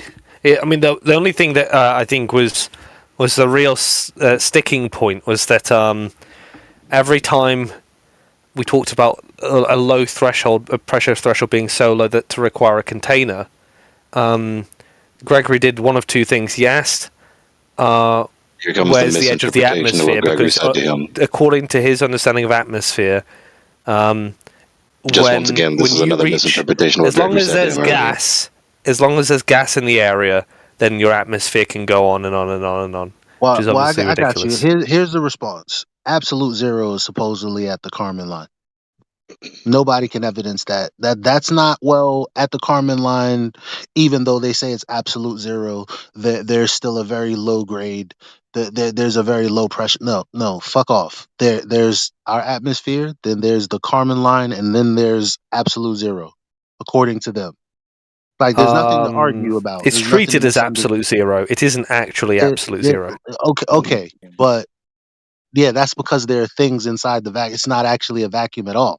But the problem is there is the obfuscation at this point. The problem is there is area for the air to fill. It's not obfuscating. And so the area is zero next to our gradient pressurized atmosphere. And your only mechanism for how that happens is the force of gravity that's been superseded by Einstein so many years ago. Why? Probably because, one, they couldn't practically prove that a force of gravity actually exists, not How is this still scientifically an anyway. argument? The And Earth is round. why did you do you want to be the one person that has a conversation about it right now? You and me? Oh shit, the floor is open. Would you like to have a conversation about it? Hello? Dude, he's muted. I mean, He'll tell he's us what new. you're You might as saying. well No, give him shut a up, chance. shut up, shut up. He got Hello? server muted. I'm a flat earther as well. I'll just troll him. No, you're not. I want to hear. I want to hear you guys. I want to hear you guys So, talk. I'm genuinely curious. all right, so let's have a conversation. Are you willing? No, because I don't know anything about flat Earth. I'm new to this. I want to hear what you guys have to say. So if you don't know anything, Yeah, I and I came in to learn. Right. So, do you want to have a conversation about it? I want to know by your point of view. So then you do want to have a conversation about it? I prefer not to talk. I want to hear you talk. I want to hear your point of view. Nothing wrong with that, is it? Like a podcast. No, there's no problem with that. Okay. Are you ready? Are you going to respond after I finish talking? Yeah, I will. Okay. Give me your 5 main points about why the Earth is flat. Okay. No, I'm gonna give you one. Okay. So, let me see how Are you struggling? how I want to go about this. Yeah, obfuscation of the extent of the air from the surface of the ball. That's what he's doing. Well, I mean, this is a new guy. Do we really want to have the conversation about the air? I mean, I'm not gonna stop the No, no, no. conversation I was if y'all loving. want to keep. Y'all want to keep Listen, going on that? I was loving No, the no, no, pressure no, no. We're differential. talking about the Jekyll. What? Yeah, so that's all it comes down to when he was debating me. He obfuscated the extent of the air around the ball. Oh. He obfuscated it. Yeah. Is Jekyll manufactotem, or am I just calling him somebody he's Yeah, not? you're switching the names. Jekyll is the one you were talking to, the one with the British accent. Manufactotum is the American. Oh, so you don't even give a fuck about what people call you. You just let me call you somebody else. Who does that? And they couldn't be more different personality-wise. Well, at least he didn't say you misgendered him. Yeah, at least that. Devil's advocate and all, you know. Okay, so damn. The reason that I'm taking my time is I know that we can be out of touch being in this room, speaking to new people. And so I always try to slow it down and consider that the person that I'm talking to is a genuine person trying to like have the conversation. So if I'm just going to tell him elevation angles to Polaris, there you go, he's not going to understand that. You know what I mean? Like, so it's like, how can I articulate it in a way that he doesn't think is weaselly? Because I could just disprove that it's a globe, and thus, if it's not curving, then it's just as flat as we experience it. But I don't know, like, you know what I'm saying? Anyway, all right. So here it goes. I'm just gonna Just FYI before you begin, he left. I'm just gonna try But you to can continue. say again. What was that? The kid left. Just so you know. Oh, forget it then. Yeah. Just so you know. Forget about it. Go ahead. I thought he wanted to sit and listen. That these guys be lying they ass off. And you know what? None of you Globers speak up against it. Because you guys don't give a Not fuck a about one. anything. Not a one ever. Y'all don't give a fuck about a damn thing. What are we supposed to say? Yeah, What they I'm don't know. saying They don't is know the justice. bias They is don't know crazy. virtue. They don't know I'm pointing piety. out a bias, and you're like, what are we supposed to do about the bias? Sure, we're gonna Yeah. talk shit as much as None possible of us know this guy. when it's towards you guys, but whenever we see some sort But of none of us weird know this guy. behavior or injustice happening to you, we're just gonna not open our mic at all. Like we're just They don't know justice. They don't know piety. They don't know virtue. I thought Wait, Scott what did Mackey he? As soon as was I'm talking to what did he? somebody, Scott is there to be like, that's not correct. But he's Listen, not there for when a Glober says something wrong. That's not. He's never What did he there, but say he's that was always wrong? there speaking up when I don't fucking want him to. But I he's thought he never there was. to be like, "Yo, Eli's right about that." What did he? I What did thought he he say was that was wrong? protesting the lobby. Hey Scott, what are you doing back here? I thought you shut this VC down, man. This is dead to you. You should move on. Thought you were boycotting this. I liked you more when you were boycotting. Don't you have a I don't lawn care to what you mow or like. something? Don't you have a lawn to mow? Dude, get over the lawn I'm thing. glad I can't I even just told hear you this the moron Mick. say How about, shit. Mick, how about the tell mowing not horse? to. You want to That's mow not my Mick. lawn for Mick, me, punk? I Scott, pay listen, listen. $100. We're Mick. talking to a guy Yeah, I know. who's literally waving in his what appears to be a webcam picture. Just that's so retarded. Mick, scroll up to 58 after the Hey, hour. That's where I was today. Like, who takes a picture waving at the web? You hella dog. yeah, I like that. Nah, I like. I'm my bad. Now I'm just like, Yeah. I don't like joking on people. In all honesty, like I don't like making people feel bad. Like I'm very good at jokes, and I make like It's my okay. girl, You're not making me feel bad. like It's all right. I make Damn people it! laugh I all tried day so long. hard, Scott. But I hate to do it at someone's I've expense been around unless they children all my deserve it. life. It's cool, you know. You're the biggest kid here. Can you go back Why are on you around children boycott? so often? I know. I Oh was wondering God, that too, no! Stop! No, don't do that. but I Don't don't do want to that. be like the The nigga Glovers, mentioned you it by know. himself. Maybe he's just a good dad, a good Well, uncle, and because I everything. like But I helping still them like learn him things. more on boycott. You too old to be Coaching, around kids, teaching, these kinds man. of things. No, don't be like Helping the that. youth grow up to be good adults. Yeah, good thing. You should do it. You need to be around a campfire No, telling that's people, fair, Scott. listen, you as an old man, you need to be out there at a campfire telling kids how we went to the moon before, you guys' story gets lost in translation. Like that's what you should be doing, not You know here what with I Yeah, us. good teach him at adults. the. Yeah, good You know what adults I who can teach him at the calculate. Story's campfire? not going anywhere. Yeah, good adults who can calculate for courses. I do Boy Scouts, so at the campfire, I like to Oh, nice. teach survival and critical thinking based on survival.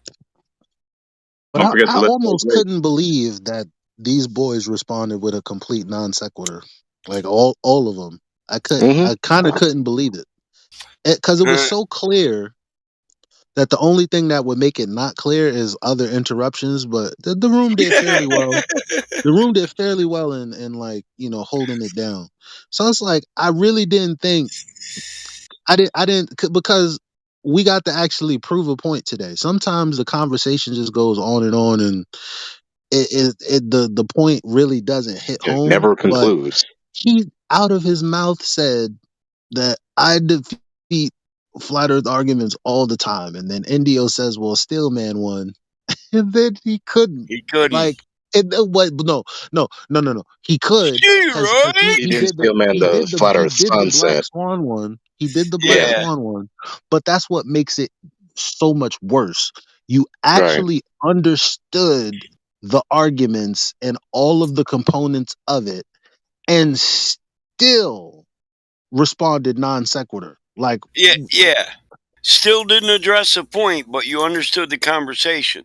So, number one rule for Glovers is always obfuscate the point. Never answer their questions. I don't think the Black Swan was a fair evaluation tool because he can just read it. Right. Oh well. He said this he is what I did say keep saying. who's the Black Swan before he said anything, and then he read it. But he also gave the proper refraction rebuttals. He gave two of them. Like I said, now tell us what we would say in the face of somebody responding with refraction, and he did. So that's why I'm so confused because I'm like, okay, so you understand our rebuttal for refraction, and so at this point, now that we're here, go ahead and make a case. Let's go from here, and that's when he went to non sequitur island. Yep, self-deception, invincible ignorance. This is why I keep saying, either you are deficient in acumen in spite of your best efforts, or you are lying. Did he And we actually can't get the say that he refraction didn't argument understand correct, because though, he Elijah? understood literally everything. So Did he actually get the refraction argument correct? Because I remember him saying, "I don't know the types of mirages." he did say that, but he was basically saying He said a rebuttal to their he was ad hoc.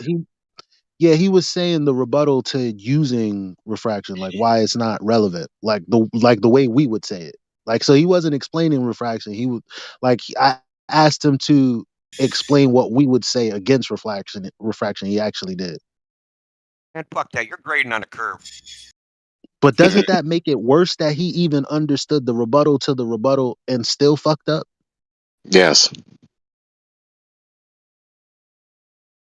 How do you do that? Like, Self-deception. Same way you and go I didn't from know. I didn't know. Like, you know, the only people I knew like that acted like this is my best friend who was a pathological liar, and politicians that I would argue and yell at the TV for. Like, I'm like, yo, you're saying this, but you're reporting from this article, and I read the article, and it's not saying what you said. I used to do that all the time, but I didn't have nobody to talk to. That's funny. So I didn't know, like, there were really people out here that thought like this, and I thought, oh, the reason that they think like this is because of the inundation of the media. Monkey see, monkey do. So the media leads with fallacious reasoning and fallacious arguments. Therefore, the people consuming the media will do so also. But now here we go with this, because this goes back to the most macroscopic question with this.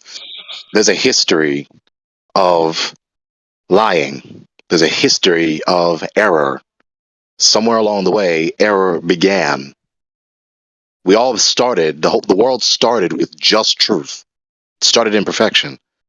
Error, sin, fallacy began. So there must have been necessarily a deliberate choice to forsake the truth and go with the lie. That's why it is written in Revelation, all those who did not delight in the truth but preferred a lie will go into the lake of fire. It's going to suck for you there, isn't it? You know, when Gabriel's horn sings and the Father returns, I'm going to roast marshmallows on a stick while your soul burns, Scott. Have fun. If that's what gets you off, man. I was being facetious. I figured you were doing the same. Yeah, but but in reality, there are a lot of people out there. Here's the time for the canards. Here we go. In reality, there are a lot of people out there that I've run into who you can feel and hear it in their voice that they would get off on watching me suffer. And people like me. I would pray for your forgiveness, Scott. But yeah, there are two sides to every coin. And that is a fair assessment of religious people, but I'm not religious. Right. I would say more spiritual. I believe in God. I think we should all get along or strive to get along. That's the ideal of a social agreement. The nations were founded on it, townships, cities. What do you got? Parishes. So do you believe in a hell? Do I believe in Gehenna, a place No, where do you believe in a hell? Oh, I didn't know that's another word for it. addressing that. The Bible doesn't really address hell, so okay. So, well, what do you believe? But that's a religion. The Roman Catholic, the Roman. That's a doctrine. The people that also do you believe in such a place? the people that no, also I don't believe in hell. Nice man. The people Good that man. also lied about. I don't get it. You know what? And the reason that I can't say that you motherfuckers are like liars, like, I just think you guys are crazy. Cause my mom can dead ass look me in my eyes, and I could be saying, "No, mom, wait, that's not what I said. Wait, mom, hold on, let me correct you there." Like, and no matter what I do, she will talk like she pressed play and will not stop until she's done. And I think that's the craziest shit I've ever seen in my life. You got to be a parent. Yeah, that's a parent skill there, bro. But I believe hell is a separation from God. And when you separate yourself from the Creator, you exist in hell. So I'm in hell right now then. But the whole thing is like, I can live with that. The hell that everyone has faith in across the world isn't actually from It's the not Bible. Their concept of hell isn't Dante. from the Bible. Yeah, it's from Dante. Yeah. But Greggy was just talking about lake of fire, right? That's pretty bad. Well, that would be Yeah, but that's not. that, But that's not what. Look, Kahana. just this amateur hour, Holmes. The Bible clearly says verbatim, everlasting torment, lake of fire, etc., etc., etc. Now, It that's doesn't say what's in the hell. Bible. Okay, that's interesting, but that's It irrelevant. is. Not when we're talking about does hell exist, it's not. Dude, then you're asking what hell means, not does it exist or No, not. I didn't ask that. Right. So we're just trying to respond. Now it's interesting that you said that because when Scott Mackey said, "Do you believe in hell?" I wanted to ask him, "Well, what do you mean?" Exactly. Oh, the lake of saying, fire thing that Gregory brought up. Do you believe in the lake Yeah. of fire thing that Gregory just mentioned?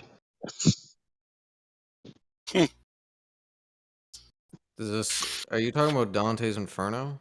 No, dude. For goodness sake. I'm talking about the lake of fire thing that Gregory just mentioned. No, he brought Yes. up Dante, and I thought he You said believe in We're all Look, just gonna go somebody yes, else. man. Yes. The answer is yes. Can we? It's all doctrinal dispute, man. No, it isn't. It's not doctrinal dispute at all, dude. It is. No, Just like the listen, let's be doctrine of clear. the eternal soul. Hold on. Let's be Hell and clear. torment are doctrines. Let's be clear. The Bible verbatim says, lake of fire cast into eternal torment, eternal smoke of their suffering, etc., etc., etc. That's what it says, literally verbatim. There's no arguing that. Yeah, Yeah, but that's wasn't the point. Nobody asked about torture or suffering or internal inferno. They did the lake of fire or hell. That's what we're on. What is the lake of fire hell? That's what you're arguing, that the lake of fire is hell. Good for you if that's what you believe. Oh my god, this guy lost. It's really not that difficult. People just talking through one another. It is. I'm not lost. The question was, does hell exist? And then what do you believe in the lake of fire? Do I need to clarify past that? So it depends eternal whoever. torment? Yeah, I believe in eternal torment. Yeah, it was strictly. We were strictly on Flat Earth like all day. We've been fair enough. that all day. So I maybe you came in because the room is the flavor of the room has kind of been biblically focused, but that's not where we was just now. To be honest. Like, I'm not even about whether it's this or that. I'm just about what the Bible verbatim says. Yeah. Oh well, Verbatim. maybe he was responding to me saying there is no hell biblically speaking. Right. So then you have to say, what do you mean by hell? If you say is Dante's Inferno hell, and do you believe that? Well, that's Dante's Inferno interpretation of hell is not in the Bible. No. That's But what if I you mean when say, I say it doesn't exist. That's yeah, all. fair enough. But if you say most people's idea of hell, right, it has a very narrow gamut.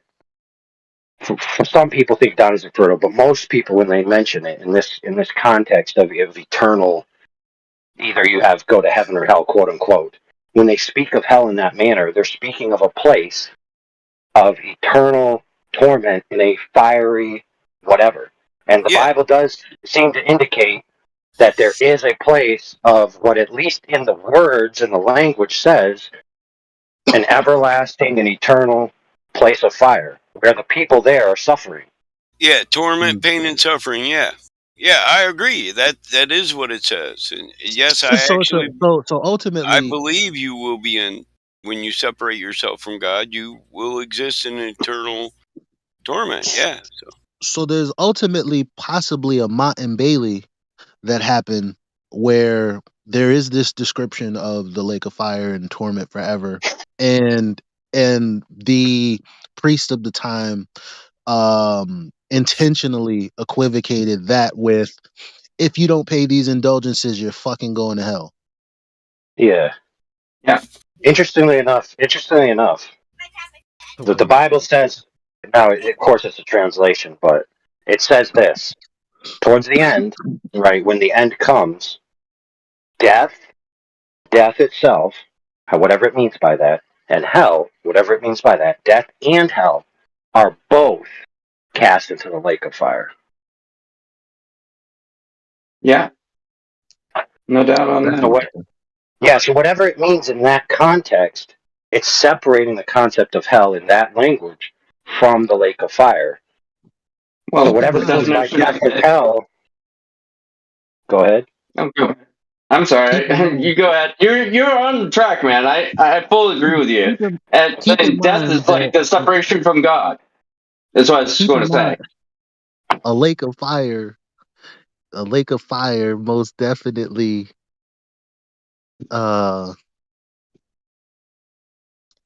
needs containment. So suck it, Globers. Or well, yeah, whatever. But so my main actual interjection was for this reason: that there are people out there who claim to be religious, who claim to be Christian, who claim to adhere to the Bible, especially in the flat Earth community, who hold an animosity towards disbelievers and a gleeful attitude towards the destruction of the disbeliever, that the disbeliever will end up in hell and their suffering will be the entertainment for the believer. Now, the Bible clearly says that God does not want anyone to perish, not a single soul he desires to perish, and that his heart is to save the lost. So if your heart is to destroy the lost, then you do not share God's heart, and you need to re-examine yourself if you're a believer. I rest my You know, case. Straight up you know on what's that, man. crazy? Straight As up. many times as I've, spoken down to some of these guys, it comes from a place of frustration, confusion, and hurt. I literally explained to you guys like how confused I was given the conversation I had with not Manufactotum. Or maybe it was. I don't whoever, right? Like you guys don't know how many times I've like Nathan's show has ended and I've cried in the city. You don't know how many times I've expressed to Gregory how much I hurt for the people that just don't get it because I don't understand. I'm like, well, are they wicked beings and don't have a soul? Is that what we're? But I can't biblically validate that. So I'm like, well, I'm just making shit up now. And I'm like, okay, so they're all people deserving of God's love and salvation. But I'm hurt because these like it's like it's like the scorpion on the frog's back. Like they will take God out if they could to Hey, their own detriment. yeah, And can it I throw hurts something me. down here? It hurts me Let's that they put don't down care our. about the truth. It hurts me that they can completely understand an argument and understand what a non sequitur is and try to justify it. It hurts. And you guys say, well, why does it matter? Like, because I love you. That's why. In case you didn't know. Well, we're Hey, that's expressing what I our was going to plan. You get don't need to to. worry about us, man. We're good. Don't As worry far about us. as biblical things go, I just want to say, like, I'm one of those that basically, it's like, let the main thing be the main thing. Do you believe Christ died and rose from the dead? You know, that type of sort of thing. Let that be the main thing. And as far as religion goes, it's like, did Christ die on the cross for sin and rise from the dead on the third day? Yep. You're a Christian. You understand if you accepted his gift of free salvation, you know? Yeah. Well, So Scott, eschatology is essential to the gospel, the most famous verse in the Bible. So it's not an ancillary matter. So Scott, what was how did we like did you have a point asking about I'm, hell? I'm, Like I'm, how I'm, did I'm just suggesting you Did don't he need to just waste your John time crying 3:16 about us. us? No, just no, don't but you so don't you don't need you don't so need to look feel so bad. look Oh my goodness. I asked him I heard first of all I heard him say don't worry about us and in the face of me saying I love Apparently. you. So there's that, but that's okay. And I asked him a specific question. I said, okay, so how did we get here? What was your point? And he heard me addressing him and just responded to whatever the fuck he wanted to respond to instead. Mm-hmm. How do How y'all did do we that? get here? What was my point? My point was just to tell you don't worry about us. It's called I don't understand what other psychopathy, your point would man. point there be. couldn't have been don't worry about us because we was talking about flat Earth before you brought up hell. So I'm trying to figure out why you brought it up. No, Just I said don't worry about us when you said about the God stuff. That's what I was responding to. psychopathy. He's disconnected from Don't even reality. bother. Don't even bother. He's not going to remember correctly. He has a memory of Dory. No, Well, he was. you should make. Like, it's very funny because you said Scott has. I think someone said Scott has no shame. So leave it on the person that can't take personal accountability that thinks hell is bullshit. Right. See the irony in that? Yeah, He never gives arguments. Hey, You don't friends, know it's friends. bullshit because you don't want any accountability. Hey, you want to know something interesting? I try to be a good person, so I don't have to worry about it too much. By whose Yeah, standard? fair enough. Mine. What's the metric? Mine. Arbitrarity, autonomy, Mine. pretended autonomy. So none. See, while people are trying to be a good person, and and look, just don't speak until I'm done, please. If like, because there are people that will put society over God. They're like, well, society is all that matters. The problem with society is that sometimes there's mass psychosis in which a society or a town or a group of human beings will go on a witch hunt to brutally murder and torture people that are guilty of their own delusions, that are guilty of said pursuers' own delusions, hence mass psychosis. Slavery was a thing. That was a thing that a society. Slavery is a thing today because enough of us more in than one society society.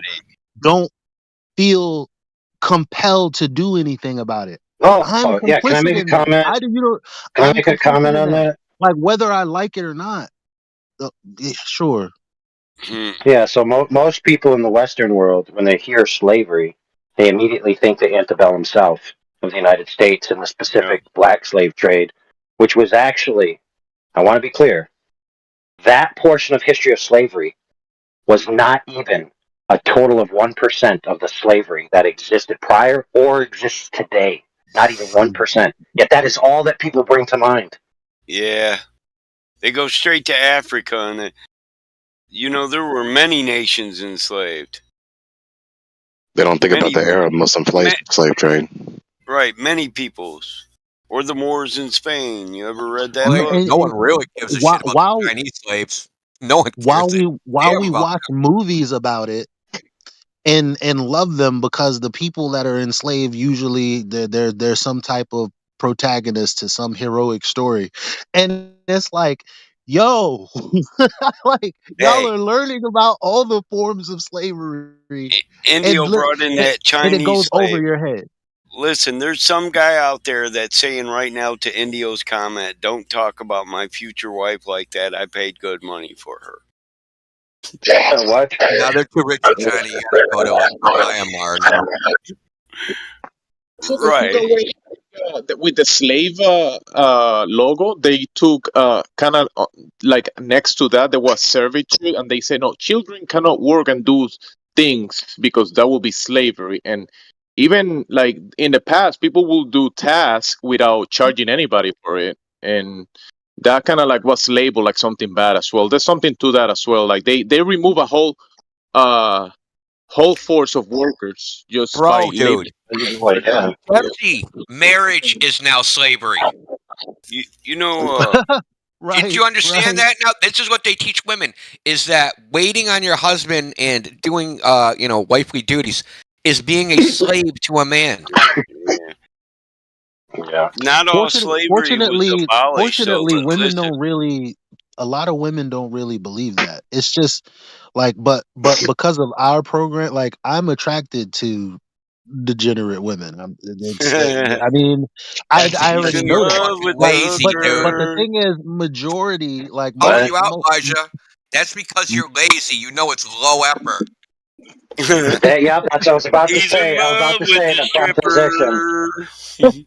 The It is low. proposition Actually, it is low in effort. a free market, think about it this way, the proposition in a free market, when you're a man, especially a young man in the modern day, and you have the option of putting in all this effort to work on yourself, make yourself a good guy that can provide, that can be strong, that can make decisions, that can have all of these masculine qualities, and then ploy that effort onto a woman who's also good quality, you see that as a multi-year process versus just getting some stanky real quick because that's easy.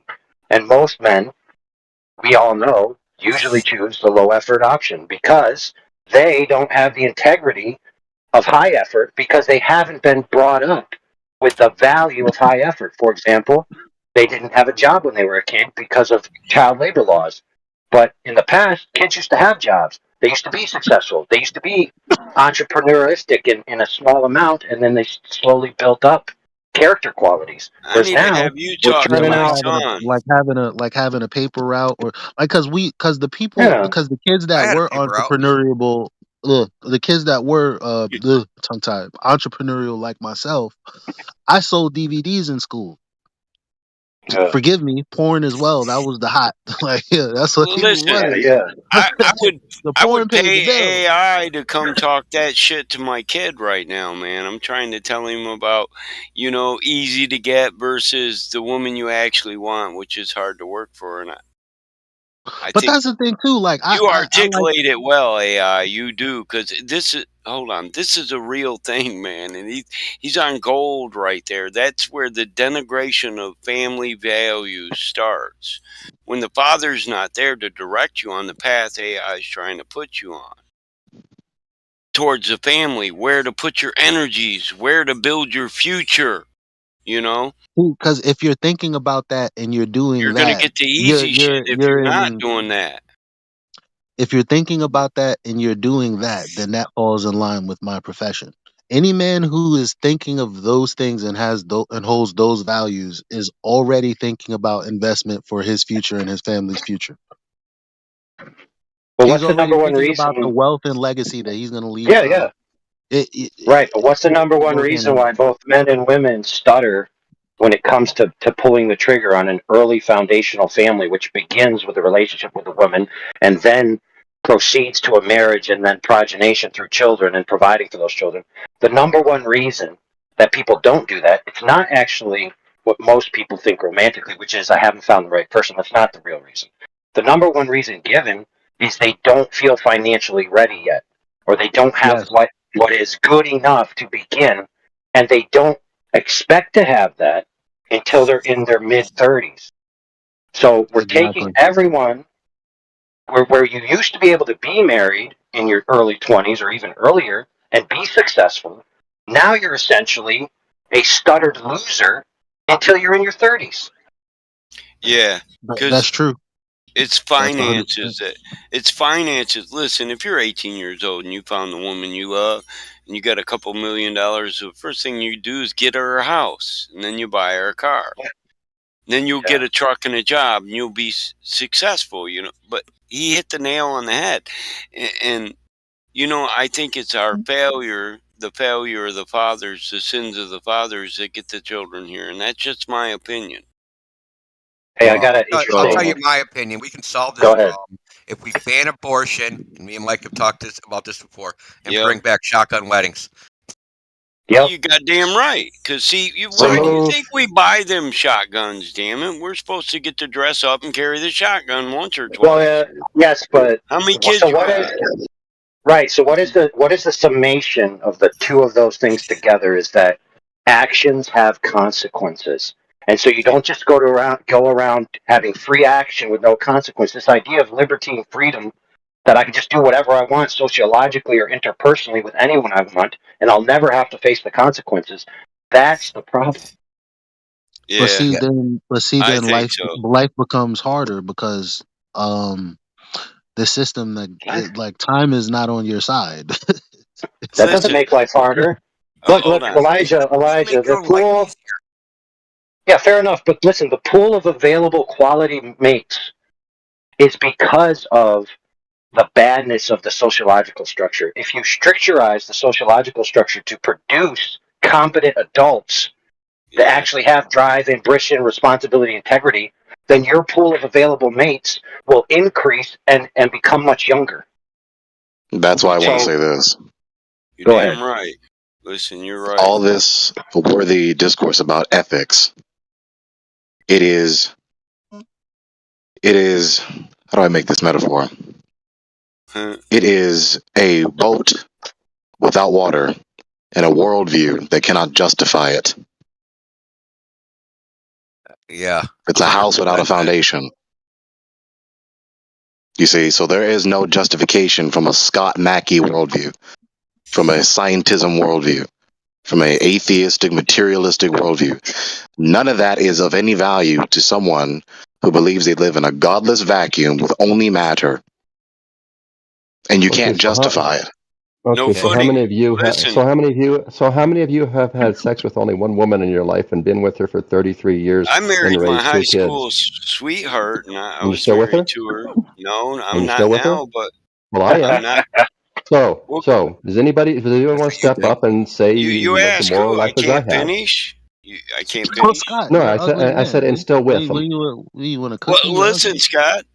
Well, He could have spoken up without being disruptive, but he chose to be I've been told that I'm disruptive. immoral. Yeah, listen. No, listen. We're not gonna. I still haven't We're had. not gonna. That's the Hold only on. woman Wait. I've ever had sex with, Scott. Hold on. Look, Scott. We're not gonna downplay you. The In hell fact, are we're you gonna talking praise. about? We're You gonna can't live up praise to me. you. Look, Scott. We're What? gonna praise you. Oh, fuck. You're gonna have a side conversation amidst me trying to get. I'm gonna praise you for being with one woman for your whole life. That's amazing. I wish I did that. No argument here. What's your point?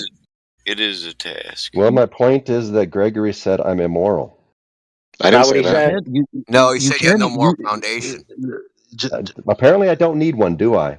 I've lived a moral life without a foundation. Amazing how that happens. Man, I'm not He's going to missing the argue. point again. Hold But you're on. How about I online. But you're reply? How about I online. reply? Because he's replying to me. Okay. Yeah. So he's missed the point again. These people don't have discernment. So I'm not afraid to point this out, right? I said from a Scott Mackey worldview, I didn't make an evaluation of his character. I made an evaluation of his worldview. He does not have a argument in his worldview to justify any evaluation. That was the point. Yeah. And hold on, I want to bring something up that's very important. Just because you've never slept with another woman than your wife and been with her for 33 years, maybe you don't have any other options. And that actually wasn't a moralistic choice. You're just ugly and your wife feels sorry for you. Oh, it's like virtue, and you couldn't whoop a person's ass. I don't know if that's true, but that's a possibility. I got my picture. I had got a my picture in perfectly my. well placed joke, but I was on mute when you was like, just because you was he can't be a virtuous. one That's woman your funny. whole life That doesn't is mean. And I was gonna jump and say that. Oh, fuck it. That's a common problem. Listen, And you guys friends. want to put yourself on camera? Well, how We can about take it, a look. Scott? Are you butt ugly? What? Let's just ask I that. What have does my that even picture in there. matter, You can dude? judge for yourself. What is that, dude? Let's pay attention real quick, slow kids. Okay, women often are with guys that other people think are unattractive or ugly because those guys have other things that women actually find attractive, like power. No, yes, money too, but let's just use power, integrity, charisma, assertiveness, masculine qualities. Whereas a good-looking guy is a total beta, little whiny bitch. Yeah. Do we got to ask Scott what his net worth is now? I don't know. Are we going to date him? Hold up. If we're going to date About him, $4 we million. do. If he's a one-night stand, it doesn't matter. Look, the point of that whole thing was is that your circumstances being what they are from another person's point of view as being moral isn't necessarily a moral choice. It's just a logistical fact. So that's kind of like an inverse is-ought fallacy. That is a moral though. Having Well, then you could ask me. having more than most others and doing the least. Well, you got to think about it this way. If you got $4 million and you're on Discord lying to people or is deluding yourself, like, I hope Look, Wait. I don't know your life, but I hope you're out there doing something good and not an not uncommon telling life. people anything objective about subjective things. Like that's all I hope. Not an uncommon where I live. I mean, a lot of people with a good deal of wealth where I live. So It's cool. Okay, so that being said, where's the intrinsic? Where's the extrinsic value of any action or any interaction of which one person could say this is moral or immoral, and what is the grounding for that assertion and conclusion? That's what's at the table here. It's not whether you do things that other people think are moral, but what does moral even mean? That and where's it grounded? That's the real question. why is He that said the his answer question? earlier. He might say it again. Let's see. It seems to me that all you need to do is behave correctly, and then you're moral. What does it matter what you Okay, believe? define behave correctly. Don't hurt other people. That's my standard. Okay, so you think that hurting other people is immoral? Yes. Why? And when I can, and I help them when I can, or when I'm willing to. Yeah, Anyway. I don't disagree. I I could don't help more. disagree. Yeah, fair. I don't disagree with those What if conclusions. that? He's not just a fake atheist. What if the That's other fine. person's trying to take your money or your woman or your Maybe car? he's not a fake good person. Maybe Is he's it just cool a fake to hurt him atheist. then?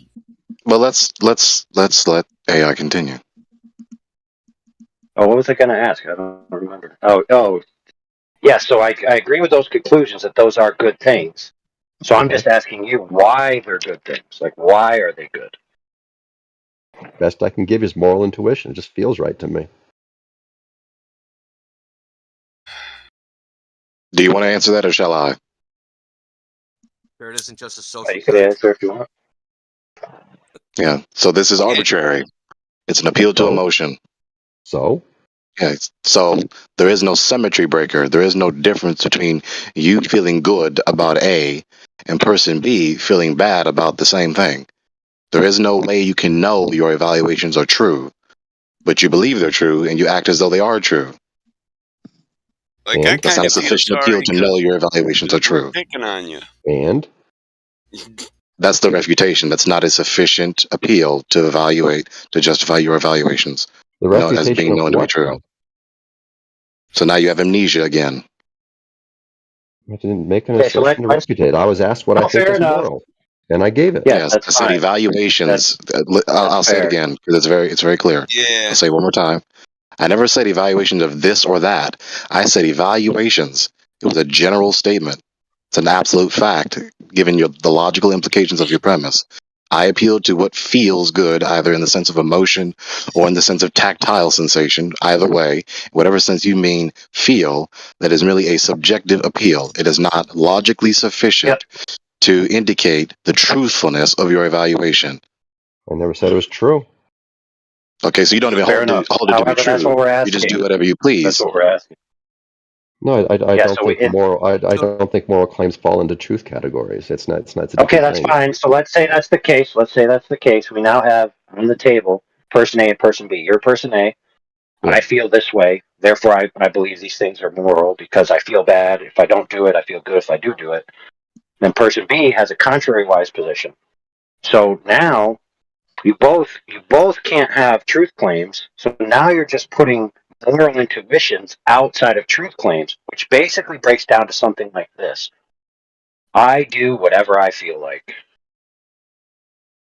Which is not an instance of a moral evaluation, right? So you've also made a category error.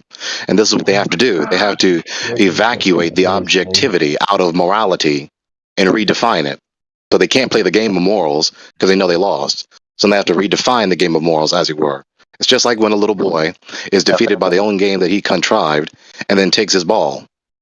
So we know full well that morals, by definition, is that which ought to be done given the obliged or obligatory prescriptions from the proper authoritative personnel under the given prescribed penalty therein. That's what morality is. Fair enough. So I would take that to a step further to make it broad for everyone to tap into, is that morals seem to be more than just I do what I feel like, and they seem to be, in a sense, an obligation. So it's something you should be doing. Whether or not you feel that you should be doing it, it's something you should be doing.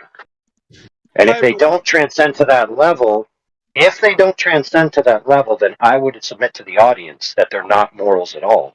They're just preferences. They're not morals whatsoever. Yeah, They're exactly. just instincts. Exactly, because that's how we differentiate morals from other human behavior. Morals are you're bound to do them, right? By like Gregory said, whatever higher authority you appeal to, right? You're bound to do them. Whereas how I feel, and I know I used an example of another person, we can use just him as his own example against himself. If he changes how he feels about a particular behavior tomorrow, he could do that, and that would also be moral. Which makes no frickin' sense because it's directly contradictory to his previous feeling in that morality. But since morality is static and stable through time, that can't possibly be true. Right. Yes, and I would argue that. Law. Yes, fair. I would argue that morals are understood throughout antiquity not to be an arbitrary set of preferences in a categorical sense, but that the categorical sense of what makes something moral or not is the object of obligation. And that is what goes into the category of morals. So you can't say something's preferential where one day it could be moral based on my preference, the next day it's immoral based on my preference, because that removes the categorical nature of obligation as Indio described. And so when someone describes a moral worldview which doesn't have a sense of overt obligation, then it's not morality they're explaining, it's something else. Mere taste, mere preference. I mean, I'll even accept you call them ethics, but don't call them morals. Yeah, for that example, mention from India. I was just going to say that's a worthy distinction because morals would be a subcategory of ethics. Ethics is just more so the rules or the tactics of approach, and then morals is the tactics or approach or behavior that you should do given the prescribed obligation and under the threat of the given penalty. Because a law not enforced is no law at all. Right. For example, the most common law understood between persons and agents is contract, correct? And what I mean by that is I agree to do this for you, you agree to do that for me. We've promised each other that we'll perform these tasks. I did my half, you now should do your half. Where do you get the obligatory should from? Where? To what do you appeal to justify that aspect of the predication? Well, because my reply when you ask me, oh, you should honor this contract, my reply will be, well, I don't feel that that's right. I shouldn't do it. And then your reply is, well, I feel you should. Okay, whoop-de-do. Now what? Who decides who's right? Now what? What keeps us from the natural state of man, which is war? Well, Scott's counter argument is, as long as I pantomime moral behavior, then I am moral. How about which is an immediate appeal to something, right? Which is an immediate appeal to a authority that is not his mere emotions. I think So he abandoned his own epistemic premise. We're born knowing what's right. Yeah, Scott will be the guy giving the orders. Yeah, shoot that village down. It's moral. Go ahead and shoot him down, everybody. It's because orders. Oh, if he feels like it, it's moral. If he doesn't feel like it, it's not. Yeah, he's gonna shoot everybody down because he feels it's moral. Morals are unwavering. They don't change. That's an interesting quandary. Hold on, friends. That's an interesting quandary that we have to parse out, and let me tell you why. When you become a soldier, and I'll tell you just from my experience in the United States military, you swear an oath based on your promise and honor to obey the commands of your superior officer.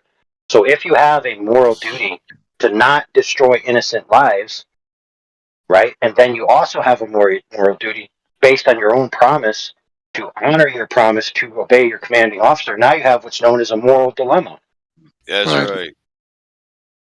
His life or yours. So now the question is, how do I justify disobeying the order I swore to obey? If you cannot appeal to an authority that has more authority than the initial authority you swore to obey, then you cannot justify it. You can The go ahead and do it if you original want to. authority. It goes Right, the The one initial authority you before swore the to one obey. you. We How have to do I discern do? which action is more virtuous, obeying the oath or not killing a bunch of innocent people. Right. That's Right, where like I said, let me Because we're emphasize. born knowing what's right, and the dilemma is, how do I do what's wrong to do what's right? Keep my word. Yeah, let me emphasize. So now the question is, to what shall I appeal to justify? It's a matter of logic. It's a matter of giving an argument to indicate the truthfulness of my conclusion and that I know it to be true. How do I justify disobeying the oath that I swore I would keep as concerns obeying this or that given authority personnel? If you do not have a valid authority personnel that is authoritatively superior to appeal to, you cannot justify it. And if you appeal to something equivalent, just to really appreciate this, if you appeal to some authority personnel equivalent, then you have a irreconcilable contradiction between two various authority personnel. Or if you appeal to something inferior, then of course it's just going to be overruled by the higher authority. Yeah, so this is a common thing in fiction and film, of the dilemma of love versus duty. So you have a duty to do something, but that duty compels you to hurt somebody you love, and that's where the drama comes in, right? You have that conflict, and the point is that, like, this is all well understood. To Scott, when he came to the moral dilemma, and he would have to, choose which is the more virtuous behavior, it would be strictly based upon how he felt at the moment, instead of any objective standard of virtue. I'll be a little more gracious because he did say that his personal standard is to not hurt other people. So he would, correctly so, in my opinion, give into that intuition that it's morally good in itself to not hurt other people that don't deserve to be hurt, which automatically means, in my opinion, that he's giving into a universal moral good that is not subjective and interpersonal to him. Otherwise, he couldn't make the claim that he should or shouldn't. What he should say is, it would make me feel better if I did A. It would make me feel worse if I did B. As soon as he uses words like should, he's invoking moral obligation. And moral obligations do not exist in a worldview in which morals are not extrinsic to the individual. Now, there's various philosophical reasons for that, okay, which we could parse out. But it is absolutely, unequivocally the case that without extrinsic metaphysical value of the human individual, that is not the sum of its parts, there is no reason why you shouldn't kill them as easily as you kick over a sandcastle. Right, now consider this, in addition to what AI just said. Now the question is, what does harm mean? Because if the precept, if the given moral is you shall not harm anyone, which is so strikingly similar to something that we know, but the point is, this premise alone is insufficiently specific. Why? Because harm is not defined, and any given person can appeal to this given precept, label any action that they don't like as harmful, and supposedly demonstrate that their evaluation is true. So this is what has been known in the history of philosophy. It's called utilitarianism. Yep. The vast majority of the time, most people don't even know that. They don't think this deeply about it, but it's very common. Don't harm. Keep your hands to yourself. If you have nothing nice to say, don't say it at all. Right? Don't harm. But of course, how does one justify that precept? To what will they appeal to justify knowing that precept is obligatory? You see, that's a moral without an authority. You ask Well, them. then you got the inverse of the action, right? Inaction, you can just subjectively say inaction causes harm, right? So I have to do this thing to this person, because if I don't do this thing to this person, this third person will be harmed, right? So the standard is I will not harm. You can contort that in any possible way possible to justify. I could save your life, but I might harm you Yes, doing my penchants for not doing harm. I'm going to justify that action by saying, if I do this action, I'm avoiding harm to this other individual over here. While, killing everybody else on the left-hand side of you, you save one person on the right-hand side of you, and you stayed consistent with your quote-unquote moral obligation. Now here's the kicker. Exactly. So fair enough, but You guys are hold making on, this so much harder than it needs friend. to be. Just ask them. Yes. Yes. Hold on. Let Scott. I think Scott was trying to answer the previous question. Let's let him go. Yeah, I define harm to another person by ask them if this is harming them, and if they say yes, I stop. It's really easy. Okay, so with that being said, when you get the answer, right, and then someone says the very antithesis, how do you discern which one is true? Well, I don't understand the question. If the person tells me to stop, I stop. What are those? What else do I need to take into concern or consideration? Yeah, you may be consistent, but what is obligating anyone to be consistent? So the problem is that when you ask that person, right, you haven't appealed to anything that obligates you to be consistent.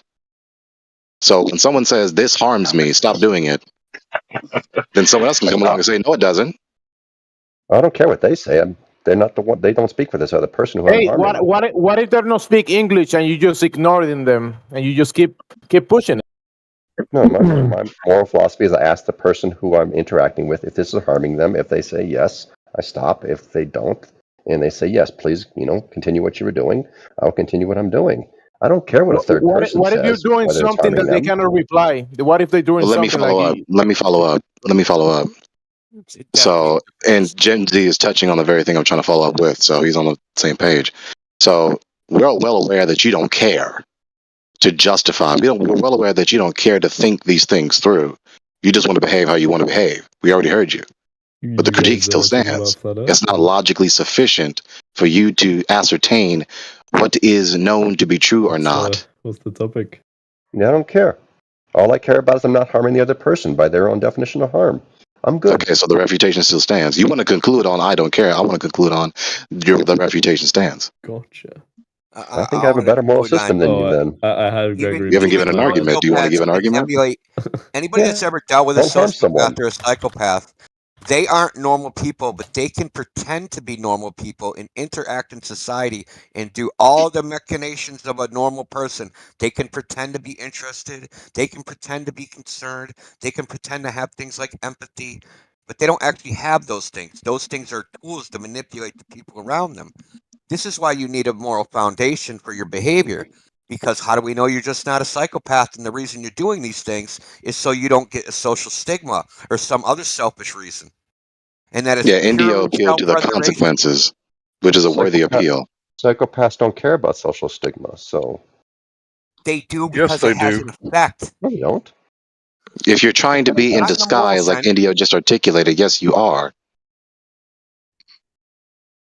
They care logistically. But what's wrong with just not harming other logistically? people? If you're trying to sustain your disguise, if you're trying to sustain your cover, then yes, you do care. So what more do I need than just not to harm other people? What else do I need? Well, no one's saying that that's not immoral. That's not moral. That's not the question that's being asked. We all agree that that's moral.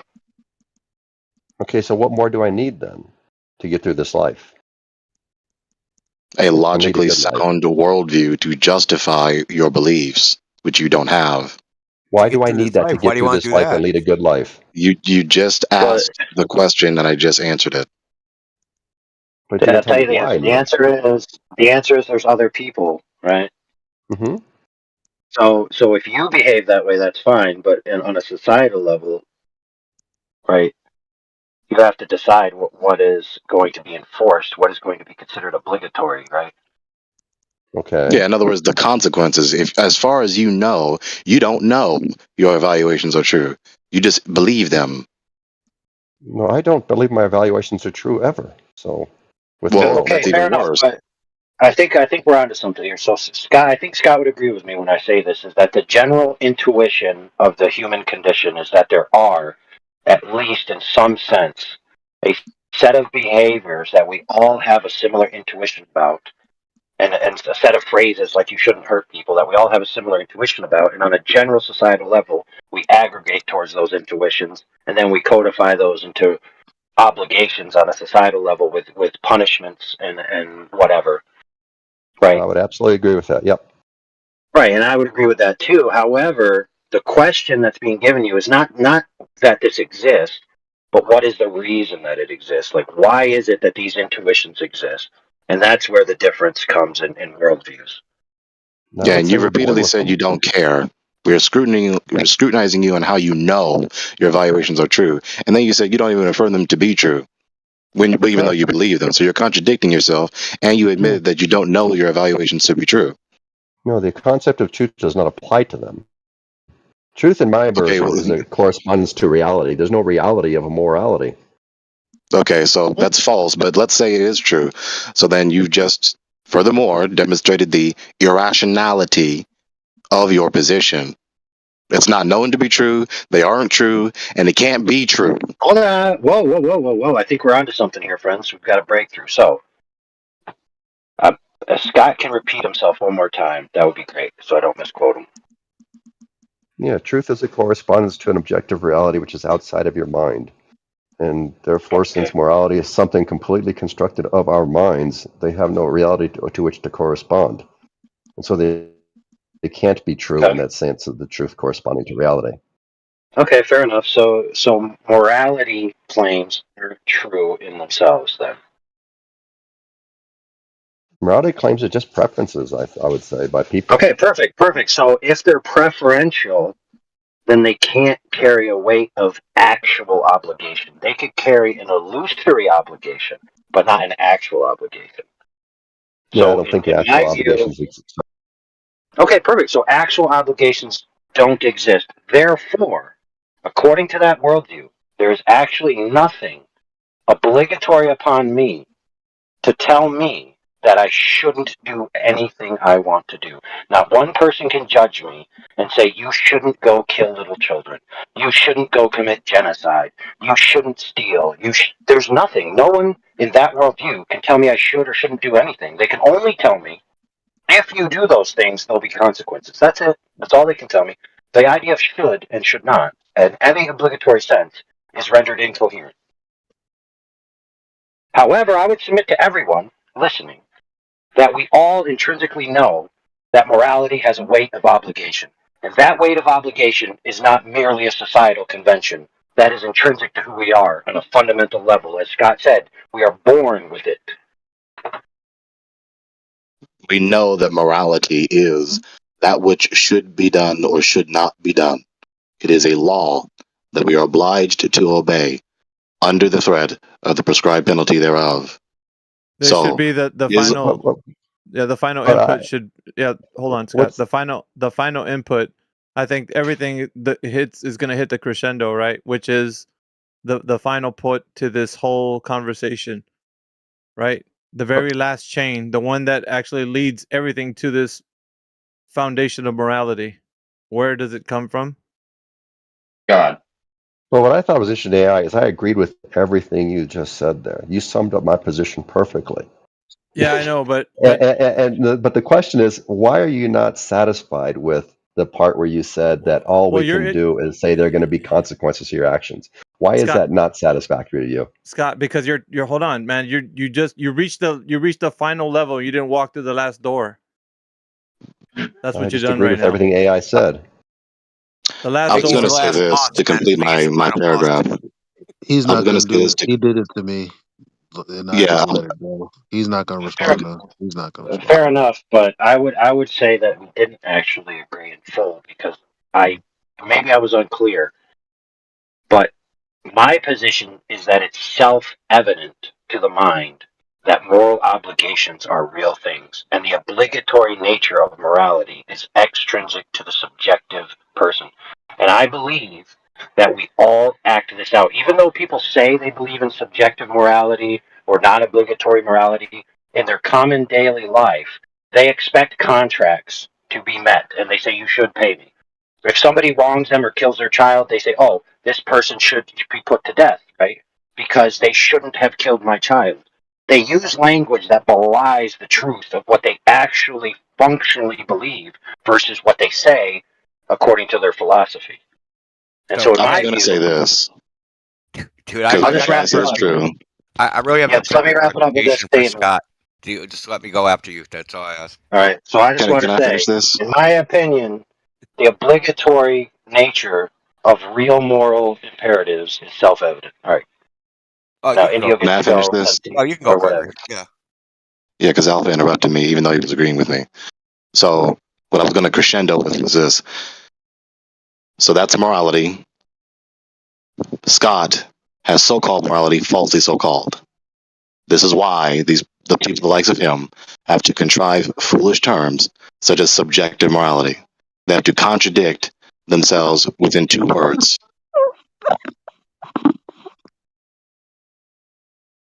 Oh, you done? Mm-hmm. So, Scott. Now, let's say the consequences of not believing in God are worse than the consequences of believing in God. Wouldn't your morals compel you to believe in God? If the consequences of Yeah, because you're a consequentialist. correct, I am.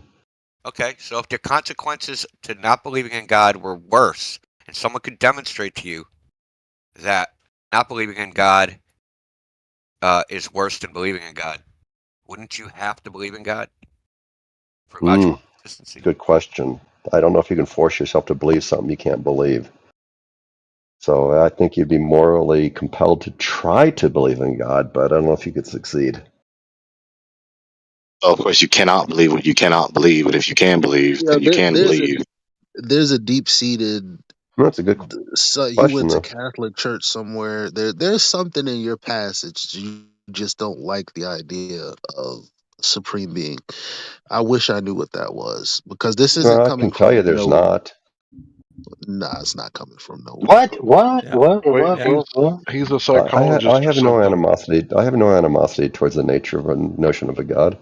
I He's just a don't believe it's psychologist. there. He's Yeah, a it Well, could of be. course he'd say that. Look, watch. Of course Of I'd course say he'd say that, yeah. that because the God indicts all unbelievers as being God haters. So if he does concede to that indictment from the God, then he's empirically corroborating the testimony of the God. But God haters refuse to do that at all. Yeah. So is it Great either argument. Assume intellectual? you're right. Is it an intellectual rejection or a moral rejection? Intellectual. It's not something I can conceive of. I can't understand what Maybe you he guys talk doesn't want about when you talk about God. accountability for. Well, yeah, but I mean that it has to fall under the constraint of it one of those two categories. And I know we would say that it would just all be a subcategory of morality, but like I would say that if he's parsing it out in his mind as if it's something intellectual, like as if he thought about it, somebody Holy gave him an crap. idea, it was not, it was more of like, well, I thought about it, and it just makes more sense that the universe was made all by itself and it didn't need an intelligent creator to do it. So therefore, No. everything that precedes that wouldn't need any I standard think of morality. it's more fundamental than that because you're already going into worldviews that have already skipped the fundamental premise, right? So the fundamental premise is the mind superior to matter, or is the mind an emergent property of matter? Right? So matter and energy states come first and minds come later, or minds exist preordinately and matter and energy states come later. Those are the two main views, right? Okay. Well, we don't So have to argue that way actually, because Just want to point out the God something. is not the God is simultaneously mindful and omnipotent and concretely real.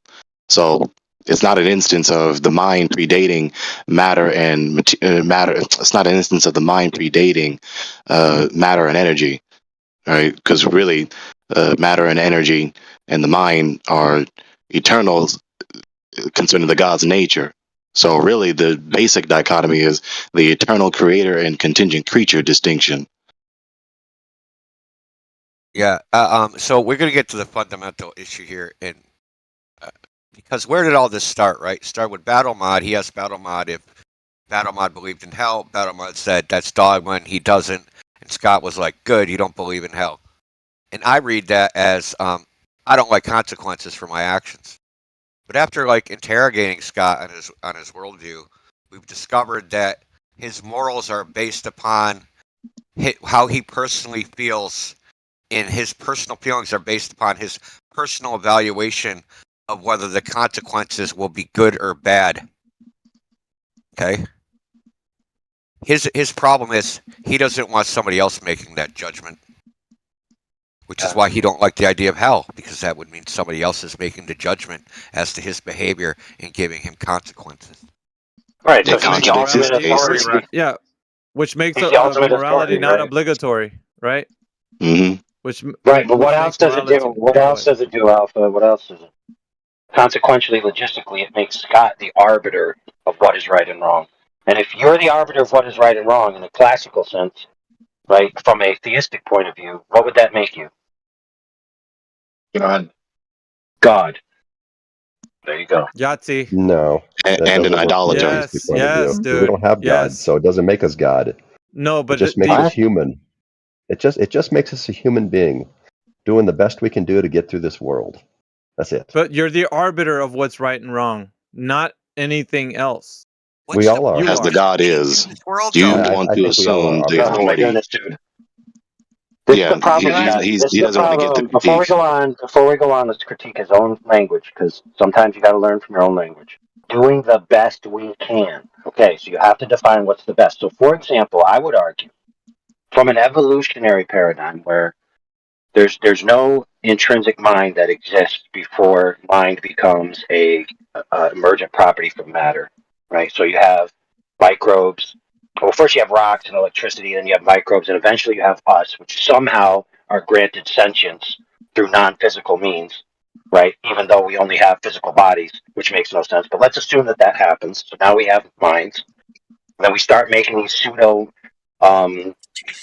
controls on our behavior based on logistical consequences, and eventually we delude ourselves into calling these things morality, and we arrive where we're at today. Now, I would submit to you that because evolution only programs for survivability, that the ideas of morality are only survivability logistical constructs. So that being said, the most evolved thing you could ever do is transcend the limits of morality and succeed the best life you can to maximize your pleasure, since what feels good to you is the ultimate arbiter. So if I can get away with killing 1 million people and somebody else feels bad about killing 1 million people, then they're less evolved than me, because I've transcended past their feeble constraints of prior evolutionary stages of mind, right? Because those stages of mind are only to serve the progenation of the creature. Now, if I could divorce myself from the next generation, say, you know what, I don't need to worry about the next generation. I just need to worry about me. Then the best life now, live your best life now. Genghis Khan, live your best life now. Pol Pot, live your best life now, etc., etc., etc. There's no claim that can be made that these men did anything morally wrong. They were just living their best life now.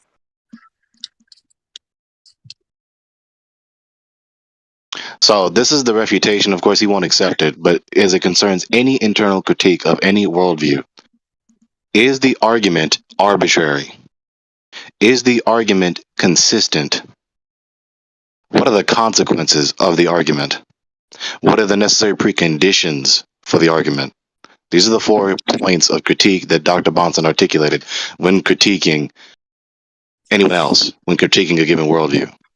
So as we heard repeatedly, it's beyond controversy that people the likes of Scott Mackey want to be arbitrary. They want to be a law unto themselves that's called autonomous. I just wanted to point out that this was a 3-hour digression from one simple question that I asked so long ago. What was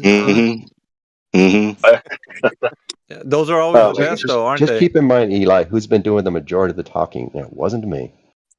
Yeah, fair enough. Fair enoch, but this is actually a very salient point that I want to draw attention to. Okay, a material, yeah, that's great. Okay, look, a material fact. For example, I have a yellow notebook. Okay, my yellow notebook that I'm holding in my hand has graphite scraped onto the surface off of a stick. That's the material fact. Now, the contextual meaning of this paper is my budget. Now, my budget has to do with logistical concerns about paying bills and, getting my truck fixed, things like that, right? But the content and meaning of these things are about me, who I am, right? How I'm interacting with the world. And so when you say it's a digression from, let's just say, the flat Earth topic. So, for example, if the Earth is flat or a globe, that's a material fact, right? But the actual meaning of the conversation you've been lied to about it being a globe, it's not about the Earth.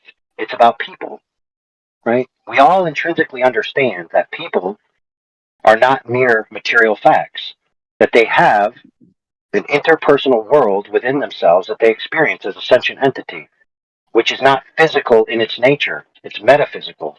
Yes, it's synergized with the physical, but the part that really matters to us is not the finger, it's not the toe, it's the person.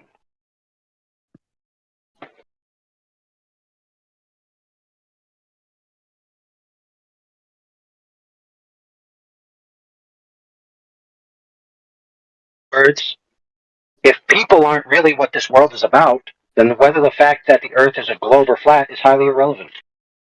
Yep. Would like to propose that. Oh, sorry. Go ahead. Yeah, I'd like to propose a hypothetical situation where you have a child who doesn't understand and doesn't have the ability to sense heat. Like, basically, they can burn themselves and literally not feel it. And they will be doing damage to themselves. Preventing that child from doing something that they want to do. They want to touch the stove that's really hot and will burn them. That is a moral thing that we should do. We should prevent the child from doing that. But the child is being, quote unquote, harmed because they are not getting what they want. Now, the thing is, which is greater?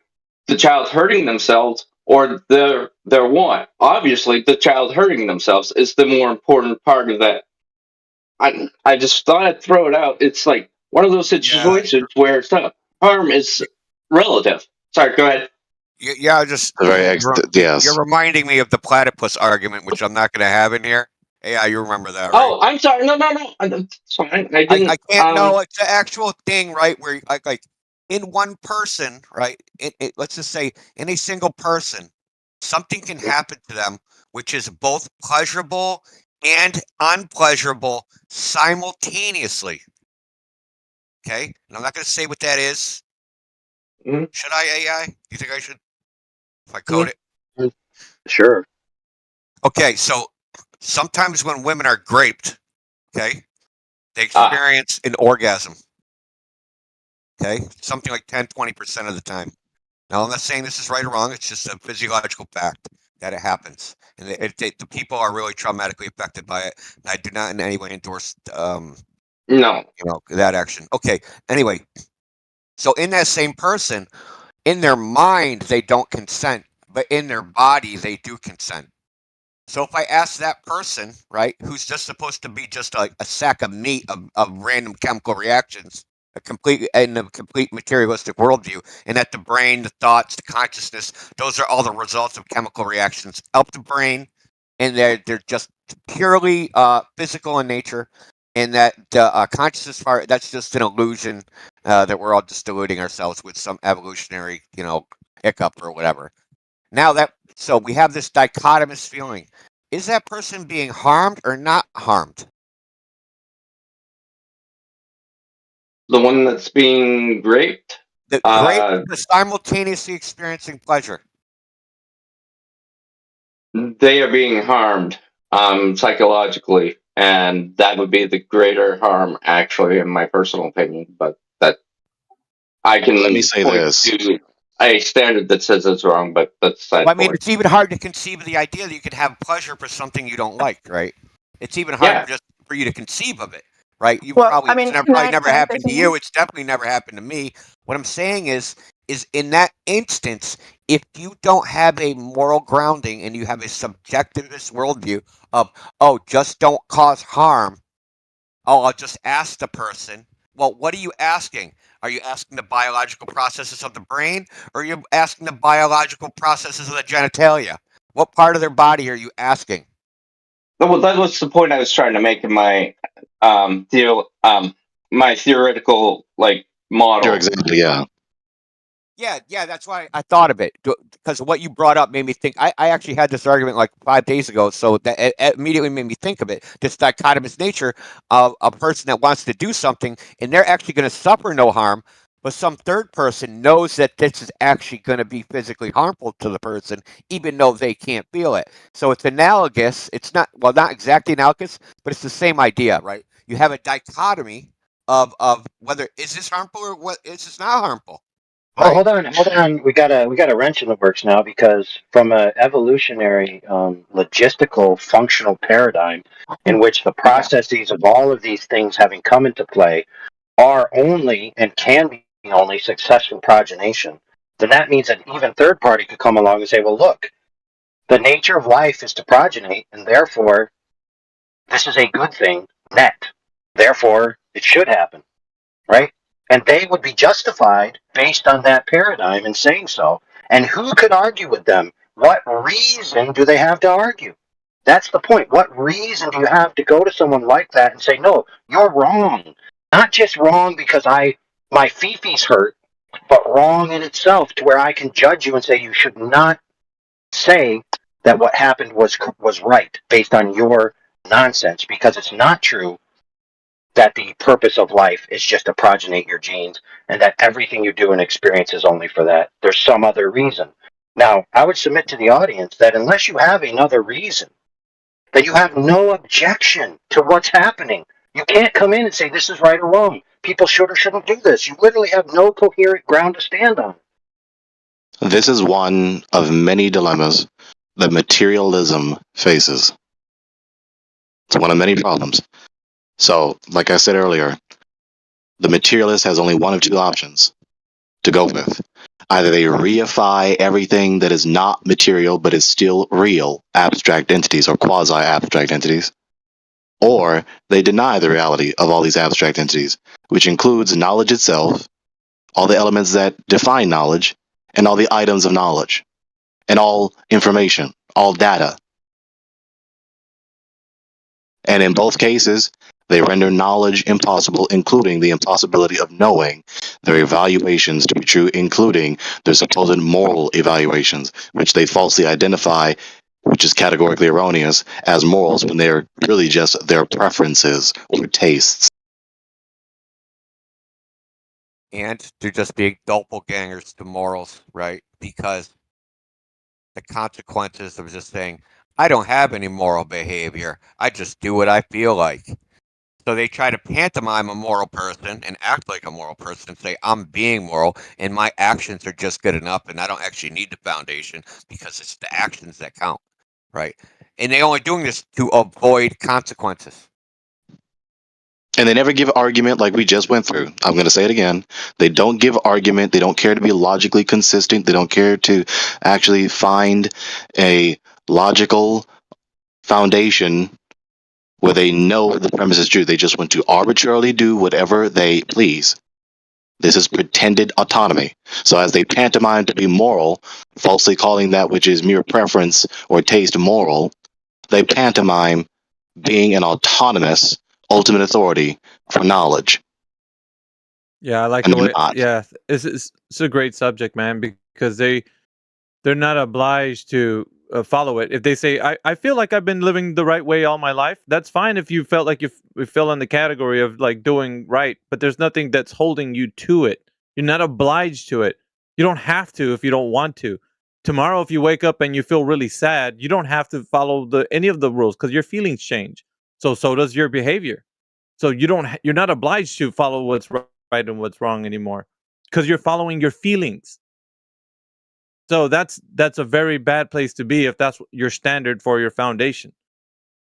This is why it is written in the Epistle to the Romans from the Apostle Saul Paulus to the church in Rome.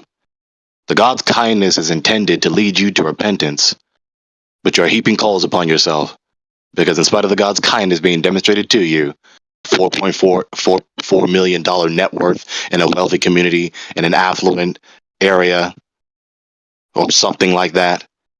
Even though it's intended to lead you to repentance, you refuse to do so, and you dig in your heels in your rebellion and your blasphemy and your God hatred all the more.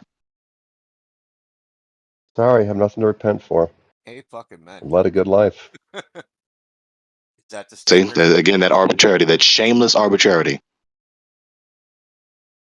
This is why it is written, they have consciences sealed with a hot iron. They are senseless.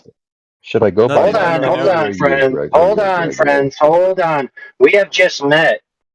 Mr. I have nothing to be sorry for. It's not what I said. I said nothing to repent for.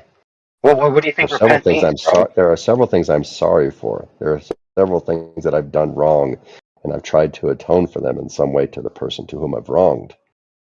Well, that's But what I don't repent need to means, repent homie. to any. No, repent is to some arbitrary god that you guys made up. No, you're wrong there, Scott. Repentance is what the Christian does. It's one of his works. And it's nice that you try to make up because you trespassed on that person. You deviated from the straight and narrow path, and you tried to make it right. That's respectable. And even then, listen, repentance itself, this thing, this concept, it's not unique.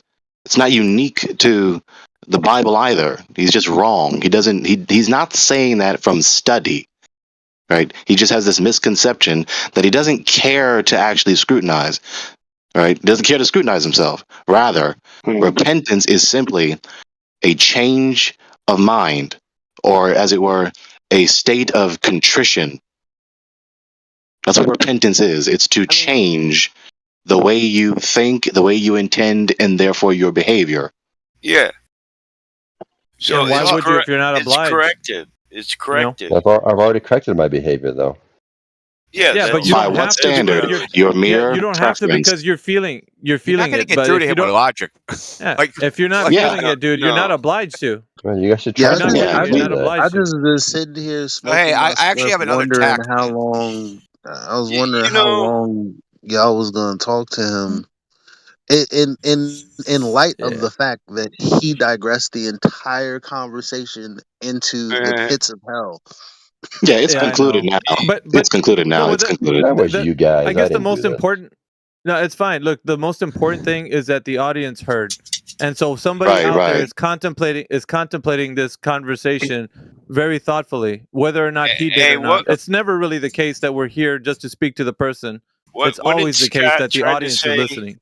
Yes, Alpha, right. Hey, Scott was quoting you earlier. I can't remember exactly what he quoted, Miggy, but he was talking about you. Oh no! Remember though, the other no, guy. that wasn't Scott. That was the other guy. Yeah, he called Yeah, out. I wasn't talking about Miggy. Come on. Okay, you're right, Scott. Oh, Miggy, your explanation for sunsets is we don't know what the I sun tried is. to get in there and say it, and these two motherfuckers hijacked the shit out of it. Yeah, I couldn't remember. I just knew he mentioned him. Eli, go ahead. No, hey, this forget is it. a great They said topic. it. He said it already. You guys. Tell him, Mike, what the? I think it was Manufact told him, or it was one of them dudes. Yeah, one of them the other guy, the first guy. Yeah, I don't think it was Manufactum. It was the other guy. Man of Stone. Jackal. Yeah, Jackal. Yeah. Oh, right. By the way, what do you say? We basically obliterated, like, we annihilated the room, but I led the charge in the one particular point. I never really get to do that, but in doing that, what came up was you, because how exactly did it go? Oh, the guy said, well, I refute flat earth arguments all the time, and he brought you up as an example. He called names. Oh, really? He called you and Cyclone. Yeah. Hey, what was the context? No, I'll tell you. I asked him to steal man a flat Earth sunset. Yeah, which is to give the best flat Earth argument that he knows of. what he said was the best flat Earth argument that he knows of is a flat earther saying we don't know what the sun is. That's what he thought, and he said, and he used you and Cyclone are as examples of flat earthers that use that to explain sunsets, which of course I called bullshit. But whatever, right? The point is that he couldn't even argue. He didn't even know what our position was. First, what happened first? Indio asked the question, and then he misinterpreted belligerently the question for like almost half an hour, because he thought that he thought Indio was asking him for what is the best refutation against flat Earth concerning the sunset, or what's the best refutation that flat earthers have against the globers against the sunset. That's the way it was.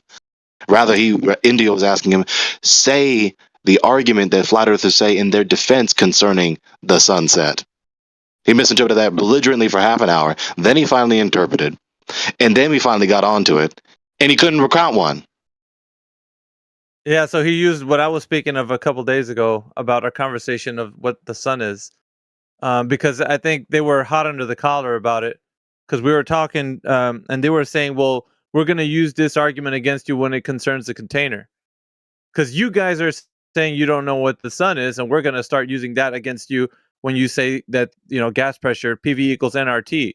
Like when you start talking about gas pressure requiring a container, if you say you don't know what the sun is, then how can you say the container, what it's made of? So he was, because the conversation was it has nothing to do with sunsets per se. Yeah, but I think he was, because you said sun, he was trying to say he was trying to use me as a kind of like but Miggy, we were like going over and over again. He knew it was sunsets. He knew it was like, it was, how those guys are. You have to keep repeating yourself over and over and over again. He knew it was sunsets we were talking about. He just decided he wanted, like, I'll just go after this guy. Miggy and Cyclone. They said it was, the games they play. Right. So I wasn't having it, though. I'm going to tell you a little bit of the context of the conversation about that. We're speaking of the sun, and some other guy, actually, I'm going to think of his name. It was another dude that was, Duncan Darth. Duncan Darth was in here. And he was talking about the sun.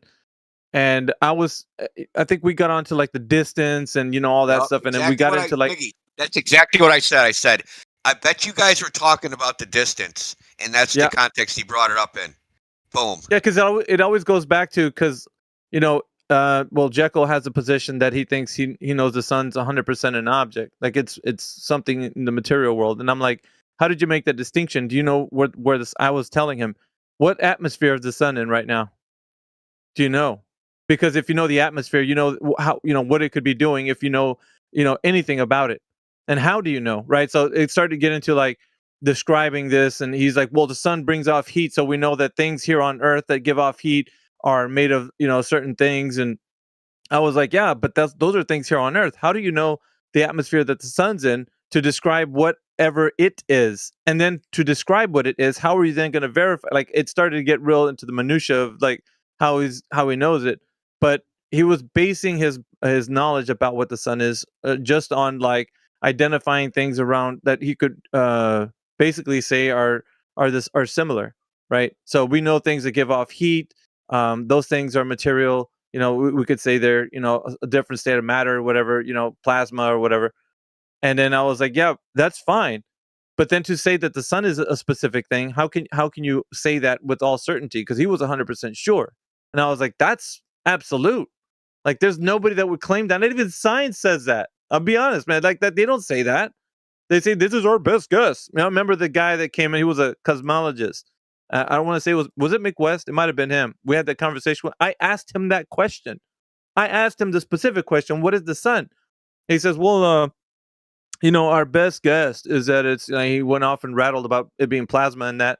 But then I was like, so are we sure that that's what it is? And he was like, no, our best guess is that it's this. And so he was like very forthcoming when it came to like his stance on it. He wasn't pulling any punches on about it. He was just like, no, we're not going to make a statement about what, because science always just tries to put this a good hypothesis on what it, like he was saying all those things, but it's like if these scientific communicators don't take a hard stance on these positions, why do people on the internet who come into this channel and challenge it will make these claims that they are 100% sure? I don't get that. To me, it's like, why don't you guys stand with the rhetoric? Why don't you guys go with what the mainstream scientific consensus would say? They don't say they know what the sun is. No one's claiming that as an absolute fact. They're saying this is our best guess with the level of certainty, but they're never saying it as a part of their like foundational knowledge of 100%. But this is where the conversation started to digress, right? So it's that to me was a sign of like, to me, I think when they're making these claims absolute about something like that, like just no way you can do that. And I felt like it was a failed anyway. So because of that, it was like egg on your face, trying to paint me. Well, we're going to use that. Since you say we can't know what the sun is, then you're not going to know what the container is. You can't claim that at all. So we're going to take that away from you now. Remember that, Jekyll? That's what you were saying. I think there's some misremembering of what happened.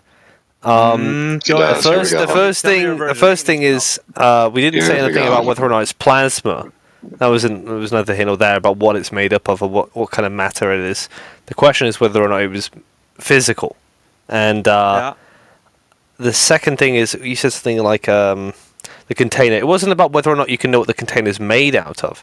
It was to say that the reasons for why we said that we know that the sun's physical was based on what we know here on Earth. And you said, well, the sun's not here on Earth. It's somewhere else. So anything that you could appeal to here on Earth would not, you wouldn't be able to apply that to ongoings over there. And so what we said is that, look, if you're only going to appeal to things that you could do here on Earth for what's happening over there in a different environment, then you're going to have to pick a side of whether or not you can know that or not based on what you know here on Earth.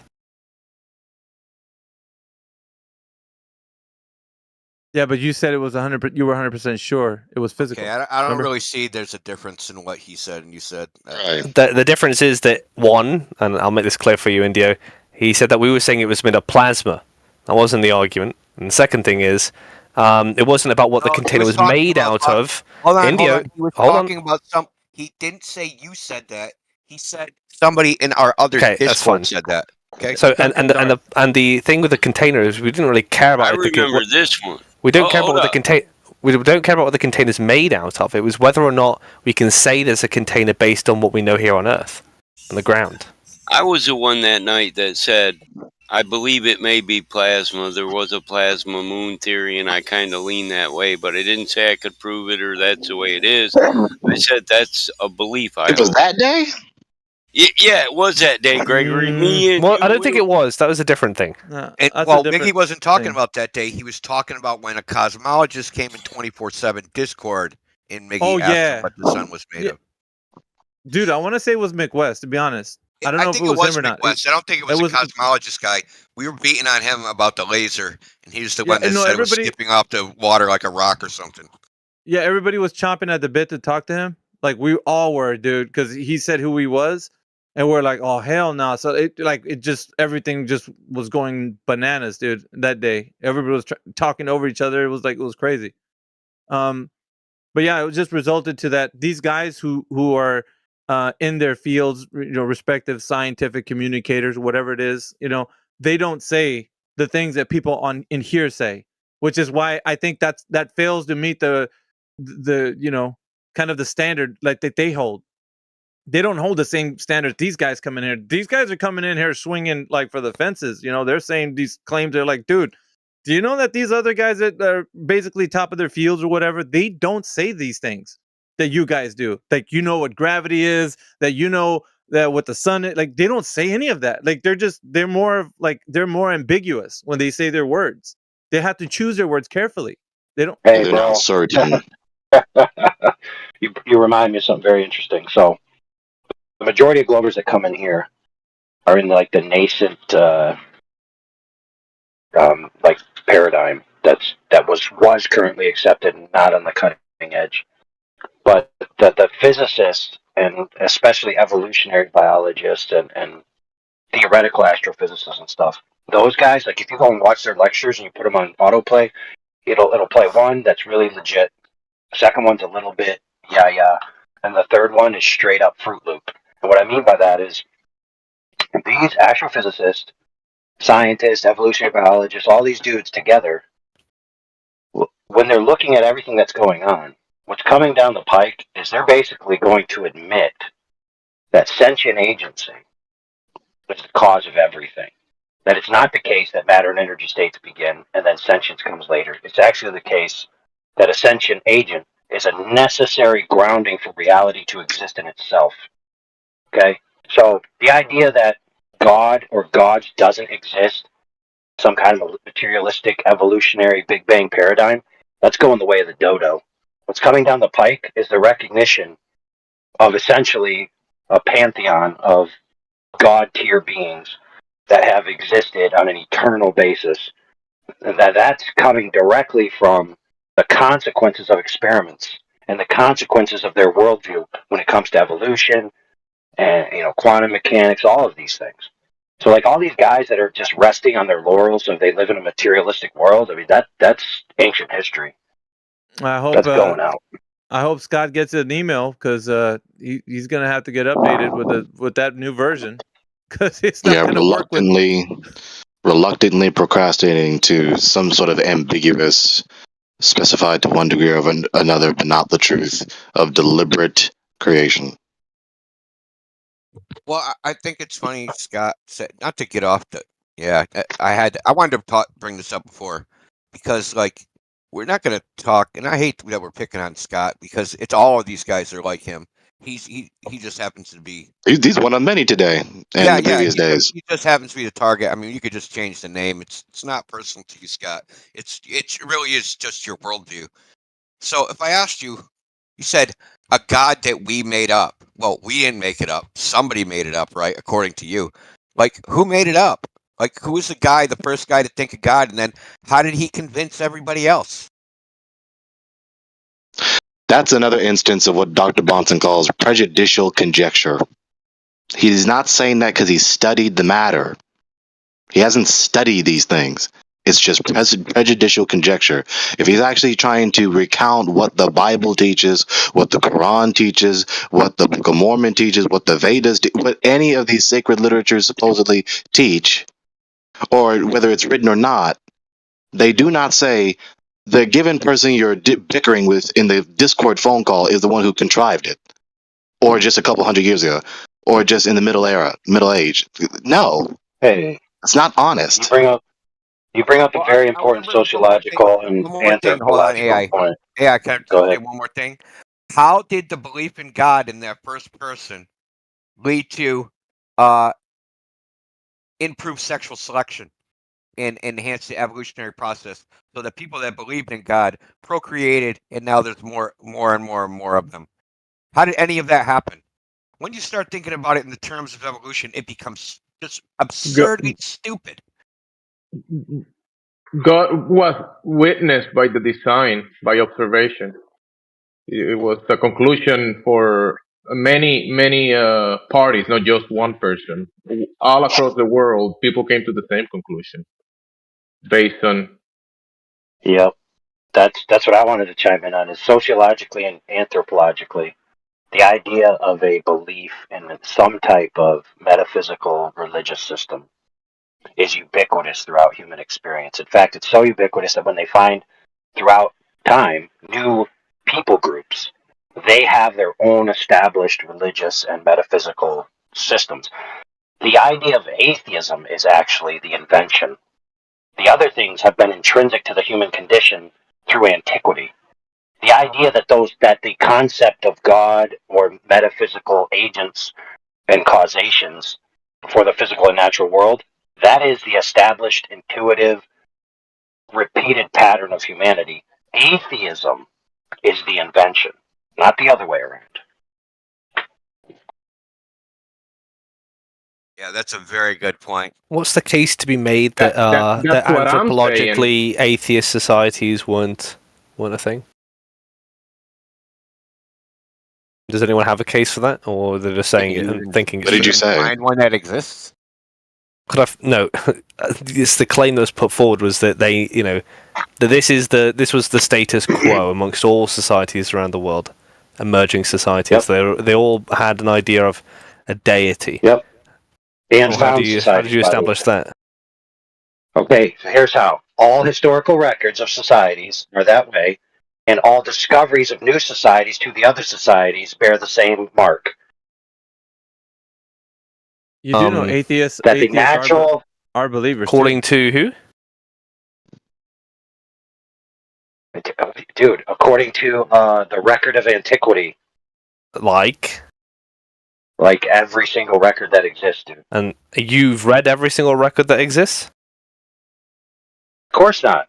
Well, then how did you come to that conclusion then? It's very simple. I adhere to the predominant scholarship on the matter, and the fact that no other scholarship to the contrary wise, in my knowledge, has been published. Now, you could argue that the niche atheistic societies self-evolved in a microcosm and then died out without leading their records to antiquity because they didn't care about them. Could argue that, sure.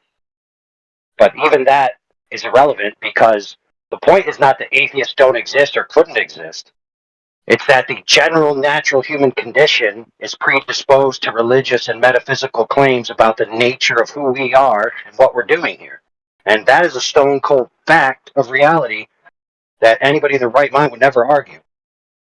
Now here's the most point scholars would agree that the history of atheism isn't a very developed subject. So to claim that it's not a natural state of affairs, a natural emerging state of affairs for humans, I don't know what you're basing that off, because yeah, it's like a retarded cousin. It was never well developed. Literature isn't conclusive on that, is it? Yeah, look, listen, consider this, right? Because that statement is a metaphysical statement. It's not just a mere issue of history. There are atheists in history. That's why the Psalms, written in the 9th century or the 10th century BC, talks about the fool who has said in his heart, there is no God. They are corrupt and do no good. Okay? So yes, you can find atheists in antiquity. But the point is that this premise, categorically, is a metaphysical concern. And so the best source about human nature would of course be the person who created humans and searches the hearts. But of course, there are humans on the face of the earth who deny the very concrete reality of this person and deny the validity and authority of his supposed revelation, either in speech and or text. Right? So because there's a fundamental conflict in a worldview, that's why there's so much ignorant interrogation and ignorant belligerence from people the likes of Jekyll here. Sorry, my ignorance on what? Your ignorance of sound, internal critique, and or external critique of worldview, and of worldviews, and the most famous and most popular body of literature that records an overall worldview, which includes talking about human nature and what is or is not intrinsically the proclivity to this or that issue concerning the dichotomy between atheism or theism. Well, fortunately, I have been looking at papers while this conversation was going, and there's some papers out there that suggest that the narrative that this was a natural state of affairs and atheism is some sort of like modern sort of situation, or not even just a modern situation, but just something that arose much later on after complex societies were already built, is already being challenged. So I don't know what body of literature you're pretending to have read, Mr. Gregory, but it's clear that at least one of us will only pretend that they're not ignorant about the topic. See, all you've done and say is that people doubt it. You haven't said that they refuted it. Win a person who's not going to answer you. Please. Yeah, I wasn't. So he's just pretended to say that his reply is said as though he refuted me, but pay attention to what he said. The scholars don't believe it. They don't believe X, Y, Z. That's it. They didn't give a refutation. And even if that was the case, you guys are talking past each other because he's talking about atheism as literally the word was defined after oh my what god, century was that? The you guys are 16th like century? some of you guys 17th, are whatever. linguistically inept. Who cares when it was defined? Well, why you well it Linguistically. matters because what an atheist was after the Copernican revolution and what Gregory is talking about, these people have two different concepts of what the world is like. So it might be a little important to point that out. Okay, if you want to point out that atheism, it was only defined in Yeah, the he's latter not stages listening. of the Common I mean, Era, because I then you literally, may it's as well have either what just Gregory is talking about or what I'm talking about, and he's chosen to try to refute us both. Because he's stupid. So I don't know what else. well, I don't know what else you guys just want to do with let's him. evolve. Let's evolve. So, Mr. Jekyll, what is atheism in your view? just a lack of a belief in a deity. Okay, So what was your point? that being said, that people have a lack of belief in a deity, does that mean that they're positing that deities do not exist? Some might. That could be a different strain of the same sort of thing. Some people might go at a hard line, say it doesn't exist, or some people just might not believe it. This is the easiest way to expose the silliness of atheism. It's not about modern atheism. It's just because the point. I didn't say modern. The point I said that atheism. let's real. But I'm trying to know what the figure point out of that what mute I'm trying to was. figure out what his point is. Like that's the thing. Like we were just It's gonna hard to get keep my point. I want to talking. get Yeah, I muted like just every 2 clarified seconds. it. What I said earlier was that the premise is what is the proclivity that humans have to atheism or to theism. Now, the historical record, like I just said, the ancient records of antiquity, which the Bible is most plentiful and most reliable, even Bart Ehrman would say that, and other literature. Now, did you respond to him or did he respond to you? I said that to Jekyll because Jekyll was, again, digressing from the issue AI was raising. Okay, so it was a response to him. Right, yeah. So I'll respond to whoever I feel like. If AI makes a point, I'll respond to him. He's not even understanding where I'm like, this is why he's so dumb. Like you don't pick and choose. You can't. You don't all get to have your own little thing and say, "Oh, you can't." You have to ignore AI and speak to Gregory instead. That's not how it works. If he said something and Gregory responded, I'm just trying to figure out where this all began. Did it begin where what Gregory just said? Is that where it began, Gregory? Well, Gregory's talking about a wealth of evidence based on the Bible for antiquity, and my response was that emerging complex societies may not have been all based on some sort of religious deity tendency, and that was in response to AI. So antiquity and emergence of complex societies aren't the same period of time. So what's the point in addressing he just tossed out that sheer possibility. It's irrelevant. Yeah, of course it is to him. He doesn't care. That's all that means. Antiquity is not the beginning of emerging complex societies. Never said it was. Quite late in the time frame of complex societies. Never said it was. Never even insinuated. So why am I being compelled to reply to you when you're not addressing me? What do you mean? I didn't compel you to reply. Yeah, I'm confused. I don't even know what's okay. So you don't have a point. So then drop it. That's what you've concluded. Obviously, with your tiny fucking nugget brain. No, you great job. That Gregory is great talking job. about. I don't know what I know what you guys are both talking about. All right, so we'll just lay it out then. What the fuck? There's two competing Why can I not ideas talk going without on. someone just saying fuck what I don't know, saying? because Let me just go you're straight. saying like the same thing 5 times in a row, and I don't want to hear Jekyll reply to it for the 6th time. All right, go on. Okay, there's just two competing ideas, which may actually be synergistic, which is one claim the predominance of human culture throughout antiquity is predisposed to immaterial explanations such as metaphysical, theism, spiritual, etc., versus an atheistic explanation for the world. Now, I think that's amply supported in the literature of antiquity. Other homeboys said that there's small cases or niche cases where certain societies may have been atheistic, But that would still generally say that most people are not that way. Which would then I'd just say bolster my I'd agree with you, AI. I'd say if you're opening up it to a more broader thing like spiritualness or whatever, then I think we do have a tendency towards non-material explanations. But if you were referring to a god, which is what I think was originally posited, yes, it was theism and atheism. Then I think many societies fair could have enough, but emerged that's on not that grounds. that's Away from those fair. But grounds. the problem is I didn't say that. I said what I said, and somebody else characterized it to seem to limit it to theism specifically. But theism is actually a general term. There's general theism and there's specific theism, and then there's metaphysical, right? So you can be a non-theist, a non-general theist, or a non-specific theist, or you can be somebody who just believes in metaphysical agents in a way that doesn't purport to any idea of theism. Yeah, right. My gut So, instinct for example, go ahead. Sorry. My gut instinct is that it is correct to say it's people do have an immaterial tendency, but that's when I'm looking at these papers, they talk about emerging atheistic societies that were atheistic far before, but they developed their sort of like theistic views later on, not in the early stages.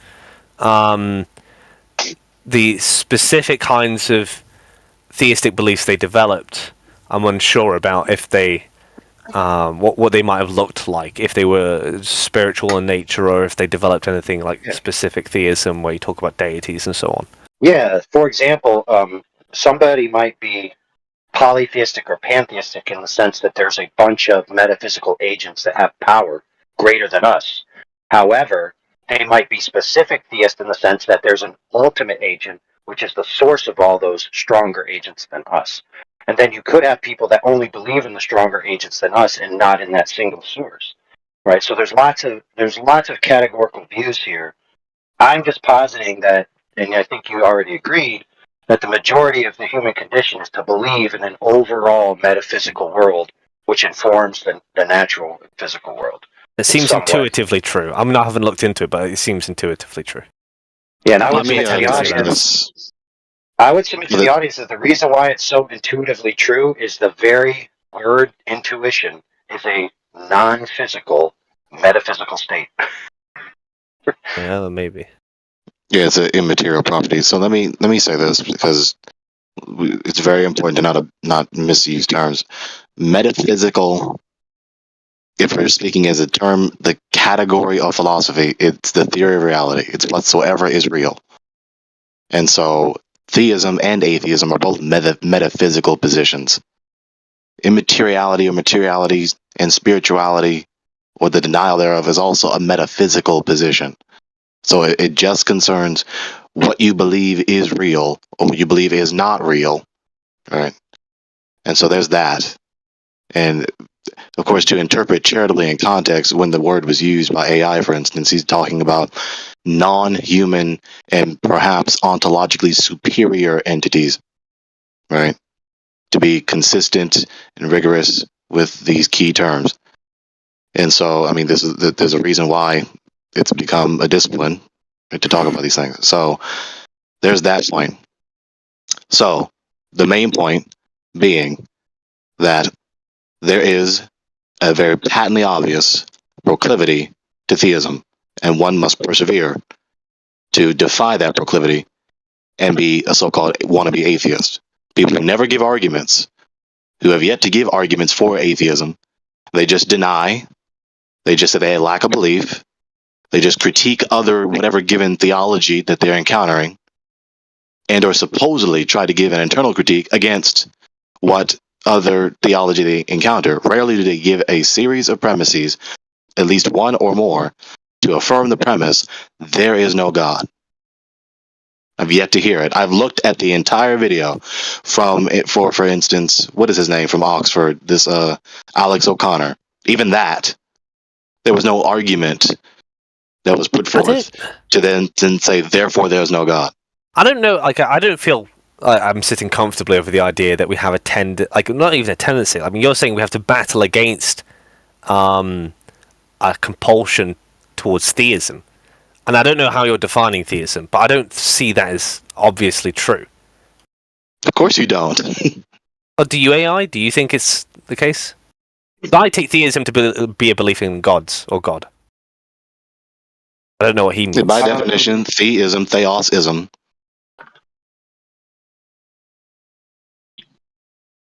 Yeah, I don't see that as... Theism has a connotation of top tier authority, right? So usually theism, especially specific theism, where it's okay, I believe in general theism, which is that a God exists, and then I go to specific theism. This God is the God that I believe exists, right? And so when someone's saying something like that, they're making a claim that that entity or agent is the sole source and arbiter of reality and all subsequent parts of reality, including obligations, right? So, in other words, he's the boss. May I speak, please? May I speak, please? Sure. Only you could tell us the first So monkey unfortunately, human that believes in God. Unfortunately, I have been harassed by Crit for too long, and he wants a rematch. Wow. So I'm gonna have a rematch with you. This is crazy. It's him. I'm gonna prove to you why the Earth is not. What's the topic? Why shapes don't exist. We had this argument last time, Crit. Shapes don't exist. Oh my Shapes do not goodness. exist. That's another customer crit. They're knocking on the door. Now we're blowing up Listen, geometry. that's a return. Blowing up reality wasn't enough. Now we got to blow up geometry. Yeah, this is a return customer, Miggy. Yeah, crit to the chat room, please. Crit to the chat room. Clean up aisle 5. I know you're out there. I hope Crit. you guys. You're probably busy. I hope you guys sell books. I hope your mom goes out on a date and makes a ham sandwich. What's up? How to make friends and influence people. Well, listen, man. If Crit's How not to get available, your mom to make a ham sandwich. Let me just ask the gentleman, Marcella. If Crit is not available, will you take any other challenger, or will it only be Crit? I'll take any other challenger, and All right, I will rock, paper, deface scissors. you. Like, what are we doing here? Like, So I don't think shapes exist, and I'm going to prove to you why. Mickey, you hella funny. Really? Rock, paper, scissors. Just Shapes wing don't it, exist. Miggy. Hold on. Does the word deface even have a meaning if shapes don't exist? Shapes do not exist. Well, how can you deface something then? Shapes do not exist. What are you defacing? All right, So I'm going to get into my. What are you I'm gonna get into defacing my- then? Hold on, no, Hold on. don't All right, whistle guys. past the graveyard. All right, What are so you I defacing have then if shapes don't 5 exist? points. Yeah, I have 5 answer points. my question. No, answer I have my 5 question. points. You don't even have a point. If you can't answer this, you have no point. This is under duress. I don't care. 5 points is a Pentagon, and that's a Hey, shape. this guy I have 5 isn't You are points. feeble-minded. What are you I'm defacing? I am being put then? under duress. Good. So I have 5 points. I am put. It's gonna get worse. It's not gonna get better. Oh, You better get your paper back, Eli, buddy, how do and your people fix their medication. minds and their mouths to talk like this? What is I a have face? What is I a have face, 5 clown? I have 5 points. Yeah, but I'm gonna get exactly. You now don't he's have stuck any on points. stupid. You like you said you're gonna debase us, and you refuted your own argument before you started. That's how much of a clown you are. I have 5 points. Thank you. He's got a Point more number of a 1. rounded face, a clown face, and you've got more of an oval face with a You frown. guys don't want me to be serious, because if I start acting serious, because people are gonna start. Things are gonna start looking Please different. get around here, serious. okay? I would love to hear you get Because if you serious. start seeing me get serious, people are gonna start getting scared, and I'm not here to do that. Get I'm here serious. To make a point. Listen, punk. You don't want me to be serious. Yeah, gentlemen. The only thing I want to do right now is, he was incorrect to say at the beginning, but I just want to hear what he's got to say. I mean, it's the first time I'm hearing this guy, so at least give him the. If I start being serious, you guys may not like what I have to say. It doesn't matter. So just go ahead and go through your spiel before you trigger everybody again. So I'm going to go, and people will be hurt with what I'm saying. So you're not going to get serious, okay? Already. Point number 1. If I get interrupted one more time, okay. Look, thank you. look, motherfucker. If you can't if I get out, interrupted we're one not more going time, to it's give going to you be the floor. Understand that. Get it out. It ain't labor. You're not pushing a child out. Christ. Yeah, that mute was for you to get your heart right, dude. Make sure that when you get unmuted, you go straight to your talking point. Straight to it. That's Bam. all we care. Bam, Don't bam, talk bam. about what we've done or anything. Just straight to the talking points. Go. All right, guys. I'm not going to be so nice to you anymore. So Go. point number one. Point number one. Give me a second. I'm going to pull it up for you. I have everything written down in Google Docs. Point number one is that shapes are relative. How is that? Because if you yourself was let's pretend that you're on a floating basketball. You see the ball, you're on top of it, and you have no idea to see it from any other perspective.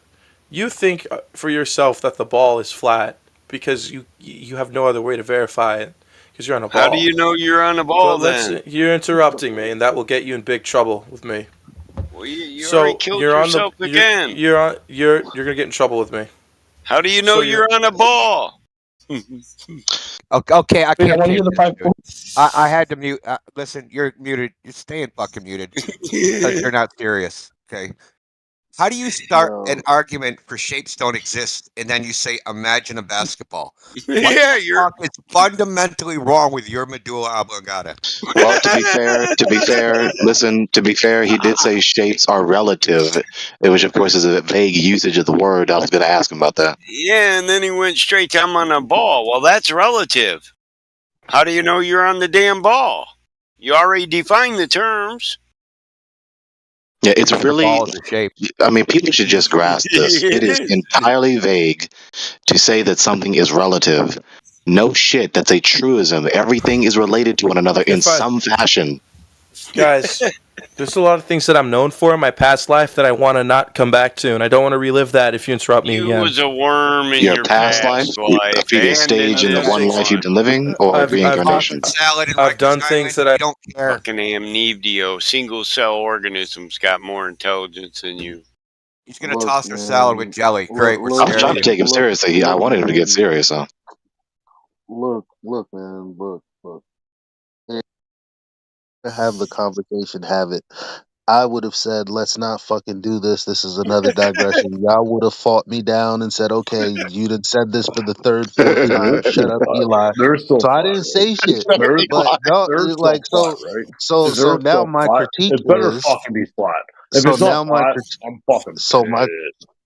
So my critique now is, well, you already know he's gonna have a misuse of words, so you're gonna have to forego that to try to understand what he's trying to lay out. So soon as he started talking about the ball thing, and I just immediately dumped everything I thought he said because he doesn't understand what he said, and he really just has in his mind what he means.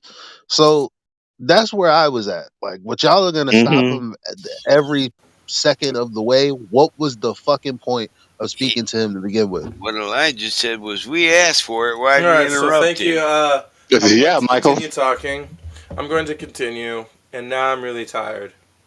So I'm going to put something on just for you guys. You may not like. You just quit the second after you began. So here's how it works. Yeah, great. Can you skip the play-by-play and just start doing shit? So point number one is that shapes. Hold on. Shapes are relative, right?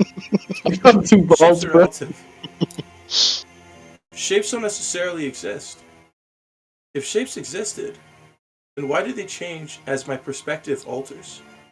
Interesting. So now I've shifted multiple perspectives. Let's say that I'm an ant. He's playing the ball. Let's say that I'm an ant on a ball. He's reading this shit straight from Google. And I'm on and I did say I'm reading a script because I have this all pointed out from point 1 to it's point 5. not yours.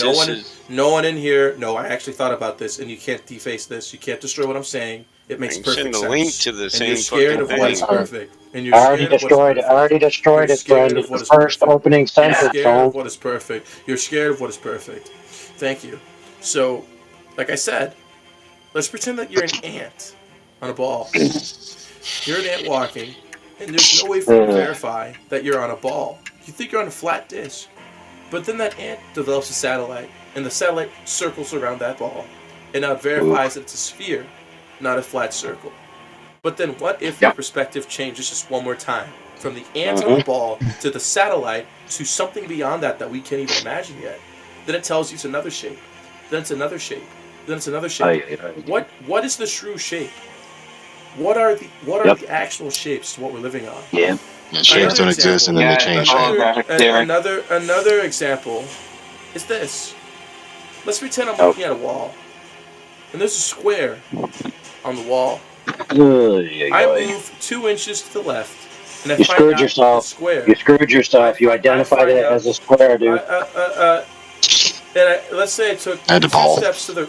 Let's say I took 2 steps to the left, and I found out that the square has another He is side. killing me with that goddamn background music. So because of that, I'm like, this is no longer a square. It's now a cube. You are confused. No.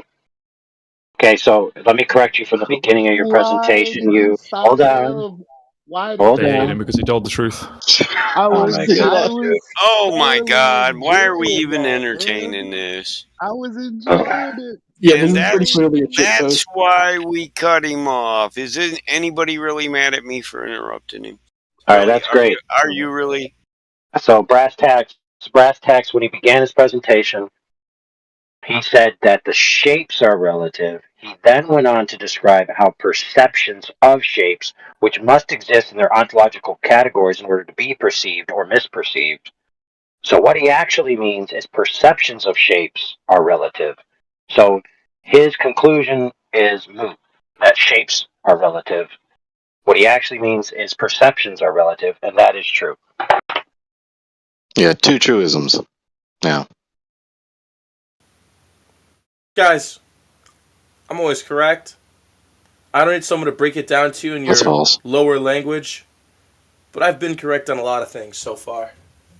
And with what I'm saying, Not many. if all things are relative, then how do you know if it's truly there? This brings me on to my second point. You guys have been lied to. You may laugh at me, point fingers, make fun of me now, but I actually know what I'm talking about because I spent time doing the research. Point number 2. How you've been lied to. I wonder if he's streaming this on his own channel or something. If I'm driving a vehicle and operating it at 70 miles per hour, if I'm operating a vehicle at 70 miles per hour on a highway, that requires me to go 80, and the person next to me goes 80. That 10 miles of a distance may not look big to us, but a person on that sidewalk will see that 10 miles per hour difference. And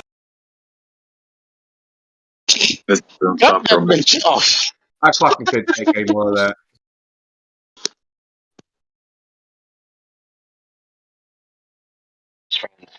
So one more time for the slow kids in the back. What he is stating is that perceptions are relative, and attempting to make that claim be the same as, therefore the objects in question are relative, which is nonsense.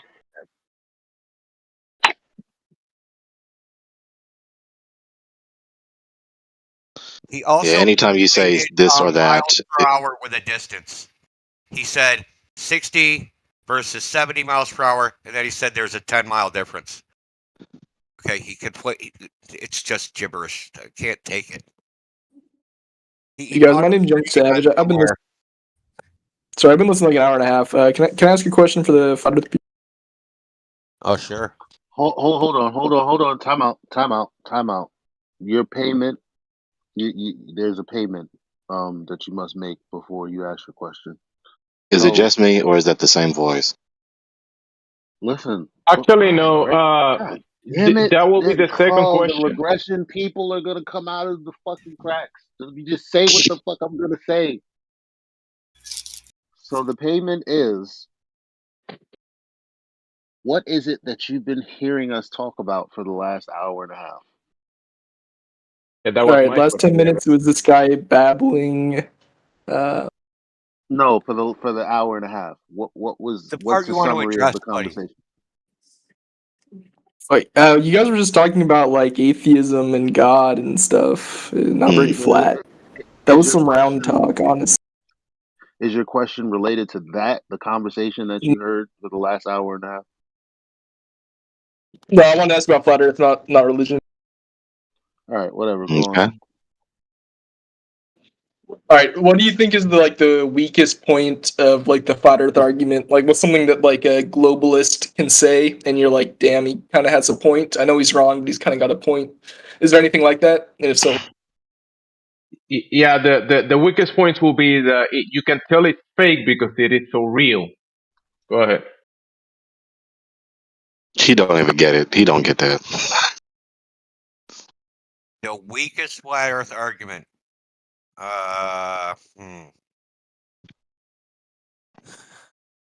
That has been easily exploded. Everything's contained by a dome, I guess. That would probably be the weakest. We see When too they get far. hyper specific and they say dome, I'm not down with it. I'm not down with that either. What about the horizon raises to eye level? What about that one? Isn't the ground below? Always rises to eye level. Yeah. What do you think about that one, India? I would say it rises with eye level. I wouldn't say it rises to eye level. All right, got it. You got to use different language. On both top, both. I agree Well, my with both. answer. Dang, what was I gonna say? Raises to eye level. Never mind. I can't remember right now. Oh. Also, that you should see curvature from left to right on the x-axis. So that actually originated as a flat Earth argument, and I that's probably the worst one if you ask me.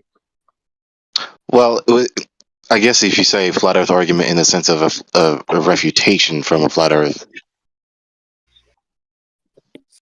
yeah. I mean, defense what of flat Earth. refutation did they give that you're kind of like, okay, that's a pretty decent refutation, but I know they're wrong. But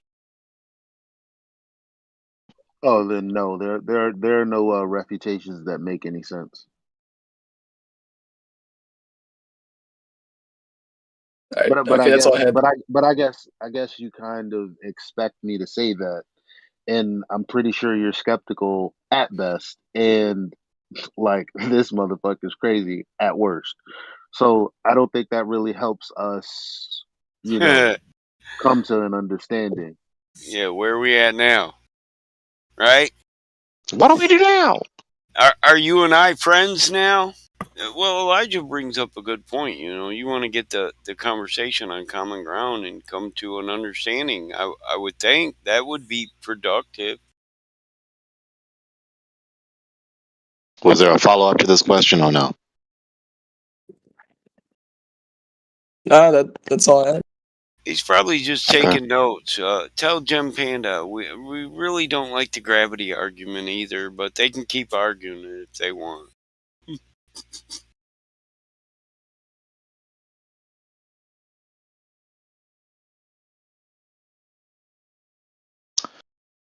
Oh, okay. So, I got one. I'll give you a legitimate one.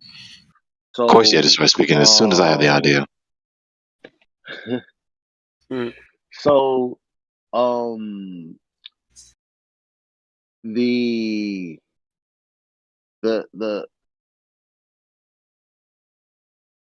never mind. Go ahead, Gregory. I will whoop you. That's what I'm going to do. I'm going to walk to New York and whoop you. I was going to talk just so I can boast. I was talking about give me a sandwich while you're there. Hold on. No threats now. Now I'm not staying up. I was just going to say the counterclockwise rotation south of the equator, but like I mean that's I mean, because when you think about seeing somewhere near the equator or slightly to the south or north, you can see both rotate, like you can see the stars rotate in both directions, of clockwise and counterclockwise, not directions as far as east and west goes, but it's like you get this really weird situation where you can see it, the stars going to the left and the stars going to the right in your field of view, and I'm just like, if you're gonna explain the whole or the reason that you can see stars going in another direction is not really a direction because they all move east to west, so it's really counterclockwise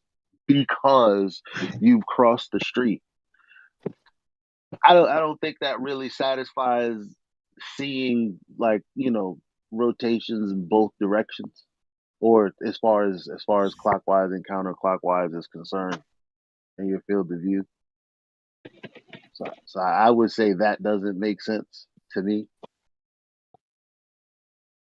And that would be because coherently, if you're on a ball, there's a supposed celestial north and celestial south. You're standing at the northern hemisphere or southern hemisphere on the equator. It's going to all still move from your left to right peripheral or right to left peripheral, depending on which direction you're facing. Not two different sets in two different directions. No, that's not what I'm saying. No, I know. I'm describing what would happen if we left them a ball.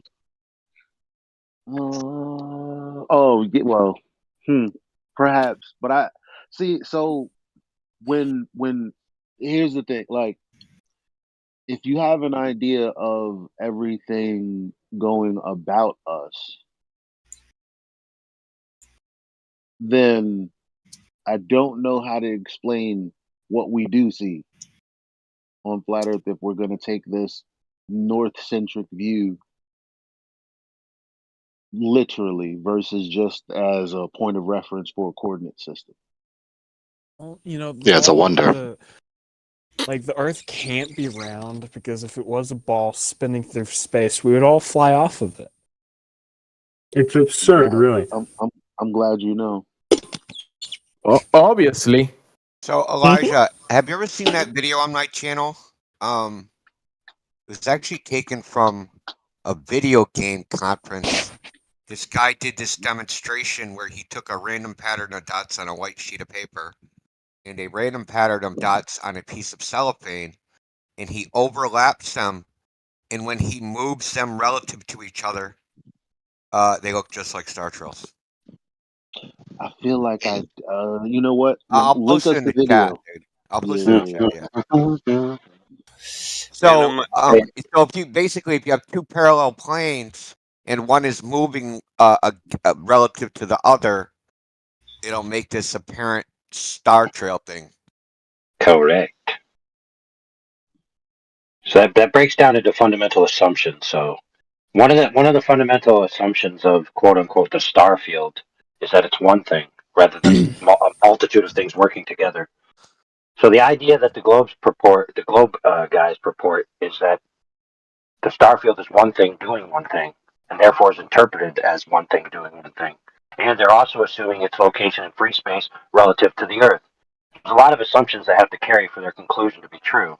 They don't think that those are assumptions. They think, oh, it just makes perfect sense. What else could it be? Well, let me tell you, that's not sound thinking. The simple fact is no one's been to the star field and turned around and validate the location of the Earth relative to it in any way, shape, or form, period. Full stop.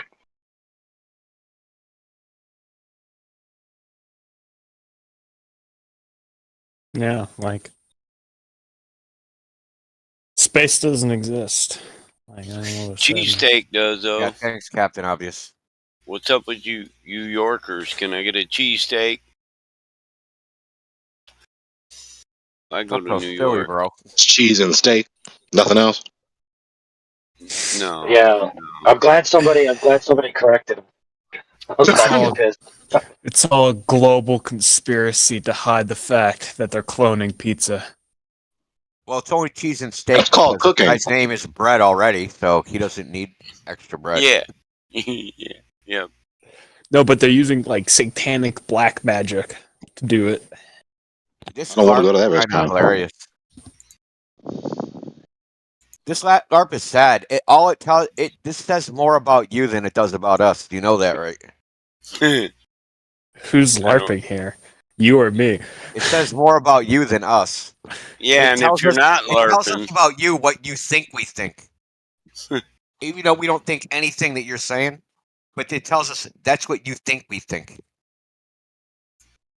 Look, buddy. Which is pretty fucking sad.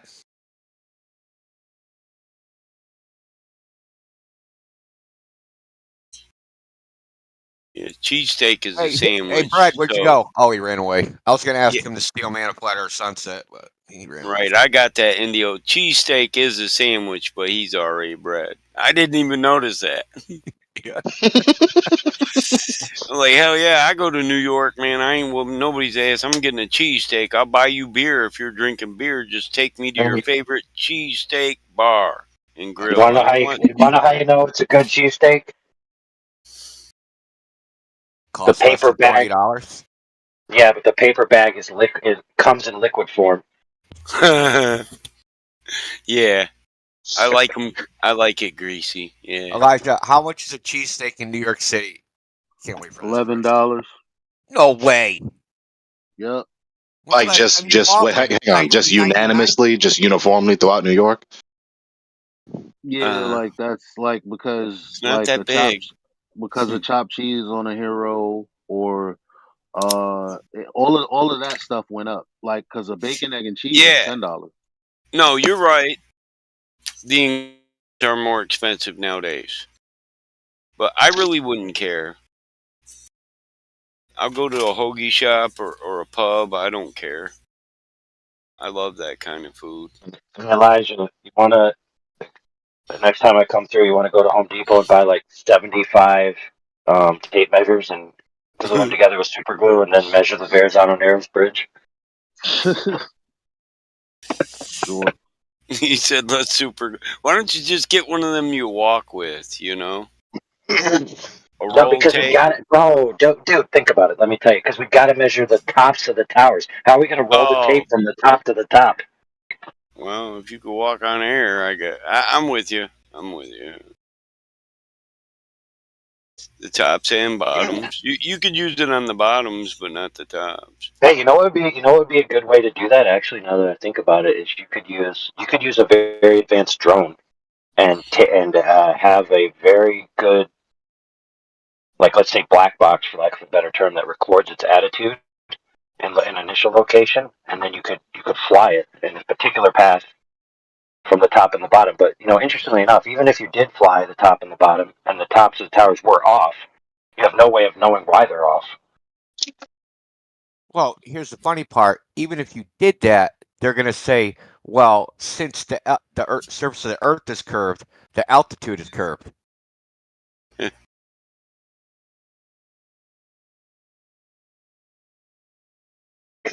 Yeah, that's true. So when you fly from tower to tower, you're actually making an arc. If you maintain the same altitude. Parabolically. You know what's interesting? Hey, I've never done this math, but now that I've thought about it, I want to do it. So we all know that the math that's purported for the Verrazano Narrows Bridge is actually idealistically based on a perfect circle of a radius and circumference and a radial splayed out line from the center of that circle through the towers to their tops. We know that. Therefore, it's an ideal, can't be true in reality for obvious reasons. That reasons primarily being that on the globe model, down isn't towards the center of the Earth. So I'd be interested to know how much those towers, quote unquote, should actually be out based on the true vectors that would be claimed for that area.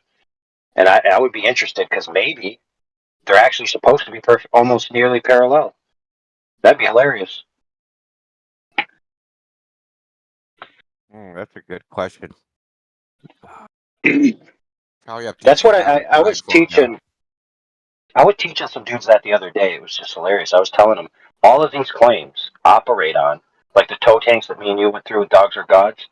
The ideal geometry is the geometry they claim is in the device. But we all know that the ideal geometry based on a perfect circle with radial splayed lines through the center points is not reality in the globe model. So when they claim it, we know their claim is bullshit without even investigating further. What do you mean by radial splayed lines? What is this term? Okay, is it like so some a sexual thing? radial.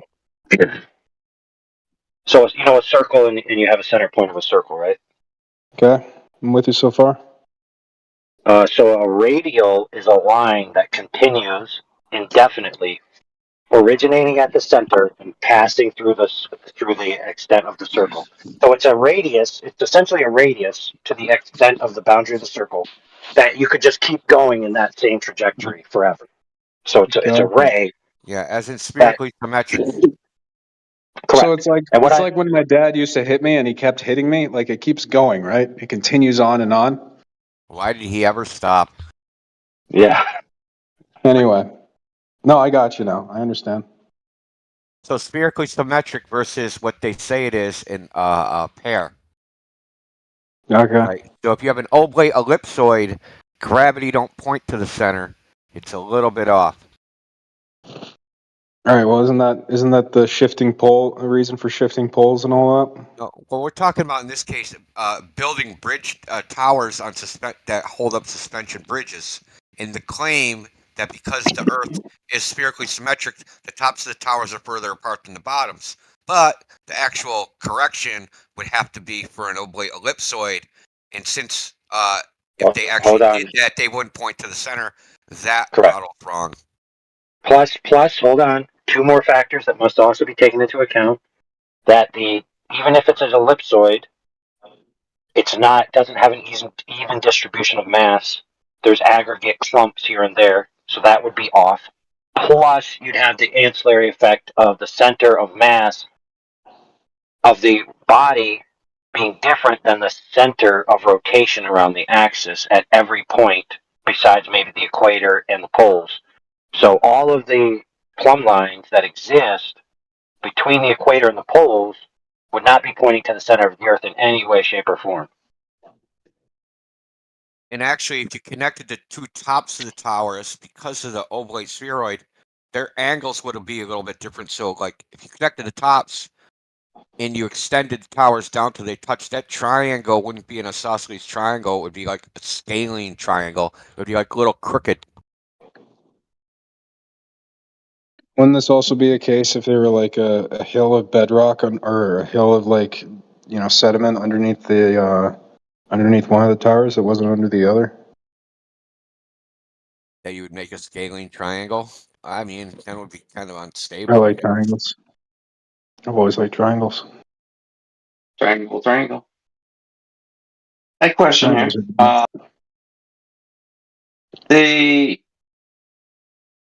I'm on that question. I'm sorry, but that has been a given though, that the mass of the Earth is, unevenly distributed in certain areas. I can't remember what the areas are, but there's actual you'd have to have like very, very sensitive equipment to detect it, but it can detect. The equipment they were using could detect that there's less mass here than there is, say, over in XYZ area. We've already conceded that. I'm sorry, but that's fine. Are you saying mass in the sense of matter? Yes. Okay.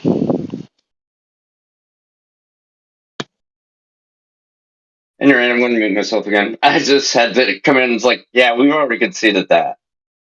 Okay, that's great, but the problem is, my friend, that being conceded in principle doesn't stop Globers that come in here, and also professionals, and also people who have a face in this topic, like, let's say, morons like Neil deGrasse Tyson and other such famous people. Nor does it stop publications, nor does it stop TV shows like History Channel, Modern Marvels, from making claims that structures that exist in reality were engineered to take Earth curvature into account, but when they make their claims, they use idealistic geometry without any regard for the factors we just went over. And so they make these claims as if this is the truth. And it's not.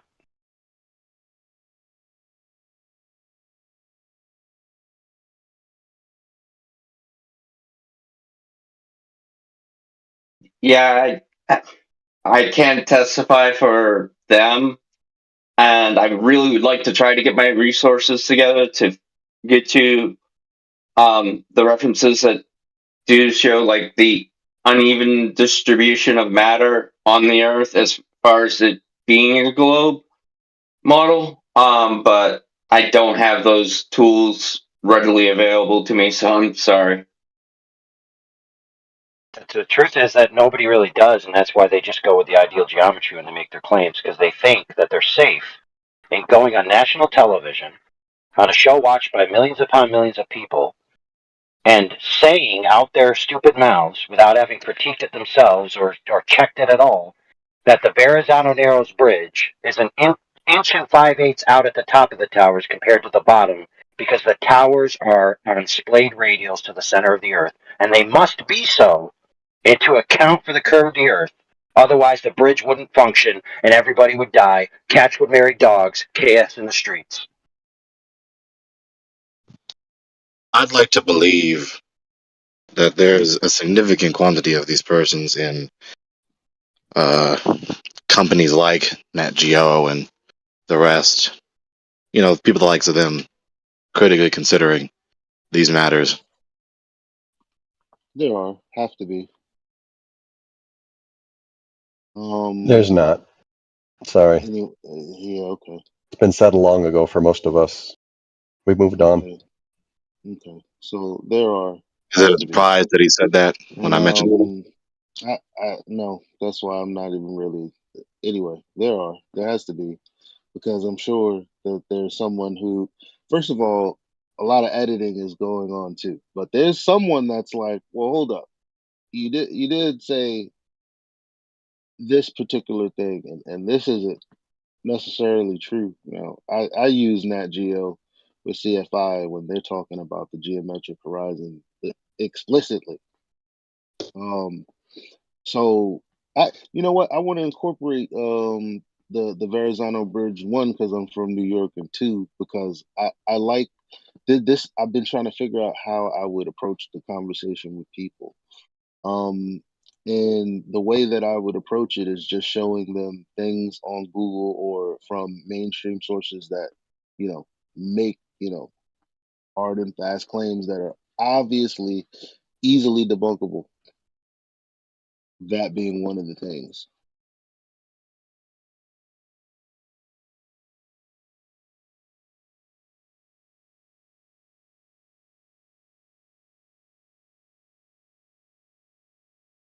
Interestingly enough, it's a claim that doesn't even necessarily prove the Earth is a globe or flat, and it is just a claim on their point until they actually present the validation that it's the case.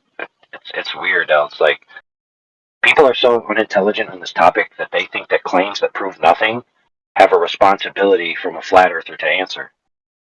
It's like, dude, nobody proved the Verrazano Narrow Bridge was engineered to take Earth curve into account or people would die. It's a stupid claim. It's just an assertion. It's not even on the merit of a claim in a way, because it has no support. It's just a baseless assertion. It's basically a proposition. If the Earth was a globe, that's all it is. Look, you could just stop talking right there. All that you might as well say is, if the Earth was a globe, yada yada yada, blah blah blah. Yeah, that's like the greater than 180-degree triangles that we heard for years, right? The more Measure greater intense. than 180-degree triangles. Yeah, who did that? It's not even possible conceptually without curved lines of sight. Oh man! Anyway, go ahead. The more Glad you brought intense. that up. Yeah, the more intense one's antipathy is to anything, then the less charitable and more rigorous their reproach and or scrutiny will be. So of course now everything, that's just a logically maximum thing. Everything, or just an infinite number of things, is the metric that you must pass. Otherwise, you are therefore stomped and beheaded, and degraded and humiliated. This very thing India was talking about just happened recently in this channel. So someone came in to ask questions about the challenge that a particular flat earther put out there, that if you could chart a flight that makes 90-degree turns and arrives back where it started, then he would pay them a certain amount of money. And now, he got like 11 or so contenders to send in a response. Even McToon sent in a response. But he actually said you have to chart it using the globe model. And apparently, when everyone gave their answers, they used varying models that were not consistent. So therefore, essentially denying the fact that they all used the full model. Maybe one of them did, but that's neither here nor there. The point is that they were just charting it, right? Hypothetically, it was a hypothetical challenge. So we put it to them, okay, let's say that you could chart it hypothetically. Now, let's see it actually having been done in practice. And so we hemmed and hawed with them for about 30 minutes to finally get out of them, and by them I mean Brenda joined to help this other glober out who was having trouble by saying, oh yeah, you can do this fancy mathematical spherical triangle thing that's been well known for decades. And so we just had to keep pounding in them. When has this been done in practical reality? Not a hypothetical, not drawing with a black magic marker on a beach ball, but when has it actually been done in reality? They both had to concede. They know of no such case, cannot present it, and they had to leave with their tail between their legs, having vociferously said, oh, you could totally just travel in a giant triangle and arrive where you started from 90 degrees. It could happen. It's totally legit. And then it's like, well, when's it been done? I don't freaking know. I was there. Hey, the bridges of the tops of the Verrazano Narrows are 1.5 inches out. Well, wait a minute, friend. That's an ideal based on splayed radials to the center of mass being perfect. And that can't exist in your world. It don't matter, bro. It's totally legit. Well, when has anyone ever measured the towers? I don't freaking know.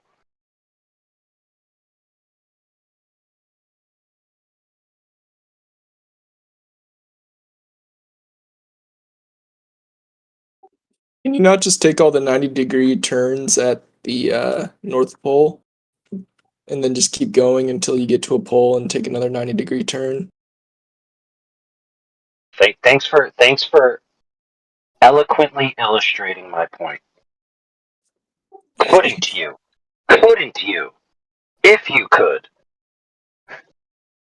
So you let me know when somebody did that and validated their course. When that occurs, then you'll have something to talk about. Until then, How do it's a you decide where a hypothetical at pole best. is? Yeah, exactly. Yeah, it's the exact location.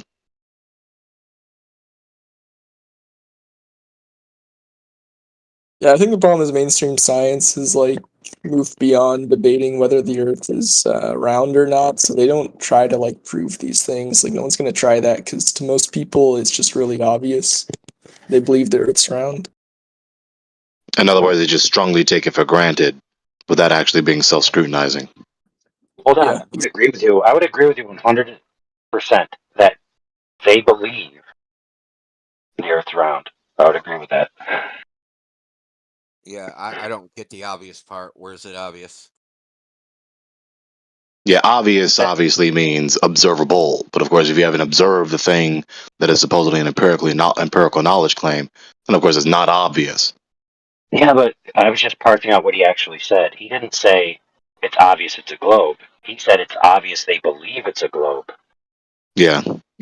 I said to most people, it's obvious. They find it's obvious that it's the globe, and maybe they're incorrect. There I it don't know is. if I'm using the word obvious wrong, but Well, fair point. But that's actually not what you said. That's a revision.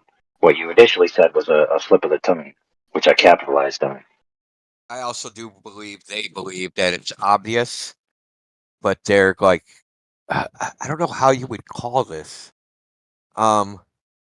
If you watch TV, it's obviously a globe, but if you walk around in the real world, it's obviously not a globe. So I guess in Fantasyland, it's obvious. In reality, it's not so obvious. So I don't know what you would call that. Are they really using the wrong definition?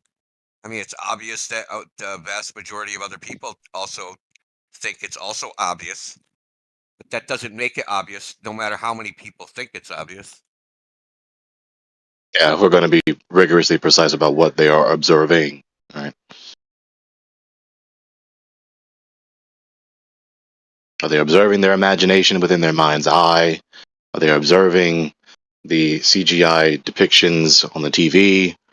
Or are they observing the Earth that they've lived on their entire lives to be a ball, wrapped in water and gas? I mean, it always comes back to these social experiments with a whole crowd right? They're all actors except for the one person, and they all say something which is obviously not true, and the other person goes along with it.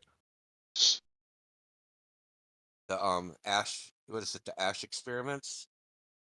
Yeah, like are these lines the same size? And really they're not the same size, but everyone in the room says they are, so the person who's not part of the experiment will say that they are. Actually, the person is the experiment. The other people aren't part of the experiment. Okay, I guess they're all part of the experiment, but the one that's not in on the secret knowledge. Yeah, look at this in the open chat. Well, it'll be there eventually, actually. It's rather long, or at least my phone is struggling to do it quickly.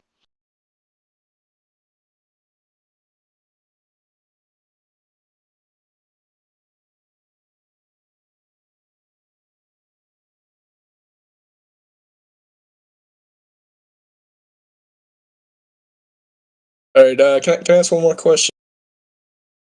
Oh yeah, man. Go for it. Okay, I've been like dropping in and out of the 24/7 flat Earth community. You know, I'll come in for like maybe like a couple days, like once in 6 months or something, and just ask some questions or like talk to you guys. But my question is, when do you think this will like catch on and everyone's gonna realize, oh shit, we were wrong, the Earth's flat? Like, is that ever gonna happen? Because this discourse has been going on for a while, and I feel like people still haven't realized that the Earth's Maybe a flat. generation. Maybe a couple generations. Well. No. Look. It already was the most popular subject, and already is the most interesting subject, because every time a mainstream or a podcast or anyone who doesn't normally talk about it decides to talk about it, that's their most watched show. So the only reason it's not talked about more is because it's censored. So will the censorship stop? Probably not. Maybe one day, but I mean, shit is talked about everywhere, dog.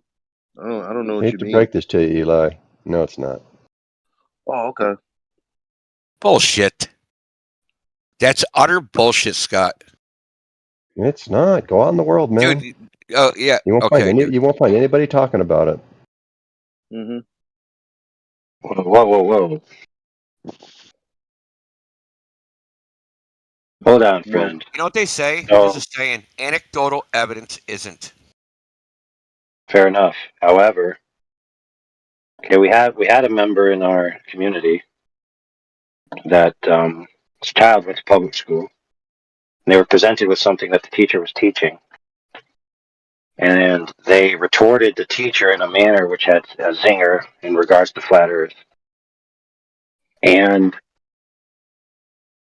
a large portion of the class agreed with the student. Prior to that moment, the student had been relatively keeping to themselves about the topic and didn't know that a large portion of his class was already interested in the topic because they didn't intercommunicate with each other. But once they broached that, like once someone popped a bubble, then they started talking about it. And we do know that the flat Earth relevant search results exceeded Trump, they exceeded Bieber, and very shortly thereafter, YouTube responded with censorious measures on the flat Earth content and restricted the algorithms from promoting the content that is basically pro flat Earth, and transversely did, basically debunking videos. We know that it was talked about in Congress in relatives to social media because it was prolific in social media during the quote unquote rise in the last decade. And in my own life, I've already had to interact with people that are concerned about their family members in regards to them having recently started doing research in flat Earth or telling them that they think the Earth is flat, right? So there's a plethora of evidence that the topic is quite engaged in, quite popular, and even though it hasn't quite reached the socially accepted status where it can be freely talked about, like some other sensitive topics, like it's still in a semi-taboo stage. it's quite out there, and I've seen more and more circles of degrees of separation closing when it comes to linking people, topic groups that other people are interested in that link to this topic. Okay, it's not like it's isolated. And there's also the old adage, birds of a feather flock together, right? So, Scott, how many people in your social circles talk about scoring fentanyl? None. Okay, then. But people are scoring fentanyl. We know this because 100,000 people are dying from ODs. Of the people that die for ODs, they probably represent 1/10,000th of the people that are actually taking it, right? So a large percentage of the population are doing opiates, but no one in your social circles. So you're saying it's not popular? How do you define a large percentage? When it comes to doing something like a dangerous activity, I would say 1/10 of 1%. Okay, so 1/10 of 1% is a large percentage. Yes. Okay. All right. But do your social Thanks for circles clearing talk that up. about scoring fentanyl? Yeah, but in most worlds, 1/10 of 1% wouldn't be considered a large percentage. It's a dangerous activity. That's why I said a large I percentage. agree. So if 1.1% of the population was bungee jumping, you'd probably say that's a lot of people bungee jumping. I wouldn't, but maybe you would. How many doctors make it? Okay, do you think doctors? We call it maybe large percentage is the wrong word. Significant percentage. How about that? I wouldn't say it's significant either. Okay, there's not a fentanyl problem. Oh my goodness, dude. No, there's a fentanyl problem. Why it's not significant? No, hold on, Indio. Fentanyl itself has a problem. It struggles with its identity crisis.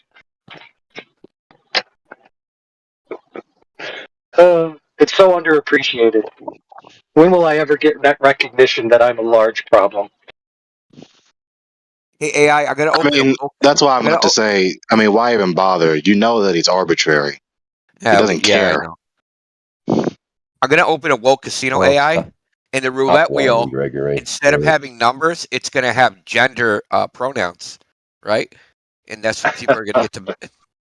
That's what people are gonna get to bet on. Black Yeah, the C. reason I came back Red, here is sir. because my coworker was talking about.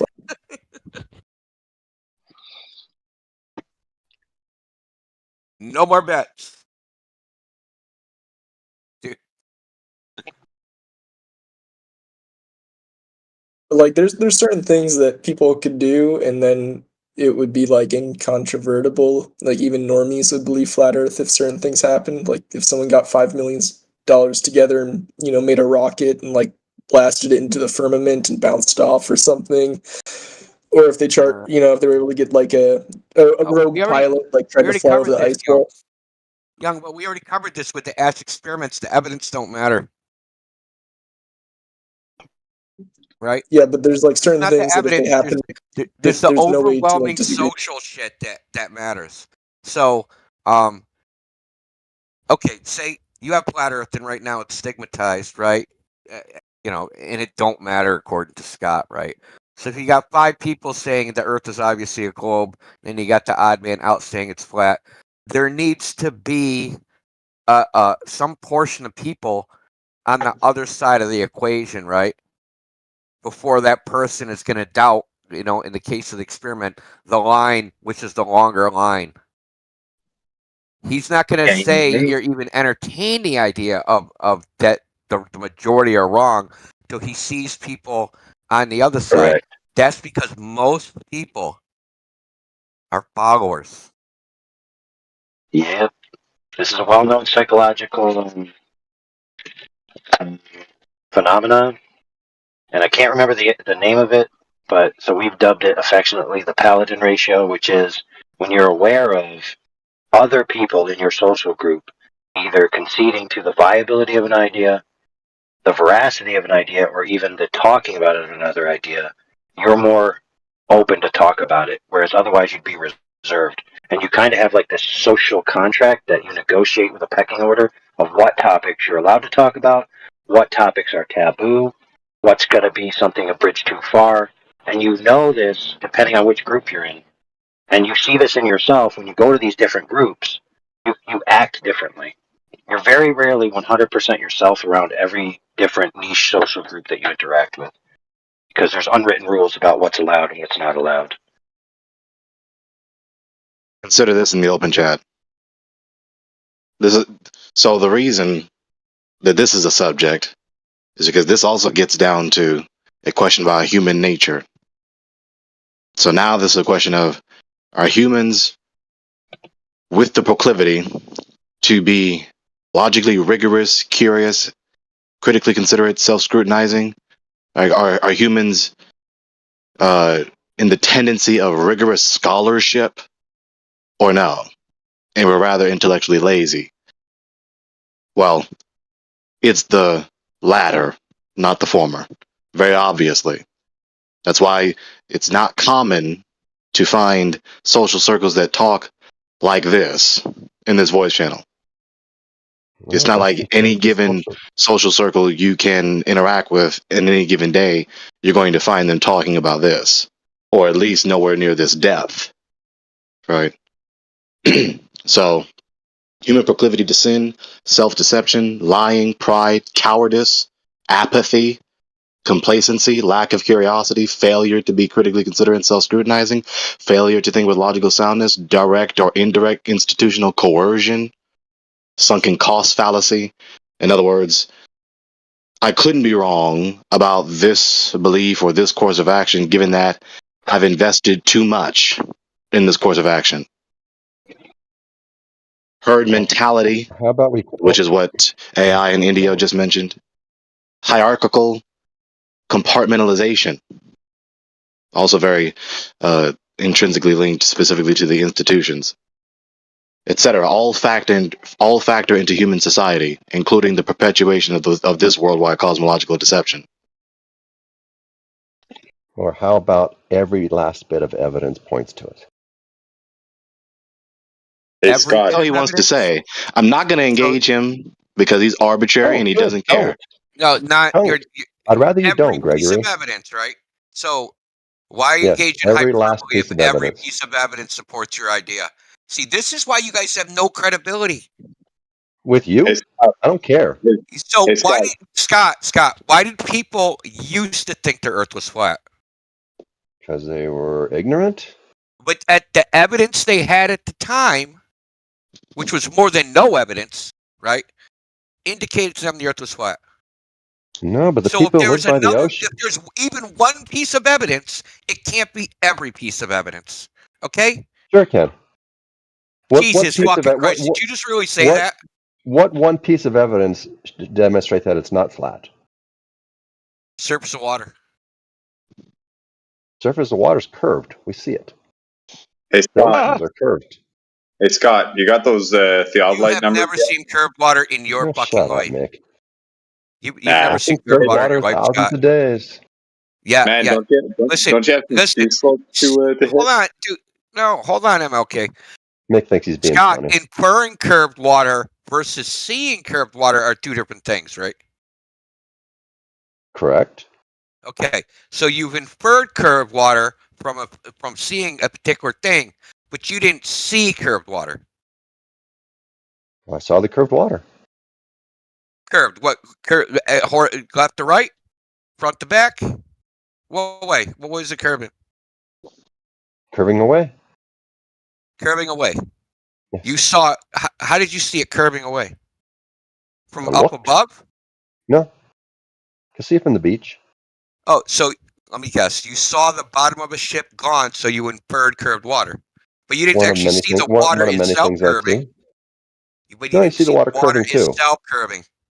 Yeah, the fact that I see a horizon at all, whatever shape you want to say it is, the fact that I see a horizon is proof of curvature. That's seeing the curve. Let me tell you how hold on. Let me tell you how Seeing the horizon utterly is seeing the curve. stupid that is. I'm going to tell you how Okay, utterly tell me stupid why that is. Okay. It's really simple, Scott. The horizon is where the sky appears to meet the ground, right? No, it's the last of the water that I can see. So the definition of horizon is not where the sky appears to meet the ground. Not my definition, no. What do you mean, my definition? What does that It's mean? the last. It's the last bit of water I can see is the Is horizon. arbitrary autonomy. So if you just define it as the horizon as Earth curve, then you see Earth curve? No, it's the last bit of water I can see. Yeah, so? Well, why can't I see further? Okay, I'm just explain it to you. Listen to this, Scott. If there's no horizon on the flat Earth, okay, you wouldn't see a dividing line between the sky and the ground or the water, right? You wouldn't see a division. Because that division is what we call the horizon. So it would have to be 100% ground or 100% sky, because there can't be a percentage of one and a percentage of the other, because then there's a division. That's what the word division means, right? So what is it, Scott? 100% ground or 100% sky on a flat Earth? Do we just see all sky or all ground? Which one is it? I think you're not really thinking about what it would look like if you were flat. Scott, just answer the question. Is it 100% ground or 100% sky? Because if it's both, there's a horizon. It wouldn't look like what we see. Okay, that's not an answer. It is an answer. Okay, that's not an answer. And you just saying it wouldn't look like we were see is nonsense. Yes, it would look very different. If the Earth were flat, the horizon would look very different. It would kind of 100% blur ground out. or 100% sky? It would get dark, is what would happen. What would get dark? Yeah, what would light it infinitely? What are you talking about? If you have a plane that goes off into however far you're saying it is, I know you guys don't have a model on how far it goes, but eventually it would get dark. There would be no light source at the end of that thing. How You get that, far right? do you think light penetrates through the air? Holy crap, dude. How would there be a light source at the end? Explain this one to me. What will light the sky at the end of the horizon? What are you talking about? What are you saying? Can we concentrate this dialogue to the major premise? Hold on. Can anyone make sense of what We he's could saying if you or what shut he up, Gregory. I can make sense of it. Hey, Gregory. If you relented to engage, then don't engage to just cause him to be upset with you. I still want to know 100% ground or 100% sky. Okay, No horizon. Let me clarify for Indio, since he asked the question. So he's imagining that if the Earth was flat, that in the portion of which the ground takes up in the angular reception on your sensor, that you would have an infinite amount of range to see all the way to the ground, which is currently not lit up by the sun, which is currently where you're at, and that ground would be rendered in your field of view as dark. Yes. How could you see that ground if that? Listen, Scott. If the angular resolution of the eye is 0.02, in that ground, the angle relative to your eye, like the surface in your eye, that relative angle is 0.000005. How the fuck are you ever gonna see it? That's not how angular resolution works. That's just that's mistake exactly you guys how always it. So make. it's the angle. It's the angle subtended between 2 points. Yes, 2 points. 2 points on the ground. 2 little pieces of ground, right? Separated by some space. And that separation angle, right? That separation angle, once it's below a certain threshold, you can't differentiate it. Yes, you can't differentiate the two parts from each other. They merge into one thing. Miles, so if the angle at 3 miles, where the horizon starts, right, where you stop being able to differentiate the ground, so the angle between a point, right, at the horizon, and any other point, you can pick anyone at any distance, and the maximum angle that can subtend is below your angular resolution. How can you see it? Sorry, my friend's asking me if you guys believe in outer space. I was telling him you don't. Yeah, great. My friends behind me asking why I'm talking to you people.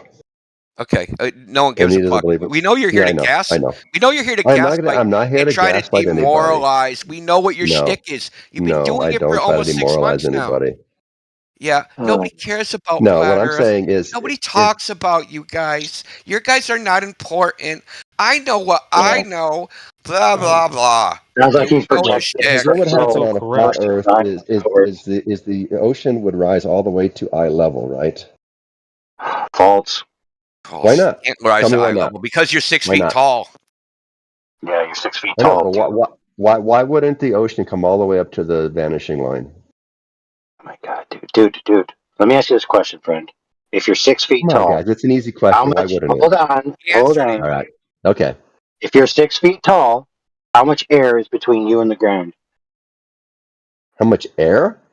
Yeah, sure. Yeah. Between I your have no eye and the idea how to ground. answer that Let's just call question. it vertical. Sorry, I messed up. How much, vertical distance of air? Oh, how much About drop? Oh, mine's like Yeah. 6 inches.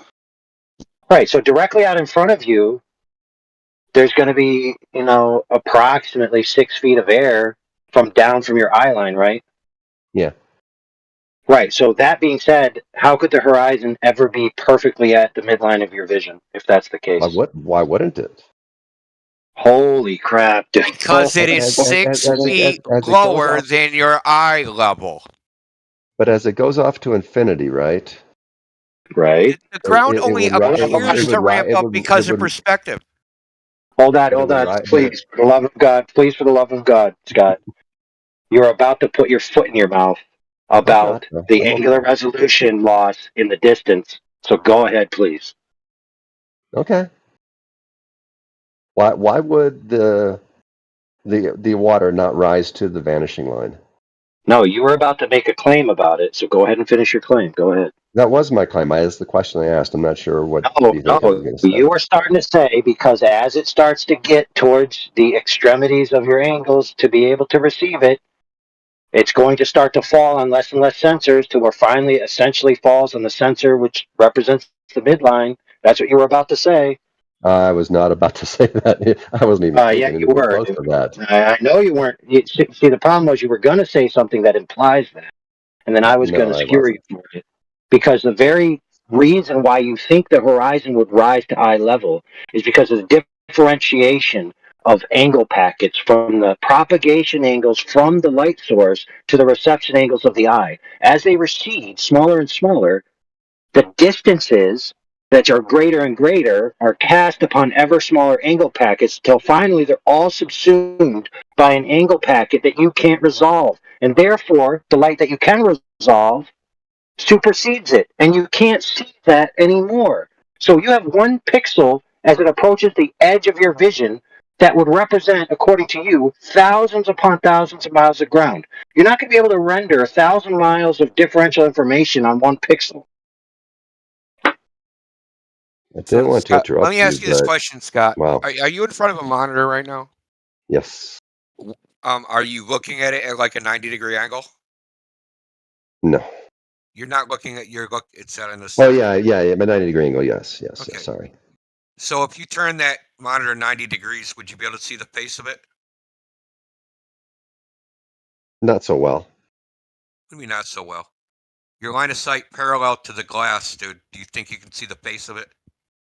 Not so well. Yes. No, you wouldn't be able to see it at all. It's parallel to the glass, right? Your line of sight don't intersect the glass. Okay, but in our So if you analogy, we're started not rotating it back towards you the other way, at what point would you start to see the glass? What angle would it be from your line of sight? We know what that angle is. It's any angle greater than 0.02 degrees. That's not true. Yeah, it is true. No, do the math. That's why Doesn't it's work. called angular resolution. Any angle that's smaller than the smallest visual angle that you can subtends the eye is unresolvable, and you can't see it. That's not true. Yeah, nuh-uh is a hell of a reputation. I might as well just No, hang up. if you had a strong if you had a strong enough source of light and it was It doesn't. No, 0.0001 you don't degree understand angle it. It doesn't resolution, you'd matter see how it just bright the fine. light source is. Doesn't matter how bright No, the it light source does. is. It No, does it though. doesn't. But it does. Because the Is there a sensor minimum angle of resolution? points. No. No, there's no minimum angle of resolution. No, not to see a light source. Fraction No. limit. This dude just denied the fraction limit. It's crazy. So we can see anything. Criterion that's gone If to. if it's strong enough light source, yeah, and if enough photons are hitting your eye, That's not how it works. Oh, wait a minute. If it's strong enough, what if it's not strong enough? well, then you can't see it because not enough photons are hitting you. Well, So there's your then there answer, dude. is a minimum angle of resolution, yes? No, either way, you need enough photons to hit you. Doesn't matter the angle. Logical inconsistency. Okay. No, it doesn't matter the angle. The angle's irrelevant. Photons. All that matters is the number of photons Okay. hitting your eye. What's the minimum amount of photons it takes to activate an epithelial cell of the eye? I have no idea, Of course you don't. but I know there's a minimum. Yeah. We know the minimum. We know what the minimum is. And what's the minimum? Okay, it's 7. 7. Okay. And that 7, that actually has a spatial distance, right? And if you focus a light into the eye, we know what that angle is. That angle is Why 0.02 does it? degrees. How does 7 photons have a spatial distance? So here's the key question, given his metaphysical premise about the nature of light. What's a photon?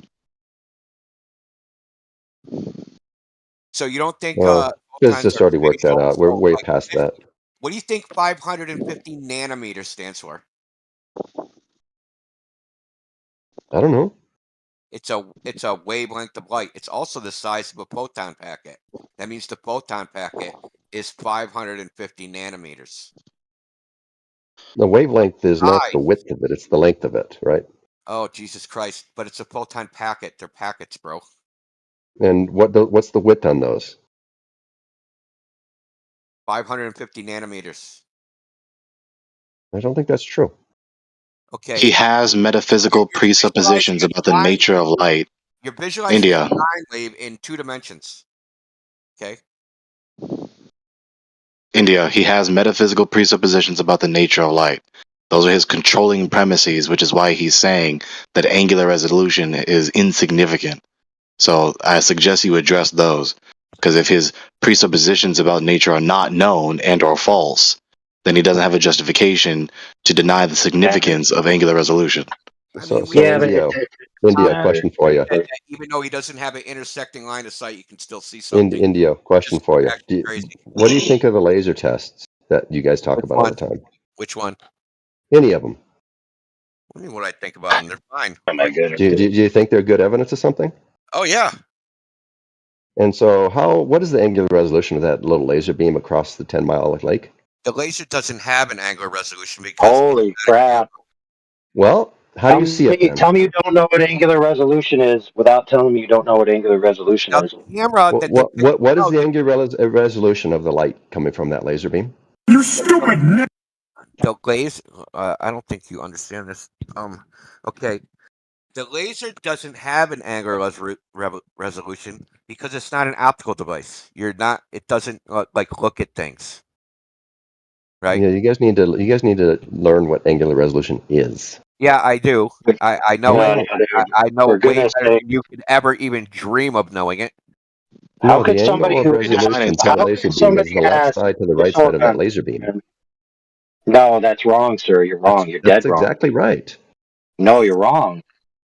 Okay. You're dead wrong. You got any documentation that I'm wrong? Anything at all? Do you have any documentation that you're right?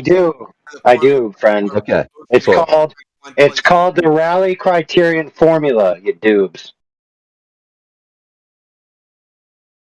Okay, the angular resolution requires a particular thing in the formula, which is the reception aperture. A laser is not a reception device, it's an emission device. So you're so categorically out of your depth, it's pathetic, dude. So but this is why you guys keep getting things wrong. The angular resolution and you're incapable of learning, apparently. No. So you say was no argument. Crazy I'm trying to help you what the angular resolution is. Yeah, so you say it was no argument. Well, I'm going to tell you the formula for angular resolution. Okay, Scott. It's theta, meaning the angle, equals 1.66 times d, which is the distance, right? What you want to know what the distance is? That's the width of the aperture of the lens. In this case, we're talking about the human eye, which, depending on the lighting conditions, is between 5 millimeters and 10 millimeters. Okay? Okay. Yeah. 1.66 times the wavelength divided by d, which is the diameter of the lens. And when we're talking about the human eye, we're talking about So this now 0.02 put a thing. laser into that formula. And we're talking about the human eye, we're talking about that 0.02 thing. The Which- 0.02 degrees. What are we talking about? 1 arc second. What are we talking about? We're talking about the smallest angle resolvable by the human eye. Resolvable to do what? Resolvable meaning that if you had 2 points of light, this is what we use as an example, the separation Yes. between two things. It could be two colors, it could be 2 points of light, it could be any it could be any visual distinction that we can think of. Yep. If they're separated by an angle smaller than that, they're not visually resolvable, meaning you can't differentiate. You can't make two objects. There's two objects there, but you only see one object. Now, I'll give you an analogy. If you have two headlights, right, in a car, and the car is backing up, driving away from you, but it's in reverse, those headlights are going to get closer and closer together, and you're eventually going to reach a point where you only see one headlight. You actually see both headlights, but it looks like one light. Do you understand? Yes, I do. I've always have. How does that apply to a lens? How does that apply to a laser, rather? Because you guys said if something is too small, you can't see it. Yeah. Do you see the atoms in your hand? You see the cells in your hand. Do you see the bacteria on the skin of your hand? No, what you guys said, if I can't something see in a it, distance. Scott. There's nothing in the way. Is the Earth curve blocking your view? No, my only point was that it's not this question of whether it's too small. It's the question of whether it's emitting enough photons to hit your eye. You could have something very, very, very tiny in the far off distance. That if it's emitting enough photons, it doesn't matter that it's very, very tiny. Okay, but photons have a space, dude. Okay, how do I put this? But you're just going to ignore what I said, aren't you? So no, I'm going to tap. You're just wrong, Mac. I'm trying That's to the problem. bring it to your level. Okay, so if I have how can I explain this to you? Okay, so I have two photons, right? Two photons. They're separated. They're separated by their wavelength, right? They're right next to each other, right? But when they have a spatial separation. Spatial. So it's separated by 550 nanometers. Spatially, that's what they're separated by. But at some distance, right? They subtend an angle, that 550 nanometers. I can't separate visually one photon from the other photon. Correct? Yes. Okay. So when those But two are you still going to photons see go them? into the lens of the eye, they get focused to a point, and that point is an actual physical space in the human retina. Technically, it's the fovea. So they have to be separated, right? So there's the incoming angle, and then there's the focused angle, right? And that focused angle, if that focused angle is smaller than 0.02 degrees, right? So if I took a little frickin' protractor and stuck it behind the human eye and said, this is the photon from the top, the photon from the bottom, and this is the angle that they're separated by. If that angle is smaller than 0.02 degrees, it's going to be just a point. I agree. But are you going to see that point? What do you mean you're going to see that point? Depends on how bright it is. Exactly. That's what I said. Listen, you're not going to see one photon because you have to think about I agree. photon flux, right? I agree. So you have to actually think about a photon flux. So it's actually the surface.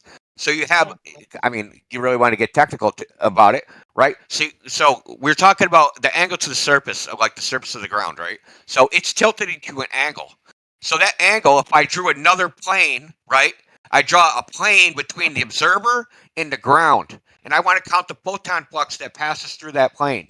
Because there's a small angle, it's all going to be focused even though it's emitting 30, 40 photons over that surface area, it all ends up, because of it being tilted, it ends up passing through this plane that I want to measure with, right? Right? So those 30 photons are all in one packet. Right, and because they're all in one, they end up being in one packet, and they constructively and destructively interfere. They effectively disappear because they interfere with each other. Okay, No, so they then don't. when they reach the observer, that small angle, that's what's projected on the eye, right? And we're going to perceive this as a line, a horizon line. They never disappear. Dude, Yes, dude. Are you kidding? They don't. What's constructive interference? Constructive interference is not what's happening there. Interference. Destructive. It's not destructive interference happening there. Holy crap, dude! What is destructive This interference? clown Destructive literally interference thinks is when the that. wavelengths are oppositely opposed, and so that the apexes and nadirs, that's not the proper terms, but the maxes and the mins of the wavelength cancel each other. That's destructive interference. Okay. You can't get that from two randomly emitted photons. Okay. Temporally, What? right? So if You'll never get it. Listen, it does have to be 180 degrees out of phase. Yeah, that's what I meant. So if we take the Holy frequency, crap. right, and we shift the frequency, one photon is emitted half wave after the other one, then it's going to be destructively interferes, and those two photons are going to cancel out, right? If it's exactly halfway, yes. Yes, exactly. Well, But they're not going to be in the real world. Oh, yes, because God said so. No, because it's more than one, right? There's gazillions of photons coming off any point when it's being reflecting sunlight or reflecting the other light. These photons are constantly coming at you, right? It's not one photon hitting your eye. It's a stream of photons until the light source turns off, correct? Okay, yes, correct. And so none of those are going to cancel each It's more other. complicated than that. Let me ask a simple question. Those are not going to Maybe cancel this each will other. evolve Scott's understanding. No, Scott, some will be canceled. That's unavoidable, and they'll also be Yeah, canceled fair in enough. the eye because there's something called the Fresnel distance within the eye. That's shit you don't know about. Constructive and destructive Right. happen But maybe we're being after the lens, but you don't know about any of that shit. No, I do. right, but just hold on, Scott. That's how I know you're wrong. Oh just yeah, want to I ask a know simple about it. question. You're wrong. I don't know what you're talking about though. If I'm coming in. Go ahead. I got to go shower and go to dinner, guys. So Yeah. it's So nice I'm gonna ask a talking to you. simple question as you leave. You don't even have to answer it because the answer's self-evident. Okay, go ahead. Okay. Can you display 1,000 pixels of information on one pixel? No. All right. I rest my case. Okay. Not sure what that means, but all right. We know you don't know what that means, Holmes. That's the problem. Go take your shower, Holmes. All right. Later on, guys.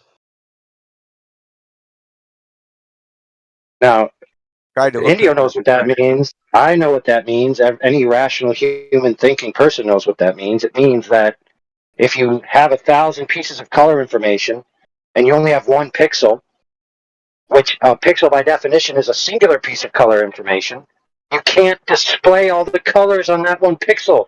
So if there's 1,000 miles of territory represented in the angle packet that would land in that one pixel, you're not going to see 1,000 miles worth of information. This is so basic. The sheer fact that this homeboy said lasers have angular resolution literally made me hurt inside. It was painful. Well, I mean, there's really no in the computer age with people using Photoshop and different photo manipulation programs, not knowing how this it works, it blows my mind, right? So if I take a 512 image and blow it up to 2048 by 2048, I'm not going to get just like a bigger picture, right? I'm going to get a bigger picture, but it's going to be all fucked up and pixelated because I can't get more information out of that 512 by 512. Also, when I do the reverse, if I resize a 2048 by 4 by 4 pixel image, all that information in the 2448 image is going to be gone. It doesn't exist anymore. Scott's premise basically relies on the fact that a single pixel has an infinite amount of information. It's literally retarded.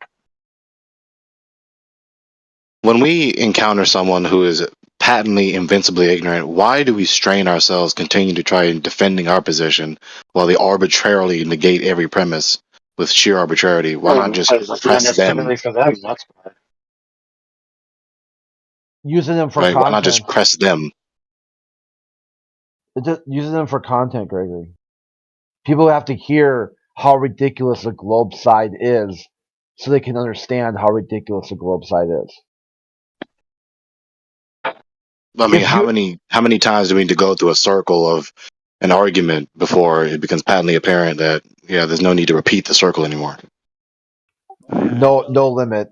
Over and over again. I'll tell you.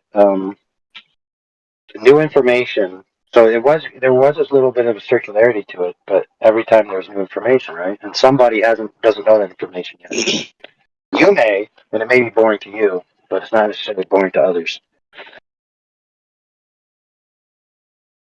Got Yeah, that very well in the case that new information is introduced, but for like 3, 4, 5 times there was no new information. It was just in denying the very same premise. Man, I'll accept that entire time just for that one quote. Lasers have angular resolution. That one quote alone was worth the price of admission. Yeah, we got to clip that. I'm gonna mark the video right now. Matter of fact. Oh, you don't know about angular resolution. What's the angular resolution of a laser? So that's why it's important not to have other people talking, so you can get good clips of their bullshit. Yeah. Oh, they're gonna. I mean, yeah. Send me a clip if you get it. I got to wait for the whole video to. Well, it's live streaming, so the video has to stop. It takes about 4 hours for YouTube to render it, and then I'll download it. Then I'll clip it. Okay. I mean, I could clip it in real time, but I'm lazy right now. That's fair. I've just been using YouTube clips and then screen recording it and converting it to a movie. Yeah, I could just. But yeah, it does. Man, but it's not motivated because I want to clip the whole thing, so I can just do it all at once. I want to get to do it earlier too.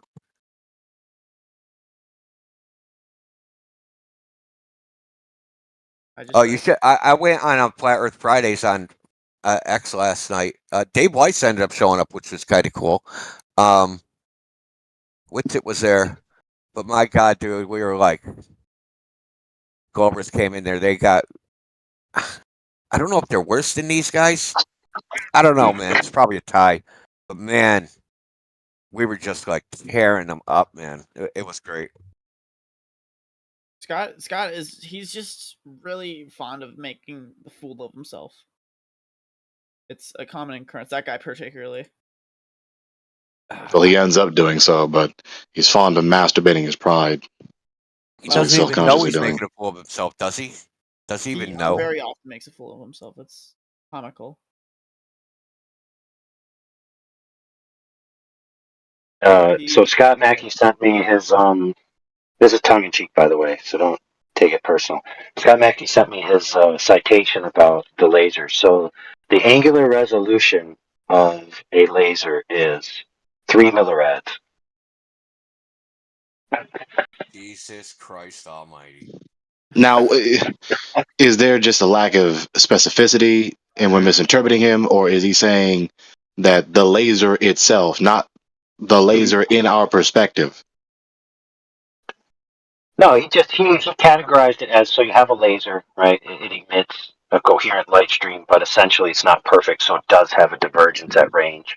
And so that will create a conical spread that has an angular separation. So because it starts at a particular size and ends up at a larger size, which is an increase in angle, he's then interpreting angular separation as angular resolution itself, which is just false, because angular resolution is a particular type of angular separation. Now, while it is under the category of angles, right, that doesn't mean that you can then apply everything backwards and forwards. You know, that would be a fallacy, which I can't remember at the moment. But composition that was the fallacy. former. He was saying in the sense of the former, yeah. Yeah, so something shares a part, therefore all the holes are identical. That's composition fallacy, I believe. There's other one. There's fallacy of composition, and then a fallacy of component or part or something like that. Yeah, what's true of a part is true of the whole, and things that share a part, like so science uses math, therefore math is science. Yeah, the reverse, rather than like you said, the whole shares a part, therefore the whole is the part. But the reverse, the part is a part of the whole, therefore the part shares the same property as the whole. Did I say it right? Maybe. Fallacy of composition. The property of the part is the property of the whole. To reverse it, the property of the whole is also the property of the part. How did he know that photons have a spatial component? I don't really get that one, dude. Where does he think they operate in?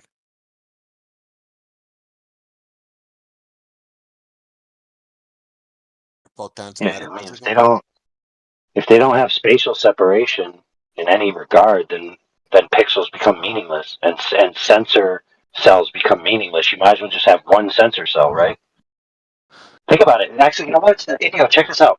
From Scott's point of view, a single sensor cell or pixel can receive an infinite range of angle packets of light and resolve them as long as they're bright enough. That means an optic only needs one pixel. One. Just one. I know, man. They're wasting all their money with all those other pixels. Why are they doing that? iPhone 27 now with one infinite pixel. Yeah. Yeah. You take a picture of the other side of the universe with one pixel. Yeah, I found the other one. Zooming in forever. I found It's the like other a one. Mandelbrot set. I'm sorry, but I don't believe it. The iPhone 1's camera is not that good. It's not that good. I'm sorry, but Well, Alright, bro, like I you said, agree. you don't have the iPhone I Infinity. don't believe you. Where's your evidence? You just got the crappy iPhone. You need the iPhone Infinity. It's like like how they branded Eddie Bauer. Well, this is the Scott Mackey iPhone. Sorry, I don't believe in infinity. Okay. Don't Yeah, believe so you yeah, either. you were trying to refer to the fallacy of division. What's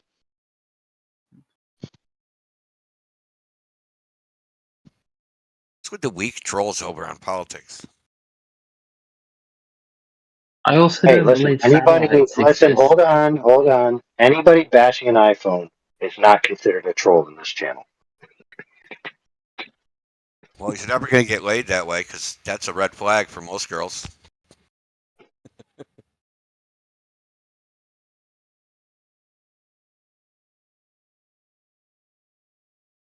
Yes, Samsung all day, all way. Have you seen those street I interviews love where they're like, it. You he's a get 10, but called he an looks like Android, and they're like, he's a 2?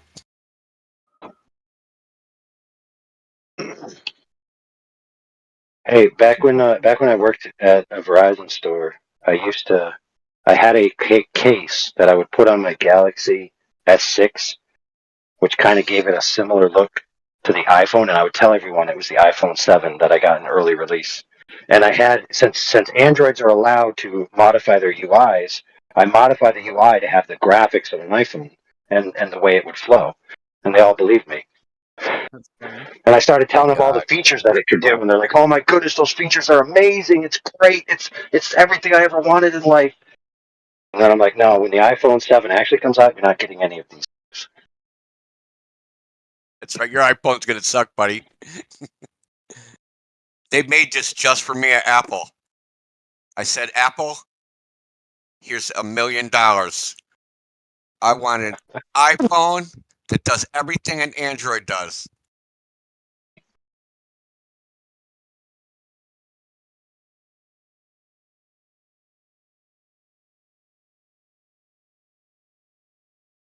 I'm going to be very interested. So, are you aware of the lawsuit to get iPhone to be forced to use like the International Text Protocol 2 or whatever the heck it is? No, I haven't heard about that. I didn't even know there was an international text protocol. What even is it? Yeah, so basically all other devices have like a streamlined interactive code or something where you could just freely text back and forth. There's like no restriction.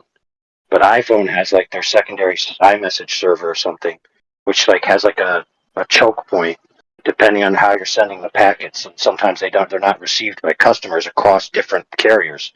So iPhone, by doing that, is almost creating, I guess the argument is they're creating some type of niche monopoly on the ability for you to transmit data to people who you need to communicate with. In other words, it's an unnecessary barrier that iPhone users sometimes experience as a benefit, but everyone who's dealing with iPhone users experience as a loss. And so it's not quote unquote fair for them to like force everybody else to suffer simply so that iPhone users can think they're special.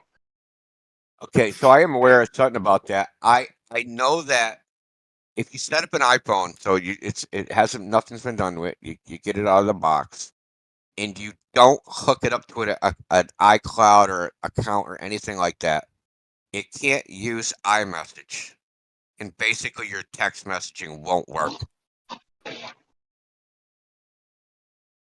Yeah, that's just dumb in my opinion.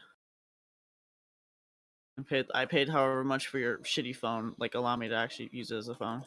Yeah, well, in the day when they first came out, it was a novel idea, and that idea was this: cell phones used a certain protocol to send text messages, which required being connected to a cellular signal.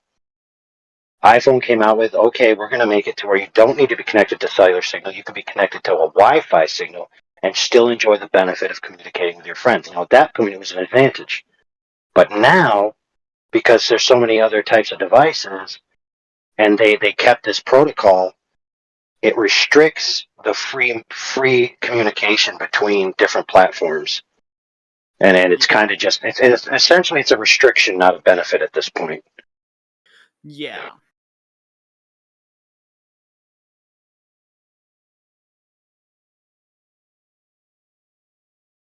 Like me, I've got, I can get up to 6 devices across platforms. I could have them be Android. I could have them be iPhone. It's with Verizon messages, and it allows me to have 6 devices that will all receive my text messages, whether they're on cellular or Wi-Fi, and they will receive phone calls, whether they're on cellular or Wi-Fi. So I can leave my phone in one room and pick up my phone call on a tablet. Then I can go to the other room and pick it up on my computer, and I can text from any one of those devices to any phone number, including Apple products. Yeah. So I think the benefit of iMessage, I think it's encrypted, whereas they're not encrypted. I mean, they're encrypted where you can't get it out of the air, but the message itself is not encrypted. So if you send an iMessage to another iPhone user, that's encrypted. Plus, they got Apple Pay integrated into it, and like FaceTime, like all that stuff. So that's what I think the motivation was, is to be able to integrate like all these features together. I don't think they actually did it for monopolistic purposes. I just think they tried to differentiate their product. Yeah. Well, the benefits of having encrypted communications is actually, that's a good idea. That will probably, I would say, if they're getting sued in this manner, that would be their best defense. Be like the true benefit of our platform is that we offer security to the customer, which the other people can't. So we still have a unique product. Well, remember the San Bernardino Muslim people that supposedly shot the place up, and they wanted Apple to decrypt their phone. Apple wouldn't do it. Right. Yeah. Apple refuses to decrypt phones, give access to iCloud or any of that crap. Fair. So they asked Israel to do it, and they did it. There is real. I would definitely be happy about a platform where I store information that they're not going to decrypt it on me.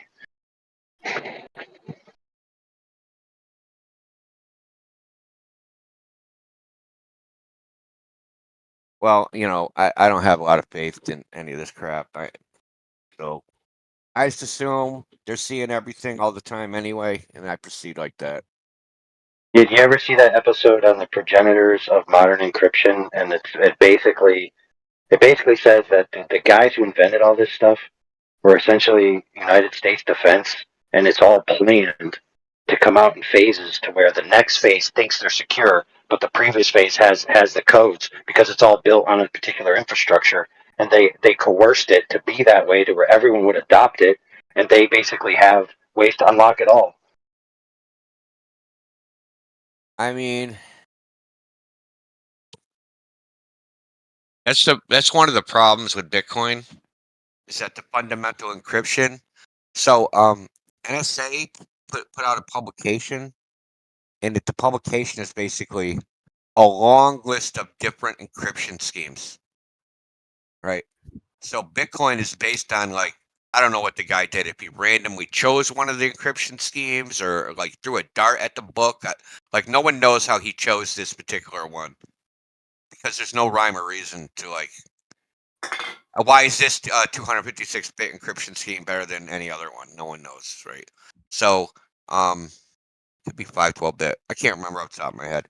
But the point is, for all we know, so with encryption, one way you can break it is you can have a collision, a mapping collision for the encryption. So when you turn a particular bit of information and then you encrypt it, you don't want it to be reversible. So, but nobody knows, because there's so many possible combinations out there. You know, 2 times 10, 2 over 2 exponent 2 times 256. So it's got a gigantic space of possible outcomes, right? No one knows if there's a collision, if there's actually one of those is reversible. And if you can find a couple that are reversible, you can actually break the entire encryption scheme. So, that being said, nobody knows if one of these flaws are inside of this encryption scheme, where someone can go in and retroactively edit, say, the genesis block of the blockchain. Give themselves, instead of them going to some random person, giving them to themselves. I mean, there might be some problems, because you're actually going to have to do a 51% attack at the same time. So, which means you're going to have 51% of the hashing power, because since it works by basically consensus in a way. So you need 51% of the people storing the blockchain to say this blockchain is valid. So if you get 51% of the hash power, you can insert a shit block into there and convince all the other people that this is a valid blockchain, and basically create a fork, and everybody will think that the blockchain is shit. Yeah, but I mean, everybody's know. I shouldn't say everybody. People that are at the beginning of Bitcoin know about this flaw. Okay, we all knew about it. The people now that are into Bitcoin, I hate to say this, but they're not technical. They're kind of like financial type people, and they know like Bitcoin, like kind of like at a very surface level. But yeah. They're so they don't know like this is that highly this flaw is secure. actually, a lot of people don't know this flaw is in there. But everybody at the beginning know. Now, people said, well, that's fine, because it's so expensive. It's so expensive to actually implement this attack that no one's ever going to actually do it. Yeah, right, dude. Remember the time that the company, some firm coalesced together the resources and bought every permutation of lottery ticket possible, and they won the lottery? Oh, yeah. Yeah, that's kind of the same thing, man, where you buy all the possibilities. Right, yeah. Well, see, here's the problem with that 51% attack is that, so say it actually works and it's successful, not only does it have to work, it also has to be kept hidden. Because if people find out it's vulnerable, now the price of Bitcoin is worth shit, and whatever the cost of your Bitcoin attack cost you, now it's devalued because you just showed that Bitcoin was compromised. Now Bitcoin is worth nothing. See what I'm saying? So it's like the attack's almost not worth it. You can't show your hand. You have to find a way to cash out before it goes up in flames. Yeah, exactly. But then, like, then there's the other problem is how much is too much, right? So, like, how many Bitcoins do I want to create out of nothing to sell that won't crash the market, right? So I'm getting a good price for the Bitcoins without making everybody like do a run on the bank, basically. Right? So it's this isn't like trivial stuff. If you actually want to implement this, it's actually Excuse me. you might be able to do it with AI. The AI will find the right path. You know what I mean? You know, the other thing with Bitcoin that I think a lot of people overlook is I remember earlier on it was sold on the basis that this is private transactions and shit like that. Oh, they're And not. there's a lot There's a way to do private, but no one does it. yeah, natively before all the lightning network shit was put out there. There was this claim that you're masked because you have your we have our private keys and our public keys, and because of the you keep your private key private and the blockchain only knows your public key. People think, okay, well, my name is not attached to it, so therefore it's anonymous, so to speak, right? But the problem is that that public key is attached to every transaction that you do.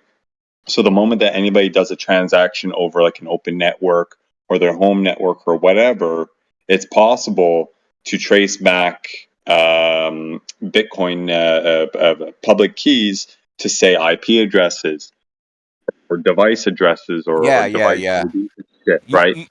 Yeah. So the way, okay, when you just like send from wallet to wallet, last I knew the way it was coded was it'll use a public IP address. That IP address is stored, so like if you're using like a home computer, it's easy to find out who owned that IP address at a particular point in time, because you can find out who the ISP is. You send them a warrant. This says reveal the IP of the customer. Now you know who did it. Then it becomes proving who used the computer at that time.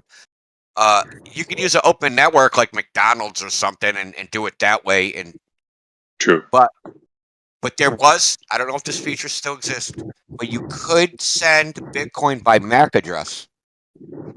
If you know what that is, do you know what a MAC address is? Well, MAC address. Well, the thing with MAC addresses is that MAC addresses can be spoofed, right? MAC addresses. That's my point. You can't send it Yeah, anonymously because you could spoof your MAC address.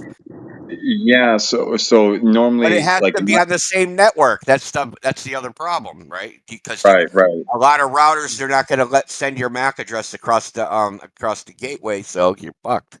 Exactly. So if anything, there's a concatenation of an IP address and a MAC address just to make things a little bit more distinct. But the problem is if people spoof their MAC addresses all the time, it gets confusing and it's technical and all this shit. So I don't know if that's fully implemented or anything. But suffice to say, the claim that it was your public key that was sufficient enough to keep people anonymous. Well, that's the status quo, and everyone kind of runs with it, minus all I the agree extra completely. stuff. Like if you just use it in the default way, the way it comes out the box, without taking the appropriate security measures, you're not going to be anonymous even a little bit. I hear a lot of this is irrelevant. I mean, have you guys been hearing the solar flare? They keep people seeing there's a solar flare that's going to wipe stuff out. The Swan event, the Black Swan event. I don't know if this has anything to do with it, but I don't know if you guys have been hearing that. Yeah, I've heard claims like that, and then other ones where like Bitcoin, I think it uses RSA 256 encryption for its stuff. There's claims that I was just talking about that. Use something like RSA 256K-1K or fucking some weird version of it. The problem with RSA is it goes back a little while, and the way that it's done, I'm not a cryptographer or anything, but I do have some familiarity with some of the mathematics. Is that RSA is done in a way where you can quote unquote brute force it. Now it takes a shit ton of computing That's power how to do Bitcoin it. works. Exactly. Now, not all algorithms are brute forceable. Some of them are, and they take more or less computing power to do. But the ones that are extremely difficult to brute force, the mathematics do allow for what they call it's basically doing RSA decryption brute force in a way that's done in parallel using quantum computers. So there's other mathematics out there that they call themselves quantum safe, like using lattices and all sorts of fancy shit that prevent the use of quantum computers to do brute forces in parallel to expedite the process. So all this fancy shit to try and overcome all these issues, and all this time since 2008, 2009, Bitcoin has just gone rampant, and these types of things are not necessarily plugged up or anything. So all these people using Bitcoin, A, thinking they're anonymous, and B, thinking they're safe, C, actually thinking that it has any value other than its ability to be transacted for something else that does have value. In my opinion, it's a lost cause. You know? I mean, listen, dude. I'll just tell you a little bit. I was an early adopter of Bitcoin. I actually mined them on a CPU at one point in time. That's how early I was. Wow. Like within the first, and I eventually. But the thing is, I only played with it. I literally like played with it, and like, dude, it's so funny when I fired it up. It used to give out 50 Bitcoin per block. And it Wow. was just, dude, it was just like going 50, 50, 50, 50, 50. And I didn't really understand it at the time. And I was like, man, if it's handing out money like this is never going to be worth anything. And I literally just deleted the program. Then, like 2 years later, like in 2011, I started mining on a CPU. I mined about 400 Bitcoin. And back then, there was only like one exchange. It was called Mt. Gox. Yeah. That shit got hacked. And when the word of the hack came out, Bitcoin dropped from like $30 per Bitcoin to $4. Yeah, I saw that. So unfortunately for me, I had a stop loss order at $17, which was like my break even point. So yeah, it blew through that. Nice. So I nice. basically sold all my Bitcoin off at $17 each. Damn. But Sure. I didn't like so I'm in the alternative currency camp. I'm not in the asset camp. Okay. So there's two camps for Bitcoin. There's the store of value camp or the alternative currency camp. I'm in the alternative currency camp. That's the camp I was in. And the only way you can do that is like Bitcoin has to be like super transactional. You got to be able to buy, like toilet paper, milk, eggs, everyday staples. People have to value everything in Bitcoin and not like in dollar conversions of Bitcoin, right? That's the only way you're ever going to make it like an actual currency. And I actually got banned off of BitcoinTalk.org for talking about this shit. And like that shit made me suspicious. A lot of us that talk about it as a currency as opposed to a store of value, we had shit happen to us. Let's just put it that way. And yeah, so I kind of just like abandoned that whole thing. It's never gonna be. It's right now. It's just a fugazi. It's just a bunch of bullshit. So it's a collective delusion, man. It's the tulip craze all over again. Yeah. No, the thing for what I find interesting about crypto is basically it's essentially a glorified accounting system, right? It's beautifully done to ensure that every consecutive phenomena is linked to prior phenomena and cryptographically assured that the chain of phenomena is non-manipulated. I find that fascinating, right? Yeah, non-counterfeitable. That's what I call it. Like the Exactly. only real thing about Bitcoin is that it's not, you can't counterfeit them. Exactly. So the thing that I find fascinating about that is once you establish a secure accounting system, the question becomes, what are you accounting for, right? Bean counting, right? Well, where are the beans, right? We can't just rely on the There are no actual beans, bro. exactly, Yeah, and that's the funny thing about Bitcoin. There are no Bitcoins. A that Bitcoin is an artificial representation. It's just ability to edit the blockchain. That's all it is. The ability to edit the exactly. blockchain, put some information in there, and have it stay there forever. That's all it does. It does really nothing more than that. Exactly. So to me, a valuable crypto coin would be something that has something behind it that uses cryptography, like the crypto, like the blockchain and shit, to ensure that the transactions of these things are secured and validated and private and all that stuff. So, like, as far as I know, there's like an emerging phenomena that they're calling asset-backed cryptos. Like, for example, if I have a warehouse full of fucking copper or something, and I use a blockchain Yeah. that type of stuff, right? Like a certificate, right? Like a gold certificate or a silver certificate when it's Bitcoin. It's essentially that, but using blockchain for the network. Now that's something I can probably vet for, assuming the network and all the computers and stuff like that stay afloat. That's a given, right? Basically, quote unquote. But anything else, like all the rest of the cryptos, nah. There's very few and far between that have any utility beyond its transactions, beyond just the transactions themselves. Well, I mean, it's real. The real you can assure data integrity. So there's like a gazillion ways that could be used. Like that's endless. Did you know there used to be a physical Bitcoin? So back in the day, this dude he made like a physical Bitcoin that you could just it was gold. I think it was gold plated though. Don't think it was real gold. And inside the Bitcoin was the wallet was the address was the wallet address. Okay. But you could trade the Bitcoin to coin physically, right? And if you ever wanted to redeem the Bitcoin from on the blockchain, it actually cracked open, and you'd crack it open, and there'd be a QR code, and there's a QR code inside that you scan, and then you'd get the access to the wallet that has the actual Bitcoin in the wallet. But in lieu of that, right? So basically, it's a Bitcoin in cold storage, in the form of that coin that you can pass around, which I thought was actually a pretty awesome idea. I think the guy ended up I think his capital. I think he went under because the capital costs in Bitcoin weren't worth enough back then. But yeah, because he had to had the coins manufactured and all that crap. But it was pretty cool. I thought that was an awesome idea. It never took off, but Sure.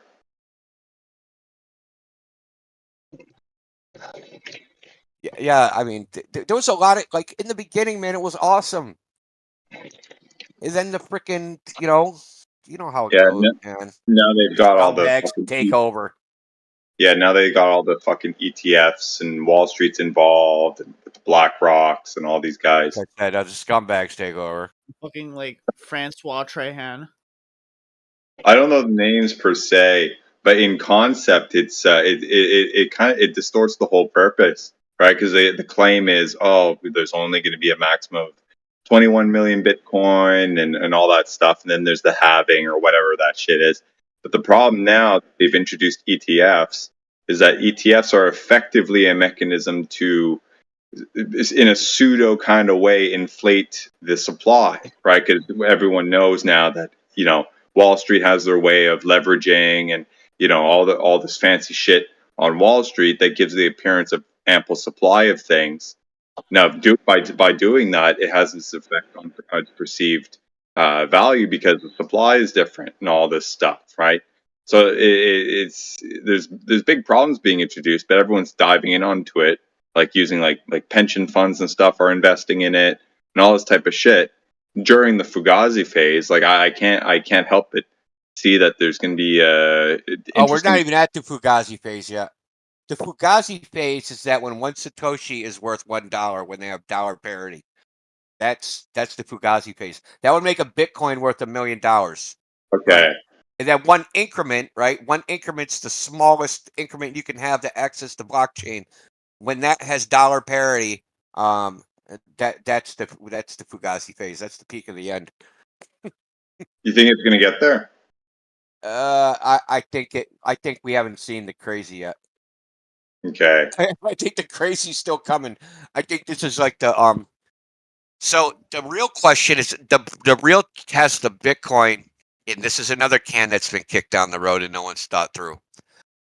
Once Bitcoin hits its limit, right, where mining no longer gets you Bitcoin, right, and it only gets you transfer fees. Where is Bitcoin gonna reach equilibrium between? Because listen, if there's no miners to solve blocks, Bitcoin fails. Okay, right? Miners have to solve blocks. If blocks aren't solved, Bitcoin doesn't work. Okay, so if miners only get paid for for having transaction fees, and they don't get paid for just solving blocks and getting a reward for that. Now the reward for solving a block is a transaction fee. Where's the equilibrium there, right? Because by the time we reach there, right, the number of Bitcoin transactions that are going to exist is going to grow like exponentially, right? So the amount of people using Bitcoin network are going to go up. The amount of miners are going to go down. So where is the equilibrium point between, like, how much is the average transaction going to actually cost to make it worthwhile for a miner? Now, the way Bitcoin works is it detects the difficulty and it tries to make a block take 10 minutes to solve. So when less people mine, the difficulty of solving a block goes down. And when the difficulty of solving a block goes down, the security of the network goes down. Okay? They're directly correlated. Less difficulty, less miners, less security. Okay? So where does it reach the equilibrium? You know what I mean? This is an unknown thing of where it's going to reach this equilibrium of difficulty to solve a block, meaning security, and the price point where the miners can make enough money to justify them mining, right? Like, yeah, this is a huge unsolved problem. People are dumping, like all their money into it is on this risk. Is, to me, it's kind of crazy. Did you see the other day? I think it was in the last week. There was a flash crash on one of the exchanges from like 60 or 70 grand or wherever it's at, down to 9, and it jumped back up. I think it happened at like 3 or 4 in the morning or something. No, I didn't hear about that. I don't really follow Bitcoin or crypto as generally that much. I just know a lot about Bitcoin and how that works. I don't even really follow it anymore. I just really know how the technology operates and how, the white paper and all that shit. Because, like I said, at the beginning, I was way into this shit. But when the assholes took over, I jumped out. Right. I kind of keep an eye on it just to see, just for fun, Well, so here's a funny thing about the store of value. So remember when inflation was going up, right? Like a year ago? Was it 2023 when inflation was really spiking? It was 2022. Well, when inflation was spiking, Bitcoin was crashing. Right. So as the dollar was losing value, Bitcoin should have went up in value, right? Right. But it didn't. It went the other way. So it's not even good as a store of value. Interesting. Think about that for a second. So instead of a dollar being worth $1, it's worth 86 cents. But now that physical dollar, now it takes even more Bitcoin to get that physical dollar, even though that dollar's worth less. Right. So it wasn't even a store of value in the end when there actually was inflation. The only time it's a fugazi, bro. Yeah. Like especially when did it ramp up in the last 4 years during the CV period, right? When everyone was saying during the pandemic, and CERB and all this free kind of money, So it's like it's not necessarily correlated with inflation per se, but money supply and inflation, there's a lag, right? So money supply hitting people's wallets, giving them the ability to spend freely. That's virtually quote unquote instant. Of course, not exactly, but relative to the inflation numbers, it's basically instant, right? So you see a price spike in all the cryptos while that was happening, right? It's, It went up when all the free money came out, right? But when the inflation hit, the value of crypto went down, whereas it should have saved its value, right? It should have, if it was a store of value, its value should have, even if it just stayed the same, right? Even if it was flat, if the value of the dollar goes down, Bitcoin versus the dollar is worth more, right?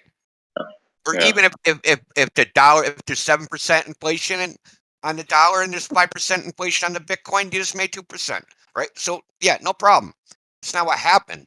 Bitcoin lost like 30% of its value and there's like 30% inflation. So it was like a 60% swing, and nobody noticed. It, to me, as far as I'm concerned, I didn't see anybody that even noticed. You're like, oh shit, the price of Bitcoin went down. Yeah, and the price of the dollar is fucking inflated through the roof. That means you got a double whammy. Yeah. This is what happens when you value like your currency in another currency. It's not good, dude. It's just Yeah. they should have never did it, man. They should have never did it. Floating paper with floating paper. It's kind of like Forex, right? Yeah. And like Bitcoin Cash, right? So Bitcoin Cash is like the non-SegWit version of Bitcoin. It's on the old blockchain, and if you have Bitcoin Cash, you can well, if you have Bitcoin from before the fork, you can depending on you can spend it either way, right? You can, but once you're on one of the networks, you're stuck there forever. You're not getting off, right? So you have to, if you had, and I actually do, I have I don't know, 0.02 Bitcoin that's on the old blockchain that hasn't been forked yet. So I can choose at some point which fork I want to jump onto, Bitcoin Cash or the current Bitcoin. So, but people see Bitcoin Cash, you're like, oh, that's only worth $800 a Bitcoin. I don't want that. But they're so dumb because it's more secure. The transactions are faster. The blocks are larger. Like there's advantages to it, right? Than the other one. And whereas SegWit, but without getting too technical, they literally broke Bitcoin when they forked it, and people even said that at the time, and they don't listen. That's why Bitcoin's been compromised. It's literally that simple. If you got money in Bitcoin, dude, any significant sum, I would get out, unless you're a gambler. If you're a gambler, take your risks. It's fine. You're gambling. Just remember, dude, you might as well be at the roulette table. Basically.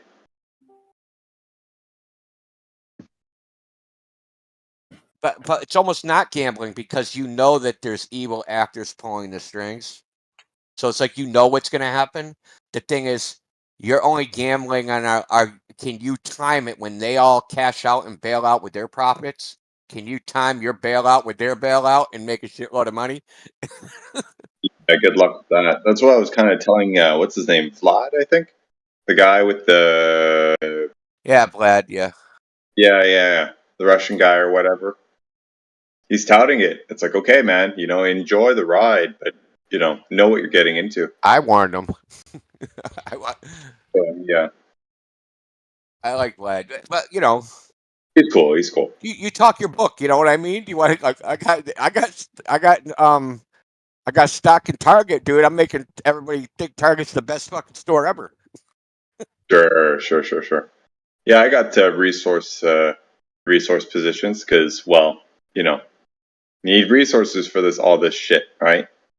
With all the geopolitics and stuff going on, one would wonder, right? But it's real. So that's just base philosophy for me. Yeah, Bitcoin's got issues. A lot of this crap. We'll see how it pans out.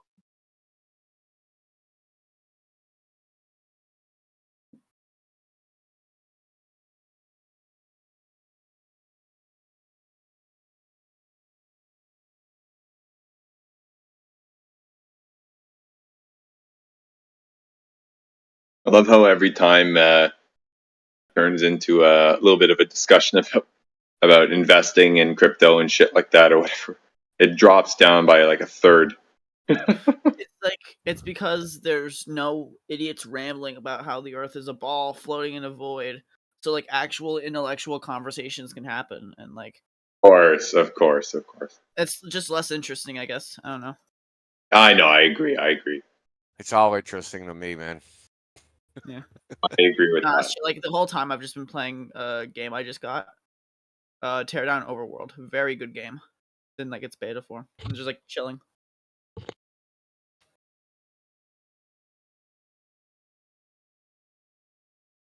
I'll be right back. I'll take the 9mm. Take the 12 gauge shotgun. I'll take the phased plasma rifle in a 3-degree angular resolution.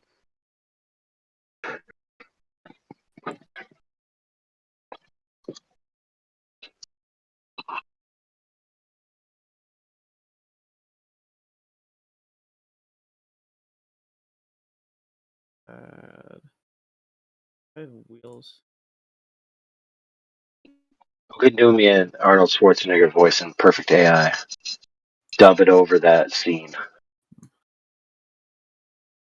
Love AI. So you know the scene in the Terminator. He goes to the gun shop and he starts telling the shop owner what he wants. He goes, give me that Uzi. He says it more Terminator-y language, but then he gets to the plasma rifle. He's like, give me the phase plasma rifle in the 40-watt range. And then the guy's like, just what you see, pal. So I want to change that in honor of Scott Mackey to where when he asked for the plasma rifle, instead of saying the 40-watt range,